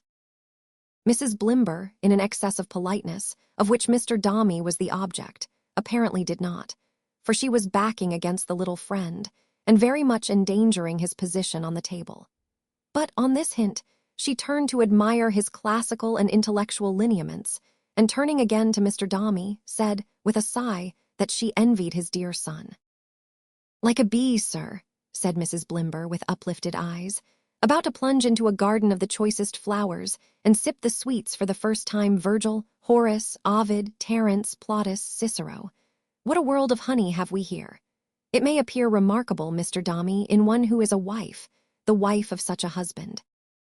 "Hush, hush," said Dr. Blimber. "Fie for shame." "Mr. Dombey will forgive the partiality of a wife," said Mrs. Blimber, with an engaging smile. Mr. Dombey answered, "Not at all." Applying those words, it is to be presumed to the partiality and not to the forgiveness. "And it may seem remarkable in one who is a mother also," resumed Mrs. Blimber. "And such a mother," observed Mr. Dombey, bowing with some confused idea of being complimentary to Cornelia. "But really," pursued Mrs. Blimber, "I think if I could have known Cicero and been his friend, and talked with him in his retirement at Tusculum, beautiful Tusculum, I could have died contented." A learned enthusiasm is so very contagious that Mr. Dombey half believed this was exactly his case. And even Mrs. Pipchin, who was not, as we have seen, of an accommodating disposition generally, gave utterance to a little sound between a groan and a sigh, as if she would have said that nobody but Cicero could have proved a lasting consolation under that failure of the Peruvian mines, but that he indeed would have been a very Davy lamp of refuge. Cornelia looked at Mr. Dombey through her spectacles, as if she would have liked to crack a few quotations with him from the authority in question. But this design, if she entertained it, was frustrated by a knock at the room door. "Who is that?" said the doctor. "Oh, come in, Toots, come in, Mr. Dombey, sir." Toots bowed. "Quite a coincidence," said Dr. Blimber. "Here we have the beginning and the end, Alpha and Omega, our head boy, Mr. Dombey." The doctor might have called him their head and shoulders boy, for he was at least that much taller than any of the rest. He blushed very much at finding himself among strangers, and chuckled aloud. "An addition to our little portico, Toots," said the doctor, "Mr. Dombey's son." Young Toots blushed again, and finding from a solemn silence which prevailed that he was expected to say something, said to Paul, "How are you?" in a voice so deep and a manner so sheepish that if a lamb had roared it couldn't have been more surprising. "Ask Mr. Feeder, if you please, Toots," said the doctor, "to prepare a few introductory volumes for Mr. Dombey's son, and to allot him a convenient seat for study. My dear, I believe Mr. Dombey has not seen the dormitories." "If Mr. Dombey will walk upstairs," said Mrs. Blimber, "I shall be more than proud to show him the dominions of the drowsy god." With that, Mrs. Blimber, who was a lady of great suavity and a wiry figure, and who wore a cap composed of sky-blue materials, proceeded upstairs with Mr. Dombey and Cornelia, Mrs. Pipchin following and looking out sharp for her enemy, the footman. While they were gone, Paul sat upon the table, holding Florence by the hand, and glancing timidly from the doctor round and round the room, while the doctor, leaning back in his chair, with his hand in his breast as usual, held a book from him at arm's length and read. There was something very awful in this manner of reading. It was such a determined, unimpassioned, inflexible, cold-blooded way of going to work. It left the doctor's countenance exposed to view, and when the doctor smiled suspiciously at his author, or knit his brows, or shook his head and made wry faces at him, as much as to say, "Don't tell me, sir, I know better," it was terrific. Toots, too, had no business to be outside the door, ostentatiously examining the wheels in his watch and counting his half-crowns. But that didn't last long, for Dr. Blimber, happening to change the position of his tight, plump legs, as if he were going to get up, Toots swiftly vanished and appeared no more. Mr. Dombey and his conductress were soon heard coming downstairs again, talking all the way, and presently they re-entered the doctor's study. "I hope, Mr. Dombey," said the doctor, laying down his book, "that the arrangements meet your approval." "They are excellent, sir," said Mr. Dombey. "Very fair indeed," said Mrs. Pipchin in a low voice, never disposed to give too much encouragement. "Mrs. Pipchin," said Mr. Dombey, wheeling round, "will, with your permission, Doctor and Mrs. Blimber visit Paul now and then." "Whenever Mrs. Pipchin pleases," observed the doctor. "Always happy to see her," said Mrs. Blimber. "I think," said Mr. Dombey, "I have given all the trouble I need and may take my leave. Paul, my child," he went close to him as he sat upon the table. "Goodbye." "Goodbye, Papa." The limp and careless little hand that Mr. Dombey took in his was singularly out of keeping with the wistful face. But he had no part in its sorrowful expression. It was not addressed to him. No, no, to Florence, all to Florence. If Mr. Dombey, in his insolence of wealth, had ever made an enemy, hard to appease and cruelly vindictive in his hate, even such an enemy might have received the pang that wrung his proud heart then, as compensation for his injury. He bent down over his boy and kissed him. If his sight were dimmed as he did so, by something that for a moment blurred the little face and made it indistinct to him, his mental vision may have been, for that short time, the clearer perhaps. "I shall see you soon, Paul. You are free on Saturdays and Sundays, you know." "Yes, Papa," returned Paul, looking at his sister. "On Saturdays and Sundays." "And you'll try and learn a great deal here and be a clever man," said Mr. Dombey. "Won't you?" "I'll try," returned the child wearily. "And you'll soon be grown up now," said Mr. Dombey. "Oh, very soon," replied the child. Once more the old look passed rapidly across his features like a strange light. It fell on Mrs. Pipchin and extinguished itself in her black dress. That excellent ogress stepped forward to take leave and to bear off Florence, which she had long been thirsting to do. The move on her part roused Mr. Dombey, whose eyes were fixed on Paul. After patting him on the head and pressing his small hand again, he took leave of Dr. Blimber, Mrs. Blimber, and Miss Blimber with his usual polite frigidity and walked out of the study. Despite his entreaty that they would not think of stirring, Dr. Blimber, Mrs. Blimber, and Miss Blimber all pressed forward to attend him to the hall.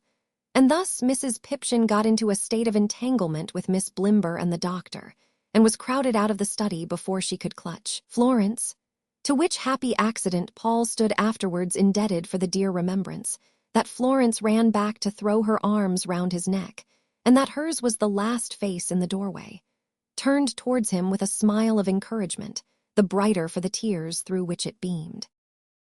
It made his childish bosom heave and swell when it was gone, and sent the globes, the books, blind Homer and Minerva swimming round the room.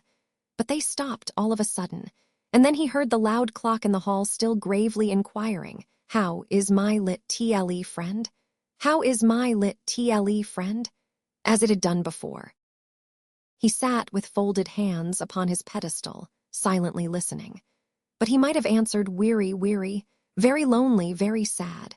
And there, with an aching void in his young heart, and all outside so cold and bare and strange, Paul sat as if he had taken life unfurnished, and the upholsterer were never coming. Chapter 12. Paul's education. After the lapse of some minutes, which appeared an immense time to little Paul Dombey on the table, Dr. Blimber came back. The doctor's walk was stately, and calculated to impress the juvenile mind with solemn feelings. It was a sort of march.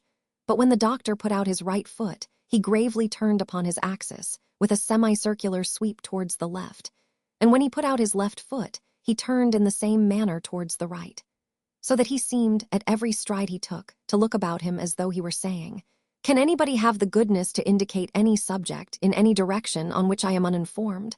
I rather think not." Mrs. Blimber and Miss Blimber came back in the doctor's company, and the doctor, lifting his new pupil off the table, delivered him over to Miss Blimber. "Cornelia," said the doctor, "Dombey will be your charge at first. Bring him on, Cornelia, bring him on."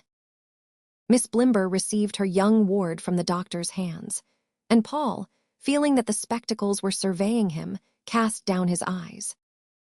"How old are you, Dombey?" said Miss Blimber. "6," answered Paul, wondering, as he stole a glance at the young lady, why her hair didn't grow long like Florence's, and why she was like a boy. "How much do you know of your Latin grammar, Dombey?" said Miss Blimber. "None of it," answered Paul. Feeling that the answer was a shock to Miss Blimber's sensibility, he looked up at the three faces that were looking down at him, and said, "I haven't been well. I have been a weak child. I couldn't learn a Latin grammar when I was out, every day with old Glubb. I wish you'd tell old Glubb to come and see me, if you please." "What a dreadfully low name," said Mrs. Blimber. "Unclassical to a degree. Who is the monster, child?" "What monster?" inquired Paul. "Glubb," said Mrs. Blimber with a great disrelish. "He's no more a monster than you are," returned Paul. "What?" cried the doctor in a terrible voice. Aha, what's that?" Paul was dreadfully frightened, but still he made a stand for the absent Glubb, though he did it trembling. "He's a very nice old man, ma'am," he said. "He used to draw my couch. He knows all about the deep sea, and the fish that are in it, and the great monsters that come and lie on rocks in the sun, and dive into the water again when they're startled, blowing and splashing so that they can be heard for miles. There are some creatures," said Paul, warming with his subject, "I don't know how many yards long, and I forget their names, but Florence knows, that pretend to be in distress. And when a man goes near them out of compassion, they open their great jaws and attack him. But all he has got to do," said Paul, boldly tendering this information to the very doctor himself, "is to keep on turning as he runs away, and then, as they turn slowly because they are so long and can't bend, he's sure to beat them. And though old Glubb don't know why the sea should make me think of my mamma that's dead, or what it is that it is always saying, he knows a great deal about it. And I wish," the child concluded with a sudden falling of his countenance and failing in his animation as he looked like one forlorn upon the three strange faces, "that you'd let old Glubb come here to see me, for I know him very well and he knows me." "Huh," said the doctor, shaking his head. "This is bad, but study will do much." Mrs. Blimber opined, with something like a shiver, that he was an unaccountable child, and, allowing for the difference of visage, looked at him pretty much as Mrs. Pipchin had been used to do. "Take him round the house, Cornelia," said the doctor, "and familiarize him with his new sphere. Go with that young lady, Dombey." Dombey obeyed, giving his hand to the abstruse Cornelia and looking at her sideways with timid curiosity as they went away together. For her spectacles, by reason of the glistening of the glasses, made her so mysterious that he didn't know where she was looking, and was not indeed quite sure that she had any eyes at all behind them. Cornelia took him first to the schoolroom, which was situated at the back of the hall, and was approached through two baize doors, which deadened and muffled the young gentlemen's voices. Here, there were 8 young gentlemen in various stages of mental prostration, all very hard at work, and very grave indeed. Toots, as an old hand, had a desk to himself in one corner, and a magnificent man of immense age, he looked in Paul's young eyes behind it. Mr. Feeder, B.A., who sat at another little desk, had his Virgil stop on, and was slowly grinding that tune to 4 young gentlemen. Of the remaining 4, 2, who grasped their foreheads convulsively, were engaged in solving mathematical problems. One, with his face like a dirty window, from much crying, was endeavoring to flounder through a hopeless number of lines before dinner, and one sat looking at his task in stony stupefaction and despair, which it seemed had been his condition ever since breakfast time. The appearance of a new boy did not create the sensation that might have been expected. Mr. Feeder, B.A., who was in the habit of shaving his head for coolness, and had nothing but little bristles on it, gave him a bony hand and told him he was glad to see him, which Paul would have been very glad to have told him if he could have done so with the least sincerity. Then Paul, instructed by Cornelia, shook hands with the 4 young gentlemen at Mr. Feeder's desk, then with the 2 young gentlemen at work on the problems, who were very feverish, then with the young gentleman at work against time, who was very inky, and lastly with the young gentleman in a state of stupefaction, who was flabby and quite cold. Paul having been already introduced to Toots, that pupil merely chuckled and breathed hard, as his custom was, and pursued the occupation in which he was engaged. It was not a severe one, for on account of his having gone through so much in more senses than one, and also of his having, as before hinted, left off blowing in his prime, Toots now had license to pursue his own course of study, which was chiefly to write long letters to himself from persons of distinction, adds P. Toots, Esquire, Brighton, Sussex, and to preserve them in his desk with great care.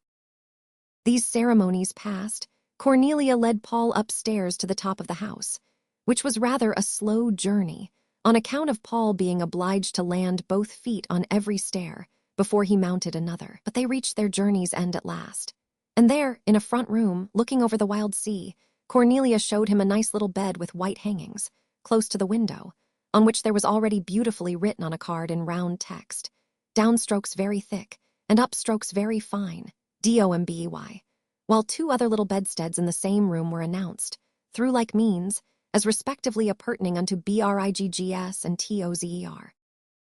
Just as they got downstairs again into the hall, Paul saw the weak-eyed young man who had given that mortal offense to Mrs. Pipchin suddenly seize a very large drumstick and fly at a gong that was hanging up, as if he had gone mad or wanted vengeance. Instead of receiving warning, however, or being instantly taken into custody, the young man left off unchecked, after having made a dreadful noise. Then Cornelia Blimber said to Dombey that dinner would be ready in a quarter of an hour, and perhaps he had better go into the schoolroom among his friends. So Dombey, deferentially passing the great clock which was still as anxious as ever to know how he found himself, opened the schoolroom door a very little way, and strayed in like a lost boy, shutting it after him with some difficulty. His friends were all dispersed about the room except the stony friend, who remained immovable. Mr. Feeder was stretching himself in his gray gown, as if, regardless of expense, he were resolved to pull the sleeves off. "Hi-ho-hum," cried Mr. Feeder, shaking himself like a cart-horse. "Oh, dear me, yo-ah." Paul was quite alarmed by Mr. Feeder's yawning. It was done on such a great scale, and he was so terribly in earnest. All the boys, too, Toots excepted, seemed knocked up, and were getting ready for dinner, some newly tying their neckcloths, which were very stiff indeed, and others washing their hands or brushing their hair in an adjoining antechamber, as if they didn't think they should enjoy it at all. Young Toots, who was ready beforehand, and had therefore nothing to do, and had leisure to bestow upon Paul, said, with heavy good nature, "Sit down, Dombey." "Thank you, sir," said Paul. His endeavoring to hoist himself on to a very high window seat, and his slipping down again, appeared to prepare Toots's mind for the reception of a discovery. "You're a very small chap," said Mr. Toots. "Yes, sir, I'm small," returned Paul. "Thank you, sir." For Toots had lifted him into the seat, and done it kindly, too. "Who's your tailor?" inquired Toots, after looking at him for some moments. "It's a woman that has made my clothes as yet," said Paul. "My sister's dressmaker." "My tailor's Burgess & Co., said Toots. "Fashionable, but very dear." Paul had wit enough to shake his head, as if he would have said it was easy to see that, and indeed he thought so. "Your father's regularly rich, ain't he?" inquired Mr. Toots. "Yes, sir," said Paul. "He's Dombey and Son." "And which?" demanded Toots. "And Son, sir," replied Paul. Mr. Toots made one or two attempts, in a low voice, to fix the firm in his mind, but not quite succeeding, said he would get Paul to mention the name again tomorrow morning, as it was rather important. And indeed, he purposed nothing less than writing himself a private and confidential letter from Dombey and Son immediately. By this time the other pupils, always excepting the stony boy, gathered round. They were polite but pale and spoke low, and they were so depressed in their spirits that in comparison with the general tone of that company, Master Bitherstone was a perfect Miller or complete jest book. And yet he had a sense of injury upon him, too, had Bitherstone. "You sleep in my room, don't you?" asked a solemn young gentleman, whose shirt collar curled up the lobes of his ears. "Master Briggs?" inquired Paul. "Tozer," said the young gentleman. Paul answered yes, and Tozer, pointing out the stony pupil, said that was Briggs. Paul had already felt certain that it must be either Briggs or Tozer, though he didn't know why. "Is yours a strong constitution?" inquired Tozer. Paul said he thought not. Tozer replied that he thought not also, judging from Paul's looks, and that it was a pity, for it need be. He then asked Paul if he were going to begin with Cornelia, and on Paul saying yes, all the young gentlemen, Briggs excepted, gave a low groan. It was drowned in the tintinnabulation of the gong, which, sounding again with great fury, there was a general move towards the dining-room, still excepting Briggs the stony boy, who remained where he was, and as he was, and on its way to whom Paul presently encountered a round of bread, genteelly served on a plate and napkin, and with a silver fork lying crosswise on the top of it. Dr. Blimber was already in his place in the dining-room, at the top of the table, with Miss Blimber and Mrs. Blimber on either side of him. Mr. Feeder in a black coat was at the bottom. Paul's chair was next to Miss Blimber, but it being found, when he sat in it, that his eyebrows were not much above the level of the tablecloth, some books were brought in from the doctor's study, on which he was elevated, and on which he always sat from that time, carrying them in and out himself on after occasions, like a little elephant in castle. Grace having been said by the doctor, dinner began. There was some nice soup, also roast meat, boiled meat, vegetables, pie, and cheese. Every young gentleman had a massive silver fork and a napkin, and all the arrangements were stately and handsome. In particular, there was a butler in a blue coat and bright buttons, who gave quite a winey flavor to the table beer. He poured it out so superbly.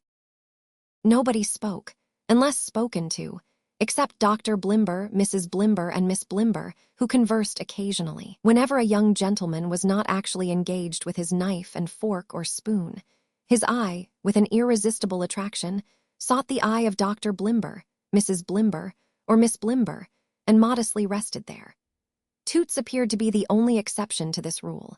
He sat next Mr. Feeder on Paul's side of the table, and frequently looked behind and before the intervening boys to catch a glimpse of Paul. Only once during dinner was there any conversation that included the young gentleman. It happened at the epoch of the cheese, when the doctor, having taken a glass of port wine and hemmed twice or thrice, said, "It is remarkable, Mr. Feeder, that the Romans—" At the mention of this terrible people, their implacable enemies, every young gentleman fastened his gaze upon the doctor, with an assumption of the deepest interest. One of the number who happened to be drinking, and who caught the doctor's eye glaring at him through the side of his tumbler, left off so hastily that he was convulsed for some moments, and in the sequel ruined Dr. Blimber's point.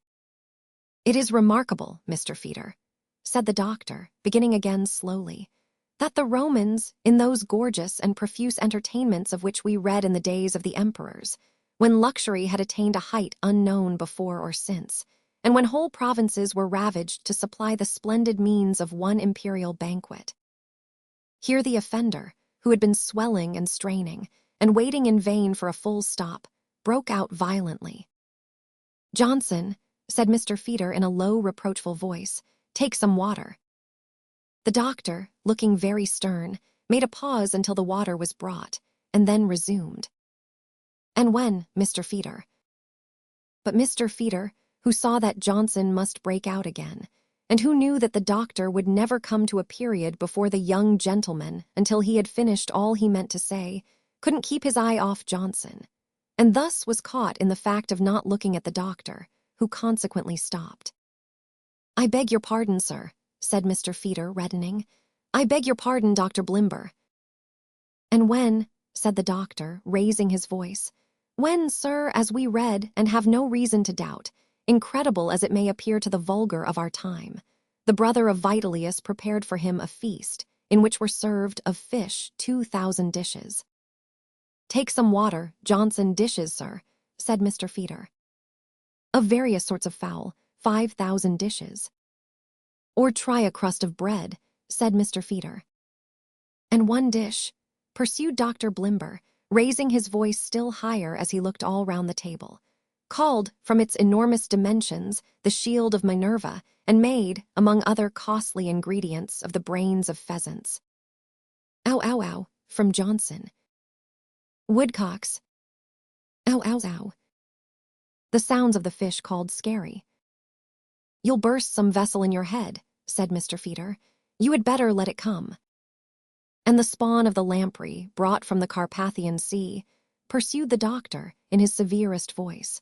"When we read of costly entertainments such as these, and still remember that we have a Titus."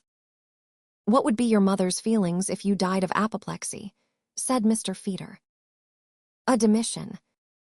"And you're blue, you know," said Mr. Feeder. "A Nero, a Tiberius, a Caligula, a Heliogabalus, and many more," pursued the doctor. "It is, Mr. Feeder, if you are doing me the honor to attend, remarkable, very remarkable, sir."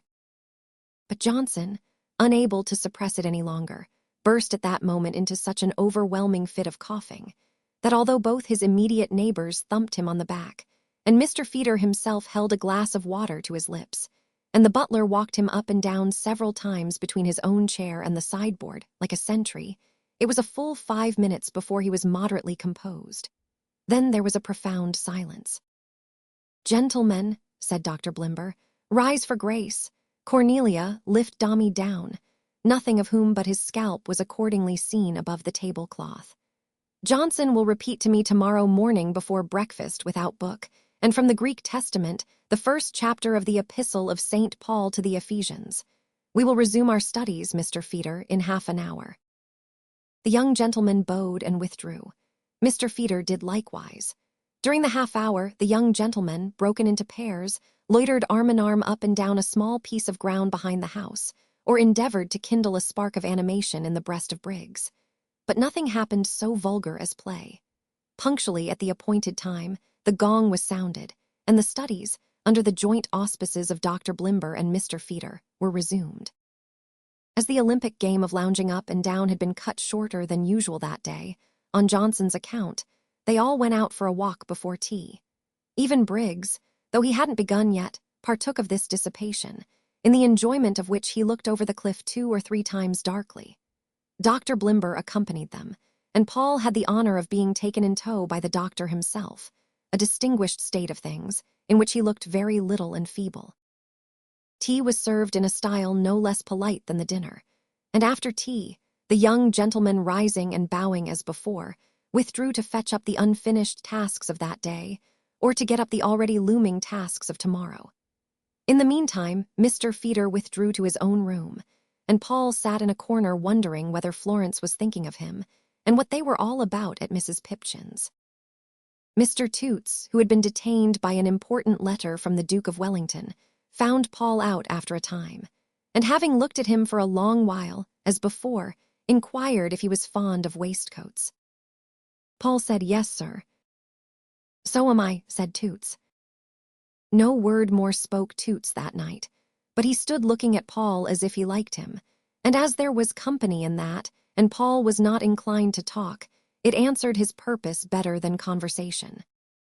At 8 o'clock or so, the gong sounded again for prayers in the dining room, where the butler afterwards presided over a side table, on which bread and cheese and beer were spread for such young gentlemen as desired to partake of those refreshments. The ceremonies concluded by the doctor's saying, "Gentlemen, we will resume our studies at 7 tomorrow." And then, for the first time, Paul saw Cornelia Blimber's eye and saw that it was upon him. When the doctor had said these words, "Gentlemen, we will resume our studies at 7 tomorrow," the pupils bowed again and went to bed. In the confidence of their own room upstairs, Briggs said his head ached ready to split, and that he should wish himself dead if it wasn't for his mother, and a blackbird he had at home. Tozer didn't say much, but he sighed a good deal, and told Paul to look out, for his turn would come tomorrow. After uttering those prophetic words, he undressed himself moodily and got into bed. Briggs was in his bed too, and Paul in his bed too, before the weak-eyed young man appeared to take away the candle, when he wished them good night and pleasant dreams. But his benevolent wishes were in vain, as far as Briggs and Tozer were concerned. For Paul, who lay awake for a long while and often woke afterwards, found that Briggs was ridden by his lesson as a nightmare, and that Tozer, whose mind was affected in his sleep by similar causes, in a minor degree talked unknown tongues or scraps of Greek and Latin. It was all one to Paul, which, in the silence of night, had an inexpressibly wicked and guilty effect. Paul had sunk into a sweet sleep, and dreamed that he was walking hand in hand with Florence through beautiful gardens, when they came to a large sunflower which suddenly expanded itself into a gong and began to sound. Opening his eyes, he found that it was a dark, windy morning, with a drizzling rain, and that the real gong was giving dreadful note of preparation, down in the hall. So he got up directly, and found Briggs with hardly any eyes, for nightmare and grief had made his face puffy, putting his boots on, while Tozer stood shivering and rubbing his shoulders in a very bad humor. Poor Paul couldn't dress himself easily, not being used to it, and asked them if they would have the goodness to tie some strings for him, but as Briggs merely said, "Bother." And Tozer, "Oh, yes." He went down when he was otherwise ready to the next story, where he saw a pretty young woman in leather gloves cleaning a stove. The young woman seemed surprised at his appearance and asked him where his mother was. When Paul told her she was dead, she took her gloves off and did what he wanted, and furthermore rubbed his hands to warm them and gave him a kiss, and told him whenever he wanted anything of that sort, meaning in the dressing way, to ask for Melia, which Paul, thanking her very much, said he certainly would. He then proceeded softly on his journey downstairs, towards the room in which the young gentlemen resumed their studies, when, passing by a door that stood ajar, a voice from within cried, "Is that Dombey?" On Paul replying, "Yes, ma'am," for he knew the voice to be Miss Blimber's, Miss Blimber said, "Come in, Dombey," and in he went. Miss Blimber presented exactly the appearance she had presented yesterday, except that she wore a shawl. Her little light curls were as crisp as ever, and she had already her spectacles on, which made Paul wonder whether she went to bed in them. She had a cool little sitting room of her own up there, with some books in it, and no fire, but Miss Blimber was never cold and never sleepy. "Now, Dombey," said Miss Blimber, "I am going out for a constitutional." Paul wondered what that was, and why she didn't send the footman out to get it in such unfavorable weather. But he made no observation on the subject, his attention being devoted to a little pile of new books, on which Miss Blimber appeared to have been recently engaged. "These are yours, Dombey," said Miss Blimber. "All of 'em, ma'am," said Paul. "Yes," returned Miss Blimber, "and Mr. Feeder will look you out some more very soon, if you are as studious as I expect you will be, Dombey." "Thank you, ma'am," said Paul. "I am going out for a constitutional," resumed Miss Blimber, And while I am gone, that is to say in the interval between this and breakfast, Dombey, I wish you to read over what I have marked in these books, and to tell me if you quite understand what you have got to learn. Don't lose time, Dombey, for you have none to spare, but take them downstairs and begin directly." "Yes, ma'am," answered Paul. There were so many of them that although Paul put one hand under the bottom book and his other hand and his chin on the top book and hugged them all closely, the middle book slipped out before he reached the door, and then they all tumbled down on the floor. Miss Blimber said, "Oh, Dombey, this is really very careless," and piled them up afresh for him. And this time, by dint of balancing them with great nicety, Paul got out of the room and down a few stairs before two of them escaped again. But he held the rest so tight that he only left one more on the first floor and one in the passage. And when he had got the main body down into the schoolroom, he set off upstairs again to collect the stragglers. Having at last amassed the whole library and climbed into his place, he fell to work, encouraged by a remark from Tozer to the effect that he was in for it now, which was the only interruption he received till breakfast time. At that meal, for which he had no appetite, everything was quite as solemn and genteel as at the others, and when it was finished, he followed Miss Blimber upstairs. "Now, Dombey," said Miss Blimber, "how have you got on with those books?" They comprised a little English, and a deal of Latin, names of things, declensions of articles and substantives, exercises thereon, and preliminary rules. A trifle of orthography, a glance at ancient history, a wink or two at modern ditto, a few tables, 2 or 3 weights and measures, and a little general information. When poor Paul had spelt out number 2, he found he had no idea of number 1. Fragments whereof afterwards obtruded themselves into number 3, which slided into number 4, which grafted itself on to number 2. So that whether 20 Romuluses made a Remus, or hic hic hoc was Troy weight, or a verb always agreed with an ancient Briton, or 3 times 4 was Taurus a bull, were open questions with him. "Oh, Dombey, said Miss Blimber, "this is very shocking."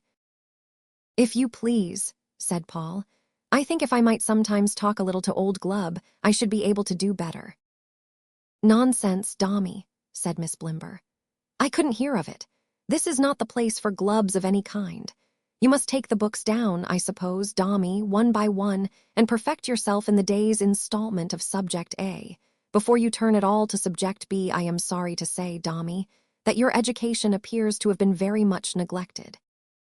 "So Papa says," returned Paul, "but I told you I have been a weak child. Florence knows I have, so does Wickham." "Who is Wickham?" asked Miss Blimber. "She has been my nurse," Paul answered. "I must beg you not to mention Wickham to me then," said Miss Blimber. "I couldn't allow it." "You asked me who she was," said Paul. "Very well," returned Miss Blimber, "but this is all very different indeed from anything of that sort, Dombey, and I couldn't think of permitting it. As to having been weak, you must begin to be strong. And now take away the top book, if you please, Dombey, and return when you are master of the theme." Miss Blimber expressed her opinions on the subject of Paul's uninstructed state with a gloomy delight, as if she had expected this result, and were glad to find that they must be in constant communication. Paul withdrew with the top task, as he was told, and labored away at it down below, sometimes remembering every word of it, and sometimes forgetting it all and everything else besides, until at last he ventured upstairs again to repeat the lesson, when it was nearly all driven out of his head before he began, by Miss Blimber's shutting up the book and saying, "Go on, Dombey," a proceeding so suggestive of the knowledge inside of her that Paul looked upon the young lady with consternation, as a kind of learned Guy Fawkes or artificial Bogle stuffed full of scholastic straw. He acquitted himself very well, nevertheless, and Miss Blimber, commending him as giving promise of getting on fast, immediately provided him with Subject B, from which he passed to C and even D before dinner. It was hard work, resuming his studies soon after dinner, and he felt giddy and confused and drowsy and dull. But all the other young gentlemen had similar sensations, and were obliged to resume their studies too, if there were any comfort in that. It was a wonder that the great clock in the hall, instead of being constant to its first inquiry, never said, "Gentlemen, we will now resume our studies," for that phrase was often enough repeated in its neighborhood. The studies went round like a mighty wheel, and the young gentlemen were always stretched upon it. After tea there were exercises again, and preparations for next day by candlelight. And in due course there was bed, where, but for that resumption of the studies which took place in dreams, were rest and sweet forgetfulness. Oh, Saturdays! Oh, happy Saturdays, when Florence always came at noon, and never would in any weather stay away, though Mrs. Pipchin snarled and growled and worried her bitterly. Those Saturdays were Sabbaths for at least 2 little Christians among all the Jews, and did the holy Sabbath work of strengthening and knitting up a brother's and a sister's love. Not even Sunday nights, the heavy Sunday nights, whose shadow darkened the first waking burst of light on Sunday mornings, could mar those precious Saturdays, whether it was the great seashore where they sat and strolled together, or whether it was only Mrs. Pipchin's dull back room, in which she sang to him so softly with his drowsy head upon her arm. Paul never cared. It was Florence. That was all he thought of. So on Sunday nights, when the doctor's dark door stood agape to swallow him up for another week, the time was come for taking leave of Florence, no one else. Mrs. Wickham had been drafted home to the house in town, and Miss Nipper, now a smart young woman, had come down. To many a single combat with Mrs. Pipchin did Miss Nipper gallantly devote herself, and if ever Mrs. Pipchin in all her life had found her match, she had found it now. Miss Nipper threw away the scabbard the first morning she arose in Mrs. Pipchin's house. She asked and gave no quarter. She said it must be war, and war it was, and Mrs. Pipchin lived from that time in the midst of surprises, harassings, and defiances, and skirmishing attacks that came bouncing in upon her from the passage, even in unguarded moments of chops, and carried desolation to her very toast.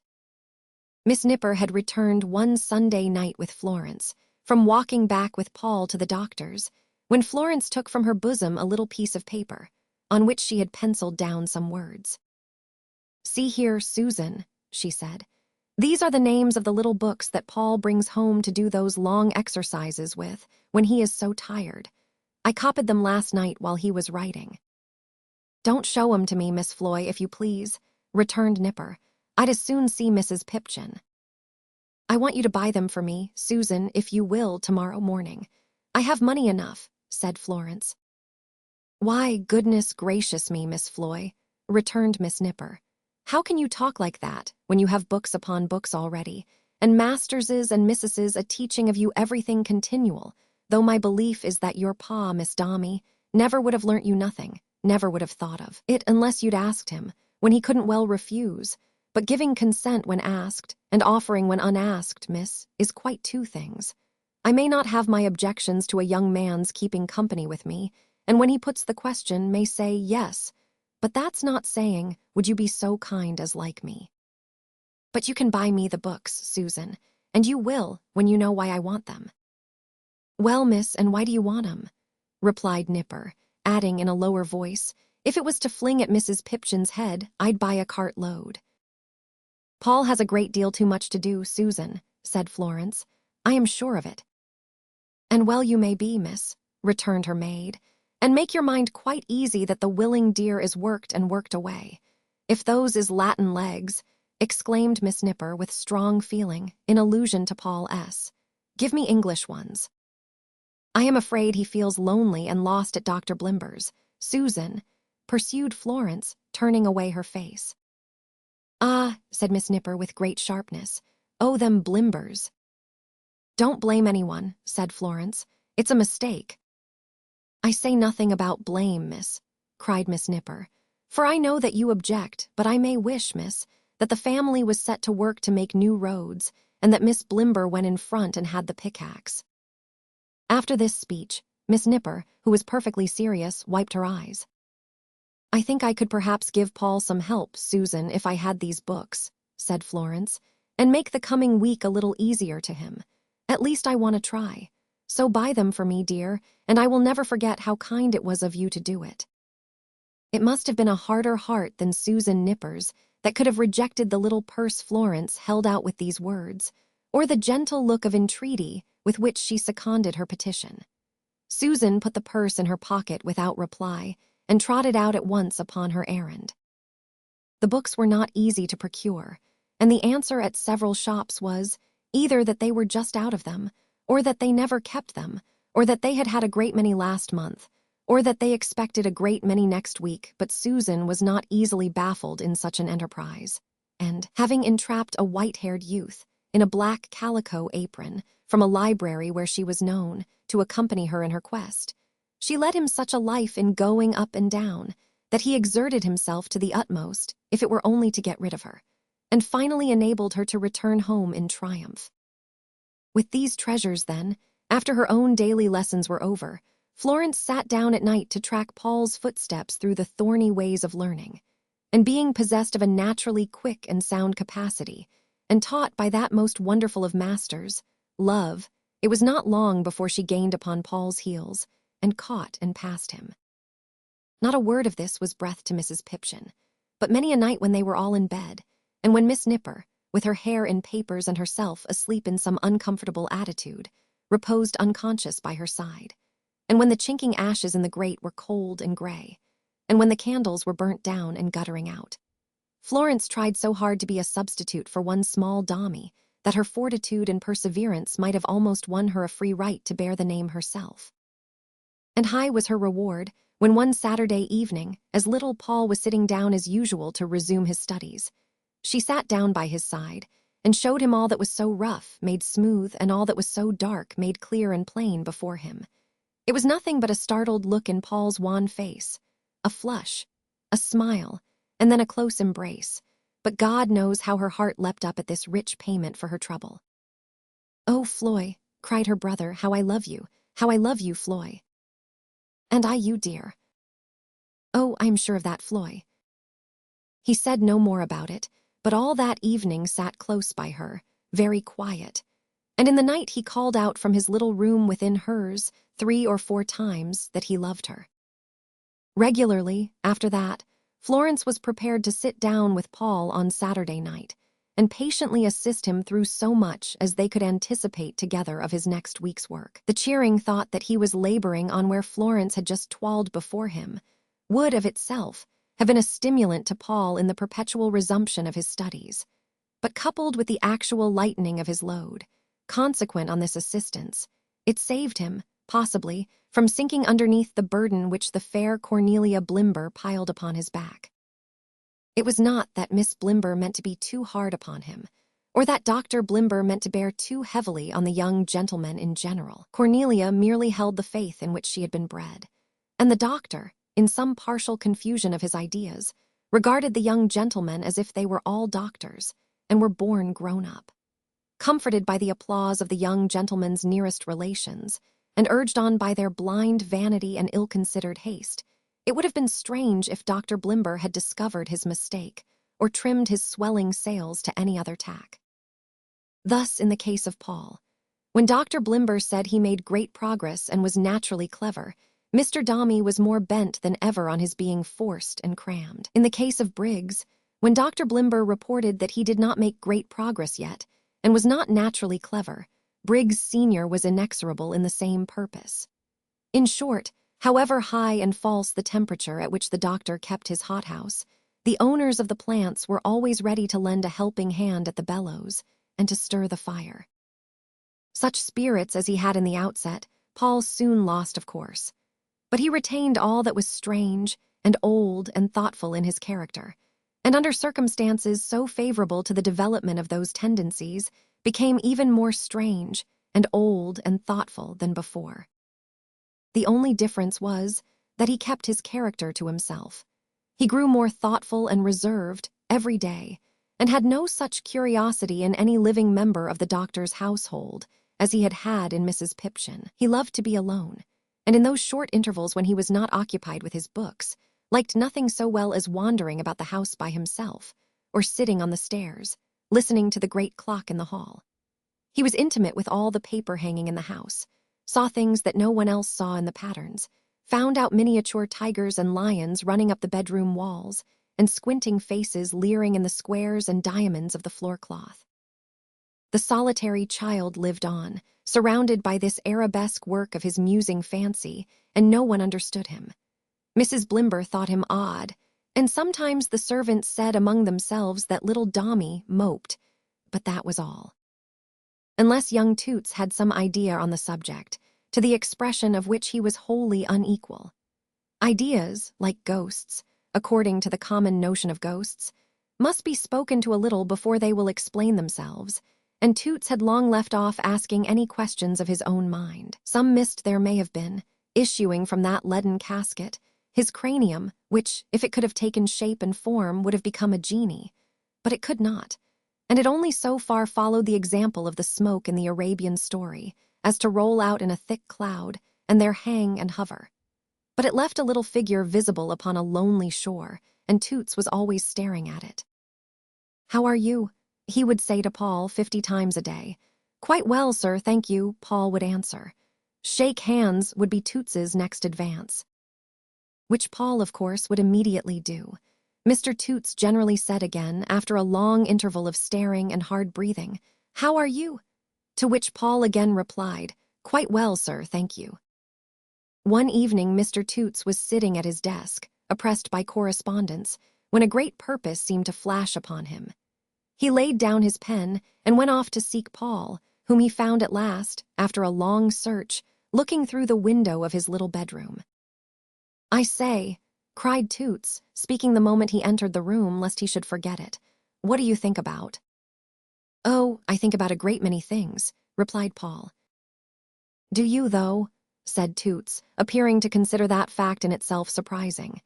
"If you had to die," said Paul, looking up into his face. Mr. Toots started and seemed much disturbed. "Don't you think you would rather die on a moonlight night, when the sky was quite clear, and the wind blowing as it did last night?" Mr. Toots said, looking doubtfully at Paul and shaking his head, that he didn't know about that. "Not blowing, at least," said Paul, "but sounding in the air like the sea sounds in the shells. It was a beautiful night. When I had listened to the water for a long time, I got up and looked out. There was a boat over there in the full light of the moon, a boat with a sail." The child looked at him so steadfastly and spoke so earnestly that Mr. Toots, feeling himself called upon to say something about this boat, said, "Smugglers." But with an impartial remembrance of there being two sides to every question, he added, "or preventive." "A boat with a sail," repeated Paul, "in the full light of the moon. The sail like an arm, all silver. It went away into the distance, and what do you think it seemed to do as it moved with the waves?" "Pitch," said Mr. Toots. "It seemed to beckon," said the child, "to beckon me to come. There she is, there she is." Toots was almost beside himself with dismay at this sudden exclamation, after what had gone before, and cried, "Who?" "My sister Florence," cried Paul, looking up here and waving her hand. "She sees me, she sees me. Good night, dear, good night, good night." His quick transition to a state of unbounded pleasure, as he stood at his window, kissing and clapping his hands, and the way in which the light retreated from his features as she passed out of his view and left a patient melancholy on the little face, were too remarkable wholly to escape even Toots's notice, their interview being interrupted at this moment by a visit from Mrs. Pipchin, who usually brought her black skirts to bear upon Paul just before dusk, once or twice a week. Toots had no opportunity of improving the occasion, but it left so marked an impression on his mind that he twice returned, after having exchanged the usual salutations, to ask Mrs. Pipchin how she did. This the irascible old lady conceived to be a deeply devised and long-meditated insult, originating in the diabolical invention of the weak-eyed young man downstairs, against whom she accordingly lodged a formal complaint with Dr. Blimber that very night, who mentioned to the young man that if he ever did it again, he should be obliged to part with him.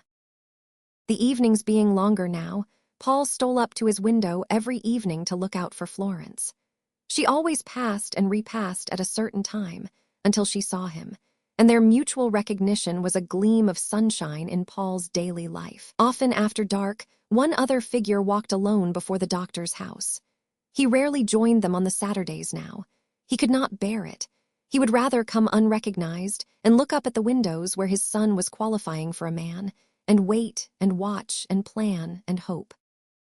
Oh, could he but have seen, or seen as others did, the slight spare boy above, watching the waves and clouds at twilight with his earnest eyes, and breasting the window of his solitary cage when birds flew by, as if he would have emulated them and soared away. Chapter 13. Shipping intelligence and office business. Mr. Dombey's offices were in a court where there was an old established stall of choice fruit at the corner, where perambulating merchants of both sexes offered for sale at any time between the hours of 10 and 5, slippers, pocketbooks, sponges, dogs, collars, and Windsor soap, and sometimes a pointer or an old painting. The pointer always came that way, with a view to the stock exchange, where a sporting taste, originating generally in bets of new hats, is much in vogue. The other commodities were addressed to the general public, but they were never offered by the vendors to Mr. Dombey. When he appeared, the dealers in those wares fell off respectfully. The principal slipper and dogs collar man, who considered himself a public character, and whose portrait was screwed on to an artist's door in Cheapside, threw up his forefinger to the brim of his hat as Mr. Dombey went by. The ticket porter, if he were not absent on a job, always ran officiously before to open Mr. Dombey's office door as wide as possible and hold it open with his hat off while he entered. The clerks within were not a whit behindhand in their demonstrations of respect. A solemn hush prevailed as Mr. Dombey passed through the outer office.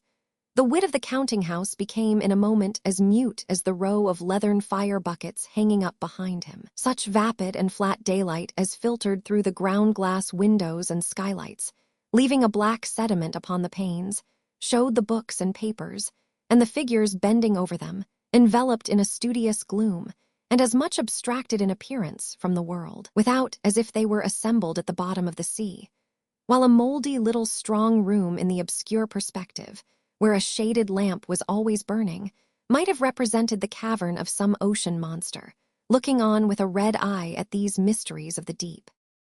When Perch the messenger, whose place was on a little bracket like a timepiece, saw Mr. Dombey come in, or rather when he felt that he was coming, for he had usually an instinctive sense of his approach, he hurried into Mr. Dombey's room, stirred the fire, carried fresh coals from the bowels of the coal box, hung the newspaper to air upon the fender, put the chair ready and the screen in its place, and was round upon his heel on the instant of Mr. Dombey's entrance to take his greatcoat and hat and hang them up. Then Perch took the newspaper and gave it a turn or two in his hands before the fire and laid it, deferentially, at Mr. Dombey's elbow. And so little objection had Perch to being deferential in the last degree, that if he might have laid himself at Mr. Dombey's feet, or might have called him by some such title as used to be bestowed upon the Caliph Harun al-Rashid, he would have been all the better pleased. As this honor would have been an innovation and an experiment, Perch was fain to content himself by expressing as well as he could, in his manner, "You are the light of my eyes. You are the breath of my soul. You are the commander of the faithful Perch." With this imperfect happiness to cheer him, he would shut the door softly, walk away on tiptoe, and leave his great chief to be stared at, through a dome-shaped window in the leads, by ugly chimney-pots and backs of houses, and especially by the bold window of a hair-cutting saloon on a first floor, where a waxen effigy, bald as a Mussulman in the morning, and covered, after 11 o'clock in the day, with luxuriant hair and whiskers in the latest Christian fashion, showed him the wrong side of its head forever. Between Mr. Dombey and the common world, as it was accessible through the medium of the outer office, to which Mr. Dombey's presence in his own room may be said to have struck like damp or cold air, there were 2 degrees of descent. Mr. Carker in his own office was the first step. Mr. Morfin in his own office was the second. Each of these gentlemen occupied a little chamber like a bathroom, opening from the passage outside Mr. Dombey's door. Mr. Carker, as Grand Vizier, inhabited the room that was nearest to the Sultan. Mr. Morfin, as an officer of inferior state, inhabited the room that was nearest to the clerks. The gentleman last mentioned was a cheerful-looking, hazel-eyed elderly bachelor, gravely attired, as to his upper man, in black, and as to his legs, in pepper-and-salt color. His dark hair was just touched here and there with specks of gray, as though the tread of time had splashed it, and his whiskers were already white. He had a mighty respect for Mr. Dombey, and rendered him due homage. But as he was of a genial temper himself, and never wholly at his ease in that stately presence, he was disquieted by no jealousy of the many conferences enjoyed by Mr. Carker, and felt a secret satisfaction in having duties to discharge, which rarely exposed him to be singled out for such distinction.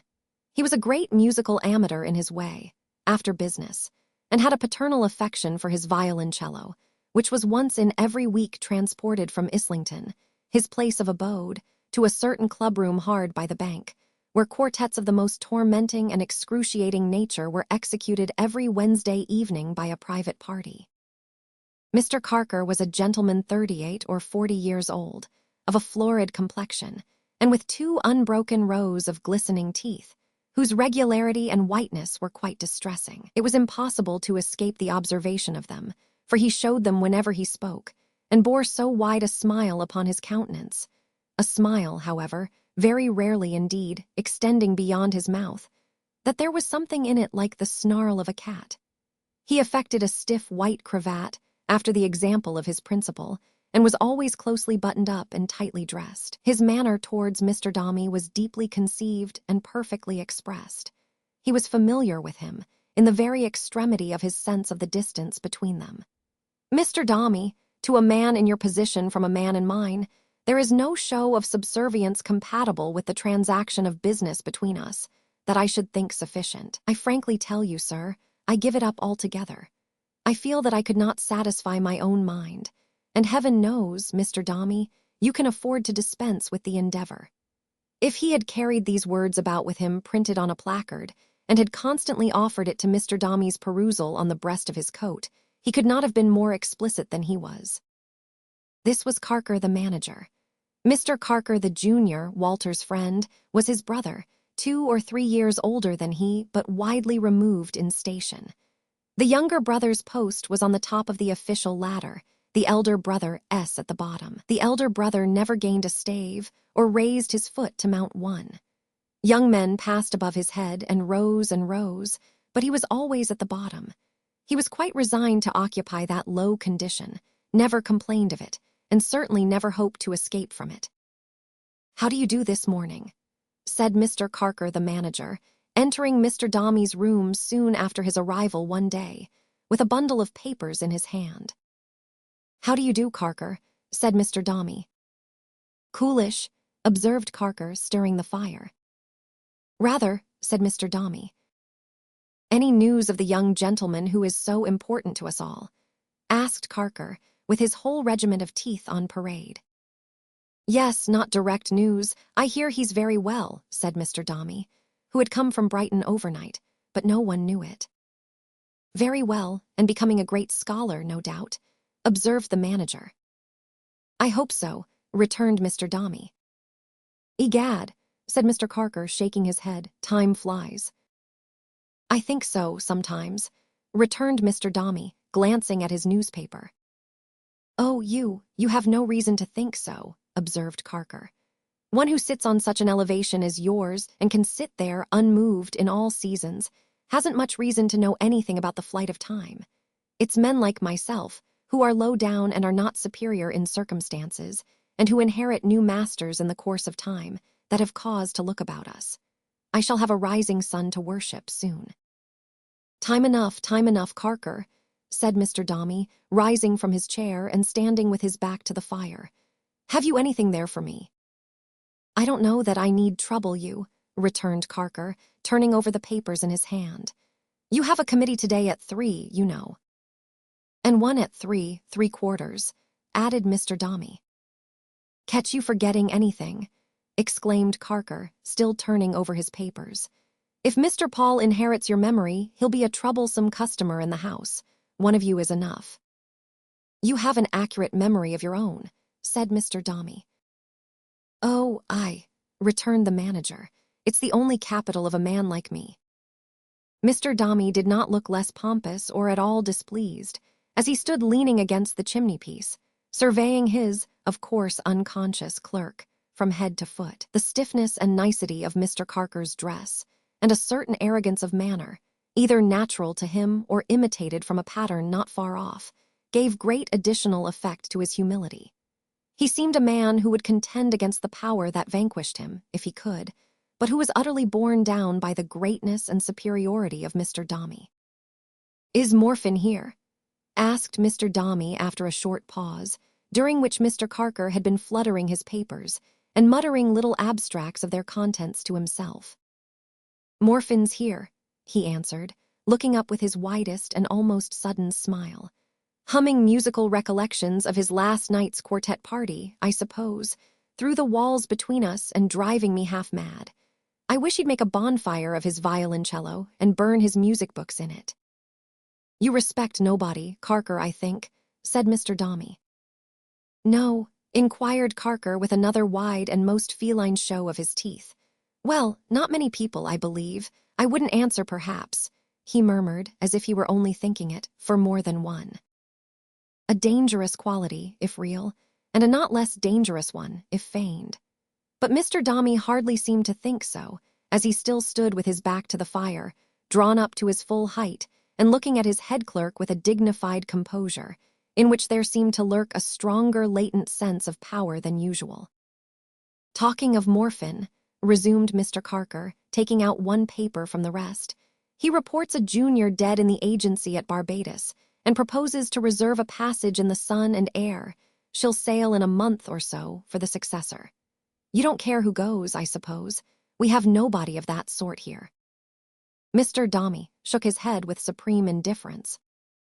"It's no very precious appointment," observed Mr. Carker, taking up a pen with which to endorse a memorandum on the back of the paper.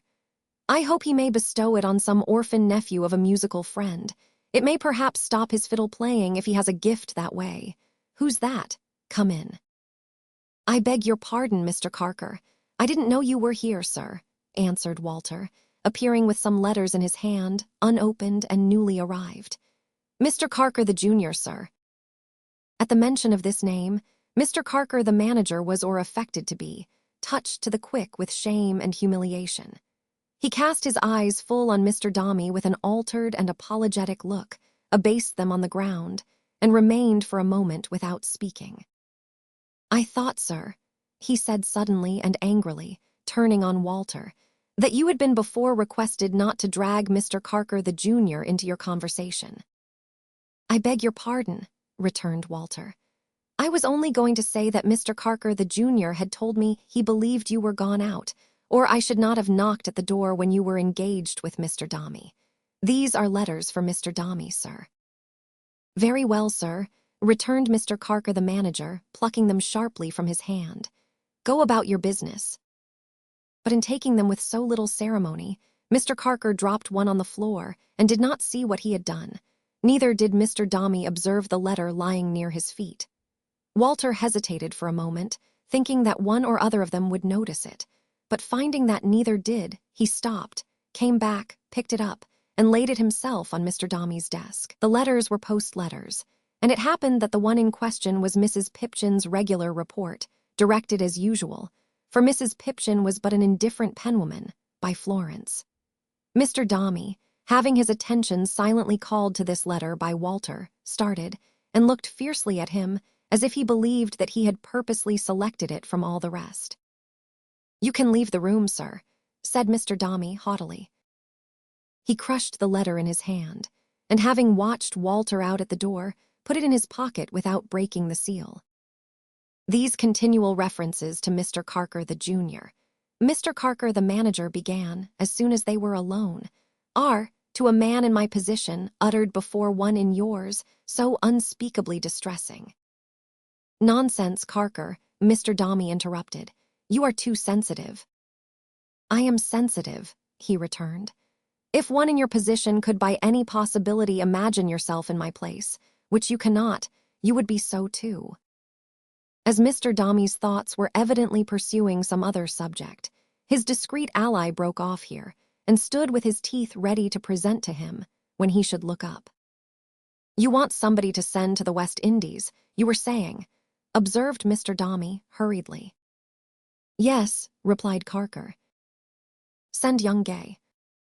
"Good, very good indeed. Nothing easier," said Mr. Carker, without any show of surprise, and taking up the pen to re-endorse the letter as coolly as he had done before. "Send young Gay." "Call him back," said Mr. Dombey. Mr. Carker was quick to do so, and Walter was quick to return. "Gay," said Mr. Dombey, turning a little to look at him over his shoulder. "Here is an opening," said Mr. Carker, with his mouth stretched to the utmost. "In the West Indies, at Barbados. I am going to send you," said Mr. Dombey, scorning to embellish the bare truth, "to fill a junior situation in the counting house at Barbados. Let your uncle know from me that I have chosen you to go to the West Indies." Walter's breath was so completely taken away by his astonishment that he could hardly find enough for the repetition of the words West Indies. "Somebody must go," said Mr. Dombey, "and you are young and healthy, and your uncle's circumstances are not good. Tell your uncle that you are appointed. You will not go yet. There will be an interval of a month or two, perhaps." "Shall I remain there, sir?" inquired Walter. "Will you remain there, sir?" repeated Mr. Dombey, turning a little more round towards him. "What do you mean? What does he mean, Carker?" "Live there, sir," faltered Walter. "Certainly," returned Mr. Dombey. Walter bowed. "That's all," said Mr. Dombey, resuming his letters. "You will explain to him in good time about the usual outfit and so forth, Carker, of course. He needn't wait, Carker." "You needn't wait, Gay," observed Mr. Carker, bare to the gums. "Unless," said Mr. Dombey, stopping in his reading without looking off the letter and seeming to listen, "unless he has anything to say." "No, sir," returned Walter, agitated and confused and almost stunned, as an infinite variety of pictures presented themselves to his mind, among which Captain Cuttle, in his glazed hat, transfixed with astonishment at Mrs. Maxtinger's, and his uncle bemoaning his loss in the little back parlor, held prominent places. "I hardly know. I am much obliged, sir." "He needn't wait, Carker," said Mr. Dombey. And as Mr. Carker again echoed the words, and also collected his papers as if he were going away too, Walter felt that his lingering any longer would be an unpardonable intrusion, especially as he had nothing to say, and therefore walked out quite confounded. Going along the passage, with the mingled consciousness and helplessness of a dream, he heard Mr. Dombey's door shut again as Mr. Carker came out, and immediately afterwards that gentleman called to him. "Bring your friend Mr. Carker the Junior to my room, sir, if you please." Walter went to the outer office and apprised Mr. Carker the Junior of his errand, who accordingly came out from behind a partition where he sat alone in one corner, and returned with him to the room of Mr. Carker the manager. That gentleman was standing with his back to the fire and his hands under his coat-tails, looking over his white cravat as unpromisingly as Mr. Dombey himself could have looked.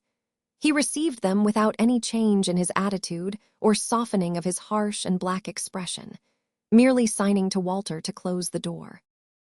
"John Carker," said the manager, when this was done, turning suddenly upon his brother, with his 2 rows of teeth bristling as if he would have bitten him, "what is the league between you and this young man, in virtue of which I am haunted and hunted by the mention of your name? Is it not enough for you, John Carker, that I am your near relation and can't detach myself from that?" "Say disgrace, James," interposed the other in a low voice, finding that he stammered for a word. "You mean it, and have reason, say disgrace."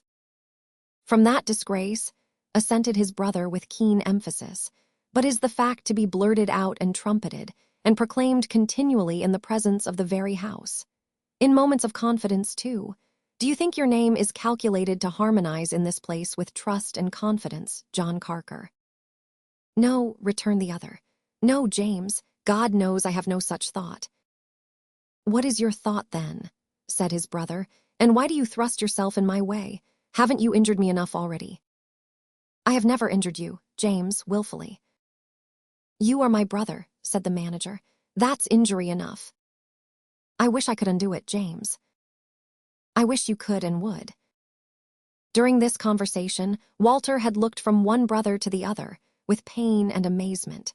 He who was the senior in years and junior in the house stood, with his eyes cast upon the ground, and his head bowed, humbly listening to the reproaches of the other, though these were rendered very bitter by the tone and look with which they were accompanied, and by the presence of Walter, whom they so much surprised and shocked.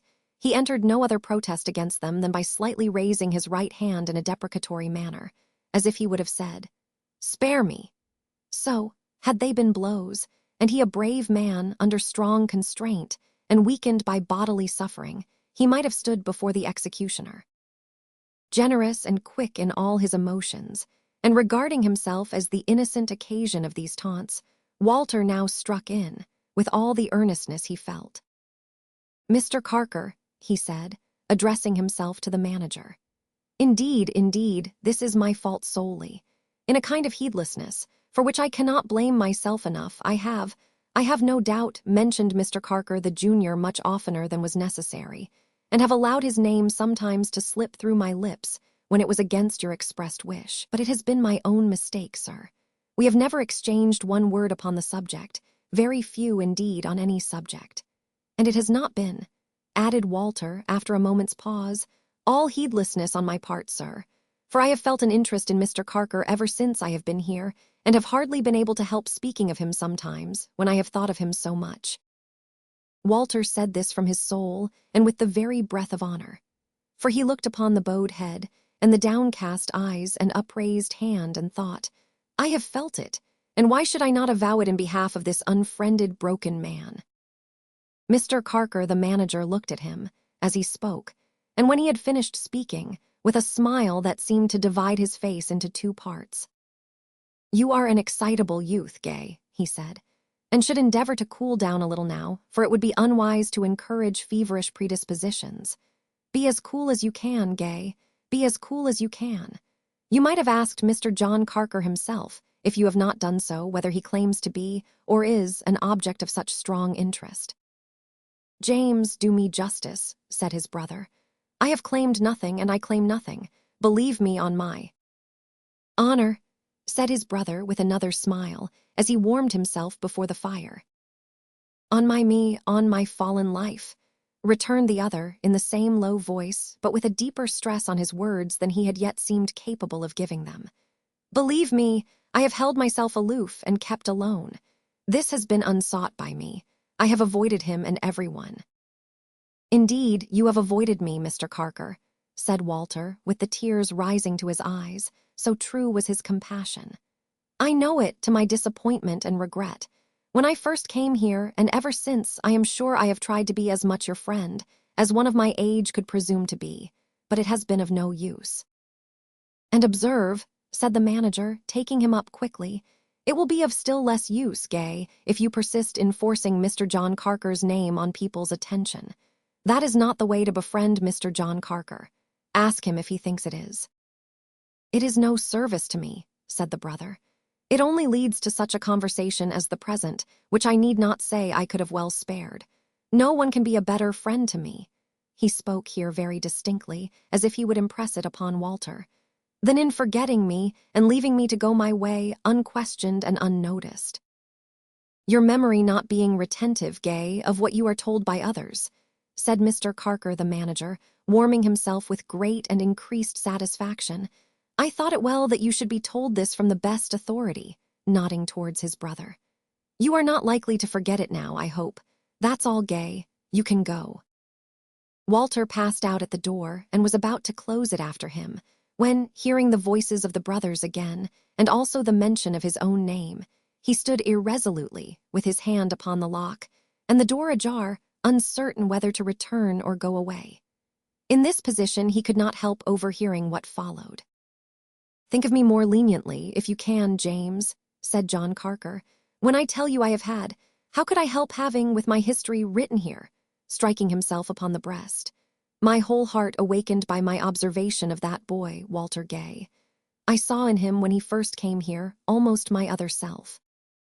"Your other self," repeated the manager disdainfully. "Not as I am, but as I was when I first came here too. As sanguine, giddy, youthful, inexperienced, flushed with the same restless and adventurous fancies, and full of the same qualities, fraught with the same capacity of leading on to good or evil." "I hope not," said his brother, with some hidden and sarcastic meaning in his tone. "You strike me sharply, and your hand is steady, and your thrust is very deep," returned the other, speaking, or so Walter thought, as if some cruel weapon actually stabbed him as he spoke. "I imagined all this when he was a boy. I believed it. It was a truth to me. I saw him lightly walking on the edge of an unseen gulf where so many others walk with equal gaiety, and from which the old excuse interrupted his brother as he stirred the fire. So many go on, say so many fall. From which one traveler fell, returned the other, who set forward on his way, a boy like him, and missed his footing more and more, and slipped a little and a little lower, and went on stumbling still, until he fell headlong and found himself below a shattered man. Think what I suffered when I watched that boy. You have only yourself to thank for it, returned the brother. Only myself, he assented with a sigh. I don't seek to divide the blame or shame. You have divided the shame, James Carker muttered through his teeth, and through so many and such close teeth he could mutter well. Ah, James, returned his brother, speaking for the first time in an accent of reproach, and seeming, by the sound of his voice, to have covered his face with his hands. I have been, since then, a useful foil to you. You have trodden on me freely in your climbing up. Don't spurn me with your heel. A silence ensued. After a time, Mr. Carker, the manager, was heard rustling among his papers, as if he had resolved to bring the interview to a conclusion. At the same time, his brother withdrew nearer to the door. That's all, he said. I watched him with such trembling and such fear, as was some little punishment to me, until he passed the place where I first fell. And then, though I had been his father, I believe I never could have thanked God more devoutly. I didn't dare to warn him and advise him, but if I had seen direct cause, I would have shown him my example. I was afraid to be seen speaking with him, lest it should be thought I did him harm, and tempted him to evil and corrupted him, or lest I really should. There may be such contagion in me, I don't know. Piece out my history in connection with young Walter Gay and what he has made me feel, and think of me more leniently, James, if you can. With these words, he came out to where Walter was standing. He turned a little paler when he saw him there, and paler yet when Walter caught him by the hand and said in a whisper, Mr. Carker, pray let me thank you. Let me say how much I feel for you, how sorry I am to have been the unhappy cause of all this, how I almost look upon you now as my protector and guardian, how very, very much I feel obliged to you and pity you, said Walter, squeezing both his hands and hardly knowing in his agitation what he did or said.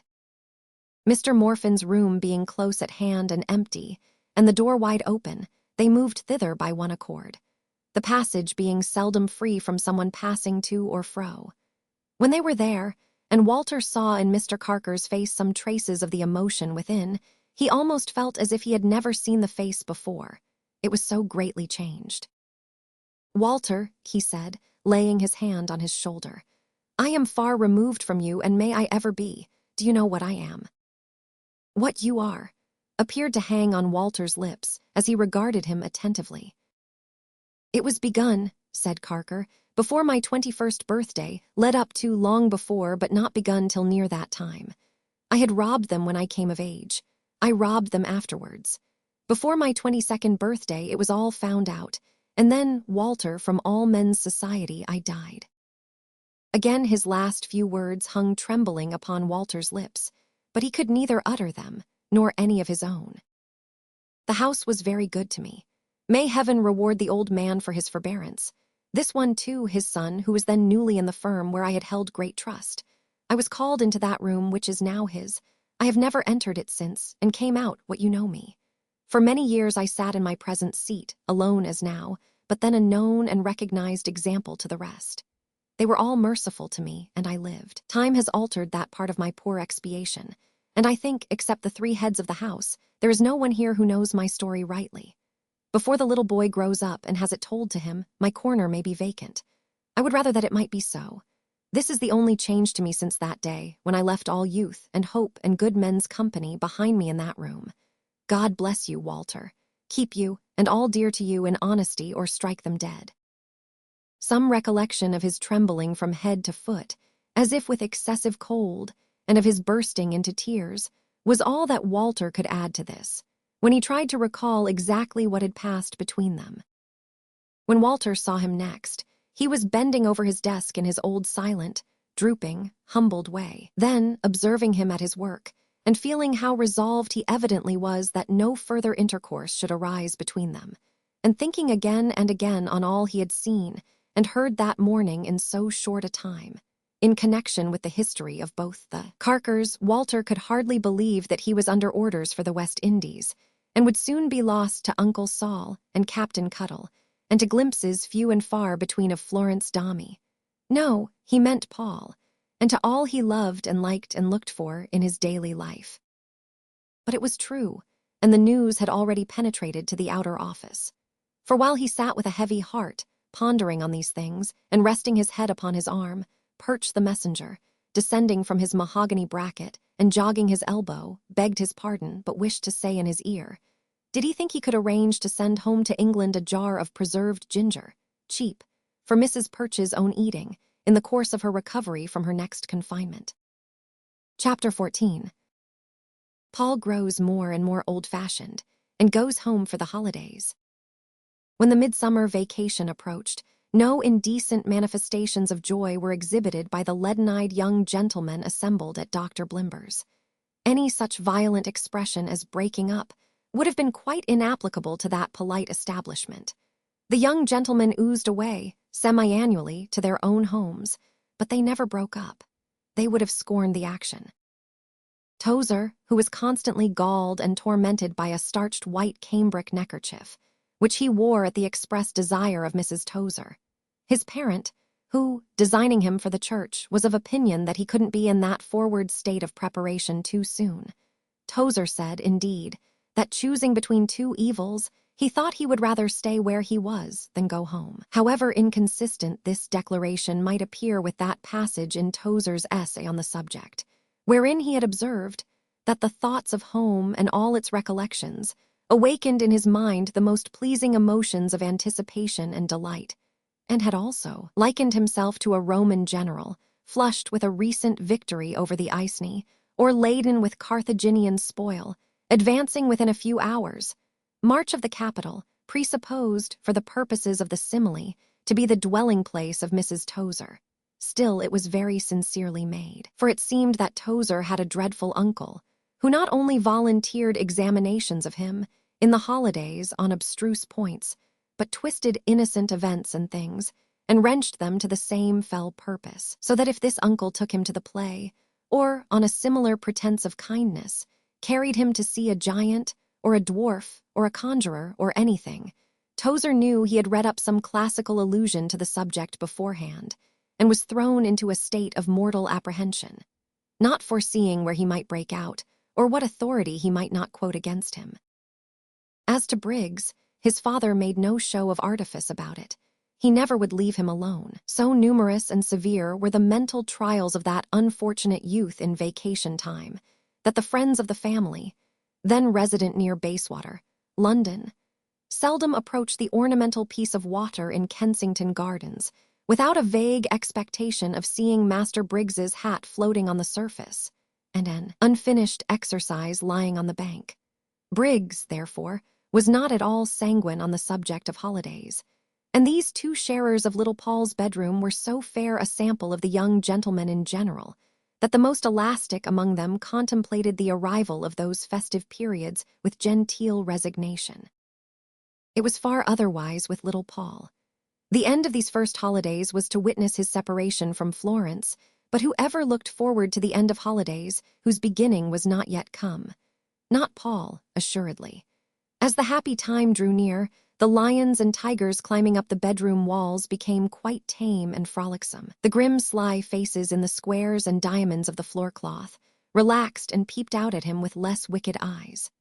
The grave old clock had more of personal interest in the tone of its formal inquiry, and the restless sea went rolling on all night, to the sounding of a melancholy strain. Yet it was pleasant, too, that rose and fell with the waves and rocked him, as it were, to sleep. Mr. Feeder, B.A., seemed to think that he, too, would enjoy the holidays very much. Mr. Toots projected a life of holidays from that time forth, for, as he regularly informed Paul every day, it was his last half at Dr. Blimber's, and he was going to begin to come into his property directly. It was perfectly understood between Paul and Mr. Toots that they were intimate friends, notwithstanding their distance in point of years and station. As the vacation approached, and Mr. Toots breathed harder and stared oftener in Paul's society, than he had done before. Paul knew that he meant he was sorry they were going to lose sight of each other, and felt very much obliged to him for his patronage and good opinion. It was even understood by Dr. Blimber, Mrs. Blimber, and Miss Blimber, as well as by the young gentlemen in general, that Toots had somehow constituted himself protector and guardian of Dombey, and the circumstance became so notorious, even to Mrs. Pipchin, that the good old creature cherished feelings of bitterness and jealousy against Toots, and in the sanctuary of her own home, repeatedly denounced him as a chuckle-headed noodle.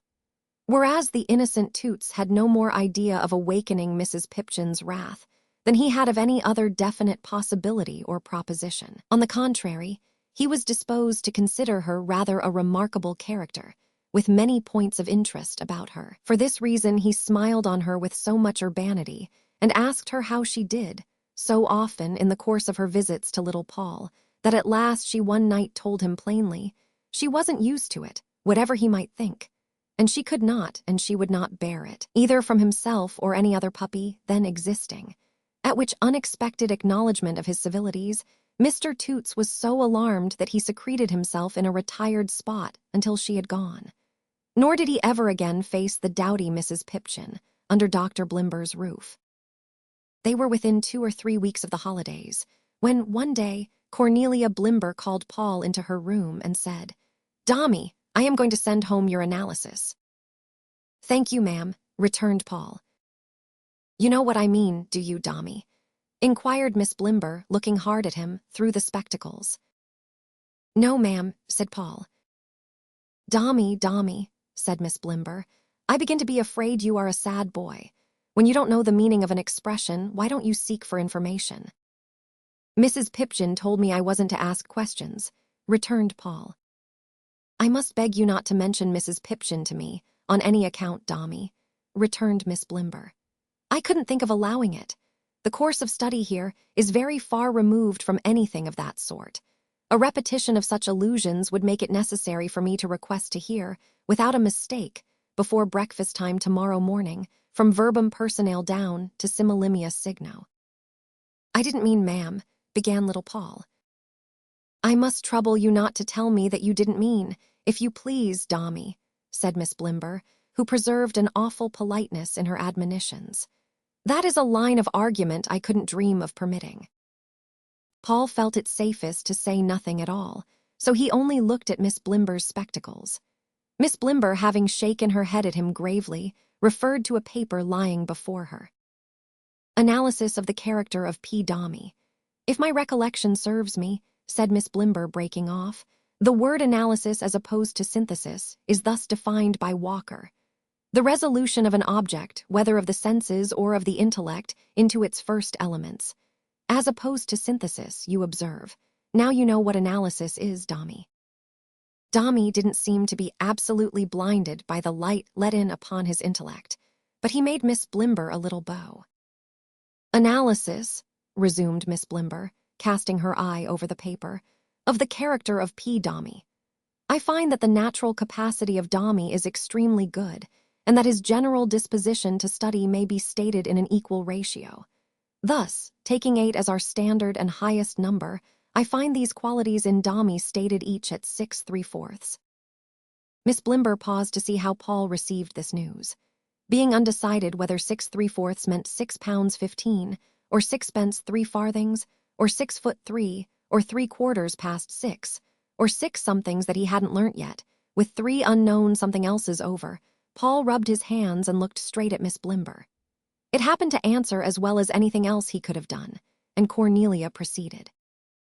"Violence, too, selfishness, too, inclination to low company, as evinced in the case of a person named Glubb, originally 7, but since reduced. Gentlemanly demeanor 4, and improving with advancing years. Now what I particularly wish to call your attention to, Dombey, is the general observation at the close of this analysis." Paul set himself to follow it with great care. "It may be generally observed of Dombey," said Miss Blimber, reading in a loud voice, and at every second word directing her spectacles towards the little figure before her, "that his abilities and inclinations are good, and that he has made as much progress as under the circumstances could have been expected. But it is to be lamented of this young gentleman that he is singular, what is usually termed old-fashioned, in his character and conduct, and that, without presenting anything in either which distinctly calls for reprobation, he is often very unlike other young gentlemen of his age and social position.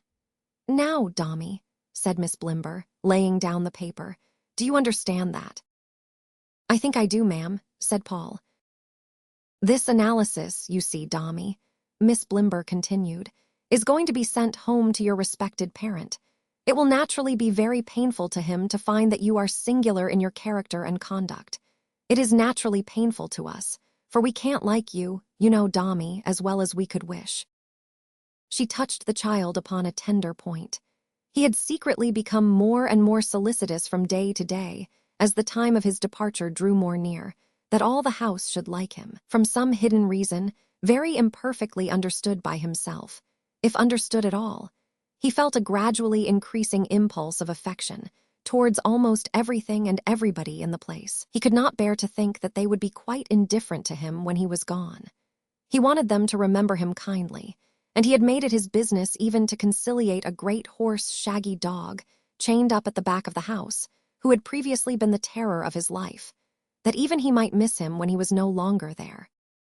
Little thinking that in this, he only showed again the difference between himself and his compeers, poor tiny Paul set it forth to Miss Blimber as well as he could, and begged her, in despite of the official analysis, to have the goodness to try and like him. To Mrs. Blimber, who had joined them, he preferred the same petition. And when that lady could not forbear, even in his presence, from giving utterance to her often-repeated opinion that he was an odd child, Paul told her that he was sure she was quite right, that he thought it must be his bones, but he didn't know, and that he hoped she would overlook it, for he was fond of them all. "Not so fond," said Paul, with a mixture of timidity and perfect frankness, which was one of the most peculiar and most engaging qualities of the child. "Not so fond as I am of Florence, of course. That could never be. You couldn't expect that, could you, ma'am?" "Oh, the old-fashioned little soul," cried Mrs. Blimber in a whisper. "But I like everybody here very much," pursued Paul, "and I should grieve to go away, and think that anyone was glad that I was gone, or didn't care." Mrs. Blimber was now quite sure that Paul was the oddest child in the world, and when she told the doctor what had passed, the doctor did not controvert his wife's opinion. But he said, as he had said before when Paul first came, that study would do much, and he also said, as he had said on that occasion, "Bring him on, Cornelia, bring him on." Cornelia had always brought him on as vigorously as she could, and Paul had had a hard life of it. But over and above the getting through his tasks, he had long had another purpose always present to him, and to which he still held fast. It was to be a gentle, useful, quiet little fellow, always striving to secure the love and attachment of the rest. And though he was yet often to be seen at his old post on the stairs, or watching the waves and clouds from his solitary window, he was oftener found, too, among the other boys, modestly rendering them some little voluntary service. Thus it came to pass that even among those rigid and absorbed young anchorites, who mortified themselves beneath the roof of Dr. Blimber, Paul was an object of general interest, a fragile little plaything that they all liked, and that no one would have thought of treating roughly. But he could not change his nature or rewrite the analysis, and so they all agreed that Dombey was old-fashioned. There were some immunities, however, attaching to the character enjoyed by no one else. They could have better spared a newer-fashioned child, and that alone was much. When the others only bowed to Dr. Blimber and family on retiring for the night, Paul would stretch out his morsel of a hand and boldly shake the doctor's, also Mrs. Blimber's, also Cornelia's. If anybody was to be begged off from impending punishment, Paul was always the delegate. The weak-eyed young man himself had once consulted him, in reference to a little breakage of glass and china. And it was darkly rumored that the butler, regarding him with favor such as that stern man had never shown before to mortal boy, had sometimes mingled porter with his table beer to make him strong. Over and above these extensive privileges, Paul had free right of entry to Mr. Feeder's room, from which apartment he had twice led Mr. Toots into the open air in a state of faintness, consequent on an unsuccessful attempt to smoke a very blunt cigar. one of a bundle which that young gentleman had covertly purchased on the shingle from a most desperate smuggler, who had acknowledged, in confidence, that £200 was the price set upon his head, dead or alive, by the custom house. It was a snug room, Mr. Feeder's, with his bed in another little room inside of it, and a flute which Mr. Feeder couldn't play yet, but was going to make a point of learning, he said, hanging up over the fireplace. There were some books in it, too, and a fishing rod, for Mr. Feeder said he should certainly make a point of learning to fish when he could find time. Mr. Feeder had amassed, with similar intentions, a beautiful little curly second-hand key bugle, a chessboard and men, a Spanish grammar, a set of sketching materials, and a pair of boxing gloves. The art of self-defense Mr. Feeder said he should undoubtedly make a point of learning, as he considered it the duty of every man to do, for it might lead to the protection of a female in distress.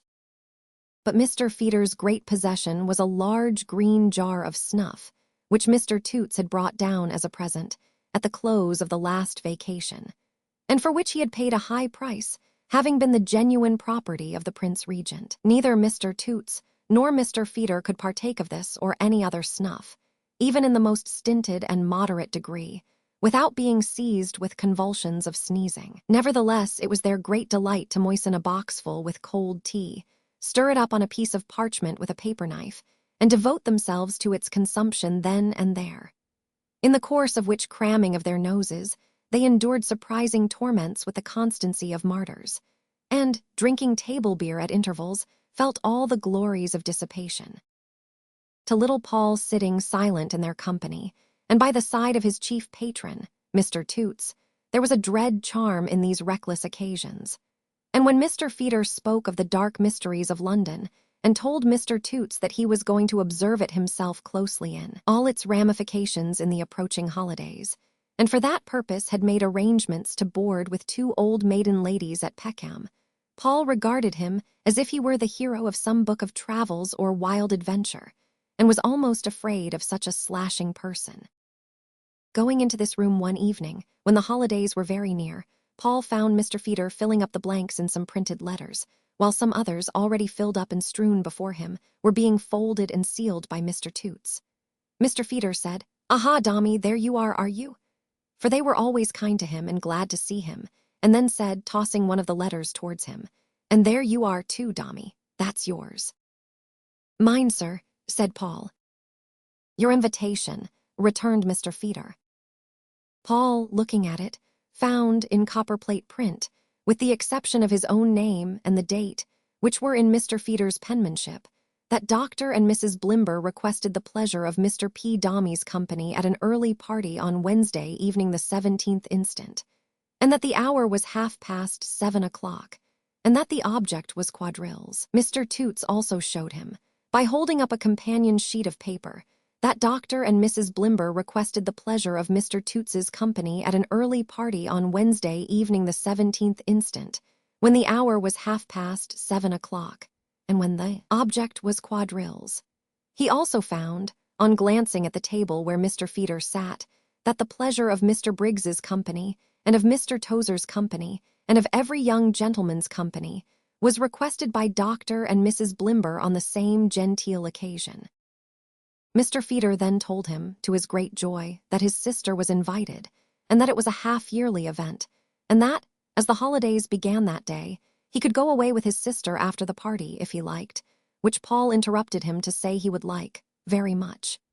Mr. Feeder then gave him to understand that he would be expected to inform Dr. and Mrs. Blimber, in superfine small hand, that Mr. P. Dombey would be happy to have the honor of waiting on them, in accordance with their polite invitation. Lastly, Mr. Feeder said he had better not refer to the festive occasion in the hearing of Dr. and Mrs. Blimber, as these preliminaries and the whole of the arrangements were conducted on principles of classicality and high breeding, and that Dr. and Mrs. Blimber on the one hand, and the young gentlemen on the other, were supposed, in their scholastic capacities, not to have the least idea of what was in the wind. Paul thanked Mr. Feeder for these hints, and pocketing his invitation, sat down on a stool by the side of Mr. Toots as usual. But Paul's head, which had long been ailing more or less, and was sometimes very heavy and painful, felt so uneasy that night that he was obliged to support it on his hand. And yet it dropped so that by little and little it sunk on Mr. Toots's knee and rested there as if it had no care to be ever lifted up again. That was no reason why he should be deaf, but he must have been, he thought, for by and by he heard Mr. Feeder calling in his ear and gently shaking him to rouse his attention. And when he raised his head, quite scared, and looked about him, he found that Dr. Blimber had come into the room, and that the window was open, and that his forehead was wet with sprinkled water, though how all this had been done without his knowledge was very curious indeed. "Ah, come, that's well. How is my little friend now?" said Dr. Blimber encouragingly. "Oh, quite well, thank you, sir," said Paul. But there seemed to be something the matter with the floor, for he couldn't stand upon it steadily, and with the walls, too, for they were inclined to turn round and could only be stopped by being looked at very hard indeed. Mr. Toots's head had the appearance of being at once bigger and farther off than was quite natural, and when he took Paul in his arms to carry him upstairs, Paul observed with astonishment that the door was in quite a different place from that in which he had expected to find it, and almost thought, at first, that Mr. Toots was going to walk straight up the chimney. It was very kind of Mr. Toots to carry him to the top of the house so tenderly, and Paul told him that it was. But Mr. Toots said he would do a great deal more than that if he could, and indeed he did more as it was, for he helped Paul to undress and helped him to bed in the kindest manner possible, and then sat down by the bedside and chuckled very much, while Mr. Feeder, B.A., leaning over the bottom of the bedstead, set all the little bristles on his head bolt upright with his bony hands, and then made believe to spar at Paul with great science, on account of his being all right again, which was so uncommonly facetious, and kind too in Mr. Feeder, that Paul, not being able to make up his mind whether it was best to laugh or cry at him, did both at once. How Mr. Toots melted away, and Mr. Feeder changed into Mrs. Pipchin, Paul never thought of asking, neither was he at all curious to know. But when he saw Mrs. Pipchin standing at the bottom of the bed instead of Mr. Feeder, he cried out, "Mrs. Pipchin, don't tell Florence." "Don't tell Florence what, my little Paul?" said Mrs. Pipchin, coming round to the bedside and sitting down in the chair. "About me," said Paul. No, said Mrs. Pipchin. "What do you think I mean to do when I grow up, Mrs. Pipchin?" inquired Paul, turning his face towards her on his pillow and resting his chin wistfully on his folded hands. Mrs. Pipchin couldn't guess. "I mean," said Paul, "to put my money all together in one bank, never try to get any more, go away into the country with my darling Florence, have a beautiful garden, fields, and woods, and live there with her all my life." "Indeed," cried Mrs. Pipchin. "Yes," said Paul, "that's what I mean to do when He stopped and pondered for a moment. Mrs. Pipchin's gray eye scanned his thoughtful face. "If I grow up," said Paul. Then he went on immediately to tell Mrs. Pipchin all about the party, about Florence's invitation, about the pride he would have in the admiration that would be felt for her by all the boys, about their being so kind to him and fond of him, about his being so fond of them, and about his being so glad of it. Then he told Mrs. Pipchin about the analysis, and about his being certainly old-fashioned, and took Mrs. Pipchin's opinion on that point, and whether she knew why it was, and what it meant. Mrs. Pipchin denied the fact altogether, as the shortest way of getting out of the difficulty, but Paul was far from satisfied with that reply, and looked so searchingly at Mrs. Pipchin for a truer answer, that she was obliged to get up and look out of the window to avoid his eyes. There was a certain calm apothecary, who attended at the establishment when any of the young gentlemen were ill, and somehow he got into the room and appeared at the bedside, with Mrs. Blimber. How they came there, or how long they had been there, Paul didn't know, but when he saw them, he sat up in bed and answered all the apothecary's questions at full length, and whispered to him that Florence was not to know anything about it if he pleased, and that he had set his mind upon her coming to the party. He was very chatty with the apothecary, and they parted excellent friends. Lying down again with his eyes shut, he heard the apothecary say, out of the room and quite a long way off, or he dreamed it, that there was a want of vital power. What was that, Paul wondered, and great constitutional weakness, that as the little fellow had set his heart on parting with his schoolmates on the 17th, It would be better to indulge the fancy if he grew no worse. That he was glad to hear from Mrs. Pipchin that the little fellow would go to his friends in London on the 18th. That he would write to Mr. Dombey when he should have gained a better knowledge of the case, and before that day. That there was no immediate cause for what? Paul lost that word, and that the little fellow had a fine mind but was an old-fashioned boy. What old fashion could that be? Paul wondered with a palpitating heart that was so visibly expressed in him, so plainly seen by so many people. He could neither make it out, nor trouble himself long with the effort. Mrs. Pipchin was again beside him. If she had ever been away, he thought she had gone out with the doctor, but it was all a dream perhaps. And presently a bottle and glass got into her hands magically, and she poured out the contents for him. After that, he had some real good jelly, which Mrs. Blimber brought to him herself, and then he was so well that Mrs. Pipchin went home at his urgent solicitation, and Briggs and Tozer came to bed. Poor Briggs grumbled terribly about his own analysis, which could hardly have discomposed him more if it had been a chemical process. But he was very good to Paul, and so was Tozer, and so were all the rest, for they every one looked in before going to bed and said, "How are you now, Dombey? Cheer up, little Dombey," and so forth. After Briggs had got into bed, he lay awake for a long time, still bemoaning his analysis, and saying he knew it was all wrong, and they couldn't have analyzed a murderer worse, and how would Dr. Blimber like it if his pocket money depended on it? It was very easy, Briggs said, to make a galley slave of a boy all the half-year, and then score him up idle, and to crib 2 dinners a week out of his board and then score him up greedy. But that wasn't going to be submitted to, he believed, was it? Oh, ah.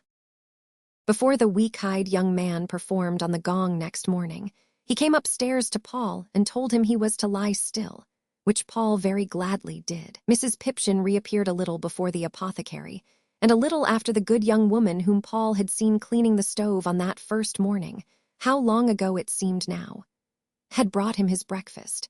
There was another consultation a long way off, or else Paul dreamed it again, and then the apothecary, coming back with Dr. and Mrs. Blimber, said, "Yes, I think, Dr. Blimber, we may release this young gentleman from his books just now, the vacation being so very near at hand." "By all means," said Dr. Blimber. "My love, you will inform Cornelia if you please." "Assuredly," said Mrs. Blimber. The apothecary, bending down, looked closely into Paul's eyes and felt his head and his pulse and his heart with so much interest and care that Paul said, "Thank you, sir." "Our little friend," observed Dr. Blimber, "has never complained." "Oh, no," replied the apothecary. "He was not likely to complain." "You find him greatly better," said Dr. Blimber. "Oh, he is greatly better, sir," returned the apothecary. Paul had begun to speculate, in his own odd way, on the subject that might occupy the apothecary's mind just at that moment. So musingly had he answered the 2 questions of Dr. Blimber. But the apothecary, happening to meet his little patient's eyes, as the latter set off on that mental expedition, and coming instantly out of his abstraction with a cheerful smile, Paul smiled in return and abandoned it. He lay in bed all that day, dozing and dreaming, and looking at Mr. Toots, but got up on the next and went downstairs. Lo and behold, there was something the matter with the great clock, and a workman on a pair of steps had taken its face off, and was poking instruments into the works by the light of a candle. This was a great event for Paul, who sat down on the bottom stair and watched the operation attentively, now and then glancing at the clock face, leaning all askew against the wall hard by, and feeling a little confused by a suspicion that it was ogling him. The workman on the steps was very civil, and as he said, when he observed Paul, "How do you do, sir?" Paul got into conversation with him and told him he hadn't been quite well lately. The ice being thus broken, Paul asked him a multitude of questions about chimes and clocks, as whether people watched up in the lonely church steeples by night to make them strike, and how the bells were rung when people died, and whether those were different bells from wedding bells, or only sounded dismal in the fancies of the living. Finding that his new acquaintance was not very well informed on the subject of the curfew bell of ancient days, Paul gave him an account of that institution, and also asked him, as a practical man, what he thought about King Alfred's idea of measuring time by the burning of candles, to which the workman replied that he thought it would be the ruin of the clock trade if it was to come up again. In fine, Paul looked on until the clock had quite recovered its familiar aspect and resumed its sedate inquiry, when the workman, putting away his tools in a long basket, bade him good day and went away, though not before he had whispered something on the doormat to the footman, in which there was the phrase old-fashioned, for Paul heard it. What could that old-fashioned be that seemed to make the people sorry? What could it be? Having nothing to learn now, he thought of this frequently, though not so often as he might have done if he had had fewer things to think of. But he had a great many, and was always thinking all day long. First, there was Florence coming to the party. Florence would see that the boys were fond of him, and that would make her happy. This was his great theme. Let Florence once be sure that they were gentle and good to him, and that he had become a little favorite among them, and then she would always think of the time he had passed there, without being very sorry. Florence might be all the happier too for that, perhaps, when he came back. When he came back, 50 times a day, his noiseless little feet went up the stairs to his own room, as he collected every book and scrap and trifle that belonged to him, and put them all together there, down to the minutest thing, for taking home. There was no shade of coming back on little Paul, no preparation for it, or other reference to it, grew out of anything he thought or did, except this slight one in connection with his sister. On the contrary, he had to think of everything familiar to him, in his contemplative moods and in his wanderings about the house, as being to be parted with, and hence the many things he had to think of all day long. He had to peep into those rooms upstairs, and think how solitary they would be when he was gone, and wonder through how many silent days, weeks, months, and years they would continue just as grave and undisturbed. He had to think, would any other child, old-fashioned like himself, stray there at any time, to whom the same grotesque distortions of pattern and furniture would manifest themselves, and would anybody tell that boy of little Dombey, who had been there once? He had to think of a portrait on the stairs, which always looked earnestly after him as he went away, eyeing it over his shoulder, and which, when he passed it in the company of anyone, still seemed to gaze at him and not at his companion. He had much to think of, in association with a print that hung up in another place, where in the center of a wondering group one figure that he knew, a figure with a light about its head, benignant, mild, and merciful, stood pointing upward. At his own bedroom window, there were crowds of thoughts that mixed with these, and came on, one upon another like the rolling waves, where those wild birds lived, that were always hovering out at sea in troubled weather, where the clouds rose and first began, whence the wind issued on its rushing flight, and where it stopped, whether the spot where he and Florence had so often sat, and watched, and talked about these things, could ever be exactly as it used to be without them, whether it could ever be the same to Florence if he were in some distant place, and she were sitting there alone. He had to think, too, of Mr. Toots, and Mr. Feeder, B.A., of all the boys, and of Dr. Blimber, Mrs. Blimber, and Miss Blimber, of home, and of his aunt and Miss Tox, of his father, Dombey and Son, Walter with the poor old uncle who had got the money he wanted, and that gruff-voiced captain with the iron hand. Besides all this, he had a number of little visits to pay in the course of the day, to the schoolroom, to Dr. Blimber's study, to Mrs. Blimber's private apartment, to Miss Blimber's, and to the dog, for he was free of the whole house now, to range it as he chose. And in his desire to part with everybody on affectionate terms, he attended, in his way, to them all. Sometimes he found places in books for Briggs, who was always losing them. Sometimes he looked up words in dictionaries for other young gentlemen who were in extremity. Sometimes he held skeins of silk for Mrs. Blimber to wind. Sometimes he put Cornelia's desk to rights. Sometimes he would even creep into the doctor's study, and sitting on the carpet near his learned feet, turn the globes softly, and go round the world, or take a flight among the far-off stars. In those days immediately before the holidays, in short, when the other young gentlemen were laboring for dear life through a general resumption of the studies of the whole half-year, Paul was such a privileged pupil as had never been seen in that house before. He could hardly believe it himself, but his liberty lasted from hour to hour, and from day to day, and little Dombey was caressed by everyone. Dr. Blimber was so particular about him that he requested Johnson to retire from the dinner table one day for having thoughtlessly spoken to him as poor little Dombey, which Paul thought rather hard and severe, though he had flushed at the moment, and wondered why Johnson should pity him. It was the more questionable justice, Paul thought, in the doctor, from his having certainly overheard that great authority give his assent on the previous evening, to the proposition, stated by Mrs. Blimber, that poor dear little Dombey was more old-fashioned than ever.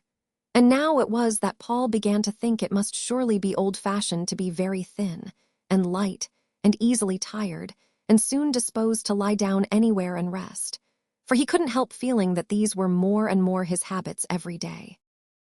At last the party day arrived, and Dr. Blimber said at breakfast, "Gentlemen, we will resume our studies on the 25th of next month." Mr. Toots immediately threw off his allegiance and put on his ring, and mentioning the doctor in casual conversation shortly afterwards, spoke of him as Blimber. This act of freedom inspired the older pupils with admiration and envy, but the younger spirits were appalled, and seemed to marvel that no beam fell down and crushed him. Not the least allusion was made to the ceremonies of the evening, either at breakfast or at dinner.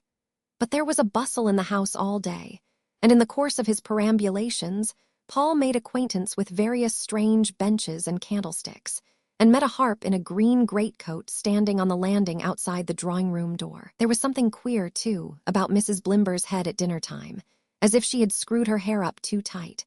And though Miss Blimber showed a graceful bunch of plaited hair on each temple, she seemed to have her own little curls in paper underneath, and in a playbill, too, for Paul read Theatre Royal over one of her sparkling spectacles and Brighton over the other.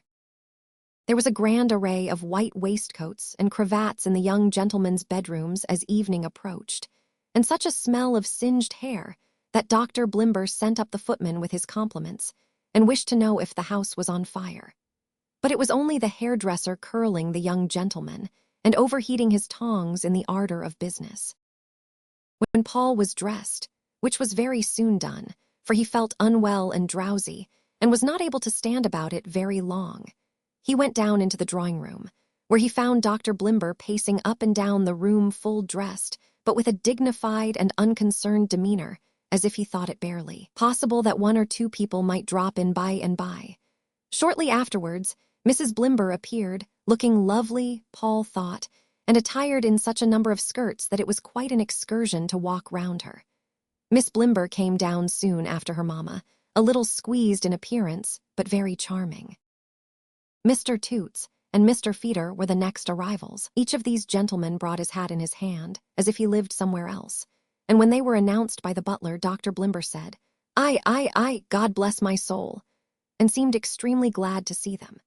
Mr. Toots was one blaze of jewelry and buttons, and he felt the circumstance so strongly that when he had shaken hands with the doctor and had bowed to Mrs. Blimber and Miss Blimber, he took Paul aside and said, "What do you think of this, Dombey?" But notwithstanding this modest confidence in himself, Mr. Toots appeared to be involved in a good deal of uncertainty whether, on the whole, it was judicious to button the bottom button of his waistcoat, and whether, on a calm revision of all the circumstances, it was best to wear his waistbands turned up or turned down. Observing that Mr. Feeder's were turned up, Mr. Toots turned his up, but the waistbands of the next arrival being turned down, Mr. Toots turned his down. The differences in point of waistcoat buttoning, not only at the bottom, but at the top too, became so numerous and complicated as the arrivals thickened, that Mr. Toots was continually fingering that article of dress, as if he were performing on some instrument, and appeared to find the incessant execution it demanded quite bewildering.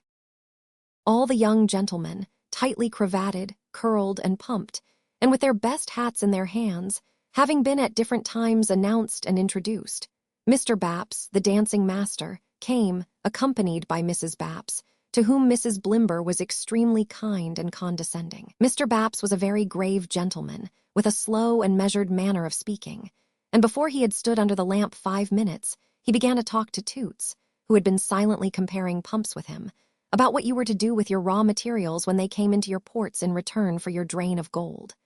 Mr. Toots, to whom the question seemed perplexing, suggested "cook 'em," but Mr. Baps did not appear to think that would do. Paul now slipped away from the cushioned corner of a sofa, which had been his post of observation, and went downstairs into the tea-room to be ready for Florence, whom he had not seen for nearly a fortnight, as he had remained at Dr. Blimber's on the previous Saturday and Sunday, lest he should take cold. Presently she came, looking so beautiful in her simple ball dress, with her fresh flowers in her hand, that when she knelt down on the ground to take Paul round the neck and kiss him, for there was no one there, but his friend and another young woman waiting to serve out the tea, he could hardly make up his mind to let her go again, or to take away her bright and loving eyes from his face. "But what is the matter, Floy?" asked Paul, almost sure that he saw a tear there. "Nothing, darling, nothing," returned Florence. Paul touched her cheek gently with his finger, and it was a tear. "Why, Floy," said he. "We'll go home together, and I'll nurse you, love," said Florence. "Nurse me," echoed Paul. Paul couldn't understand what that had to do with it, nor why the two young women looked on so seriously, nor why Florence turned away her face for a moment, and then turned it back, lighted up again with smiles. "Floy," said Paul, holding a ringlet of her dark hair in his hand, "tell me, dear, do you think I have grown old-fashioned?" His sister laughed, and fondled him and told him no. "Because I know they say so," returned Paul, "and I want to know what they mean, Floy." But a loud double knock coming at the door, and Florence hurrying to the table, there was no more said between them. Paul wondered again when he saw his friend whisper to Florence, as if she were comforting her, but a new arrival put that out of his head speedily. It was Sir Barnet Skettles, Lady Skettles, and Master Skettles. Master Skettles was to be a new boy after the vacation, and Fame had been busy, in Mr. Feeder's room, with his father, who was in the House of Commons, and of whom Mr. Feeder had said that when he did catch the Speaker's eye, which he had been expected to do for 3 or 4 years, it was anticipated that he would rather touch up the radicals. "And what room is this now, for instance?" said Lady Skettles to Paul's friend, Melia. "Dr. Blimber's study, ma'am," was the reply. Lady Skettles took a panoramic survey of it through her glass, and said to Sir Barnet Skettles, with a nod of approval, "Very good." Sir Barnet assented, but Master Skettles looked suspicious and doubtful. "And this little creature, now," said Lady Skettles, turning to Paul, "is he one of the—" "Young gentlemen, ma'am. Yes, ma'am," said Paul's friend. "And what is your name, my pale child?" said Lady Skettles. "Dombey," answered Paul. Sir Barnet Skettles immediately interposed, and said that he had had the honor of meeting Paul's father at a public dinner, and that he hoped he was very well. Then Paul heard him say to Lady Skettles, "City, very rich, most respectable, doctor mentioned it." And then he said to Paul, "Will you tell your good papa that Sir Barnet Skettles rejoiced to hear that he was very well and sent him his best compliments?" "Yes, sir," answered Paul. "That is my brave boy," said Sir Barnet Skettles. "Barnet, to Master Skettles, who is revenging himself for the studies to come on the plum cake, this is a young gentleman you ought to know. This is a young gentleman you may know, Barnet," said Sir Barnet Skettles, with an emphasis on the permission.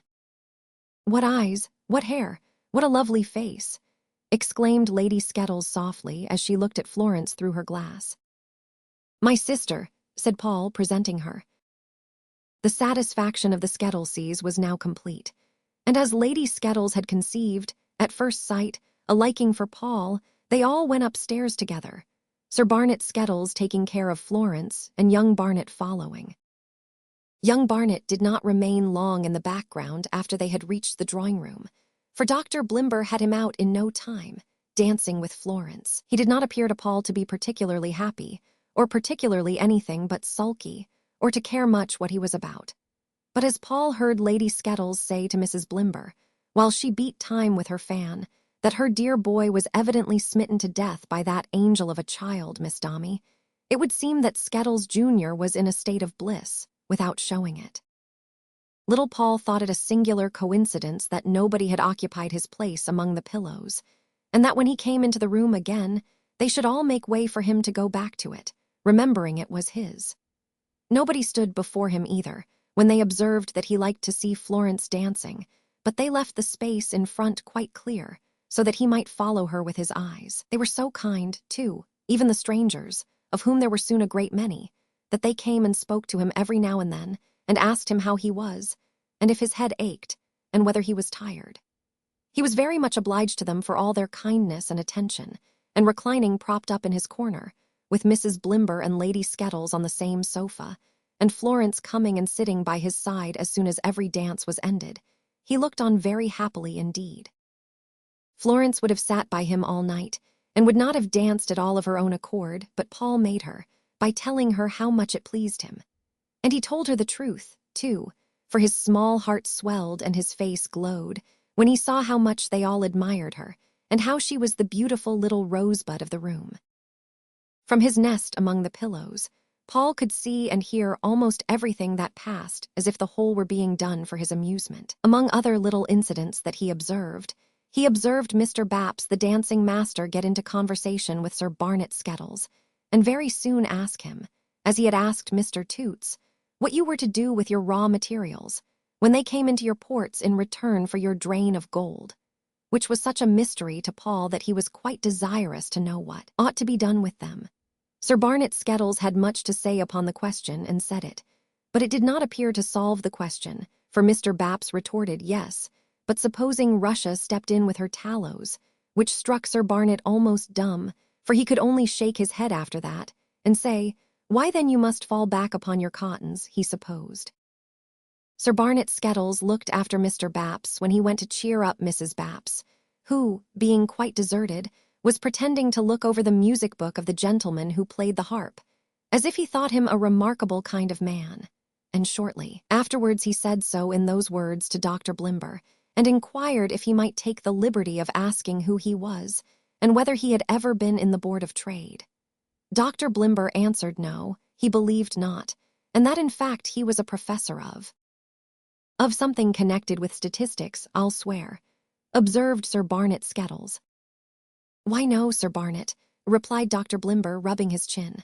No, not exactly. Figures of some sort, I would venture a bet, said Sir Barnet Skettles. Why, yes, said Dr. Blimber, yes, but not of that sort. Mr. Baps is a very worthy sort of man, Sir Barnet, and in fact he's our professor of dancing.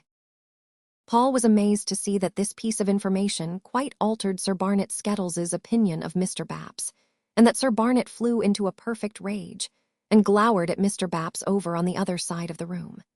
He even went so far as to Mr. Baps to Lady Skettles, in telling her what had happened, and to say that it was like his most consummate and confounded impudence. There was another thing that Paul observed. Mr. Feeder, after imbibing several custard cups of negus, began to enjoy himself.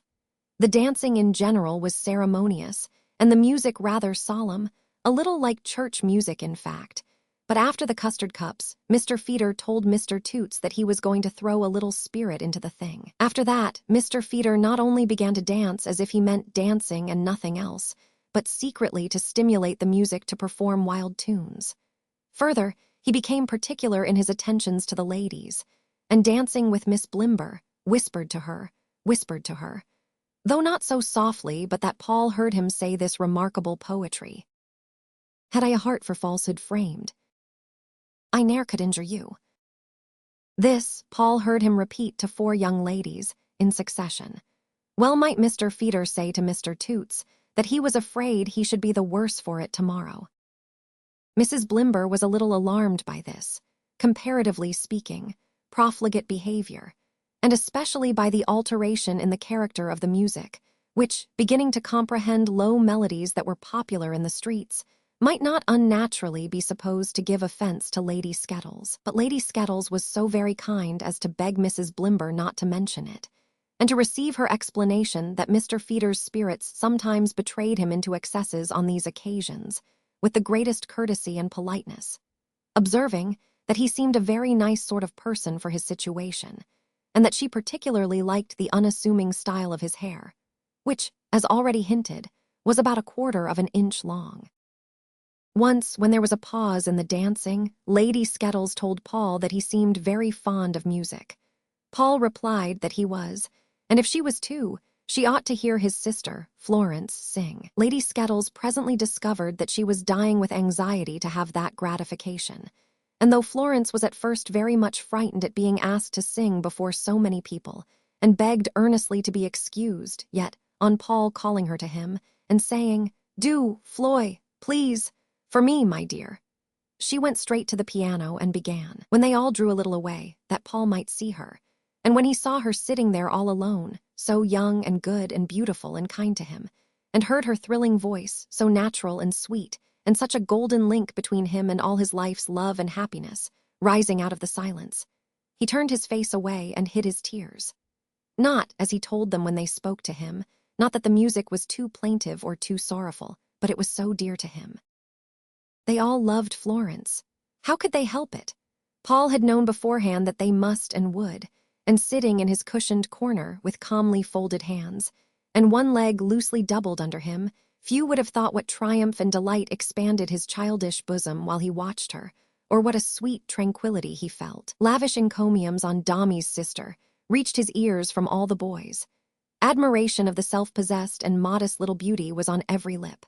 Reports of her intelligence and accomplishments floated past him, constantly.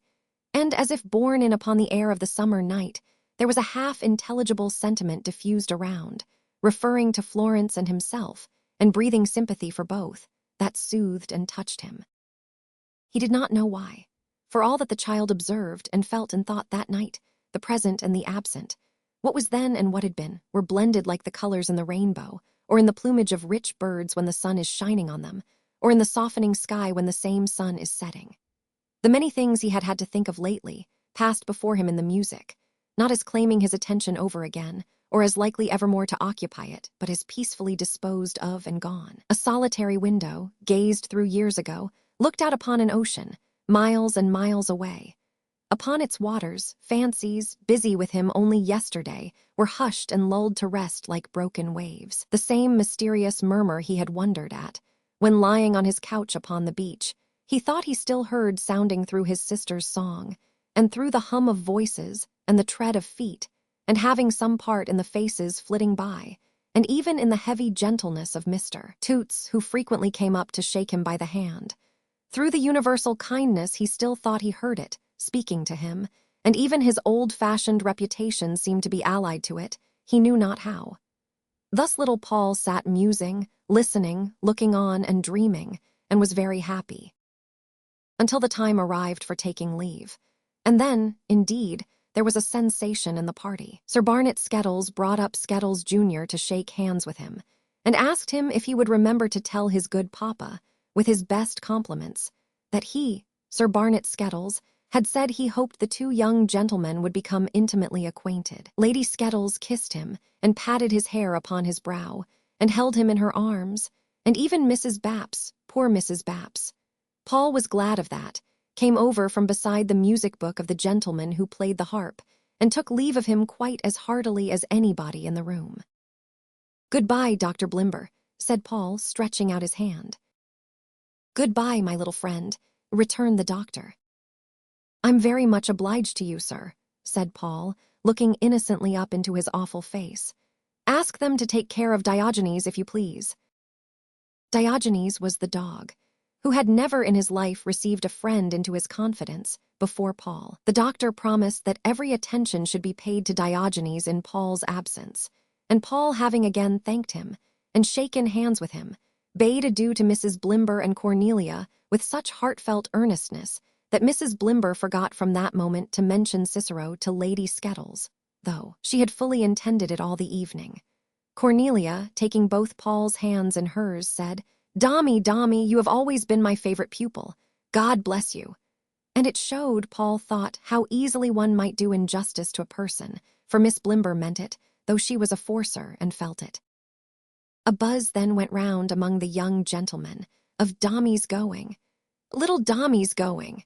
And there was a general move after Paul and Florence down the staircase and into the hall, in which the whole Blimber family were included. Such a circumstance, Mr. Feeder said aloud, as had never happened in the case of any former young gentleman within his experience. But it would be difficult to say if this were sober fact or custard cups. The servants, with the butler at their head, had all an interest in seeing little Dommy go, and even the weak-eyed young man, taking out his books and trunks to the coach that was to carry him and Florence to Mrs. Pipchin's for the night, melted visibly. Not even the influence of the softer passion on the young gentlemen, and they all, to a boy, doted on Florence, could restrain them from taking quite a noisy leave of Paul, waving hats after him, pressing downstairs to shake hands with him, crying individually, "Dombey, don't forget me," and indulging in many such ebullitions of feeling, uncommon among those young Chesterfields. Paul whispered Florence, as she wrapped him up before the door was opened, did she hear them? Would she ever forget it? Was she glad to know it? And a lively delight was in his eyes as he spoke to her. Once, for a last look, he turned and gazed upon the faces thus addressed to him, surprised to see how shining and how bright and numerous they were, and how they were all piled and heaped up, as faces are at crowded theaters. They swam before him as he looked, like faces in an agitated glass, and next moment he was in the dark coach outside, holding close to Florence. From that time, whenever he thought of Dr. Blimbers, it came back as he had seen it in this last view, and it never seemed to be a real place again, but always a dream full of eyes. This was not quite the last of Dr. Blimbers, however. There was something else. There was Mr. Toots, who, unexpectedly letting down one of the coach windows and looking in, said with a most egregious chuckle, "Is Dombey there?" and immediately put it up again without waiting for an answer. Nor was this quite the last of Mr. Toots, even, for before the coachman could drive off, he as suddenly let down the other window, and looking in with a precisely similar chuckle, said in a precisely similar tone of voice, "Is Dombey there?" and disappeared precisely as before. How Florence laughed! Paul often remembered it, and laughed himself whenever he did so. But there was much, soon afterwards, next day and after that, which Paul could only recollect confusedly, as why they stayed at Mrs. Pipchin's days and nights instead of going home, why he lay in bed with Florence sitting by his side, whether that had been his father in the room or only a tall shadow on the wall, whether he had heard his doctor say of someone that if they had removed him before the occasion on which he had built up fancies, strong in proportion to his own weakness, it was very possible he might have pined away. He could not even remember whether he had often said to Florence, "Oh, Floy, take me home and never leave me," but he thought he had. He fancied sometimes he had heard himself repeating, "Take me home, Floy, take me home." But he could remember, when he got home and was carried up the well-remembered stairs, that there had been the rumbling of a coach for many hours together, while he lay upon the seat, with Florence still beside him and old Mrs. Pipchin sitting opposite. He remembered his old bed, too, when they laid him down in it, his aunt, Miss Tawkes, and Susan. But there was something else, and recent, too, that still perplexed him. "I want to speak to Florence, if you please," he said. To Florence by herself for a moment. She bent down over him, and the others stood away. "Floy, my pet, wasn't that Papa in the hall when they brought me from the coach?" "Yes, dear." "He didn't cry and go into his room, Floy, did he, when he saw me coming in?" Florence shook her head and pressed her lips against his cheek. "I'm very glad he didn't cry," said little Paul. "I thought he did. Don't tell them that I asked." Chapter 15. Amazing artfulness of Captain Cuttle, and a new pursuit for Walter Gay. Walter could not, for several days, decide what to do in the Barbados business, and even cherished some faint hope that Mr. Dombey might not have meant what he had said, or that he might change his mind, and tell him he was not to go.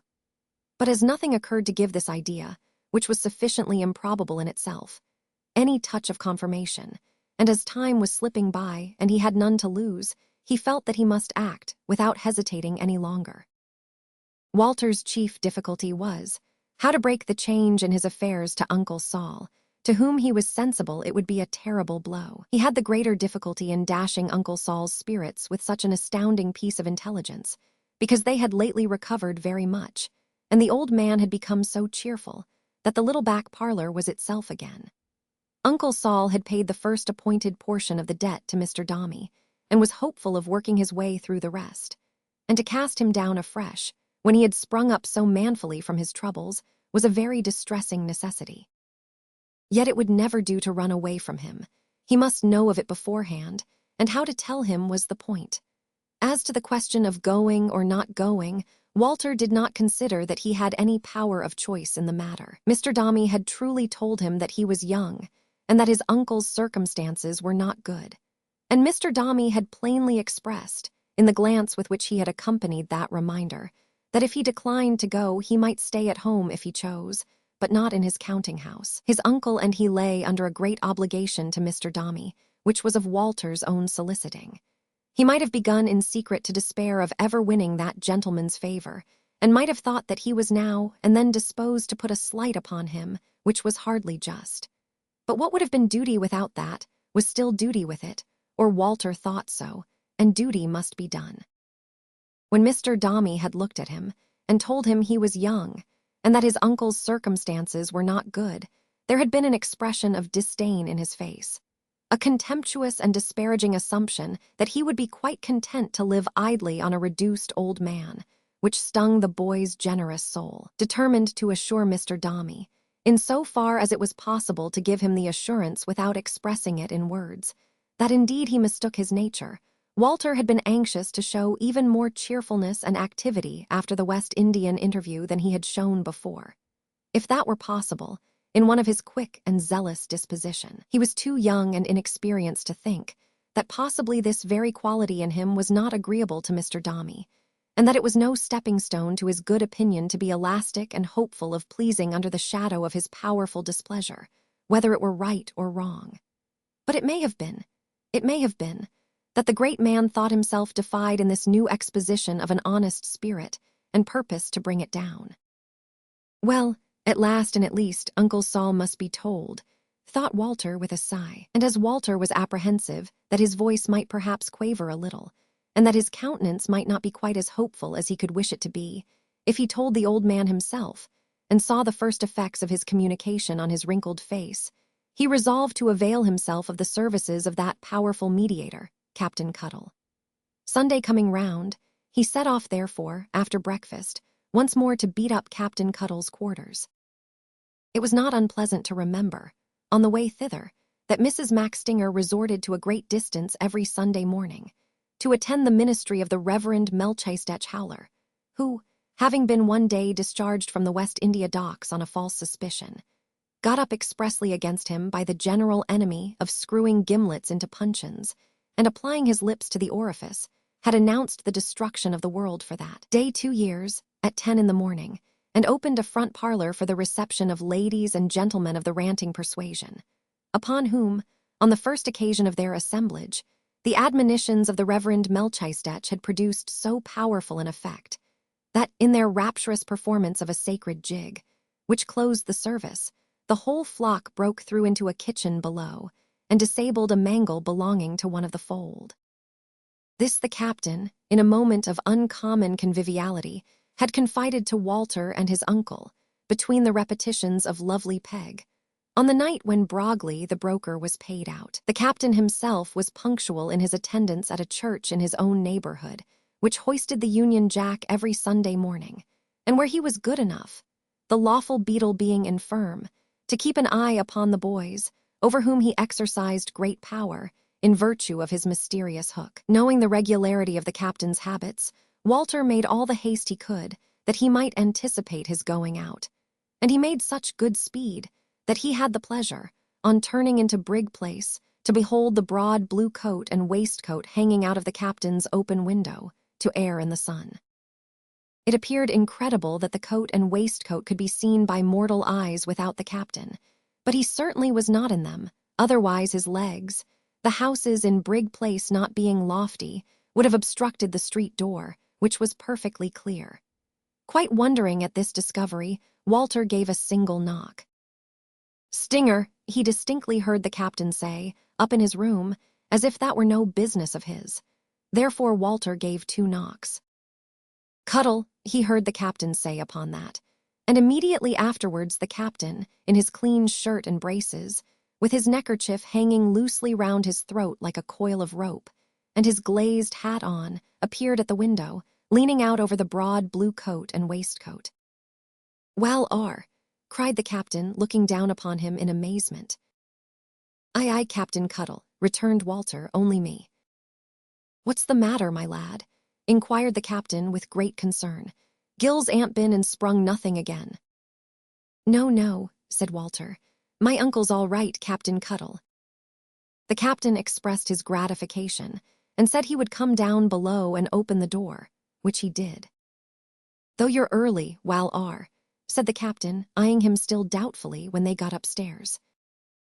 "Why, the fact is, Captain Cuttle," said Walter, sitting down, "I was afraid you would have gone out, and I want to benefit by your friendly counsel." "So you shall," said the captain. "What'll you take?" "I want to take your opinion, Captain Cuttle," returned Walter, smiling. "That's the only thing for me." "Come on then," said the captain. "With a will, my lad." Walter related to him what had happened, and the difficulty in which he felt respecting his uncle, and the relief it would be to him if Captain Cuttle, in his kindness, would help him to smooth it away. Captain Cuttle's infinite consternation and astonishment at the prospect unfolded to him, gradually swallowing that gentleman up, until it left his face quite vacant, and the suit of blue, the glazed hat, and the hook, apparently without an owner. "You see, Captain Cuttle," pursued Walter, "for myself, I am young, as Mr. Dombey said, and not to be considered. I am to fight my way through the world, I know, but there are 2 points I was thinking, as I came along, that I should be very particular about in respect to my uncle. I don't mean to say that I deserve to be the pride and delight of his life. You believe me, I know, but I am. Now, don't you think I am?" The captain seemed to make an endeavor to rise from the depths of his astonishment and get back to his face, but the effort being ineffectual, the glazed hat merely nodded with a mute, unutterable meaning. "If I live and have my health," said Walter, "and I am not afraid of that, still, when I leave England I can hardly hope to see my uncle again. He is old, Captain Cuttle, and besides, his life is a life of custom." "Steady, Wal are, of a one of custom," said the captain, suddenly reappearing. "Too true," returned Walter, shaking his head. "But I meant a life of habit, Captain Cuttle, that sort of custom. And if, as you very truly said, I am sure, he would have died the sooner for the loss of the stock and all those objects to which he has been accustomed for so many years, don't you think he might die a little sooner for the loss of his nevy?" interposed the captain. "Right." "Well then," said Walter, trying to speak gaily, "we must do our best to make him believe that the separation is but a temporary one, after all. But as I know better, or dread that I know better, Captain Cuttle, and as I have so many reasons for regarding him with affection, and duty, and honor, I am afraid I should make but a very poor hand at that if I tried to persuade him of it. That's my great reason for wishing you to break it out to him, and that's the first point." "Keep her off a point or so," observed the captain in a contemplative voice. "What did you say, Captain Cuttle?" inquired Walter. "Stand by," returned the captain thoughtfully. Walter paused to ascertain if the captain had any particular information to add to this, but as he said no more, went on. "Now, the second point, Captain Cuttle. I am sorry to say I am not a favorite with Mr. Dombey. I have always tried to do my best, and I have always done it, but he does not like me. He can't help his likings and dislikings, perhaps. I say nothing of that. I only say that I am certain he does not like me. He does not send me to this post as a good one. He disclaims to represent it as being better than it is, and I doubt very much if it will ever lead me to advancement in the house. Whether it does not, on the contrary, dispose of me forever and put me out of the way. Now, we must say nothing of this to my uncle, Captain Cuttle, but must make it out to be as favorable and promising as we can. And when I tell you what it really is, I only do so, that in case any means should ever arise of lending me a hand, so far off, I may have one friend at home who knows my real situation." "Wal are, my boy," replied the captain. "In the Proverbs of Solomon you will find the following words: 'May we never want a friend in need, nor a bottle to give him. When found, make a note of.'"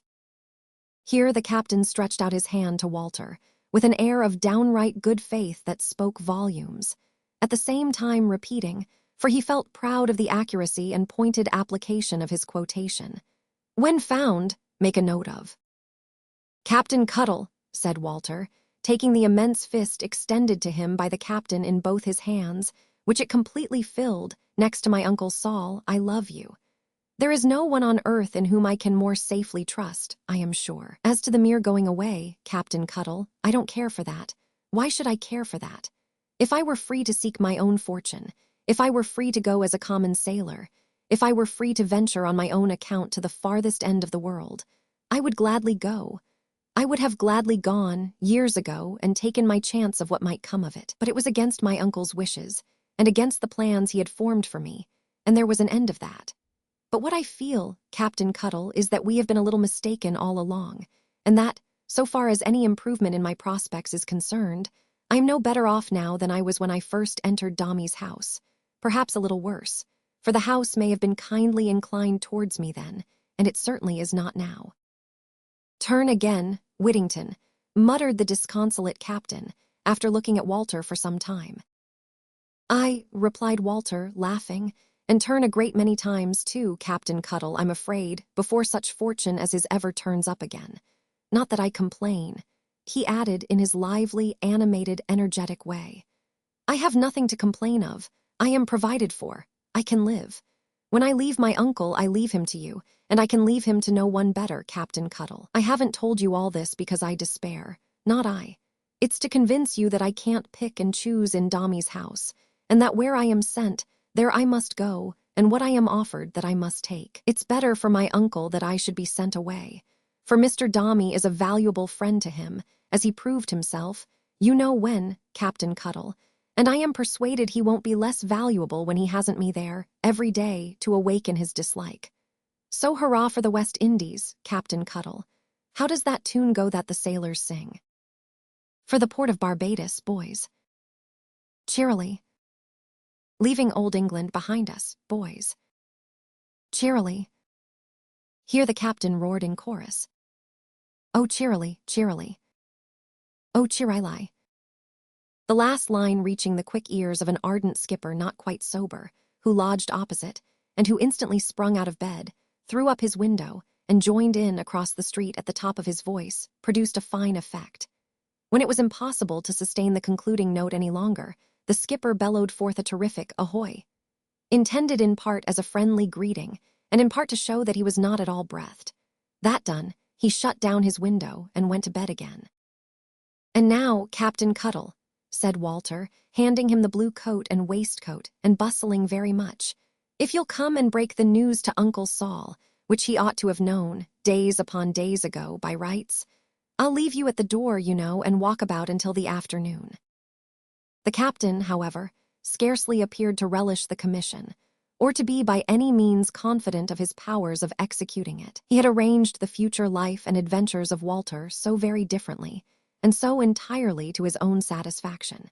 He had felicitated himself so often on the sagacity and foresight displayed in that arrangement, and had found it so complete and perfect in all its parts, that to suffer it to go to pieces all at once, and even to assist in breaking it up, required a great effort of his resolution. The captain, too, found it difficult to unload his old ideas upon the subject, and to take a perfectly new cargo on board, with that rapidity which the circumstances required, or without jumbling and confounding the two. Consequently, instead of putting on his coat and waistcoat with anything like the impetuosity that could alone have kept pace with Walter's mood, he declined to invest himself with those garments at all at present, and informed Walter that on such a serious matter he must be allowed to bite his nails a bit.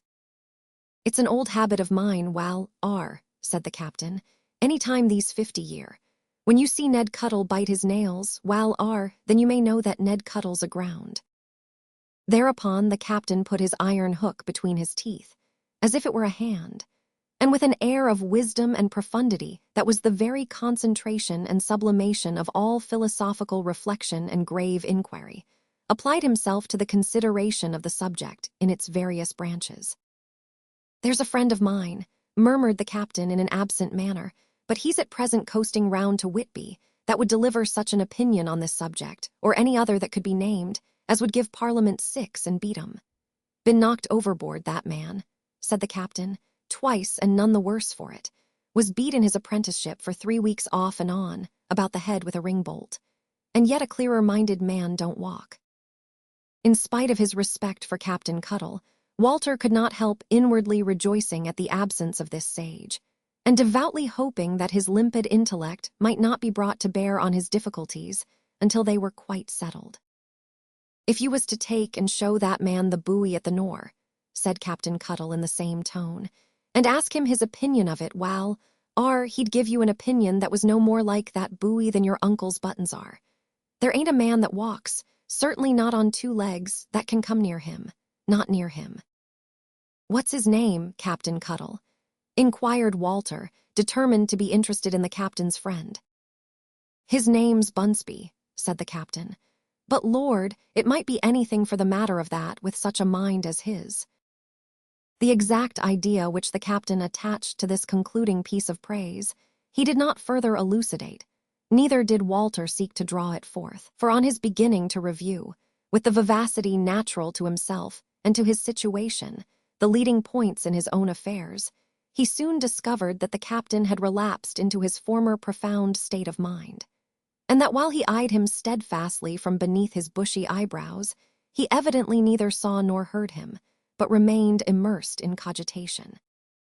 In fact, Captain Cuttle was laboring with such great designs that, far from being aground, he soon got off into the deepest of water, and could find no bottom to his penetration. By degrees it became perfectly plain to the captain that there was some mistake here, that it was undoubtedly much more likely to be Walter's mistake than his, that if there were really any West India scheme afoot, it was a very different one from what Walter, who was young and rash, supposed, and could only be some new device for making his fortune with unusual celerity.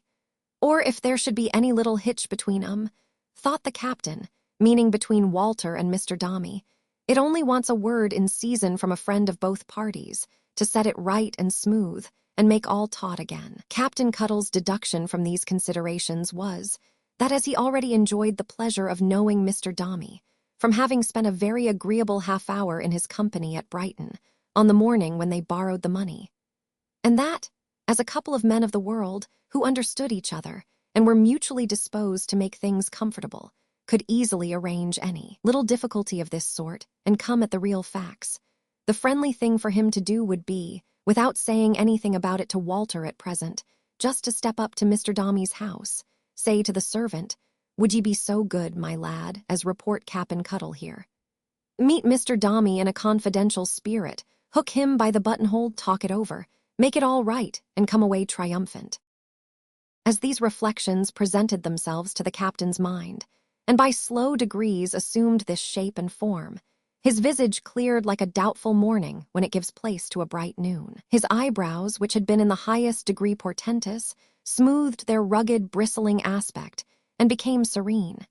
His eyes, which had been nearly closed in the severity of his mental exercise, opened freely.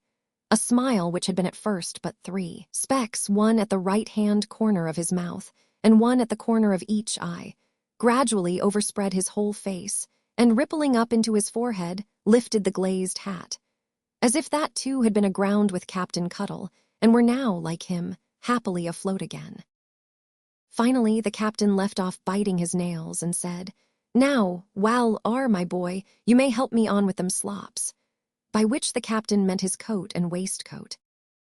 Walter little imagined why the captain was so particular in the arrangement of his cravat, as to twist the pendant ends into a sort of pigtail, and pass them through a massive gold ring with a picture of a tomb upon it, and a neat iron railing, and a tree, in memory of some deceased friend, nor why the captain pulled up his shirt collar to the utmost limits allowed by the Irish linen below, and by so doing decorated himself with a complete pair of blinkers, nor why he changed his shoes and put on an unparalleled pair of ankle-jacks, which he only wore on extraordinary occasions.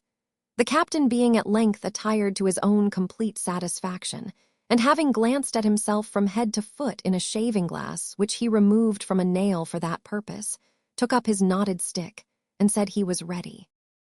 The captain's walk was more complacent than usual when they got out into the street, but this Walter supposed to be the effect of the ankle-jacks, and took little heed of.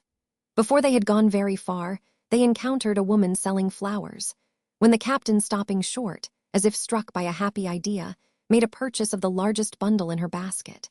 A most glorious nosegay, fan-shaped, some 2.5 feet round, and composed of all the jolliest-looking flowers that blow. Armed with this little token which he designed for Mr. Dombey, Captain Cuttle walked on with Walter until they reached the instrument-maker's door, before which they both paused. "You're going in," said Walter. "Yes," returned the captain, who felt that Walter must be got rid of before he proceeded any further, and that he had better time his projected visit somewhat later in the day. "And you won't forget anything?" "No," returned the captain. "I'll go upon my walk at once," said Walter, "and then I shall be out of the way, Captain Cuttle." "Take a good long my lad," replied the captain, calling after him. Walter waved his hand in assent and went his way. His way was nowhere in particular, but he thought he would go out into the fields, where he could reflect upon the unknown life before him, and resting under some tree, ponder quietly. He knew no better fields than those near Hampstead, and no better means of getting at them than by passing Mr. Dombey's house. It was as stately and as dark as ever, when he went by and glanced up at its frowning front. The blinds were all pulled down, but the upper windows stood wide open, and the pleasant air stirring those curtains and waving them to and fro was the only sign of animation in the whole exterior. Walter walked softly as he passed, and was glad when he had left the house a door or two behind. He looked back then, with the interest he had always felt for the place since the adventure of the lost child, years ago, and looked especially at those upper windows. While he was thus engaged, a chariot drove to the door, and a portly gentleman in black, with a heavy watch chain, alighted and went in. When he afterwards remembered this gentleman and his equipage together, Walter had no doubt he was a physician, and then he wondered who was ill, but the discovery did not occur to him until he had walked some distance, thinking listlessly of other things, though still of what the house had suggested to him. For Walter pleased himself with thinking that perhaps the time might come when the beautiful child who was his old friend and had always been so grateful to him and so glad to see him since, might interest her brother in his behalf and influence his fortunes for the better. He liked to imagine this, more at that moment, for the pleasure of imagining her continued remembrance of him, than for any worldly profit he might gain. But another and more sober fancy whispered to him that if he were alive then, he would be beyond the sea and forgotten. She married, rich, proud, happy. There was no more reason why she should remember him with any interest in such an altered state of things than any plaything she ever had. No, not so much. Yet Walter so idealized the pretty child whom he had found wandering in the rough streets, and so identified her with her innocent gratitude of that night, and the simplicity and truth of its expression, that he blushed for himself as a libeller when he argued that she could ever grow proud. On the other hand, his meditations were of that fantastic order that it seemed hardly less libelous in him to imagine her grown a woman, to think of her as anything but the same artless, gentle, winning little creature that she had been in the days of good Mrs. Brown. In a word, Walter found out that to reason with himself about Florence at all was to become very unreasonable indeed, and that he could do no better than preserve her image in his mind as something precious, unattainable, unchangeable, and indefinite in all but its power of giving him pleasure, and restraining him like an angel's hand from anything unworthy. It was a long stroll in the fields that Walter took that day, listening to the birds, and the Sunday bells, and the softened murmur of the town, breathing sweet scents, glancing sometimes at the dim horizon beyond which his voyage and his place of destination lay, then looking round on the green English grass and the home landscape. But he hardly once thought, even of going away, distinctly, and seemed to put off reflection idly, from hour to hour, and from minute to minute, while he yet went on reflecting all the time.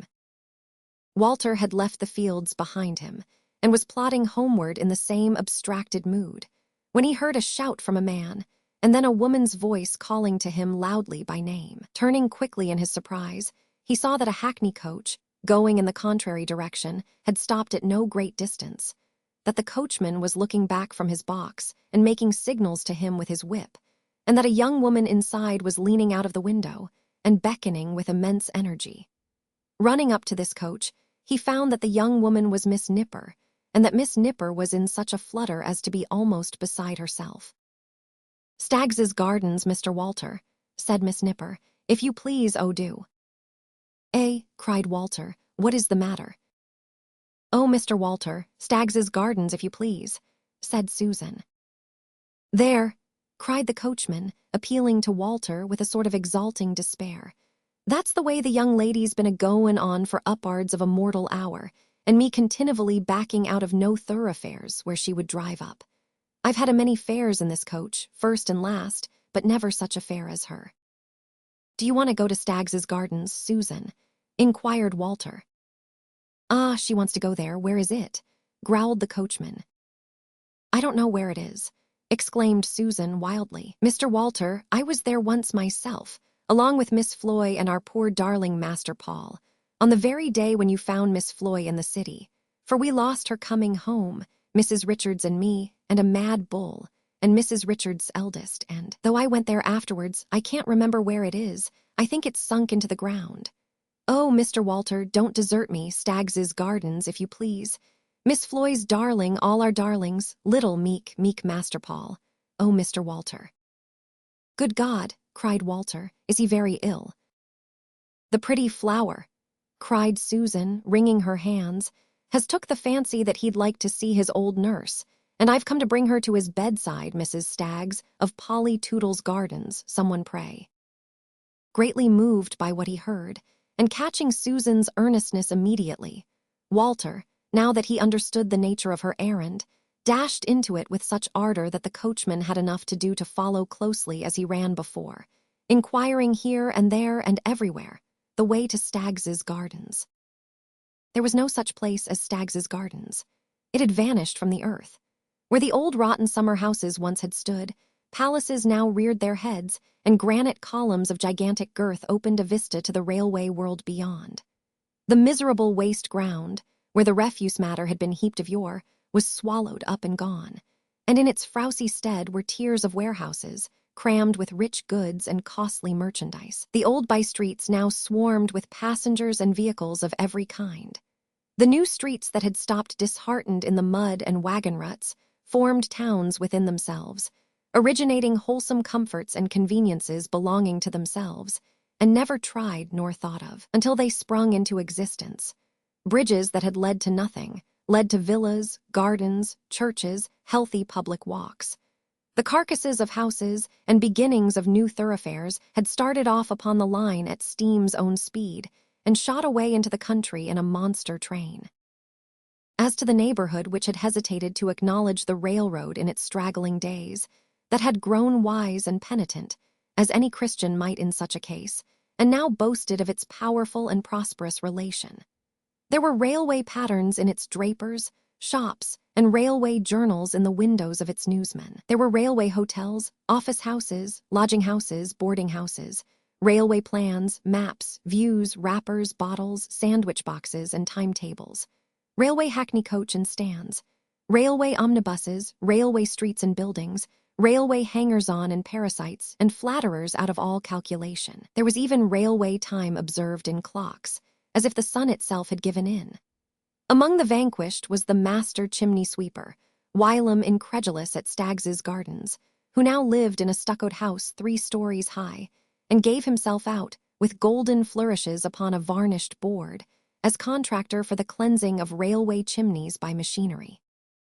To and from the heart of this great change, all day and night, throbbing currents rushed and returned incessantly like its life's blood. Crowds of people and mountains of goods, departing and arriving scores upon scores of times in every 24 hours, produced a fermentation in the place that was always in action. The very houses seemed disposed to pack up and take trips. Wonderful members of Parliament, who, little more than 20 years before, had made themselves merry with the wild railroad theories of engineers, and given them the liveliest rubs in cross-examination, went down into the north with their watches in their hands, and sent on messages before by the electric telegraph to say that they were coming. Night and day the conquering engines rumbled at their distant work, or, advancing smoothly to their journey's end, and gliding like tame dragons into the allotted corners grooved out to the inch for their reception, stood bubbling and trembling there, making the walls quake, as if they were dilating with the secret knowledge of great powers yet unsuspected in them, and strong purposes not yet achieved. But Staggs's Gardens had been cut up root and branch. Oh, woe the day when not a rood of English ground, laid out in Staggs's Gardens, is secure. At last, after much fruitless inquiry, Walter, followed by the coach and Susan, found a man who had once resided in that vanished land, and who was no other than the master sweep before referred to, grown stout and knocking a double knock at his own door. He knowed Tootle, he said, well. Belonged to the railroad, didn't he? Yes, sir, yes, cried Susan Nipper from the coach window. Where did he live now? Hastily inquired Walter. He lived in the company's own buildings, second turning to the right, down the yard, cross over, and take the second on the right again. It was number 11, they couldn't mistake it.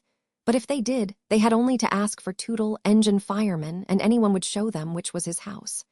At this unexpected stroke of success, Susan Nipper dismounted from the coach with all speed, took Walter's arm, and set off at a breathless pace on foot, leaving the coach there to await their return. Has the little boy been long ill, Susan? Inquired Walter as they hurried on. Ailing for a deal of time, but no one knew how much, said Susan, adding with excessive sharpness, "Oh, them blimbers." Blimbers, echoed Walter. I couldn't forgive myself at such a time as this, Mr. Walter, said Susan. And when there's so much serious distress to think about, if I rested hard on anyone, especially on them that little darling Paul speaks well of, but I may wish that the family was set to work in a stony soil to make new roads, and that Miss Blimber went in front and had the pickaxe. Miss Nipper then took breath, and went on faster than before, as if this extraordinary aspiration had relieved her. Walter, who had by this time no breath of his own to spare, hurried along without asking any more questions, and they soon, in their impatience, burst in at a little door and came into a clean parlor full of children. Where's Mrs. Richards? Exclaimed Susan Nipper, looking round. Oh, Mrs. Richards, come along with me, my dear creetur.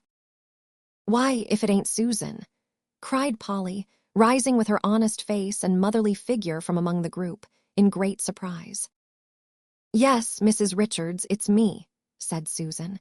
And I wish it wasn't, though I may not seem to flatter when I say so, but little Master Paul is very ill, and told his pa today that he would like to see the face of his old nurse, and him and Miss Floy hope you'll come along with me, and Mr. Walter, Mrs. Richards, forgetting what is past, and do a kindness to the sweet dear that is withering away. Oh, Mrs. Richards, withering away. Susan Nipper crying, Polly shed tears to see her and to hear what she had said, and all the children gathered round, including numbers of new babies.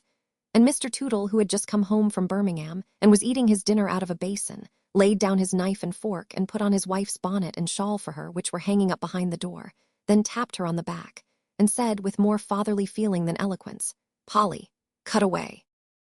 So they got back to the coach, long before the coachman expected them, and Walter, putting Susan and Mrs. Richards inside, took his seat on the box himself that there might be no more mistakes, and deposited them safely in the hall of Mr. Dombey's house, where, by the by, he saw a mighty nosegay lying, which reminded him of the one Captain Cuttle had purchased in his company that morning.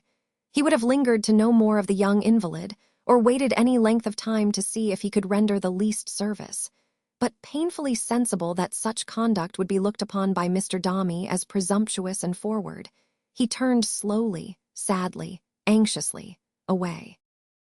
He had not gone 5 minutes' walk from the door when a man came running after him and begged him to return.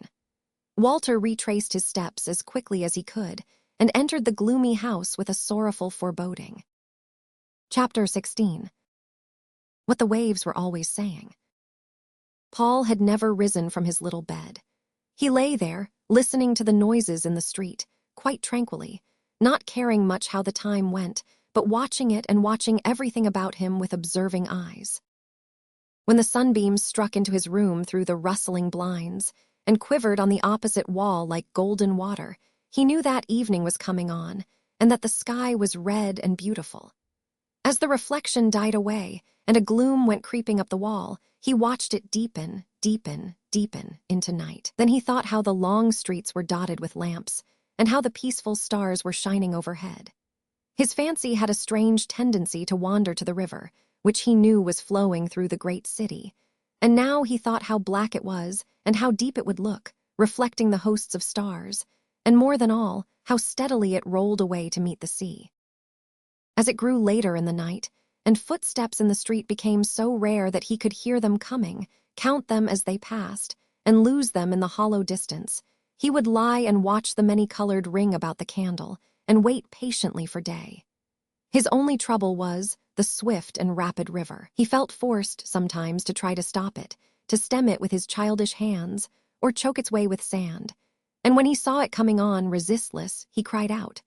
But a word from Florence, who was always at his side, restored him to himself, and leaning his poor head upon her breast, he told Floy of his dream and smiled. When day began to dawn again, he watched for the sun, and when its cheerful light began to sparkle in the room, he pictured to himself. He saw the high church towers rising up into the morning sky, the town reviving, waking, starting into life once more, the river glistening as it rolled, but rolling fast as ever, and the country bright with dew.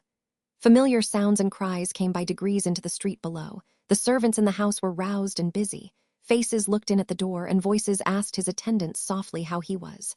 Paul always answered for himself. "I am better. I am a great deal better, thank you. Tell Papa so." By little and little, he got tired of the bustle of the day, the noise of carriages and carts, and people passing and repassing, and would fall asleep, or be troubled with a restless and uneasy sense again. The child could hardly tell whether this were in his sleeping or his waking moments of that rushing river. "Why, will it never stop, Floy?" he would sometimes ask her. "It is bearing me away, I think." But Floy could always soothe and reassure him, and it was his daily delight to make her lay her head down on his pillow and take some rest. "You are always watching me, Floy. Let me watch you now."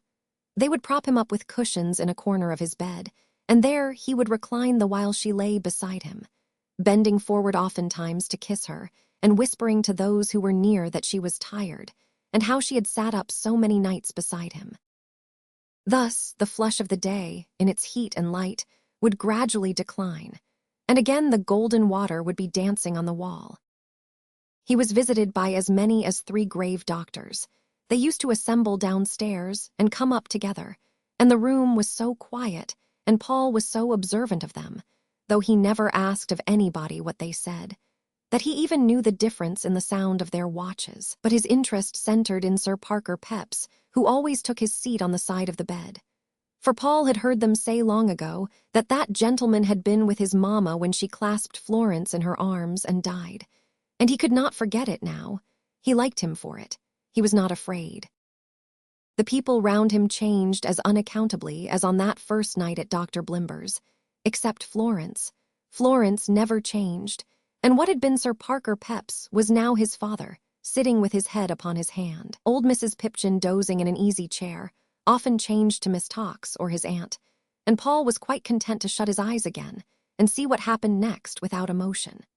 But this figure with its head upon its hand returned so often, and remained so long, and sat so still and solemn, never speaking, never being spoken to, and rarely lifting up its face, that Paul began to wonder languidly if it were real, and in the night time saw it sitting there with fear. "Floy," he said, "what is that?" "Where, dearest?" "There, at the bottom of the bed." "There's nothing there, except Papa." The figure lifted up its head, and rose, and coming to the bedside, said, "My own boy, don't you know me?" Paul looked it in the face, and thought, was this his father? But the face, so altered to his thinking, thrilled while he gazed, as if it were in pain, and before he could reach out both his hands to take it between them and draw it towards him, the figure turned away quickly from the little bed and went out at the door. Paul looked at Florence with a fluttering heart, but he knew what she was going to say, and stopped her with his face against her lips. The next time he observed the figure sitting at the bottom of the bed, he called to it. "Don't be sorry for me, dear Papa. Indeed, I am quite happy." His father coming and bending down to him, which he did quickly, and without first pausing by the bedside, Paul held him round the neck and repeated those words to him several times and very earnestly. And Paul never saw him in his room again at any time, whether it were day or night, but he called out, "Don't be sorry for me. Indeed, I am quite happy." This was the beginning of his always saying in the morning that he was a great deal better, and that they were to tell his father so. How many times the golden water danced upon the wall, how many nights the dark, dark river rolled towards the sea in spite of him, Paul never counted, never sought to know. If their kindness or his sense of it could have increased, they were more kind and he more grateful every day. But whether they were many days or few appeared of little moment now to the gentle boy. One night he had been thinking of his mother and her picture in the drawing room downstairs, and thought she must have loved sweet Florence better than his father did, to have held her in her arms when she felt that she was dying. For even he, her brother, who had such dear love for her, could have no greater wish than that. The train of thought suggested to him to inquire if he had ever seen his mother, for he could not remember whether they had told him, yes or no, the river running very fast and confusing his mind. "Floy, did I ever see Mama?" "No, darling, why?" "Did I ever see any kind face, like Mama's, looking at me when I was a baby, Floy?"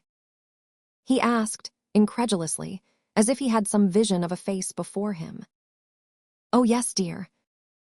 "Who's Floy?" "Your old nurse's, often." "And where is my old nurse?" said Paul. "Is she dead too? Floy, are we all dead except you?" There was a hurry in the room for an instant, longer perhaps, but it seemed no more. Then all was still again, and Florence, with her face quite colorless but smiling, held his head upon her arm. Her arm trembled very much. "Show me that old nurse, Floy, if you please." "She is not here, darling. She shall come tomorrow." "Thank you, Floy." Paul closed his eyes with those words and fell asleep. When he awoke, the sun was high and the broad day was clear and warm. He lay a little, looking at the windows, which were open, and the curtains rustling in the air and waving to and fro. Then he said, "Floy, is it tomorrow? Is she come?" Someone seemed to go in quest of her. Perhaps it was Susan. Paul thought he heard her telling him when he had closed his eyes again that she would soon be back, but he did not open them to see. She kept her word. Perhaps she had never been away. But the next thing that happened was a noise of footsteps on the stairs, and then Paul woke mind and body, and sat upright in his bed. He saw them now about him. There was no gray mist before them, as there had been sometimes in the night. He knew them, everyone, and called them by their names. "And who is this? Is this my old nurse?" said the child, regarding with a radiant smile a figure coming in. Yes, yes. No other stranger would have shed those tears at sight of him, and called him her dear boy, her pretty boy, her own poor blighted child. No other woman would have stooped down by his bed and taken up his wasted hand and put it to her lips and breast as one who had some right to fondle it. No other woman would have so forgotten everybody there but him and Floy, and been so full of tenderness and pity. "Floy, this is a kind good face," said Paul. "I am glad to see it again. Don't go away, old nurse. Stay here." His senses were all quickened, and he heard a name he knew. "Who was that who said Walter?" he asked, looking round. "Someone said Walter. Is he here? I should like to see him very much." Nobody replied directly, but his father soon said to Susan, "Call him back, then. Let him come up." Alter a short pause of expectation, during which he looked with smiling interest and wonder on his nurse, and saw that she had not forgotten Floy. Walter was brought into the room. His open face and manner and his cheerful eyes had always made him a favorite with Paul, and when Paul saw him, he stretched out his hand and said, "Goodbye." "Goodbye, my child," said Mrs. Pipchin, hurrying to his bed's head. "Not goodbye." For an instant, Paul looked at her with the wistful face with which he had so often gazed upon her in his corner by the fire. "Yes," he said placidly. "Goodbye, Walter dear, goodbye," turning his head to where he stood and putting out his hand again. "Where is Papa?" He felt his father's breath upon his cheek, before the words had parted from his lips. "Remember Walter, dear Papa," he whispered, looking in his face. "Remember Walter, I was fond of Walter." The feeble hand waved in the air as if it cried goodbye to Walter once again. "Now lay me down," he said, "and Floy, come close to me and let me see you." Sister and brother wound their arms around each other, and the golden light came streaming in and fell upon them, locked together. "How fast the river runs between its green banks and the rushes, Floy. But it's very near the sea. I hear the waves. They always said so." Presently he told her the motion of the boat upon the stream was lulling him to rest. How green the banks were now, how bright the flowers growing on them, and how tall the rushes. Now the boat was out at sea but gliding smoothly on, and now there was a shore before him, who stood on the bank. He put his hands together, as he had been used to do at his prayers. He did not remove his arms to do it, but they saw him fold them so, behind her neck. "Mamma is like you, Floy. I know her by the face. But tell them that the print upon the stairs at school is not divine enough. The light about the head is shining on me as I go." The golden ripple on the wall came back again, and nothing else stirred in the room. The old fashion, the fashion that came in with our first garments and will last unchanged until our race has run its course, and the wide firmament is rolled up like a scroll. The old fashion, death. Oh, thank God, all who see it, for that older fashion yet of immortality. And look upon us, angels of young children with regards not quite estranged, when the swift river bears us to the ocean. Dear me, to think," said Miss Tawkes, bursting out afresh that night as if her heart were broken, "that Dombey and Son should be a daughter after all." Chapter 17. Captain Cuttle does a little business for the young people. Captain Cuttle, in the exercise of that surprising talent for deep-laid and unfathomable scheming, with which, as is not unusual in men of transparent simplicity, he sincerely believed himself to be endowed by nature, had gone to Mr. Dombey's house on the eventful Sunday, winking all the way as a vent for his superfluous sagacity, and had presented himself in the full luster of the ankle jacks before the eyes of Tollinson, hearing from that individual, to his great concern, of the impending calamity. Captain Cuttle, in his delicacy, sheered off again confounded, merely handing in the nosegay as a small mark of his solicitude, and leaving his respectful compliments for the family in general, which he accompanied with an expression of his hope that they would lay their heads well to the wind under existing circumstances, and a friendly intimation that he would look up again tomorrow. The captain's compliments were never heard of any more. The captain's nosegay, after lying in the hall all night, was swept into the dustbin next morning, and the captain's sly arrangement, involved in one catastrophe with greater hopes and loftier designs, was crushed to pieces. So when an avalanche bears down a mountain forest, twigs and bushes suffer with the trees, and all perish together. When Walter returned home on the Sunday evening from his long walk, and its memorable close, he was too much occupied at first by the tidings he had to give them, and by the emotions naturally awakened in his breast by the scene through which he had passed, to observe either that his uncle was evidently unacquainted with the intelligence the captain had undertaken to impart, or that the captain made signals with his hook, warning him to avoid the subject. Not that the captain's signals were calculated to have proved very comprehensible, however attentively observed. For, like those Chinese sages who are said in their conferences to write certain learned words in the air that are wholly impossible of pronunciation, the captain made such waves and flourishes as nobody without a previous knowledge of his mystery would have been at all likely to understand. Captain Cuttle, however, becoming cognizant of what had happened, relinquished these attempts, as he perceived the slender chance that now existed of his being able to obtain a little easy chat with Mr. Dombey before the period of Walter's departure. But in admitting to himself, with a disappointed and crestfallen countenance, that Sol Gills must be told, and that Walter must go taking the case for the present as he found it, and not having it enlightened or improved beforehand by the knowing management of a friend, the captain still felt an unabated confidence that he, Ned Cuttle, was the man for Mr. Dombey, and that, to set Walter's fortunes quite square, nothing was wanted but that they two should come together. For the captain never could forget how well he and Mr. Dombey had got on at Brighton, with what nicety each of them had put in a word when it was wanted, how exactly they had taken one another's measure, nor how Ned Cuttle had pointed out that resources in the first extremity and had brought the interview to the desired termination. On all these grounds, the captain soothed himself with thinking that though Ned Cuttle was forced by the pressure of events to stand by, almost useless for the present, Ned would fetch up with a wet sail in good time and carry all before him.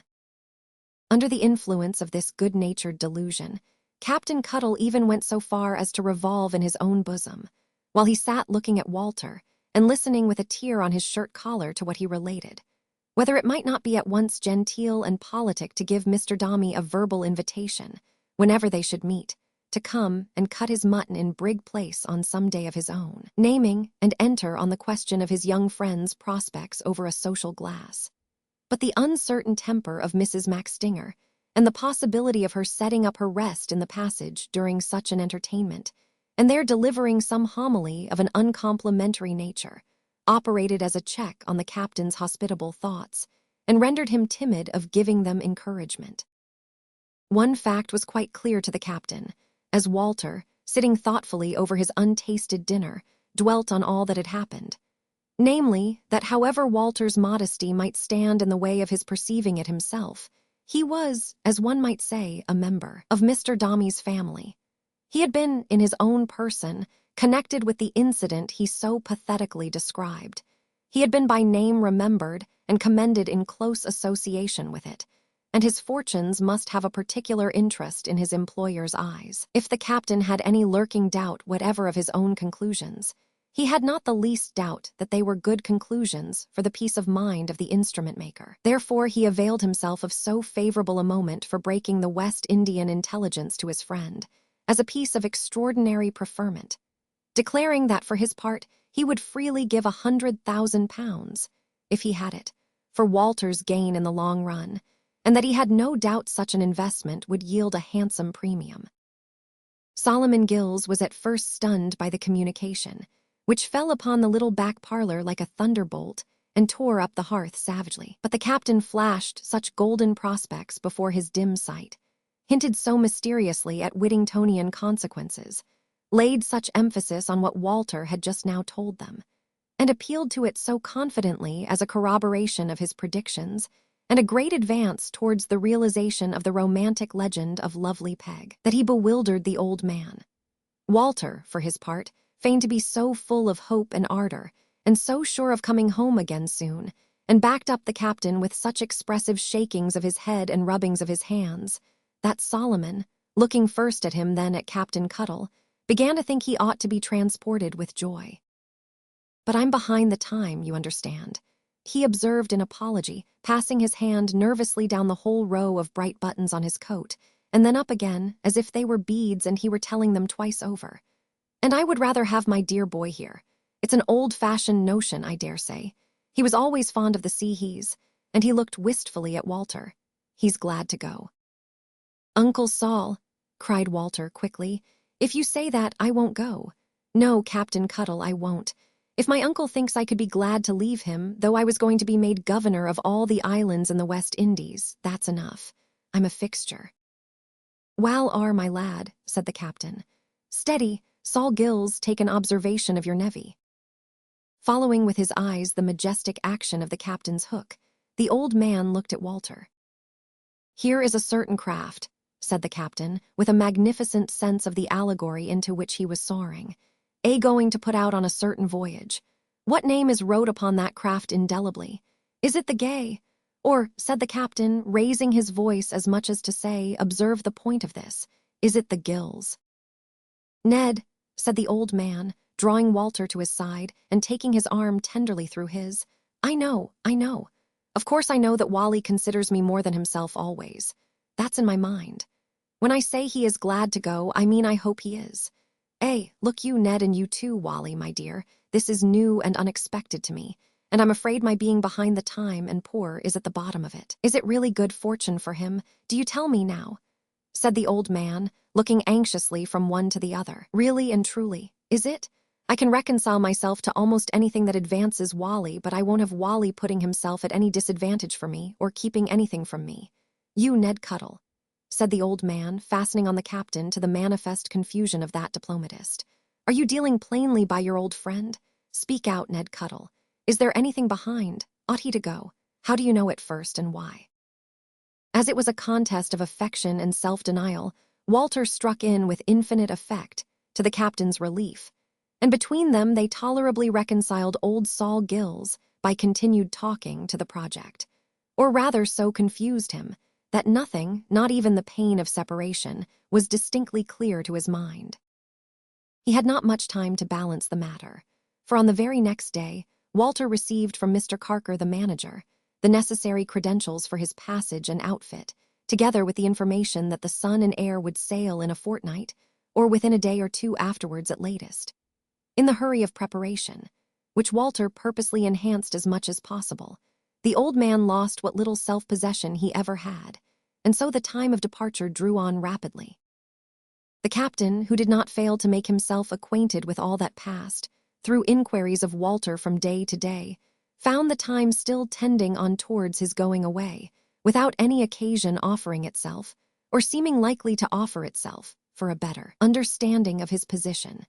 It was after much consideration of this fact, and much pondering over such an unfortunate combination of circumstances, that a bright idea occurred to the captain.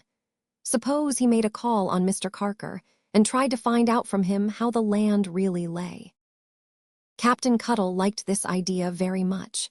It came upon him in a moment of inspiration, as he was smoking an early pipe in Brig Place after breakfast, and it was worthy of the tobacco. It would quiet his conscience, which was an honest one, and was made a little uneasy by what Walter had confided to him, and what Sol Gills had said, and it would be a deep, shrewd act of friendship. He would sound Mr. Carker carefully, and say much or little, just as he read that gentleman's character, and discovered that they got on well together or the reverse. Accordingly, without the fear of Walter before his eyes, who he knew was at home packing, Captain Cuttle again assumed his ankle-jacks and mourning brooch, and issued forth on this second expedition. He purchased no propitiatory nosegay on the present occasion, as he was going to a place of business, but he put a small sunflower in his buttonhole to give himself an agreeable relish of the country, and with this, and the knobby stick, and the glazed hat, bore down upon the offices of Dombey and Son. After taking a glass of warm rum-and-water at a tavern close by, to collect his thoughts, the captain made a rush down the court, lest its good effects should evaporate, and appeared suddenly to Mr. Perch. "Matey," said the captain, in persuasive accents, "one of your governors is named Carker." Mr. Perch admitted it, but gave him to understand, as in official duty bound, that all his governors were engaged, and never expected to be disengaged any more. "Looky here, mate," said the captain in his ear, "my name's Captain Cuttle." The captain would have hooked Perch gently to him, but Mr. Perch eluded the attempt, not so much in design, as in starting at the sudden thought that such a weapon unexpectedly exhibited to Mrs. Perch might, in her then condition, be destructive to that lady's hopes.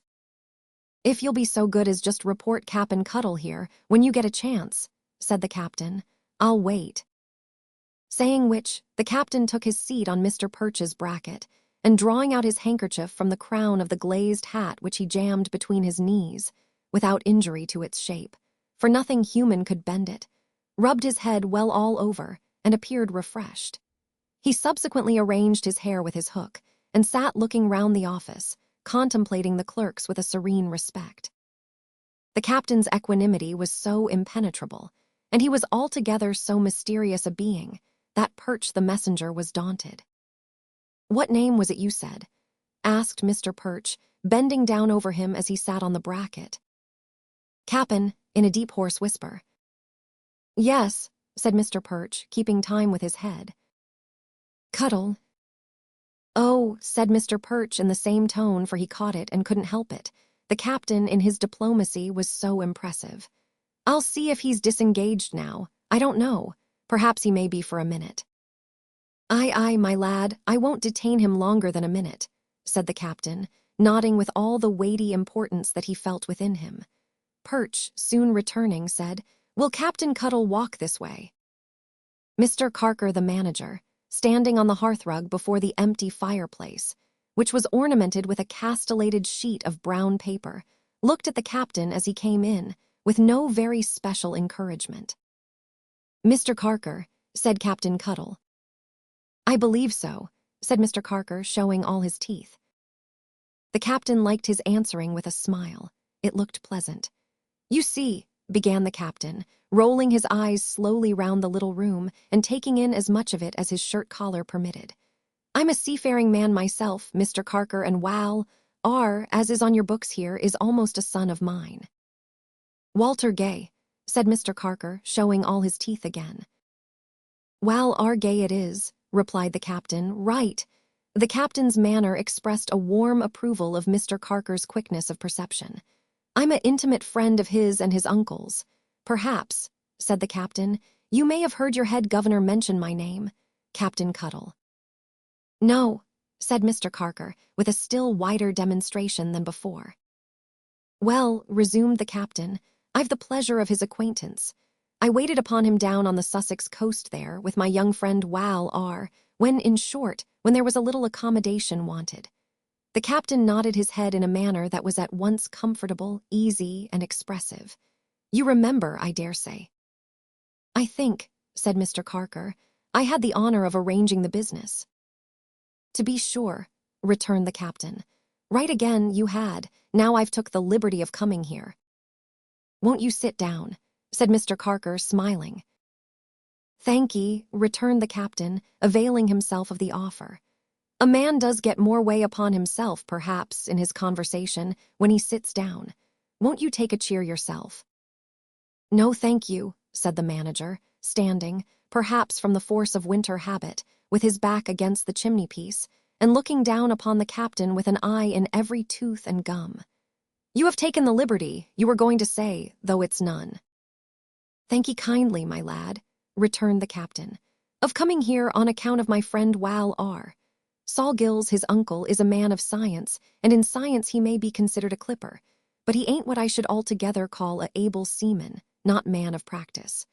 Wal R is as trim a lad as ever stepped, but he's a little down by the head in one respect, and that is modesty. Now what I should wish to put to you," said the captain, lowering his voice and speaking in a kind of confidential growl, "in a friendly way, entirely between you and me, and for my own private reckoning, till your head governor has wore round a bit, and I can come alongside of him, is this.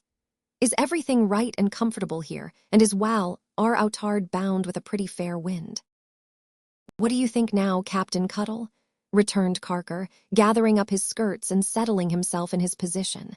"You are a practical man. What do you think?" The acuteness and the significance of the captain's eye as he cocked it in reply. No words short of those unutterable Chinese words before referred to could describe. "Come," said the captain, unspeakably encouraged. "What do you say? Am I right or wrong?" So much had the captain expressed in his eye, emboldened and incited by Mr. Carker's smiling urbanity, that he felt himself in as fair a condition to put the question, as if he had expressed his sentiments with the utmost elaboration. "Right," said Mr. Carker, "I have no doubt." "Outard bound with fair weather then, I say," cried Captain Cuttle. Mr. Carker smiled assent. "Wind right astarn and plenty of it," pursued the captain. Mr. Carker smiled assent again. "Aye, aye," said Captain Cuttle, greatly relieved and pleased. "I knowed how she headed well enough. I told Wal R so. Thank ye, thank ye." "Gay has brilliant prospects," observed Mr. Carker, stretching his mouth wider yet. "All the world before him." "All the world and his wife, too, as the saying is," returned the delighted captain. At the word wife, which he had uttered without design, the captain stopped, cocked his eye again, and putting the glazed hat on the top of the knobby stick, gave it a twirl and looked sideways at his always smiling friend. "I'd bet a gill of old Jamaica," said the captain, eyeing him attentively, "that I know what you're a-smiling at." Mr. Carker took his cue and smiled the more. "It goes no farther," said the captain, making a poke at the door with the knobby stick to assure himself that it was shut. "Not an inch," said Mr. Carker. "You're thinking of a capital F perhaps," said the captain. Mr. Carker didn't deny it. "Anything about a L," said the captain, "or a O." Mr. Carker still smiled. "Am I right again?" inquired the captain in a whisper, with the scarlet circle on his forehead swelling in his triumphant joy. Mr. Carker, in reply, still smiling and now nodding assent, Captain Cuttle rose and squeezed him by the hand, assuring him warmly that they were on the same tack, and that as for him, Cuttle, he had laid his course that way all along. "He knowed her first," said the captain, with all the secrecy and gravity that the subject demanded, "in an uncommon manner. You remember his finding her in the street when she was a babby. He has liked her ever since, and she him as much as two youngsters can. We've always said, Sol Gills and me, that they was cut out for each other. A cat or a monkey or a hyena or a death's head could not have shown the captain more teeth at one time than Mr. Carker showed him at this period of their interview. There's a general in draft that way, observed the happy captain. Wind and water sets in that direction, you see. Look at his being present t'other day. Most favorable to his hopes, said Mr. Carker. Look at his being towed along in the wake of that day, pursued the captain. Why, what can cut him adrift now? Nothing, replied Mr. Carker. You're right again, returned the captain, giving his hand another squeeze. Nothing it is, so steady. There's a son gone, pretty little creetur, ain't there? Yes, there's a son gone, said the acquiescent Carker. Pass the word, and there's another ready for you, quoth the captain. Nevy of a scientific uncle, nevy of Sol Gills, wal are, as is already in your business. And, said the captain, rising gradually to a quotation he was preparing for a final burst, who comes from Sol Gills's daily to your business and your bosoms? The captain's complacency, as he gently jogged Mr. Carker with his elbow, on concluding each of the foregoing short sentences, could be surpassed by nothing but the exultation with which he fell back and eyed him when he had finished this brilliant display of eloquence and sagacity, his great blue waistcoat heaving with the throes of such a masterpiece, and his nose in a state of violent inflammation from the same cause. Am I right? Said the captain. Captain Cuttle, said Mr. Carker, bending down at the knees, for a moment, in an odd manner, as if he were falling together to hug the whole of himself at once. Your views in reference to Walter Gay are thoroughly and accurately right. I understand that we speak together in confidence. Honor, interposed the captain, not a word. To him or anyone, pursued the manager. Captain Cuttle frowned and shook his head. But merely for your own satisfaction and guidance, of course, repeated Mr. Carker, with a view to your future proceedings. Thank ye kindly, I am sure, said the captain, listening with great attention. I have no hesitation in saying, that's the fact. You have hit the probabilities exactly. And with regard to your head governor, said the captain, why an interview had better come about natural between us. There's time enough. Mr. Carker, with his mouth from ear to ear, repeated, time enough, not articulating the words, but bowing his head affably and forming them with his tongue and lips. And as I know, it's what I always said, that Wal ours in a way to make his fortune, said the captain. To make his fortune, Mr. Carker repeated in the same dumb manner. And as Wal, ours going on this little voyage is, as I may say, in his day's work, and a part of his general expectations here, said the captain.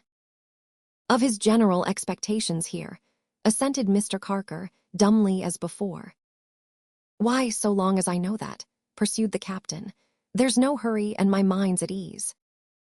Mr. Carker still blandly assenting in the same voiceless manner, Captain Cuttle was strongly confirmed in his opinion that he was one of the most agreeable men he had ever met, and that even Mr. Dombey might improve himself on such a model. With great heartiness, therefore, the captain once again extended his enormous hand, not unlike an old block in color, and gave him a grip that left upon his smoother flesh a proof impression of the chinks and crevices with which the captain's palm was liberally tattooed.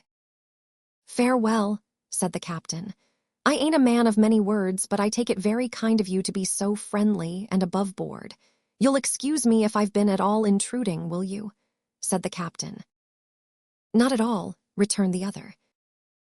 Thank ye, my berth ain't very roomy, said the captain, turning back again, but it's tolerably snug, and if you was to find yourself near Brig Place, number 9 at any time, will you make a note of it? And would come upstairs without minding what was said by the person at the door, I should be proud to see you. With that hospitable invitation, the captain said good day, and walked out and shut the door, leaving Mr. Carker still reclining against the chimney-piece, in whose sly look and watchful manner, in whose false mouth, stretched but not laughing, in whose spotless cravat and very whiskers, even in whose silent passing of his soft hand over his white linen and his smooth face, there was something desperately cat-like. The unconscious captain walked out in a state of self-glorification that imparted quite a new cut to the broad blue suit. "Stand by, Ned," said the captain to himself. "You've done a little business for the youngsters today, my lad." In his exultation, and in his familiarity, present and prospective, with the house, the captain, when he reached the outer office, could not refrain from rallying Mr. Perch a little, and asking him whether he thought everybody was still engaged. But not to be bitter on a man who had done his duty, the captain whispered in his ear that if he felt disposed for a glass of rum and water, and would follow, he would be happy to bestow the same upon him. Before leaving the premises, the captain, somewhat to the astonishment of the clerks, looked round from a central point of view, and took a general survey of the officer's part and parcel of a project in which his young friend was nearly interested. The strong room excited his especial admiration, but that he might not appear too particular, he limited himself to an approving glance, and with a graceful recognition of the clerks as a body that was full of politeness and patronage, passed out into the court. Being promptly joined by Mr. Perch, he conveyed that gentleman to the tavern and fulfilled his pledge, hastily, for Perch's time was precious. "I'll give you for a toast," said the captain, "Wal R." "Who?" submitted Mr. Perch. "Wal R," repeated the captain in a voice of thunder. Mr. Perch, who seemed to remember having heard in infancy that there was once a poet of that name, made no objection, but he was much astonished at the captain's coming into the city to propose a poet. Indeed, if he had proposed to put a poet's statue up, say Shakespeare, for example, in a civic thoroughfare, he could hardly have done a greater outrage to Mr. Perch's experience. On the whole, he was such a mysterious and incomprehensible character that Mr. Perch decided not to mention him to Mrs. Perch at all, in case of giving rise to any disagreeable consequences. Mysterious and incomprehensible, the captain, with that lively sense upon him of having done a little business for the youngsters, remained all day, even to his most intimate friends.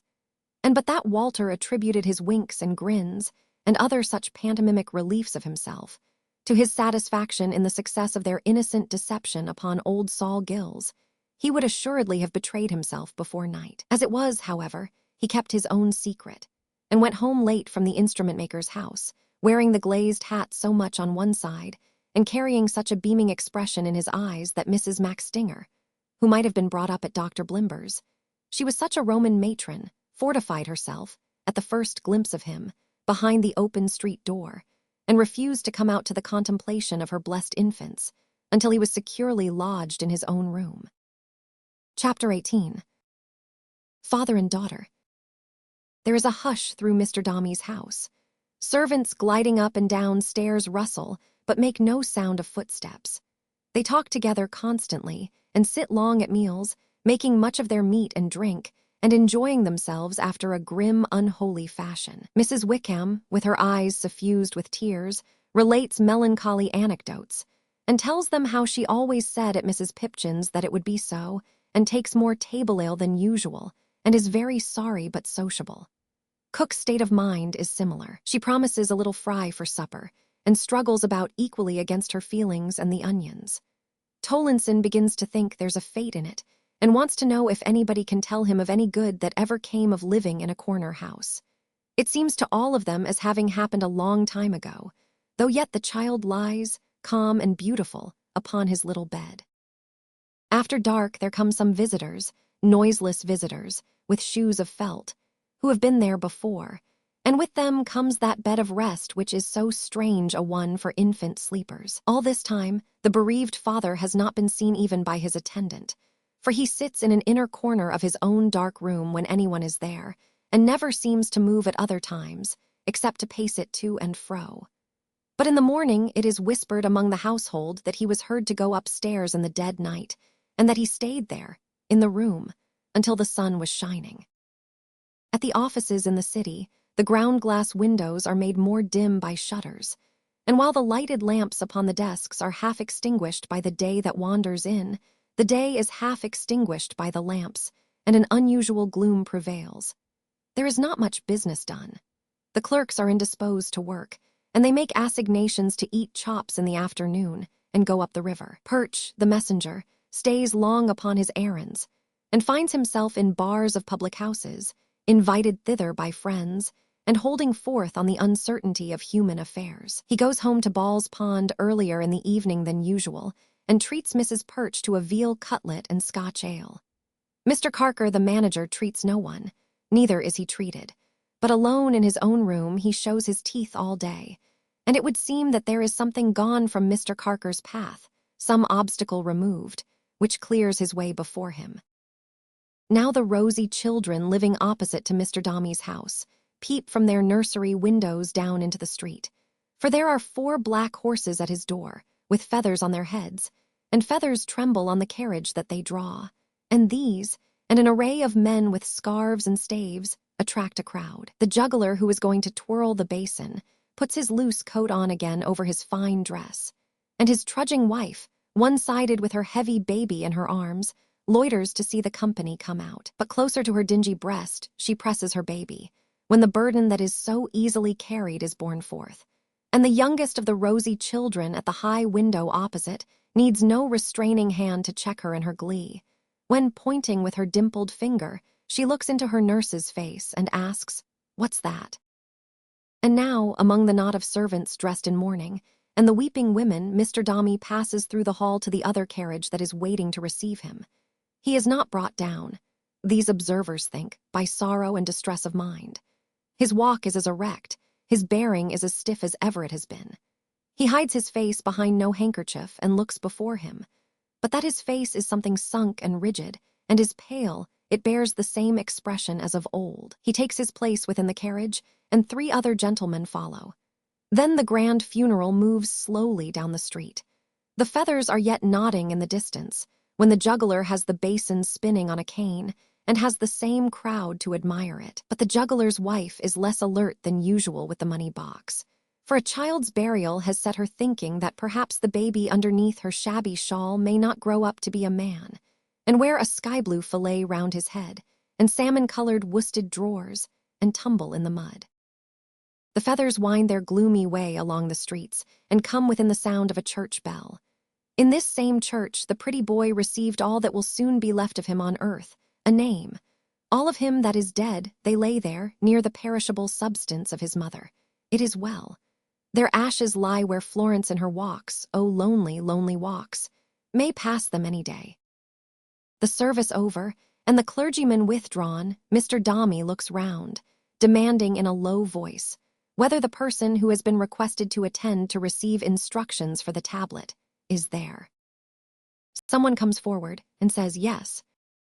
Mr. Dombey intimates where he would have it placed, and shows him, with his hand upon the wall, the shape and size, and how it is to follow the memorial to the mother. Then, with his pencil, he writes out the inscription and gives it to him, adding, "I wish to have it done at once." "It shall be done immediately, sir." There is really nothing to inscribe but name and age, you see. The man bows, glancing at the paper, but appears to hesitate. Mr. Dombey, not observing his hesitation, turns away and leads towards the porch. "I beg your pardon, sir." A touch falls gently on his mourning cloak. "But as you wish it done immediately, and it may be put in hand when I get back." "Well, will you be so good as read it over again? I think there's a mistake." "Where?" The statuary gives him back the paper, and points out with his pocket rule the words, "Beloved and only child." "It should be, son, I think, sir." "You are right. Of course, make the correction." The father, with a hastier step, pursues his way to the coach. When the other 3, who follow closely, take their seats, his face is hidden for the first time, shaded by his cloak. Nor do they see it any more that day.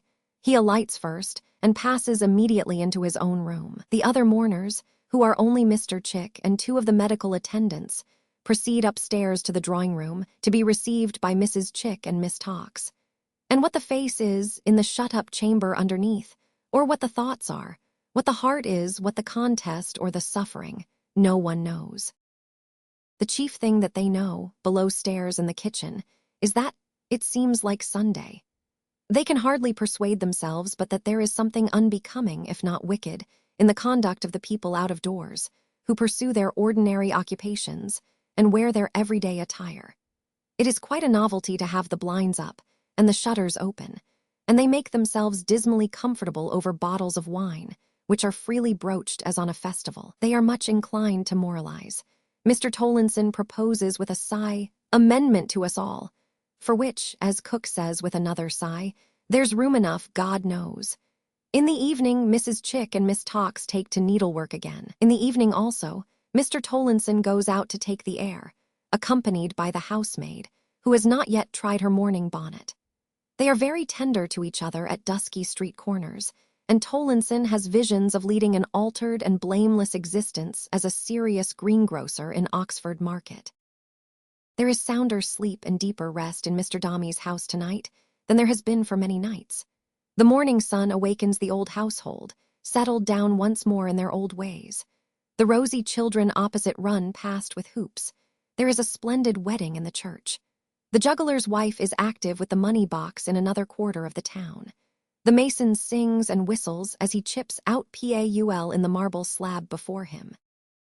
And can it be that, in a world so full and busy, the loss of one weak creature makes a void in any heart, so wide and deep that nothing but the width and depth of vast eternity can fill it up? Florence, in her innocent affliction, might have answered, "Oh, my brother, oh, my dearly loved and loving brother, only friend and companion of my slighted childhood.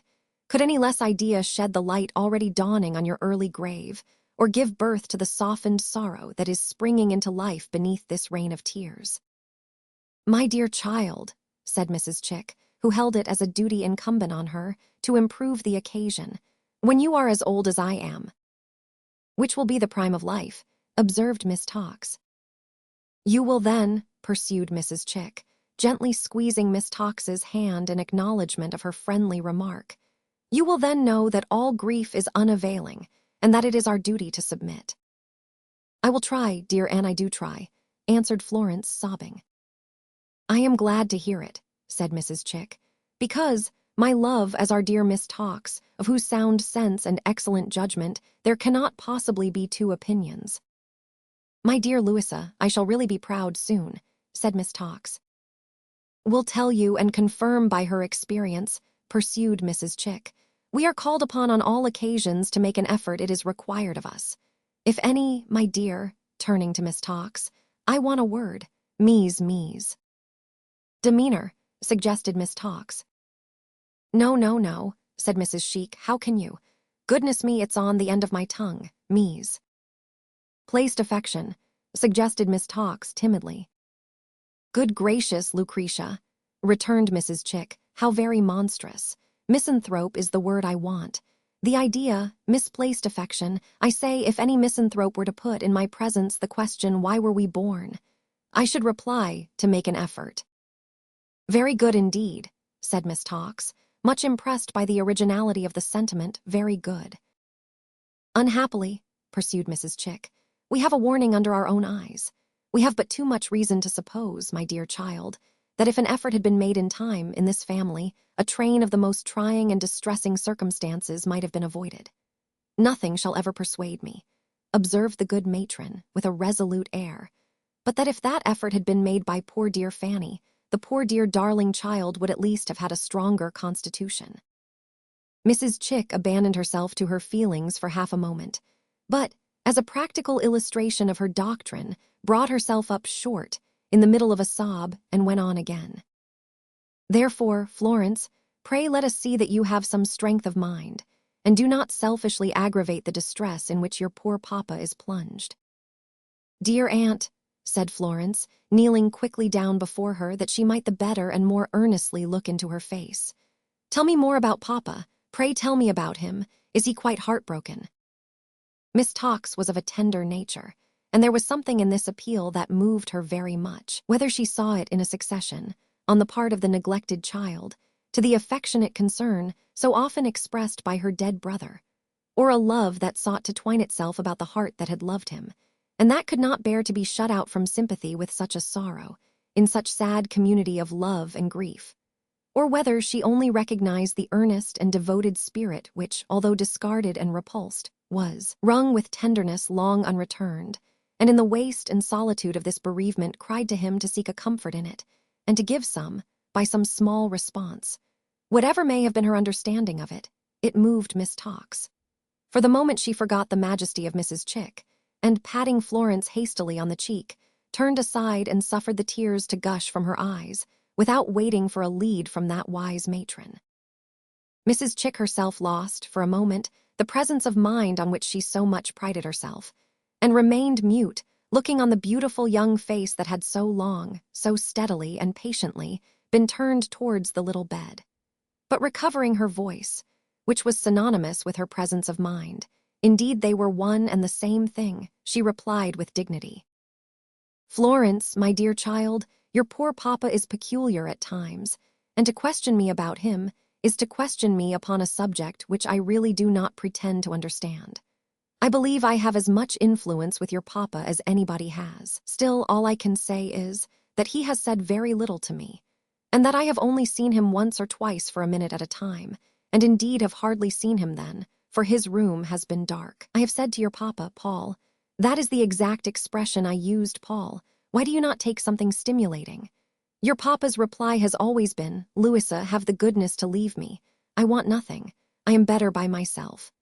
If I was to be put upon my oath tomorrow, Lucretia, before a magistrate, said Mrs. Chick, I have no doubt I could venture to swear to those identical words. Miss Tox expressed her admiration by saying, My Louisa is ever methodical. In short, Florence, resumed her aunt, literally nothing has passed between your poor papa and myself until today, when I mentioned to your papa that Sir Barnet and Lady Skettles had written exceedingly kind notes. Our sweet boy. Lady Skettles loved him like a where's-my-pocket handkerchief. Miss Tox produced one. Exceedingly kind notes, proposing that you should visit them for change of scene. Mentioning to your papa that I thought Miss Tox and myself might now go home, in which he quite agreed. I inquired if he had any objection to your accepting this invitation. He said, No, Louisa, not the least. Florence raised her tearful eye. At the same time, if you would prefer staying here, Florence, to paying this visit at present, or to going home with me. I should much prefer it, aunt, was the faint rejoinder. Why then, child, said Mrs. Chick, you can. It's a strange choice, I must say, but you always were strange. Anybody else at your time of life, and after what has passed, my dear Miss Tox, I have lost my pocket handkerchief again, would be glad to leave here, one would suppose. I should not like to feel, said Florence, as if the house was avoided. I should not like to think that the rooms upstairs were quite empty and dreary, aunt. I would rather stay here for the present. Oh, my brother, oh, my brother. It was a natural emotion, not to be suppressed, and it would make way even between the fingers of the hands with which she covered up her face. The overcharged and heavy-laden breast must sometimes have that vent, or the poor wounded solitary heart within it would have fluttered like a bird with broken wings and sunk down in the dust.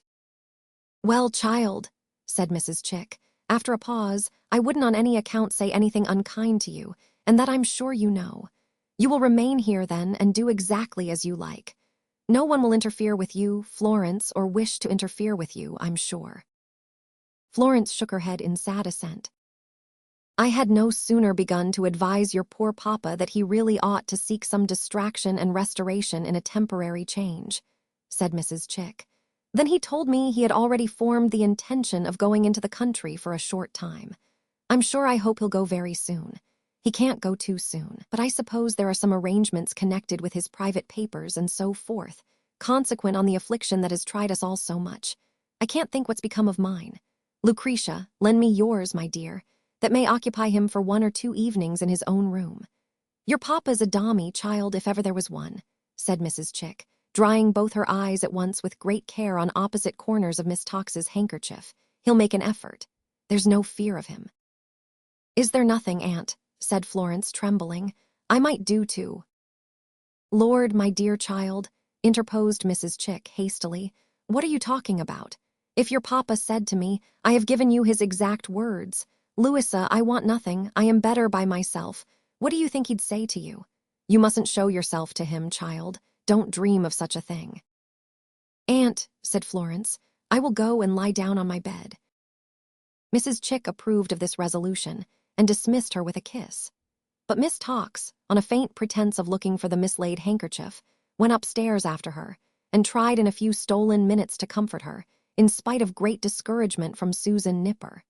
For Miss Nipper, in her burning zeal, disparaged Miss Tox as a crocodile, yet her sympathy seemed genuine, and had at least the vantage ground of disinterestedness. There was little favor to be won by it.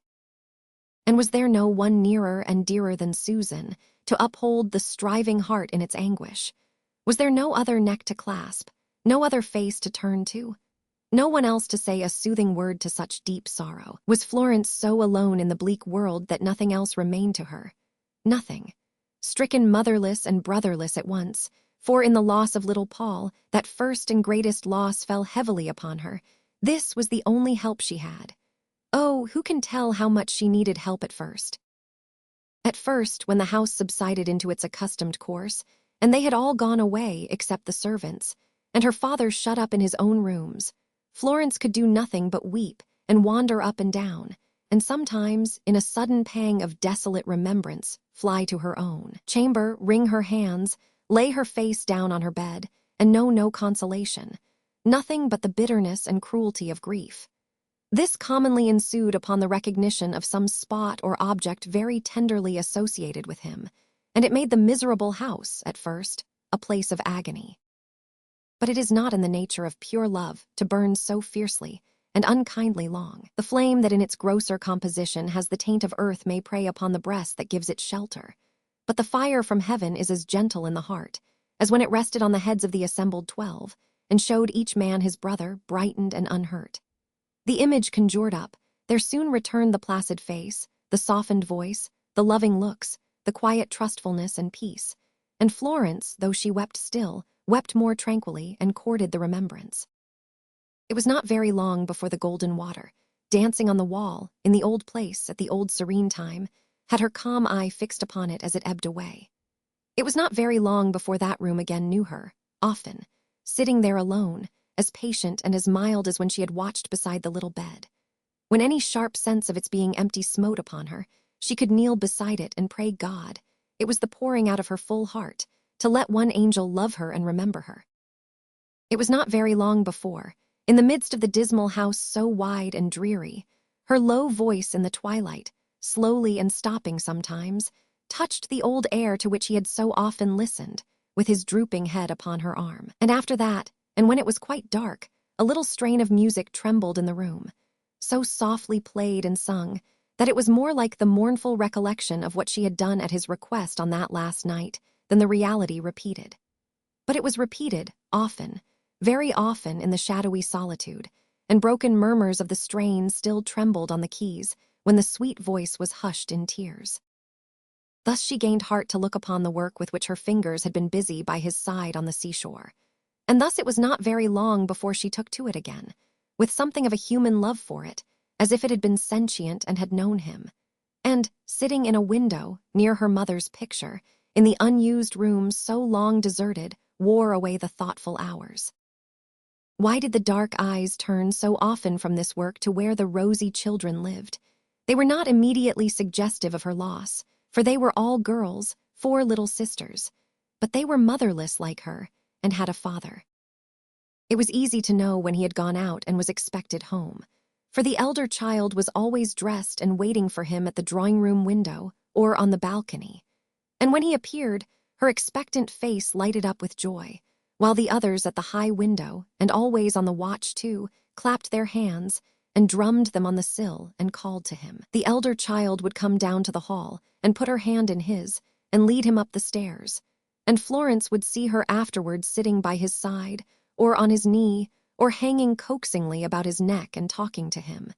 And though they were always gay together, he would often watch her face, as if he thought her like her mother that was dead.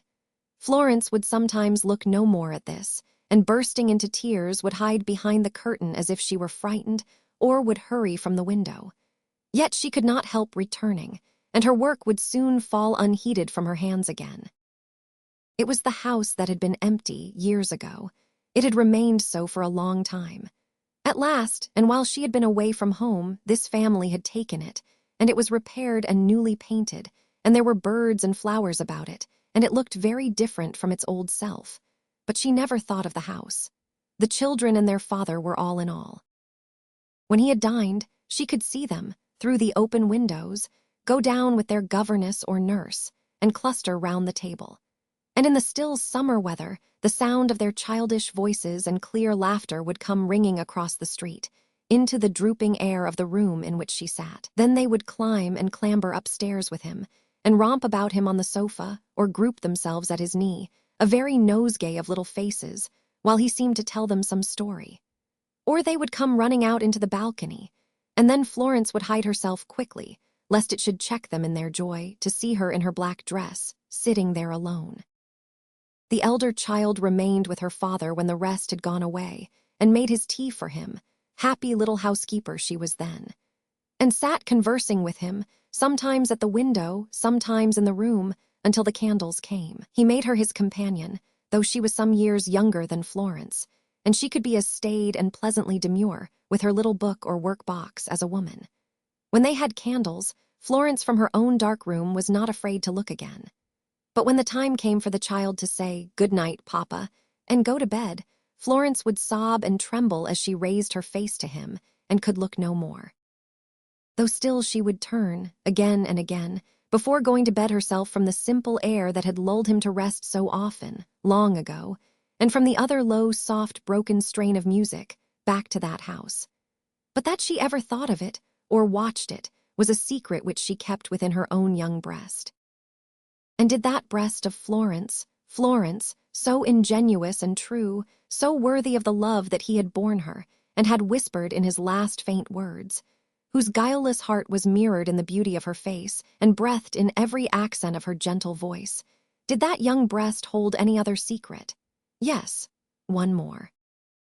When no one in the house was stirring, and the lights were all extinguished, she would softly leave her own room, and with noiseless feet descend the staircase and approach her father's door. Against it, scarcely breathing, she would rest her face and head and press her lips in the yearning of her love. She crouched upon the cold stone floor outside it, every night, to listen even for his breath.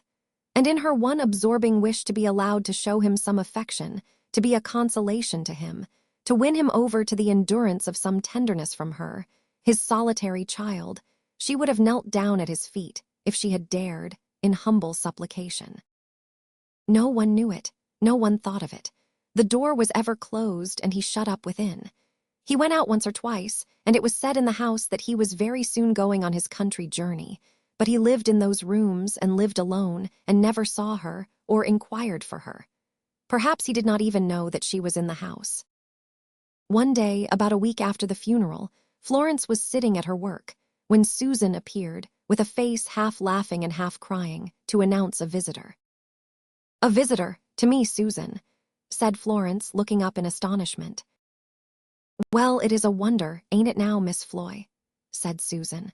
"But I wish you had a many visitors, I do indeed, for you'd be all the better for it. And it's my opinion that the sooner you and me goes even to them old Skettleseas, miss, the better for both. I may not wish to live in crowds, Miss Floy, but still I'm not a oyster." To do Miss Nipper justice, she spoke more for her young mistress than herself, and her face showed it. "But the visitor, Susan," said Florence. Susan, with an hysterical explosion that was as much a laugh as a sob, and as much a sob as a laugh, answered, "Mr. Toots." The smile that appeared on Florence's face passed from it in a moment, and her eyes filled with tears. But at any rate it was a smile, and that gave great satisfaction to Miss Nipper. "My own feelings exactly, Miss Floy," said Susan, putting her apron to her eyes and shaking her head. "Immediately I see that innocent in the hall, Miss Floy, I burst out laughing first, and then I choked." Susan Nipper involuntarily proceeded to do the like again on the spot. In the meantime, Mr. Toots, who had come upstairs after her, all unconscious of the effect he produced, announced himself with his knuckles on the door, and walked in very briskly. "How do you do, Miss Dombey?" said Mr. Toots. "I'm very well, I thank you. How are you?" Mr. Toots, than whom there were few better fellows in the world, though there may have been one or two brighter spirits, had laboriously invented this long burst of discourse with the view of relieving the feelings both of Florence and himself. But finding that he had run through his property, as it were, in an injudicious manner, by squandering the whole before taking a chair, or before Florence had uttered a word, or before he had well got in at the door, he deemed it advisable to begin again. "How d'ye do, Miss Dombey?" said Mr. Toots. "I'm very well, I thank you. How are you?" Florence gave him her hand, and said she was very well.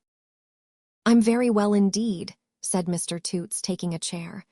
"Very well indeed I am. I don't remember," said Mr. Toots, after reflecting a little, "that I was ever better, thank you." "It's very kind of you to come," said Florence, taking up her work.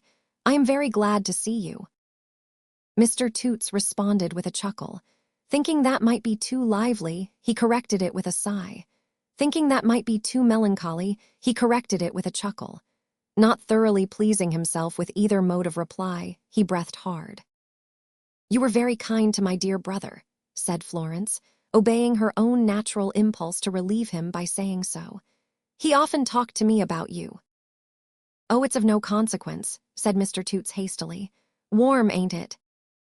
"It is beautiful weather," replied Florence. "It agrees with me," said Mr. Toots. "I don't think I ever was so well as I find myself at present. I'm obliged to you." After stating this curious and unexpected fact, Mr. Toots fell into a deep well of silence. "You have left Dr. Blimber's, I think," said Florence, trying to help him out.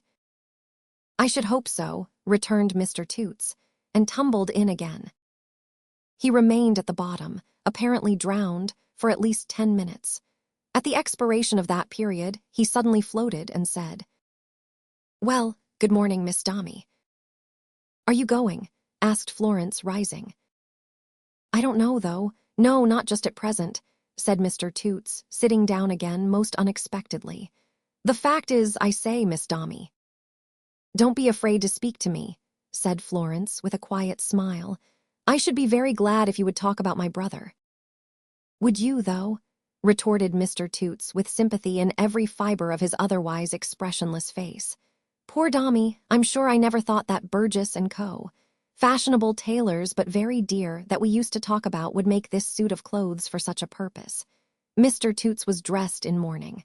"Poor Dombey, I say, Miss Dombey," blubbered Toots. "Yes," said Florence. "There's a friend he took to very much at last.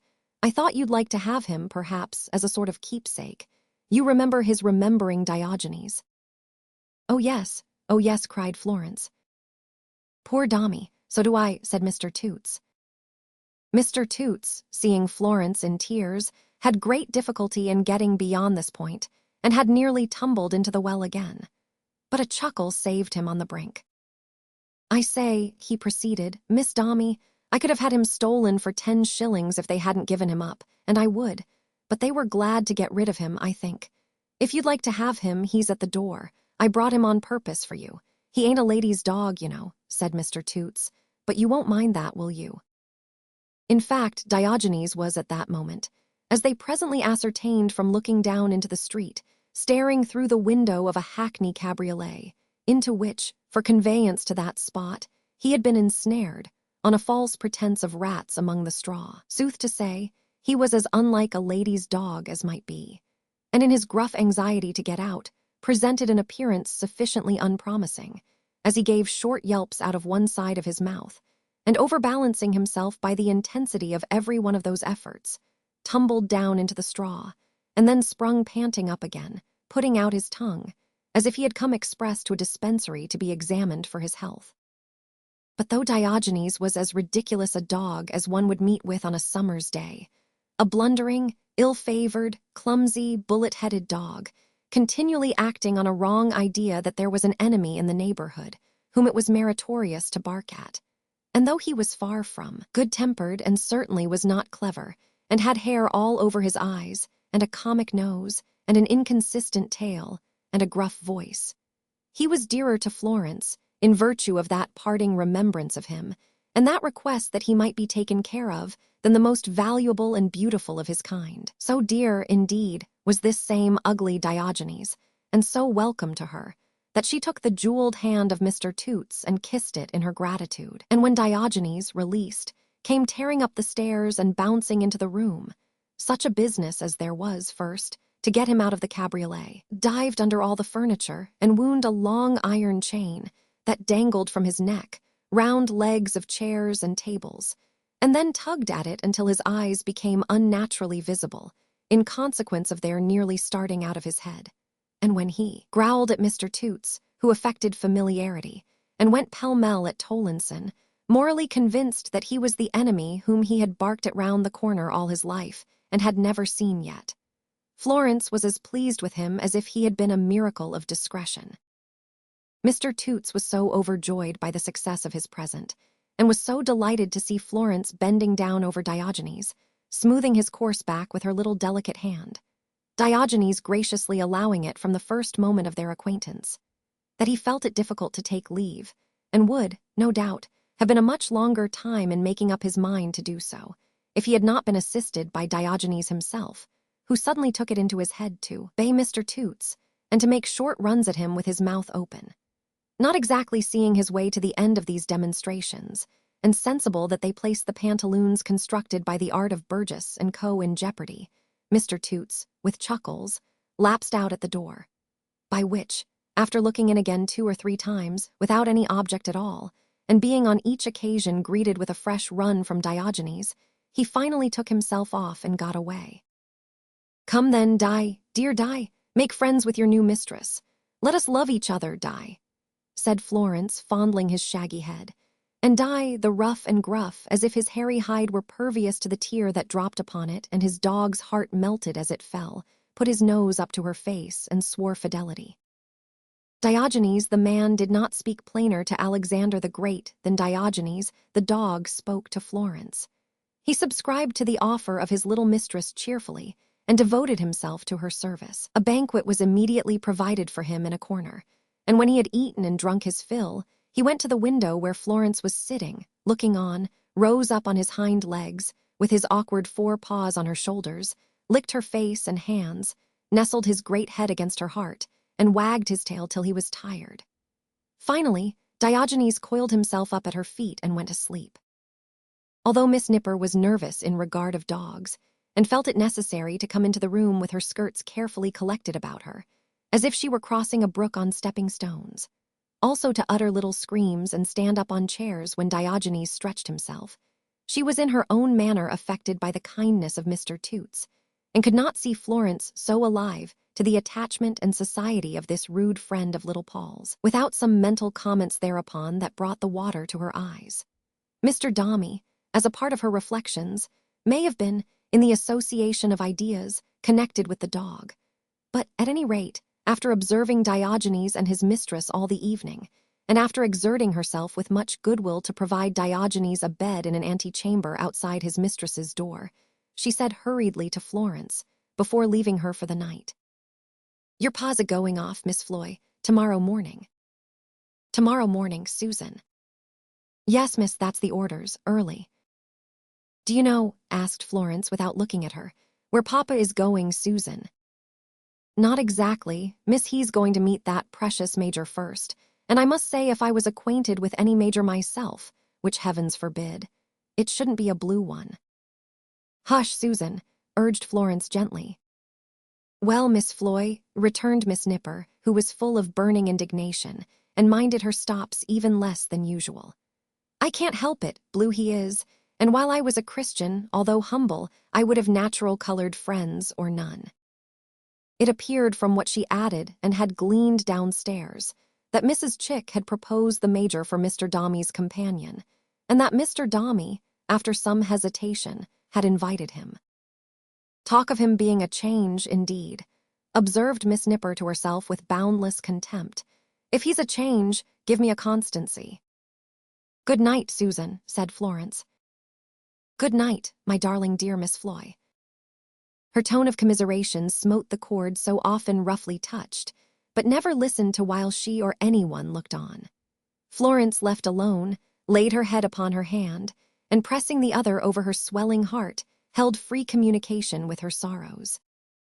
It was a wet night, and the melancholy rain fell pattering and dropping with a weary sound. A sluggish wind was blowing, and went moaning round the house, as if it were in pain or grief. A shrill noise quivered through the trees. While she sat weeping, it grew late, and dreary midnight tolled out from the steeples.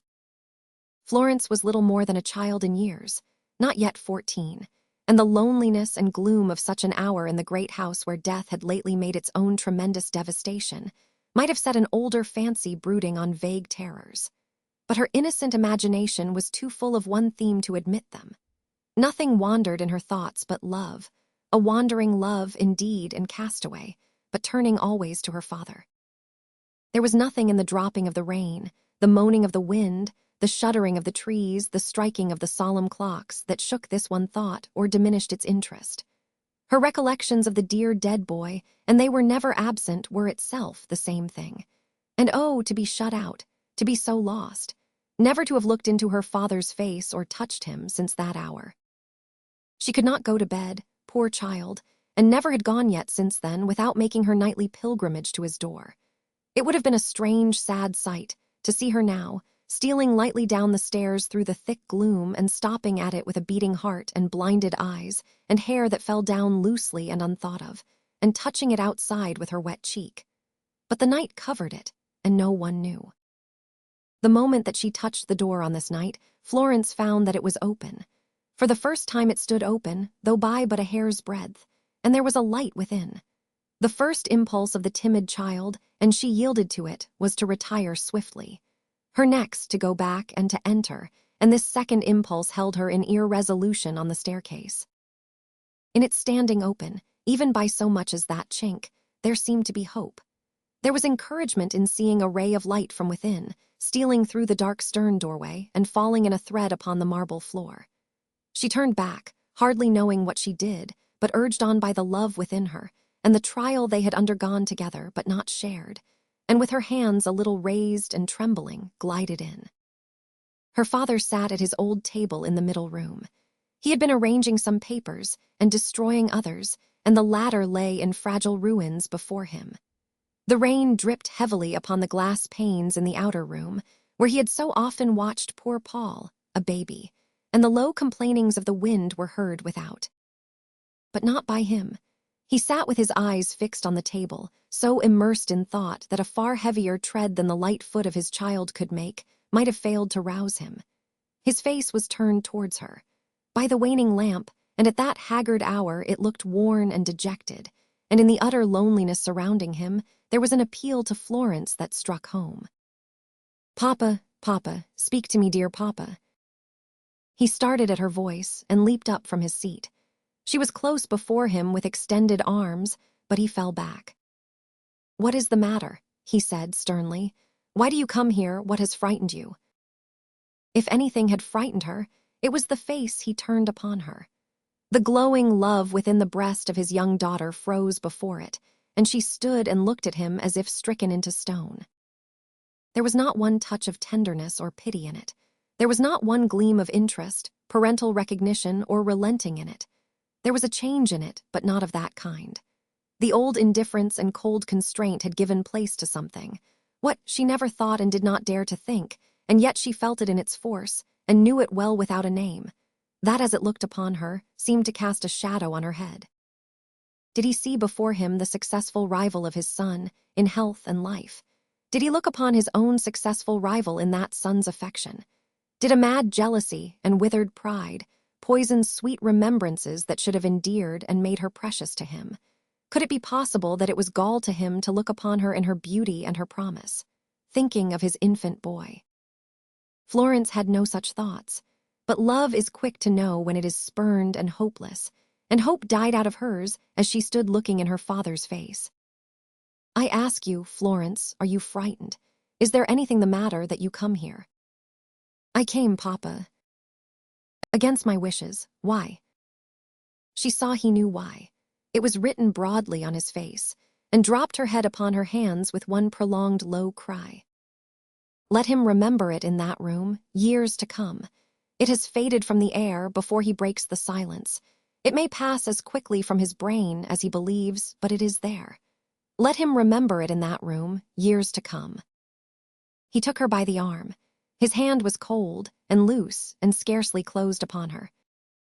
"You are tired, I dare say," he said, taking up the light and leading her towards the door, "and want rest.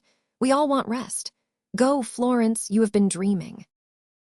The dream she had had was over then, God help her, and she felt that it could never more come back. "I will remain here to light you up the stairs. The whole house is yours above there," said her father slowly. "You are its mistress now. Good night." Still covering her face, she sobbed and answered, "Good night, dear papa," and silently ascended. Once she looked back as if she would have returned to him but for fear. It was a momentary thought, too hopeless to encourage, and her father stood there with the light, hard, unresponsive, motionless, until the fluttering dress of his fair child was lost in the darkness. Let him remember it in that room, years to come. The rain that falls upon the roof, the wind that mourns outside the door, may have foreknowledge in their melancholy sound. Let him remember it in that room, years to come. The last time he had watched her, from the same place, winding up those stairs, she had had her brother in her arms. It did not move his heart towards her now, it steeled it. But he went into his room and locked his door and sat down in his chair and cried for his lost boy. Diogenes was broad awake upon his post and waiting for his little mistress. "Oh, Di, oh dear Di, love me for his sake." Diogenes already loved her for her own, and didn't care how much he showed it. So he made himself vastly ridiculous by performing a variety of uncouth bounces in the antechamber, and concluded, when poor Florence was at last asleep and dreaming of the rosy children opposite, by scratching open her bedroom door, rolling up his bed into a pillow, lying down on the boards at the full length of his tether with his head towards her, and looking lazily at her, upside down, out of the tops of his eyes, until from winking and winking he fell asleep himself, and dreamed, with gruff barks, of his enemy. Chapter 19. Walter goes away. The wooden midshipman at the instrument-maker's door, like the hard-hearted little midshipman he was, remained supremely indifferent to Walter's going away, even when the very last day of his sojourn in the back parlor was on the decline. With his quadrant at his round black knob of an eye, and his figure in its old attitude of indomitable alacrity, the midshipman displayed his elfin small clothes to the best advantage, and, absorbed in scientific pursuits, had no sympathy with worldly concerns. He was so far the creature of circumstances that a dry day covered him with dust, and a misty day peppered him with little bits of soot, and a wet day brightened up his tarnished uniform for the moment, and a very hot day blistered him. But otherwise he was a callous, obdurate, conceited midshipman, intent on his own discoveries, and caring as little for what went on about him, terrestrially, as Archimedes at the taking of Syracuse. Such a midshipman he seemed to be, at least, in the then position of domestic affairs. Walter eyed him kindly many a time in passing in and out, and poor old Saul, when Walter was not there, would come and lean against the doorpost, resting his weary wig as near the shoe buckles of the guardian genius of his trade and shop as he could. But no fierce idol with a mouth from ear to ear, and a murderous visage made of parrot's feathers, was ever more indifferent to the appeals of its savage votaries than was the midshipman to these marks of attachment. Walter's heart felt heavy as he looked round his old bedroom, up among the parapets and chimney-pots, and thought that one more night already darkening would close his acquaintance with it, perhaps forever. Dismantled of his little stock of books and pictures, it looked coldly and reproachfully on him for his desertion, and had already a foreshadowing upon it of its coming strangeness. A few hours more, thought Walter, and no dream I ever had here when I was a schoolboy will be so little mine as this old room. The dream may come back in my sleep, and I may return waking to this place, it may be. But the dream at least will serve no other master, and the room may have a score, and every one of them may change, neglect, misuse it. But his uncle was not to be left alone in the little back parlor, where he was then sitting by himself, for Captain Cuttle, considerate in his roughness, stayed away against his will, purposely that they should have some talk together unobserved. So Walter, newly returned home from his last day's bustle, descended briskly to bear him company. "Uncle," he said gaily, laying his hand upon the old man's shoulder, "what shall I send you home from Barbados?" "Hope, my dear Wally, hope that we shall meet again on this side of the grave. Send me as much of that as you can." "So I will, uncle. I have enough and to spare, and I'll not be chary of it. And as to lively turtles and limes for Captain Cuttle's punch, and preserves for you on Sundays, and all that sort of thing, why, I'll send you shiploads, uncle, when I'm rich enough." Old Sol wiped his spectacles and faintly smiled. "That's right, uncle," cried Walter merrily and clapping him half a dozen times more upon the shoulder. "You cheer up me, I'll cheer up you. We'll be as gay as larks tomorrow morning, uncle, and we'll fly as high. As to my anticipations, they are singing out of sight now." "Wally, my dear boy," returned the old man, I'll do my best. "And your best, uncle," said Walter with his pleasant laugh, "is the best that I know. You'll not forget what you're to send me, uncle." "No, Wally, no," replied the old man. "Everything I hear about Miss Dombey, now that she is left alone, poor lamb, I'll write. I fear it won't be much, though, Wally." "Why, I'll tell you what, uncle," said Walter, after a moment's hesitation. "I have just been up there." Aye," murmured the old man, raising his eyebrows and his spectacles with them. "Not to see her," said Walter, "though I could have seen her, I dare say, if I had asked, Mr. Dombey being out of town, but to say a parting word to Susan. I thought I might venture to do that, you know, under the circumstances, and remembering when I saw Miss Dombey last." "Yes, my boy, yes," replied his uncle, rousing himself from a temporary abstraction. "So I saw her," pursued Walter, "Susan, I mean, and I told her I was off and away tomorrow. And I said, uncle, that you had always had an interest in Miss Dombey since that night when she was here, and always wished her well and happy, and always would be proud and glad to serve her in the least. I thought I might say that, you know, under the circumstances. Don't you think so?" "Yes, my boy, yes," replied his uncle in the tone as before. "And I added," pursued Walter, "that if she, Susan, I mean, could ever let you know, either through herself or Mrs. Richards or anybody else who might be coming this way, that Miss Dombey was well and happy, you would take it very kindly, and would write so much to me, and I should take it very kindly too." "There, upon my word, uncle," said Walter, "I scarcely slept all last night through thinking of doing this, and could not make up my mind when I was out, whether to do it or not. And yet I am sure it is the true feeling of my heart, and I should have been quite miserable afterwards if I had not relieved it." His honest voice and manner corroborated what he said, and quite established its ingenuousness. "So if you ever see her, uncle," said Walter, "I mean Miss Dombey now, and perhaps you may, who knows, tell her how much I felt for her, how much I used to think of her when I was here, how I spoke of her with the tears in my eyes, uncle, on this last night before I went away. Tell her that I said I never could forget her gentle manner, or her beautiful face, or her sweet, kind disposition that was better than all.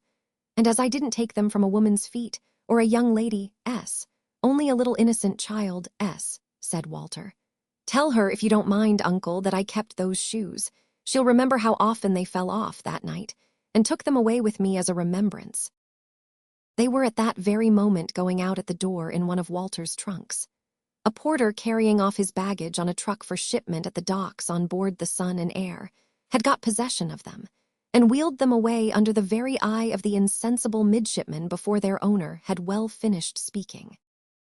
But that ancient mariner might have been excused his insensibility to the treasure as it rolled away. For, under his eye at the same moment, accurately within his range of observation, coming full into the sphere of his startled and intensely wide-awake lookout, were Florence and Susan Nipper. Florence looking up into his face half timidly and receiving the whole shock of his wooden ogling.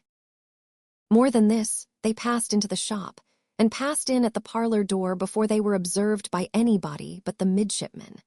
And Walter, having his back to the door, would have known nothing of their apparition even then, but for seeing his uncle spring out of his own chair and nearly tumble over another. "Why, uncle," exclaimed Walter, "what's the matter?" Old Solomon replied, "Miss Dombey." "Is it possible?" cried Walter, looking round and starting up in his turn. "Here." Why, it was so possible and so actual that, while the words were on his lips, Florence hurried past him, took Uncle Sol's snuff-colored lapels, one in each hand, kissed him on the cheek, and turning, gave her hand to Walter with a simple truth and earnestness that was her own, and no one else's in the world. "Going away, Walter," said Florence. Yes, Miss Dombey, he replied, but not so hopefully as he endeavored. I have a voyage before me. And your uncle, said Florence, looking back at Solomon. He is sorry you are going, I am sure. Ah, I see he is. Dear Walter, I am very sorry too. Goodness knows, exclaimed Miss Nipper. There's a many we could spare instead. If numbers is a object, Mrs. Pipchin as a overseer would come cheap at her weight in gold. And if a knowledge of black slavery should be required, them Blimbers is the very people for the situation. With that, Miss Nipper untied her bonnet strings, and after looking vacantly for some moments into a little black teapot that was set forth with the usual homely service on the table, shook her head and a tin canister, and began unasked to make the tea. In the meantime, Florence had turned again to the instrument-maker, who was as full of admiration as surprise. So grown, said old Sol, so improved, and yet not altered, just the same. Indeed, said Florence. Yes, returned old Sol, rubbing his hands slowly, and considering the matter half aloud, as something pensive in the bright eyes looking at him arrested his attention. Yes, that expression was in the younger face, too. You remember me, said Florence with a smile, and what a little creature I was then. My dear young lady, returned the instrument-maker, how could I forget you, often as I have thought of you and heard of you since? At the very moment, indeed, when you came in, Wally was talking about you to me and leaving messages for you, and— Was he? Said Florence. Thank you, Walter. Oh, thank you, Walter. I was afraid you might be going away and hardly thinking of me. And again she gave him her little hand so freely and so faithfully that Walter held it for some moments in his own and could not bear to let it go. Yet Walter did not hold it as he might have held it once, nor did its touch awaken those old daydreams of his boyhood that had floated past him sometimes even lately, and confused him with their indistinct and broken shapes, the purity and innocence of her endearing manner, and its perfect trustfulness, and the undisguised regard for him that lay so deeply seated in her constant eyes, and glowed upon her fair face through the smile that shaded, for alas, it was a smile too sad to brighten it, were not of their romantic race. They brought back to his thoughts the early deathbed he had seen her tending, and the love the child had borne her, and on the wings of such remembrances she seemed to rise up, far above his idle fancies, into clearer and serener air. I am afraid I must call you Walter's uncle, sir, said Florence to the old man, if you'll let me. My dear young lady, cried old Sol, let you, good gracious. We always knew you by that name and talked of you, said Florence, glancing round and sighing gently. The nice old parlor, just the same, how well I recollect it. Old Sol looked first at her, then at his nephew, and then rubbed his hands and rubbed his spectacles and said below his breath, Ah, time. There was a short silence, during which Susan Nipper skillfully impounded 2 extra cups and saucers from the cupboard, and awaited the drawing of the tea with a thoughtful air. I want to tell Walter's uncle, said Florence, laying her hand timidly upon the old man, as it rested on the table to bespeak his attention, something that I am anxious about. He is going to be left alone, and if he will allow me, not to take Walter's place, for that I couldn't do, but to be his true friend and help him if I ever can while Walter is away, I shall be very much obliged to him indeed. Will you? May I, Walter's uncle? The instrument-maker, without speaking, put her hand to his lips, and Susan Nipper, leaning back with her arms crossed, in the chair of presidency into which she had voted herself, bit one end of her bonnet strings, and heaved a gentle sigh as she looked up at the skylight. You will let me come to see you, said Florence, when I can, and you will tell me everything about yourself and Walter, and you will have no secrets from Susan when she comes and I do not, but will confide in us and trust us and rely upon us. And you'll try to let us be a comfort to you. Will you, Walter's uncle? The sweet face looking into his, the gentle pleading eyes, the soft voice, and the light touch on his arm made the more winning by a child's respect and honor for his age. That gave to all an air of graceful doubt and modest hesitation. These, and her natural earnestness, so overcame the poor old instrument-maker, that he only answered, Wally, say a word for me, my dear. I'm very grateful. "No, Walter," returned Florence with her quiet smile. "Say nothing for him, if you please. I understand him very well, and we must learn to talk together without you, dear Walter." The regretful tone in which she said these latter words touched Walter more than all the rest. "Miss Florence," he replied, with an effort to recover the cheerful manner he had preserved while talking with his uncle, "I know no more than my uncle what to say in acknowledgment of such kindness, I am sure. But what could I say, after all, if I had the power of talking for an hour, except that it is like you?" Susan Nipper began upon a new part of her bonnet string and nodded at the skylight in approval of the sentiment expressed. "Oh, but Walter," said Florence, "there is something that I wish to say to you before you go away, and you must call me Florence, if you please, and not speak like a stranger." "Like a stranger," returned Walter. "No, I couldn't speak so. I am sure, at least, I couldn't feel like one." "Ay, but that is not enough, and is not what I mean. For Walter," added Florence, bursting into tears, "he liked you very much, and said before he died that he was fond of you, and said, 'Remember Walter.' And if you'll be a brother to me, Walter, now that he is gone and I have none on earth, I'll be your sister all my life, and think of you like one wherever we may be. This is what I wish to say, dear Walter, but I cannot say it as I would, because my heart is full." And in its fullness and its sweet simplicity, she held out both her hands to him. Walter, taking them, stooped down and touched the tearful face that neither shrunk nor turned away, nor reddened as he did so, but looked up at him with confidence and truth. In that one moment, every shadow of doubt or agitation passed away from Walter's soul. It seemed to him that he responded to her innocent appeal beside the dead child's bed, and, in the solemn presence he had seen there, pledged himself to cherish and protect her very image in his banishment with brotherly regard, to garner up her simple faith, inviolate, and hold himself degraded if he breathed upon it any thought that was not in her own breast when she gave it to him. Susan Nipper, who had bitten both her bonnet strings at once, and imparted a great deal of private emotion to the skylight, during this transaction, now changed the subject by inquiring who took milk and who took sugar, and being enlightened on these points, poured out the tea. They all four gathered socially about the little table, and took tea under that young lady's active superintendence, and the presence of Florence in the back parlor brightened the Tartar frigate on the wall. Half an hour ago Walter, for his life, would have hardly called her by her name, but he could do so now when she entreated him. He could think of her being there without a lurking misgiving that it would have been better if she had not come. He could calmly think how beautiful she was, how full of promise, what a home some happy man would find in such a heart one day. He could reflect upon his own place in that heart with pride, and with a brave determination, if not to deserve it, he still thought that far above him, never to deserve it less. Some fairy influence must surely have hovered round the hands of Susan Nipper when she made the tea, engendering the tranquil air that reigned in the back parlor during its discussion.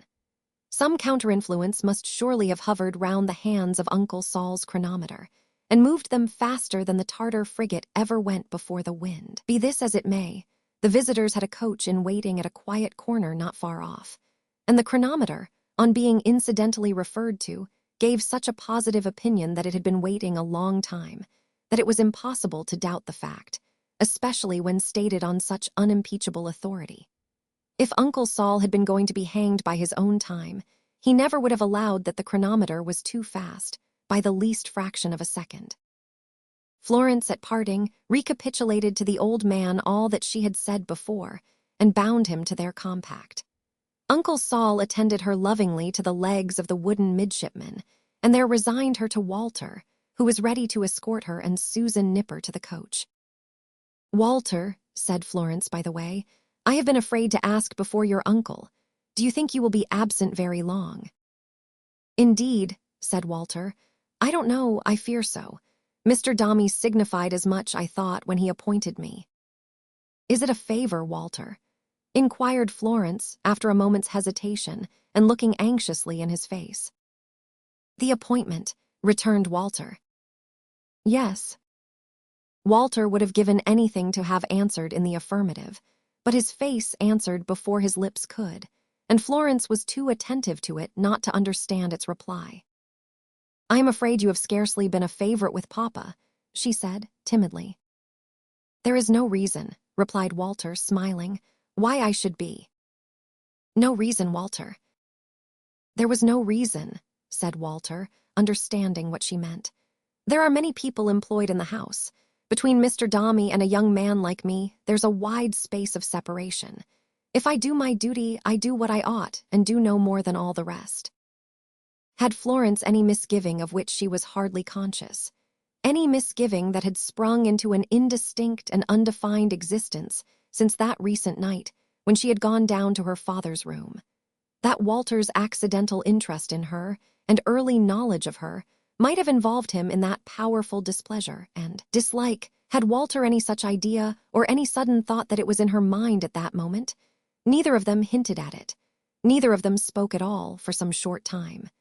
Susan, walking on the other side of Walter, eyed them both sharply, and certainly Miss Nipper's thoughts traveled in that direction, and very confidently too. You may come back very soon, said Florence. Perhaps, Walter. I may come back, said Walter, an old man and find you an old lady, but I hope for better things. Papa, said Florence after a moment, Will recover from his grief and speak more freely to me one day, perhaps. And if he should, I will tell him how much I wish to see you back again and ask him to recall you for my sake. There was a touching modulation in these words about her father that Walter understood too well. The coach being close at hand, he would have left her without speaking, for now he felt what parting was. But Florence held his hand when she was seated, and then he found there was a little packet in her own. Walter, she said, looking full upon him with her affectionate eyes, like you, I hope for better things. I will pray for them and believe that they will arrive. I made this little gift for Paul. Pray take it with my love and do not look at it until you are gone away. And now, God bless you, Walter. Never forget me. You are my brother, dear.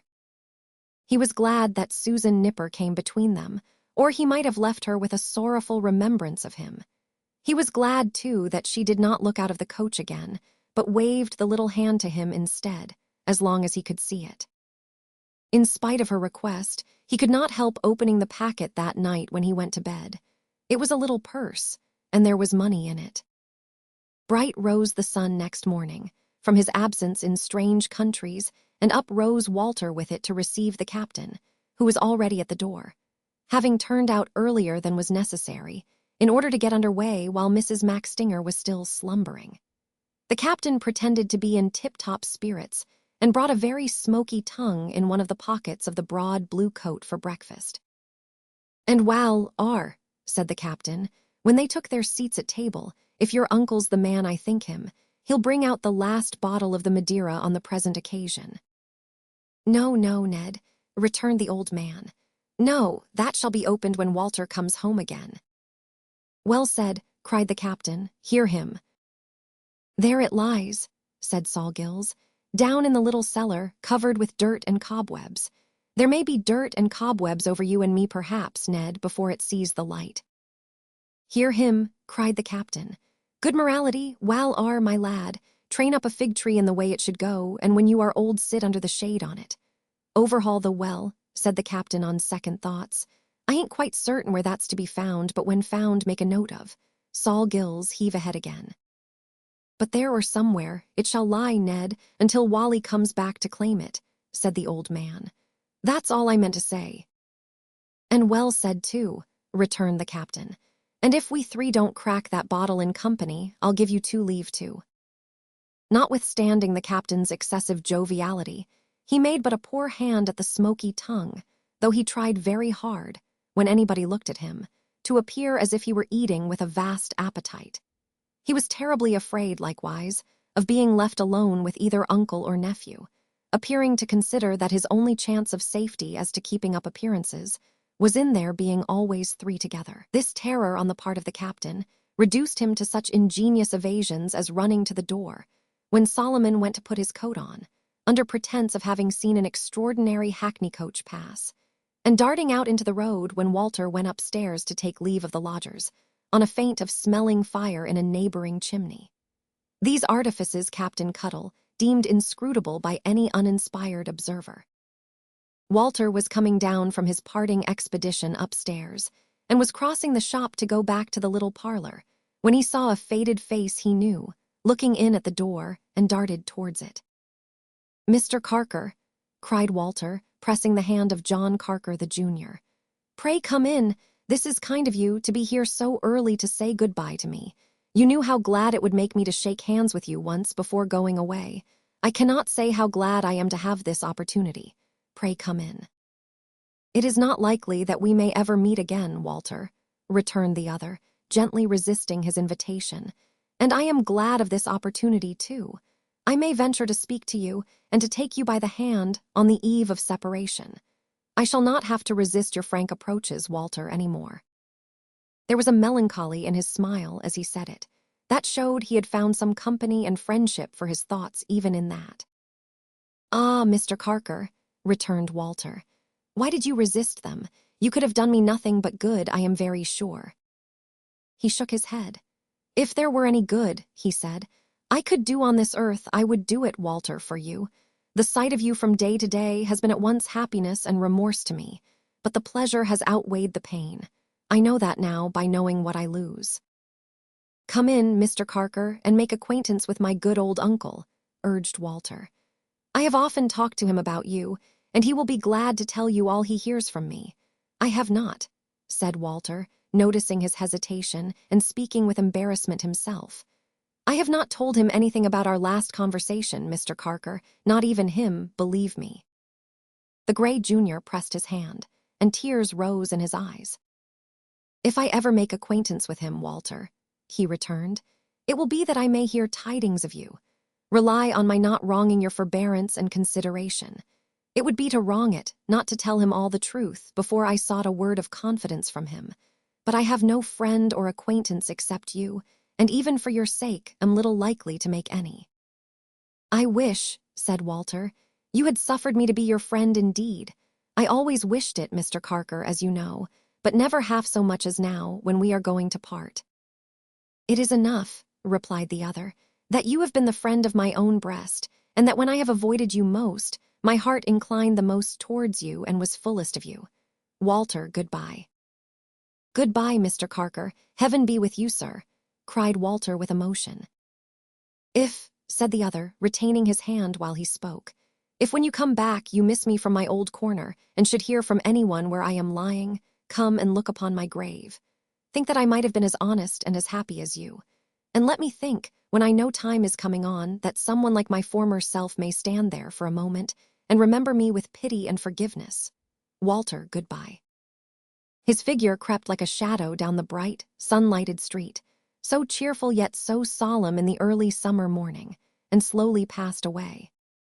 The relentless chronometer at last announced that Walter must turn his back upon the wooden midshipman, and away they went, himself, his uncle, and the captain, in a hackney coach to a wharf, where they were to take steamboat for some reach down the river, the name of which, as the captain gave it out, was a hopeless mystery to the ears of landsmen. Arrived at this reach, whither the ship had repaired by last night's tide, they were boarded by various excited watermen, and among others by a dirty cyclops of the captain's acquaintance, who, with his one eye, had made the captain out some mile and a half off, and had been exchanging unintelligible roars with him ever since, becoming the lawful prize of this personage, who was frightfully hoarse and constitutionally in want of shaving.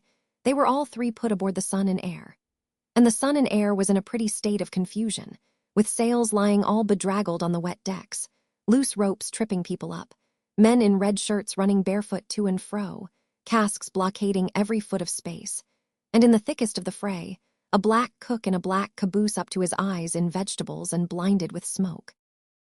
The captain immediately drew Walter into a corner, and with a great effort that made his face very red, pulled up the silver watch, which was so big and so tight in his pocket that it came out like a bung. "Well, said the captain, handing it over and shaking him heartily by the hand, "a parting gift, my lad. Put it back half an hour every morning and about another quarter towards the arternoon, and it's a watch that'll do you credit." "Captain Cuttle, I couldn't think of it," cried Walter, detaining him, for he was running away. "Pray take it back, I have one already." "Then, said the captain, suddenly diving into one of his pockets and bringing up the 2 teaspoons and the sugar tongs, with which he had armed himself to meet such an objection. "Take this here trifle of plate instead." "No, no, I couldn't indeed," cried Walter. "1,000 thanks, don't throw them away, Captain Cuttle," for the captain was about to jerk them overboard. "They'll be of much more use to you than me. Give me your stick. I have often thought I should like to have it. There. Goodbye, Captain Cuttle. Take care of my uncle, Uncle Saul, God bless you."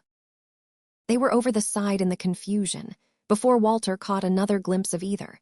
And when he ran up to the stern and looked after them, he saw his uncle hanging down his head in the boat, and Captain Cuttle rapping him on the back with the great silver watch.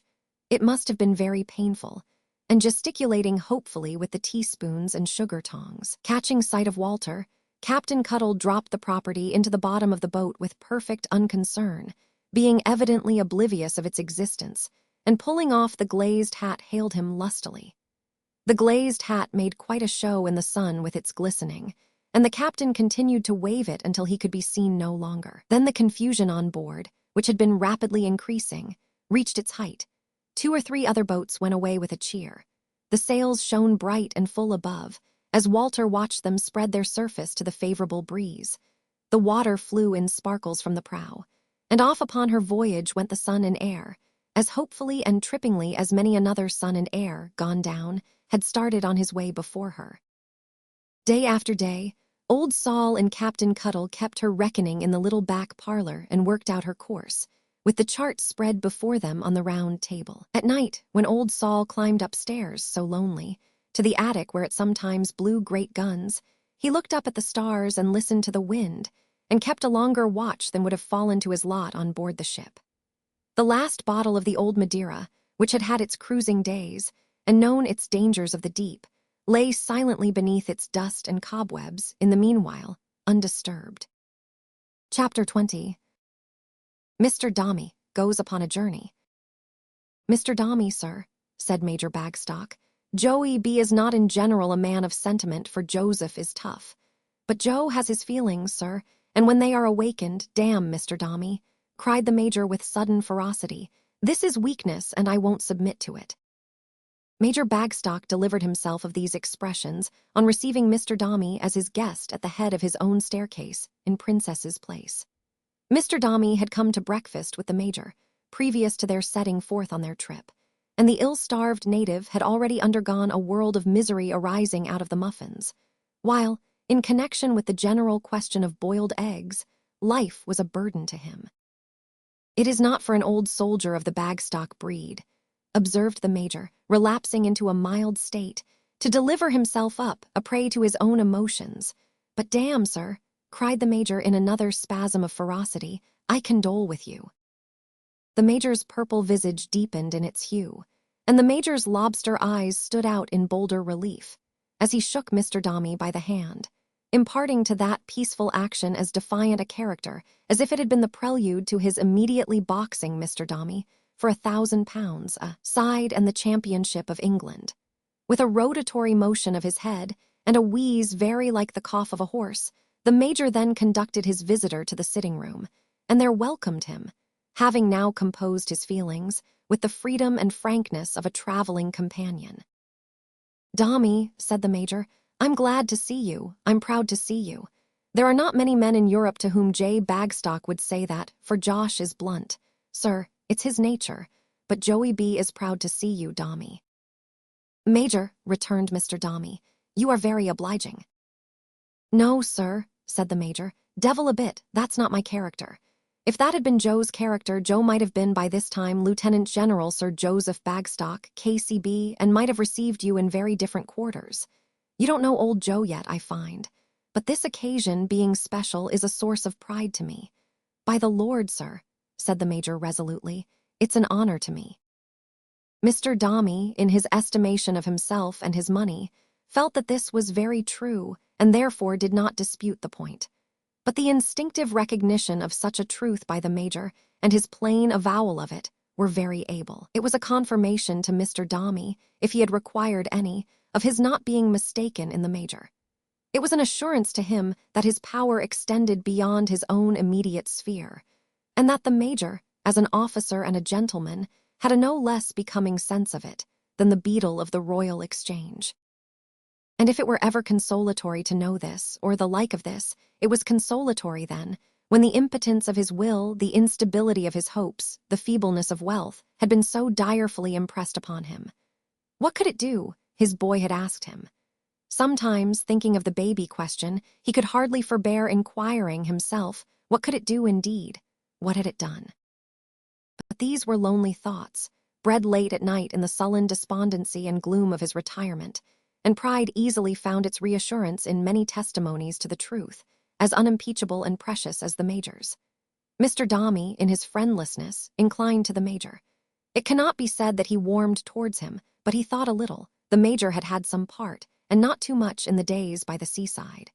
He was a man of the world and knew some great people. He talked much and told stories, and Mr. Dombey was disposed to regard him as a choice spirit who shone in society, and who had not that poisonous ingredient of poverty with which choice spirits in general are too much adulterated.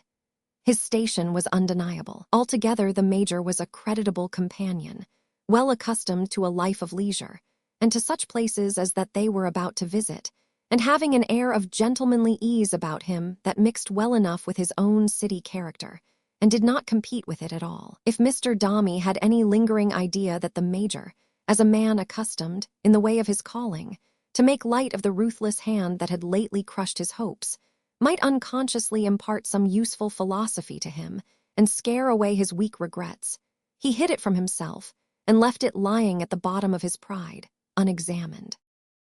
"Where is my scoundrel?" said the Major, looking wrathfully round the room. The native, who had no particular name, but answered to any vituperative epithet, presented himself instantly at the door and ventured to come no nearer. "You villain," said the choleric Major, "where's the breakfast?" The dark servant disappeared in search of it, and was quickly heard rescending the stairs in such a tremulous state that the plates and dishes on the tray he carried, trembling sympathetically as he came, rattled again all the way up. "Dombey," said the Major, glancing at the native as he arranged the table, and encouraging him with an awful shake of his fist when he upset a spoon, "here is a deviled grill, a savory pie, a dish of kidneys, and so forth. Pray sit down. Old Joe can give you nothing but camp fare, you see." "Very excellent fare, Major," replied his guest, and not in mere politeness either, for the Major always took the best possible care of himself, and indeed ate rather more of rich meats than was good for him, insomuch that his imperial complexion was mainly referred by the faculty to that circumstance. "You have been looking over the way, sir," observed the Major. "Have you seen our friend?" "You mean Miss Tox," retorted Mr. Dombey. "No." "Charming woman, sir," said the Major, with a fat laugh rising in his short throat and nearly suffocating him. "Miss Tox is a very good sort of person, I believe," replied Mr. Dombey. The haughty coldness of the reply seemed to afford Major Bagstock infinite delight. He swelled and swelled, exceedingly, and even laid down his knife and fork for a moment to rub his hands. "Old Joe, sir," said the Major, "was a bit of a favorite in that quarter once, but Joe has had his day.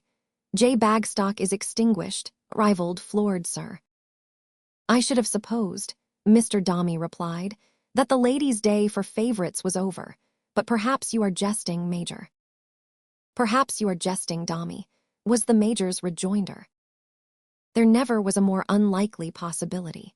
It was so clearly expressed in Mr. Dombey's face that the Major apologized. "I beg your pardon," he said. "I see you are in earnest. I tell you what, Dombey." The Major paused in his eating and looked mysteriously indignant.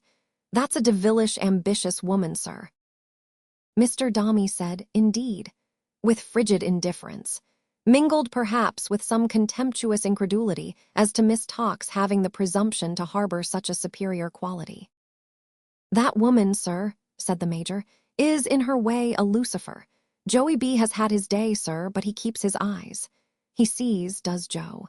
His Royal Highness the late Duke of York observed of Joey at a levee that he saw."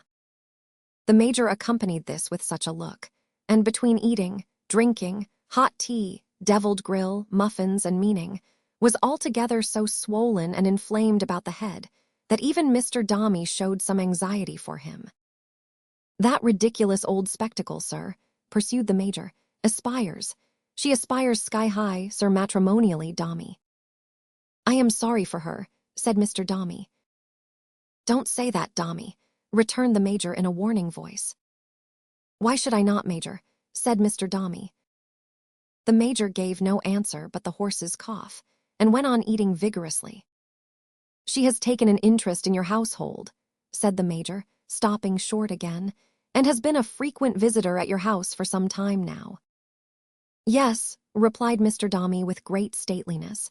"Miss Tawkes was originally received there, at the time of Mrs. Dombey's death, as a friend of my sister, S., and being a well-behaved person, and showing a liking for the poor infant, she was permitted, may I say encouraged, to repeat her visits with my sister, and gradually to occupy a kind of footing of familiarity in the family. I have," said Mr. Dombey, in the tone of a man who was making a great and valuable concession, "I have a respect for Miss Tawkes. She has been so obliging as to render many little services in my house. Trifling and insignificant services, perhaps, Major, but not to be disparaged on that account. And I hope I have had the good fortune to be enabled to acknowledge them by such attention and notice as it has been in my power to bestow. I hold myself indebted to Miss Tawkes, Major," added Mr. Dombey, with a slight wave of his hand, "for the pleasure of your acquaintance."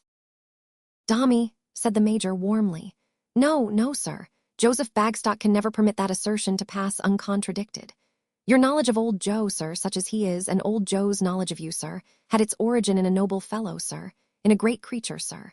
"Dombey," said the Major with a struggle which it was not very difficult to parade, his whole life being a struggle against all kinds of apoplectic symptoms, "we knew each other through your boy." Mr. Dombey seemed touched, as it is not improbable the Major designed he should be, by this allusion. He looked down and sighed, and the Major, rousing himself fiercely, again said, in reference to the state of mind into which he felt himself in danger of falling, that this was weakness, and nothing should induce him to submit to it. "Our friend had a remote connection with that event," said the Major, "and all the credit that belongs to her, J.B. is willing to give her, sir. Notwithstanding which, ma'am," he added, raising his eyes from his plate and casting them across Princess's Place, to where Miss Tawkes was at that moment visible at her window watering her flowers, "you're a scheming jade, ma'am, and your ambition is a piece of monstrous impudence. If it only made yourself ridiculous, ma'am," said the Major, rolling his head at the unconscious Miss Tawkes, while his starting eyes appeared to make a leap towards her, "you might do that to your heart's content, ma'am, without any objection, I assure you, on the part of Bagstock." Here the Major laughed frightfully up in the tips of his ears and in the veins of his head. "But when, ma'am," said the Major, "you compromise other people, and generous, unsuspicious people too, as a repayment for their condescension, you stir the blood of old Joe in his body." "Major," said Mr. Dombey, reddening, "I hope you do not hint at anything so absurd on the part of Miss Tawkes as—" "Dombey," returned the Major, "I hint at nothing. But Joey B. has lived in the world, sir. Lived in the world with his eyes open, sir, and his ears cocked. And Joe tells you, Dombey, that there's a devilish, artful, and ambitious woman over the way." Mr. Dombey involuntarily glanced over the way, and an angry glance he sent in that direction, too. "That's all on such a subject that shall pass the lips of Joseph Bagstock," said the Major firmly. "Joe is not a tale-bearer, but there are times when he must speak, when he will speak." "Confound your arts, ma'am," cried the Major, again apostrophizing his fair neighbor with great ire, "when the provocation is too strong to admit of his remaining silent." The emotion of this outbreak threw the Major into a paroxysm of horse's coughs, which held him for a long time. On recovering, he added, "And now, Dombey, as you have invited Joe, old Joe, who has no other merit, sir, but that he is tough and hearty, to be your guest and guide at Leamington, command him in any way you please, and he is wholly yours." "I don't know, sir," said the Major, wagging his double chin with a jocose air, "what it is you people see in Joe to make you hold him in such great request, all of you. But this I know, sir, that if he wasn't pretty tough and obstinate in his refusals, you'd kill him among you with your invitations and so forth in double quick time." Mr. Dombey, in a few words, expressed his sense of the preference he received over those other distinguished members of society who were clamoring for the possession of Major Bagstock. But the Major cut him short by giving him to understand that he followed his own inclinations, and that they had risen up in a body and said with one accord, "J.B., Dombey is the man for you to choose as a friend." The Major being by this time in a state of repletion, with essence of savory pie oozing out at the corners of his eyes, and deviled grill and kidneys tightening his cravat, and the time moreover approaching for the departure of the railway train to Birmingham, by which they were to leave town. The native got him into his greatcoat with immense difficulty, and buttoned him up until his face looked staring and gasping over the top of that garment, as if he were in a barrel. The native then handed him separately, and with a decent interval between each supply, his wash-leather gloves, his thick stick, and his hat, which latter article the Major wore with a rakish air on one side of his head, by way of toning down his remarkable visage. The native had previously packed, in all possible and impossible parts of Mr. Dombey's chariot, which was in waiting, an unusual quantity of carpet-bags and small portmanteaus, no less apoplectic in appearance than the Major himself. And having filled his own pockets with seltzer water, East India sherry, sandwiches, shawls, telescopes, maps, and newspapers, any or all of which light baggage the Major might require at any instant of the journey, he announced that everything was ready. To complete the equipment of this unfortunate foreigner, currently believed to be a prince in his own country, when he took his seat in the rumble by the side of Mr. Tollinson, a pile of the Major's cloaks and greatcoats was hurled upon him by the landlord, who aimed at him from the pavement with those great missiles like a Titan, and so covered him up that he proceeded, in a living tomb, to the railroad station. But before the carriage moved away, and while the native was in the act of sepulture, Miss Tox, appearing at her window, waved a lily-white handkerchief. Mr. Dombey received this parting salutation very coldly even for him, and honoring her with the slightest possible inclination of his head, leaned back in the carriage with a very discontented look. His marked behavior seemed to afford the Major, who was all politeness in his recognition of Miss Tox, unbounded satisfaction, and he sat for a long time afterwards, leering and choking, like an overfed Mephistopheles. During the bustle of preparation at the railway, Mr. Dombey and the Major walked up and down the platform side by side, the former taciturn and gloomy, and the latter entertaining him, or entertaining himself, with a variety of anecdotes and reminiscences, in most of which Joe Bagstock was the principal performer. Neither of the two observed that in the course of these walks they attracted the attention of a working man who was standing near the engine, and who touched his hat every time they passed, for Mr. Dombey habitually looked over the vulgar herd, not at them, and the Major was looking at the time into the core of one of his stories. At length, however, this man stepped before them as they turned round, and pulling his hat off, and keeping it off, ducked his head to Mr. Dombey. "Beg your pardon, sir," said the man, "but I hope you're a-doin' pretty well, sir." He was dressed in a canvas suit abundantly besmeared with coal dust and oil, and had cinders in his whiskers and a smell of half-slaked ashes all over him. He was not a bad-looking fellow, nor even what could be fairly called a dirty-looking fellow, in spite of this, and in short, he was Mr. Tootle, professionally clothed. "I shall have the honor of stalkin' of you down, sir," said Mr. Tootle. "Beg your pardon, sir. I hope you find yourself a-coming round." Mr. Dombey looked at him, in return for his tone of interest, as if a man like that would make his very eyesight dirty. "'Scuse the liberty, sir," said Tootle, seeing he was not clearly remembered, "but my wife Polly, as was called Richards in your family." A change in Mr. Dombey's face, which seemed to express recollection of him, and so it did, but it expressed in a much stronger degree an angry sense of humiliation, stopped Mr. Tootle short. "Your wife wants money, I suppose," said Mr. Dombey, putting his hand in his pocket and speaking, but that he always did, haughtily. "No thank ye, sir," returned Tootle. "I can't say she does, I don't." Mr. Dombey was stopped short now in his turn, and awkwardly, with his hand in his pocket.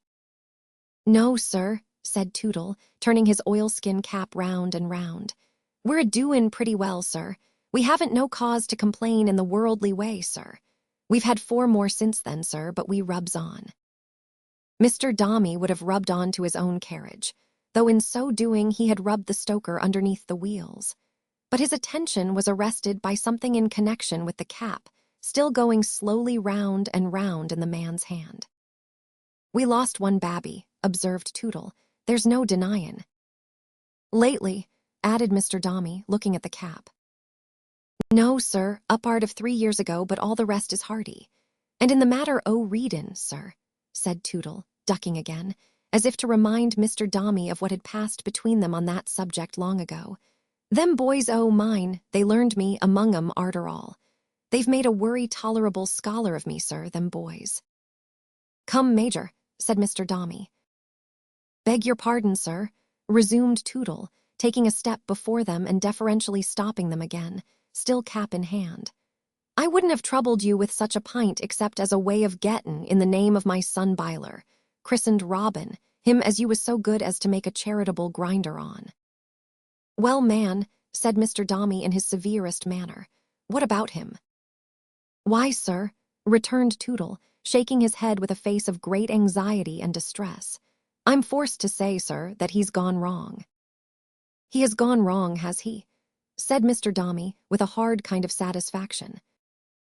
"He has fell into bad company, you see, gentlemen," pursued the father, looking wistfully at both, and evidently taking the Major into the conversation with the hope of having his sympathy. "He has got into bad ways. God send he may come to again, gentlemen, but he's on the wrong track now. You could hardly be off hearing of it somehow, sir," said Tootle, again addressing Mr. Dombey individually. "And it's better I should out and say my boy 's gone rather wrong. Polly's dreadful down about it, gentlemen," said Tootle with the same dejected look, and another appeal to the Major. "A son of this man, whom I cause to be educated, Major," said Mr. Dombey, giving him his arm. "The usual return. Take advice from plain old Joe, and never educate that sort of people, sir," returned the Major. "Damn, sir, it never does, it always fails." The simple father was beginning to submit that he hoped his son, the quondam grinder, huffed and cuffed, and flogged and badged, and taught, as parrots are, by a brute jobbed into his place of schoolmaster with as much fitness for it as a hound, might not have been educated on quite a right plan in some undiscovered respect, when Mr. Dombey, angrily repeating "the usual return," led the Major away, and the Major being heavy to hoist into Mr. Dombey's carriage, elevated in midair, and having to stop and swear that he would flay the native alive, and break every bone in his skin, and visit other physical torments upon him, every time he couldn't get his foot on the step and fell back on that dark exile, had barely time before they started to repeat hoarsely that it would never do, that it always failed, and that if he were to educate his own vagabond, he would certainly be hanged.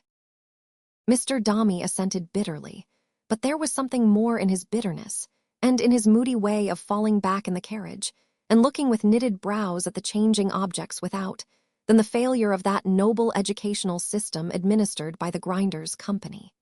He had seen upon the man's rough cap a piece of new crape, and he had assured himself, from his manner and his answers, that he wore it for his son. So, from high to low, at home or abroad, from Florence in his great house, to the coarse churl who was feeding the fire then smoking before them, everyone set up some claim or other to a share in his dead boy, and was a bidder against him.